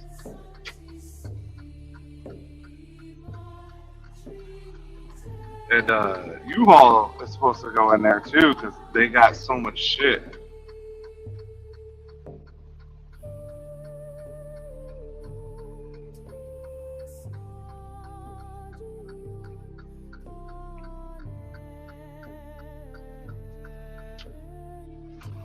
I'm gonna rat them out. Be like, yo, that U-Haul, I saw them smoking weed. I'm playing. want them to get the fuck out of the middle lane. Like they're causing serious disruption. Let's roll down the window and let this motherfucker know I'm American. America! Look, yeah! Coming again to save the motherfucking day now. Let's see if they open up the window even. Usually they just fucking wave you on by. Oh, like I just gave you the juices. Didn't even ask anything. It's just like, why do you even come in here? Like these motherfuckers. I've had them open the shit once, and that's because I had plants. I used to deliver plants. So every time I would leave the state, I had plants. And or live fish. Yeah, live fish. There's police reported ahead.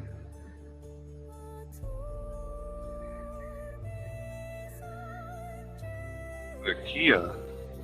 I don't know what's up with these cars getting these cool colors, like these flat matte colors. No? I don't know what's up with that. I don't know. Oh yeah, there's a cop right there. For real, for real.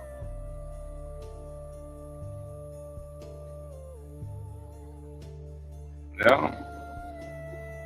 I think when I get on I-10 here and cut across, I might get off.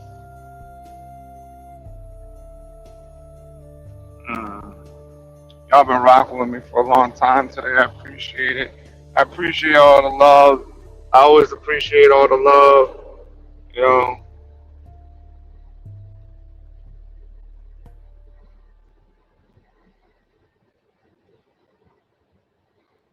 I don't have any real videos to put out right now because I don't give a fuck enough. But I'll just keep posting up what I'm cooking or whatever. And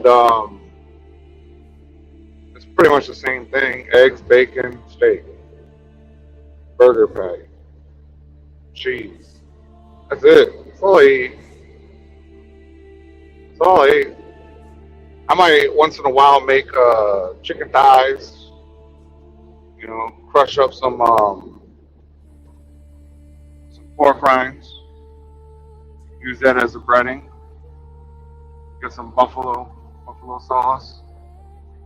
You know, make it some. I don't know. I'll do that, and it'll be delicious and nutritious. Yeah, I like to do that. You know, I enjoy doing that.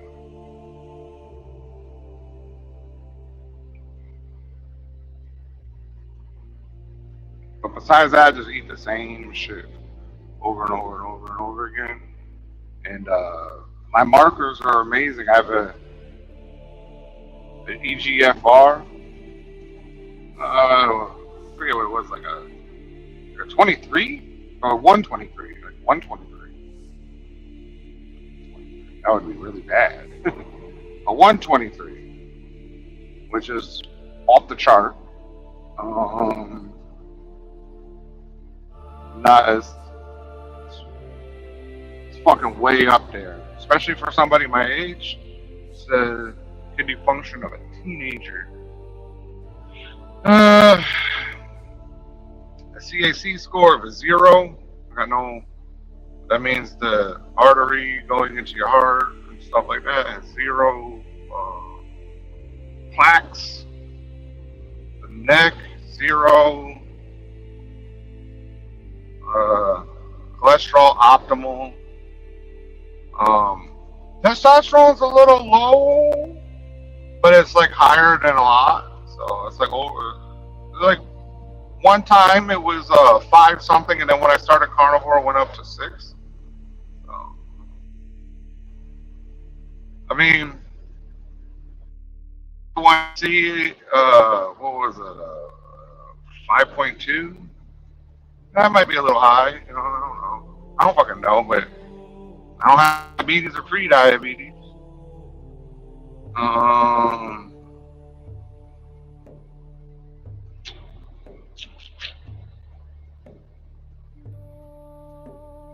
trying to think of what other markers I have.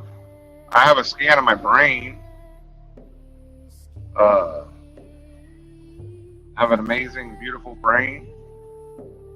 What else do I have?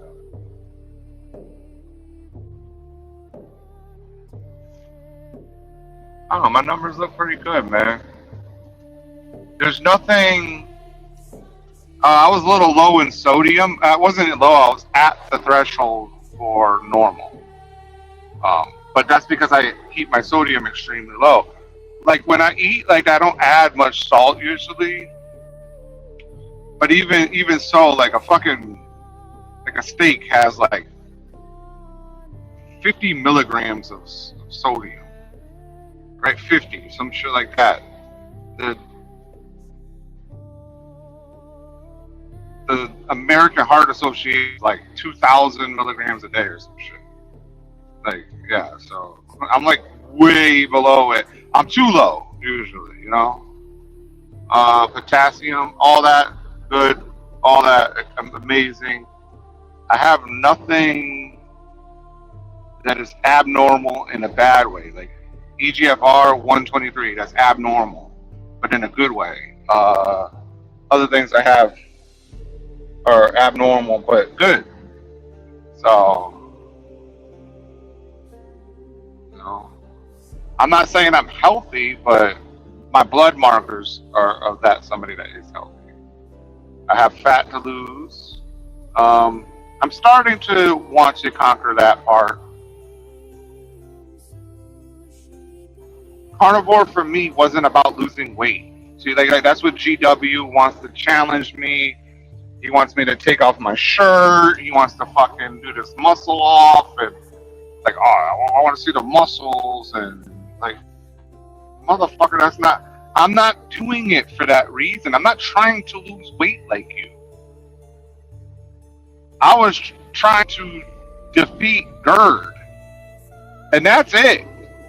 I was tired of feeling like having a heart attack every fucking day because my esophagus was being fucked with, spasming because of Hishio whatever that fucking shit is, which is for me not diagnosed, but there was something going on daily.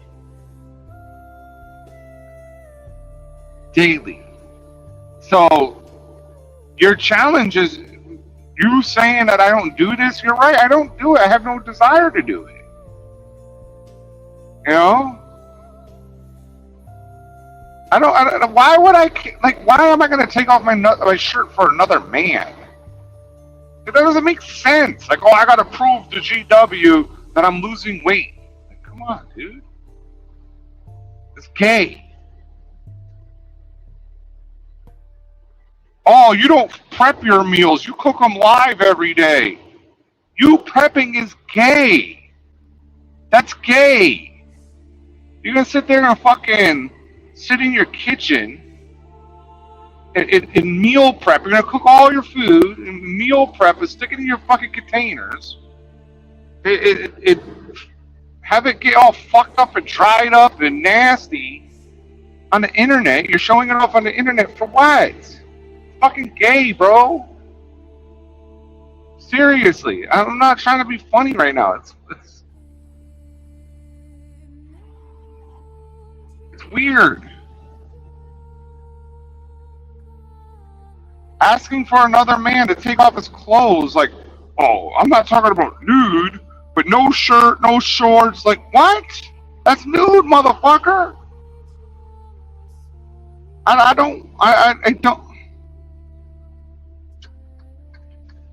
I'm not interested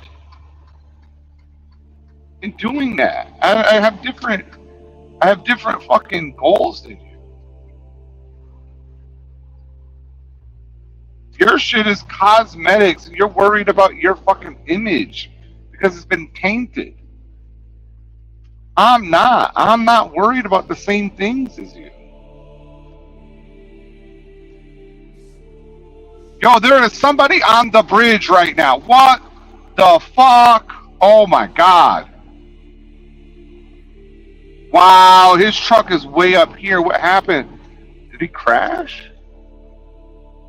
Jesus Christ. There's somebody else walking. They must have had a fight. They must have had a fight because they're walking in two different directions. They lost gas. This guy's got the gas can. They walking in two different directions right now, though. So, look at a little Century.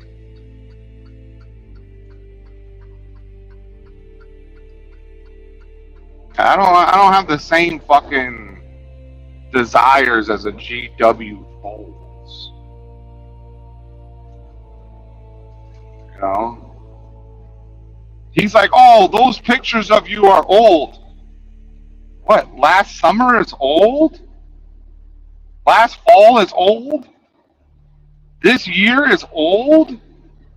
Like, what? I know, GW, you think, like, I'm a certain way, but, like, no. No. No. Like, certain body parts of mine look better than others, especially if I change the lighting. You know? Thank you for being impressed. You know, because it has to be old. You know, he's like, oh, these are from when you were in the military, but then I was never in the military, which is it, you know, like.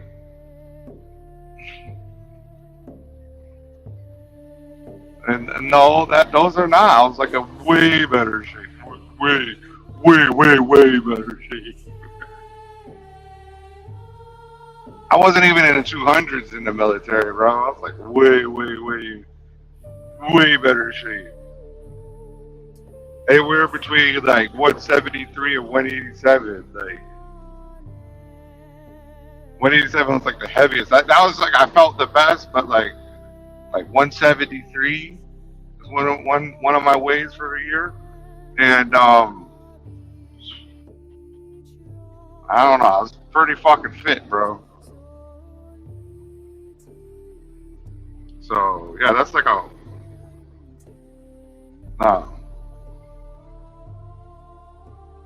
no. But thank you for acknowledging, you know, like those the shoulder development. I know. I fucking look good. That's why I get chicks, dude. I know. Can I be looking better right now? Yeah, I'm fat right now, dude. I'm not really worried about it right now. I don't work enough. I don't work out enough. Do enough, earn enough energy. You know. Do I even want to? I don't really think so. Like, I want to start to lose fat now. You know, carnivore helps that, but like, I don't work out like that. I do my bands, I do some squats, you know. But I'll tell you what I'm not doing right now. I'm not doing 1,000 squats. You know, I'm not doing, you know, sets and sets of push-ups for an hour. It's not happening right now. I'm not doing that. I'm not out there moving 6 miles at a time. You know, walking, jogging, whatever. Like, I'm not doing that. I don't think I can fucking jog that shit right now anyway. Maybe a mile. You know? And honestly, it'll probably take me a week to get the fucking calf muscles to be able to fucking not put my feet to sleep. You know? Now, you don't know about that because you've never done that. You've never been that guy. You've never been cool. You've never been in shape. You were never him.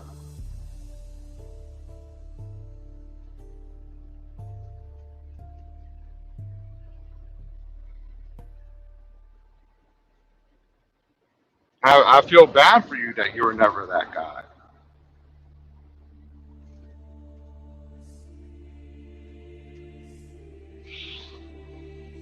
Might be better that you were never that guy. Because if you were that guy and you're this much of a dick, imagine if you were that guy, how much of a dick you would be.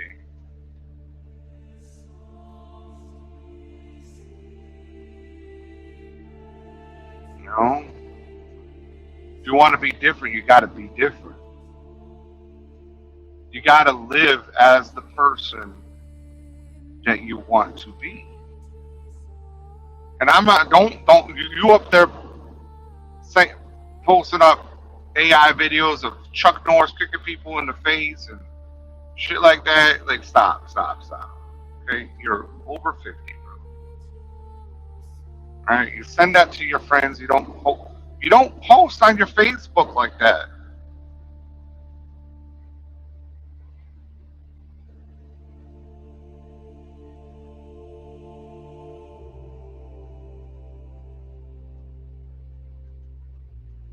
You know? If you want to be taken serious, you got to take yourself serious. To a degree.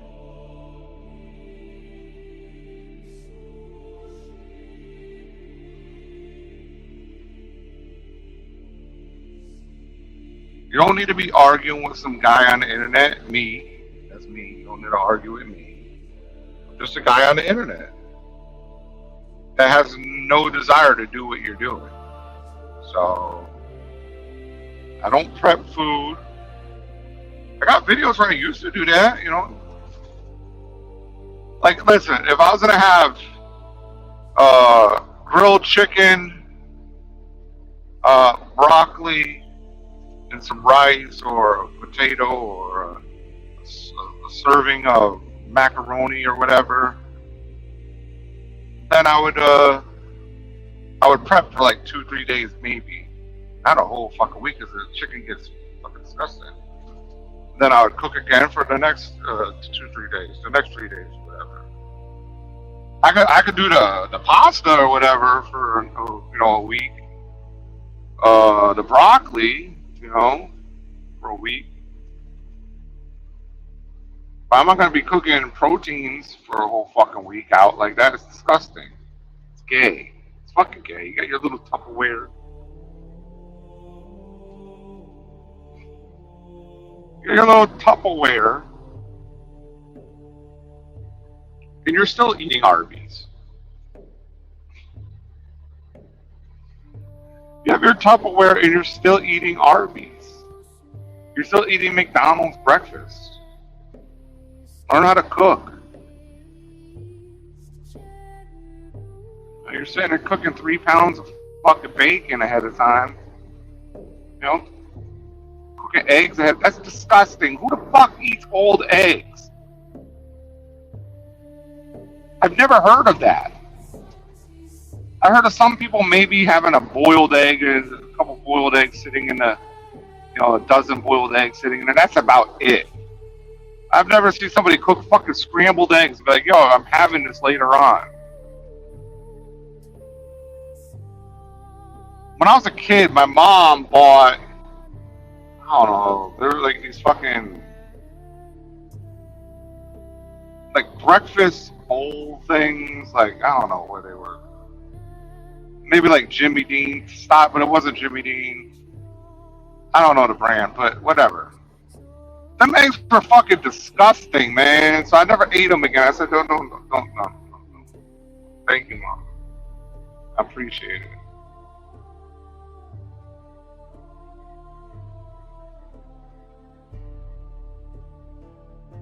I was probably like 6-7 years old. I told her, I remember I could see myself having the talk with her, saying, I don't like the way these eggs taste. Can I cook eggs?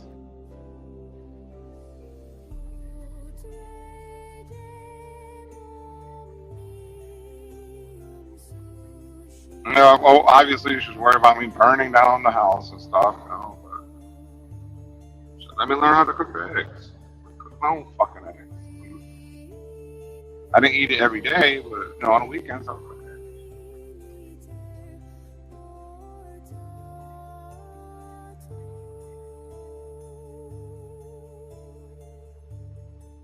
I miss those days. Now, obviously, just like anybody else, I miss being a young, innocent person.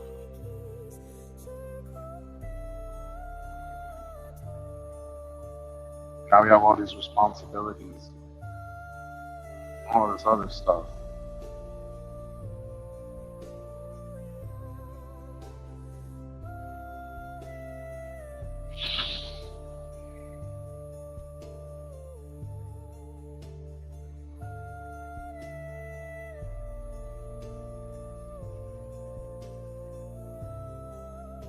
But I've been out here almost 9 hours. And let me tell you something, guys. It hasn't seemed like 9 hours to me. Hopefully, it's been enjoyable for you. And I am on I-10, and I'm about 2 hours away from the crib. You see? It says 2 hours and 11 minutes away. Well, that's from the town. I don't even really need this thing. I don't even know what it's on.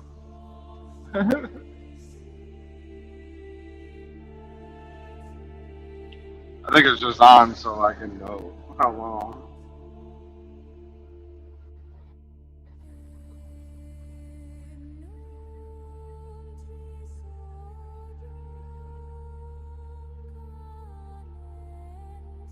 Oh, man.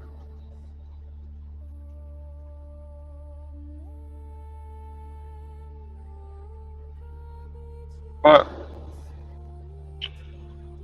think it's gonna be time for me to get out of here and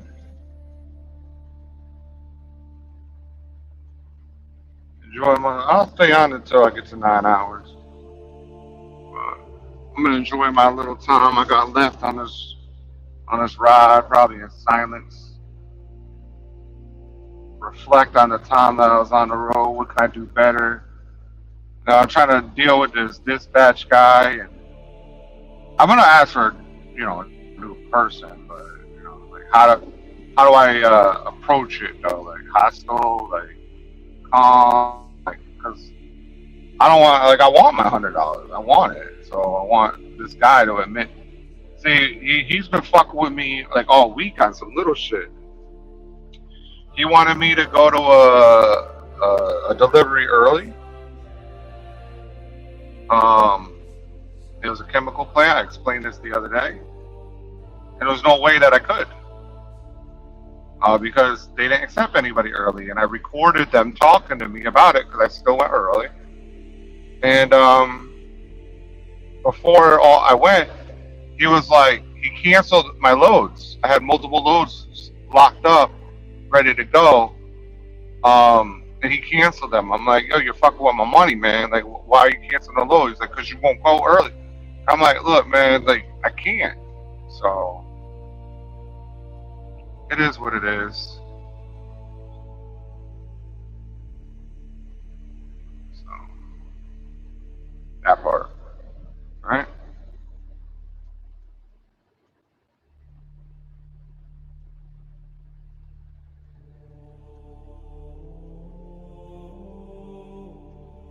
Oh.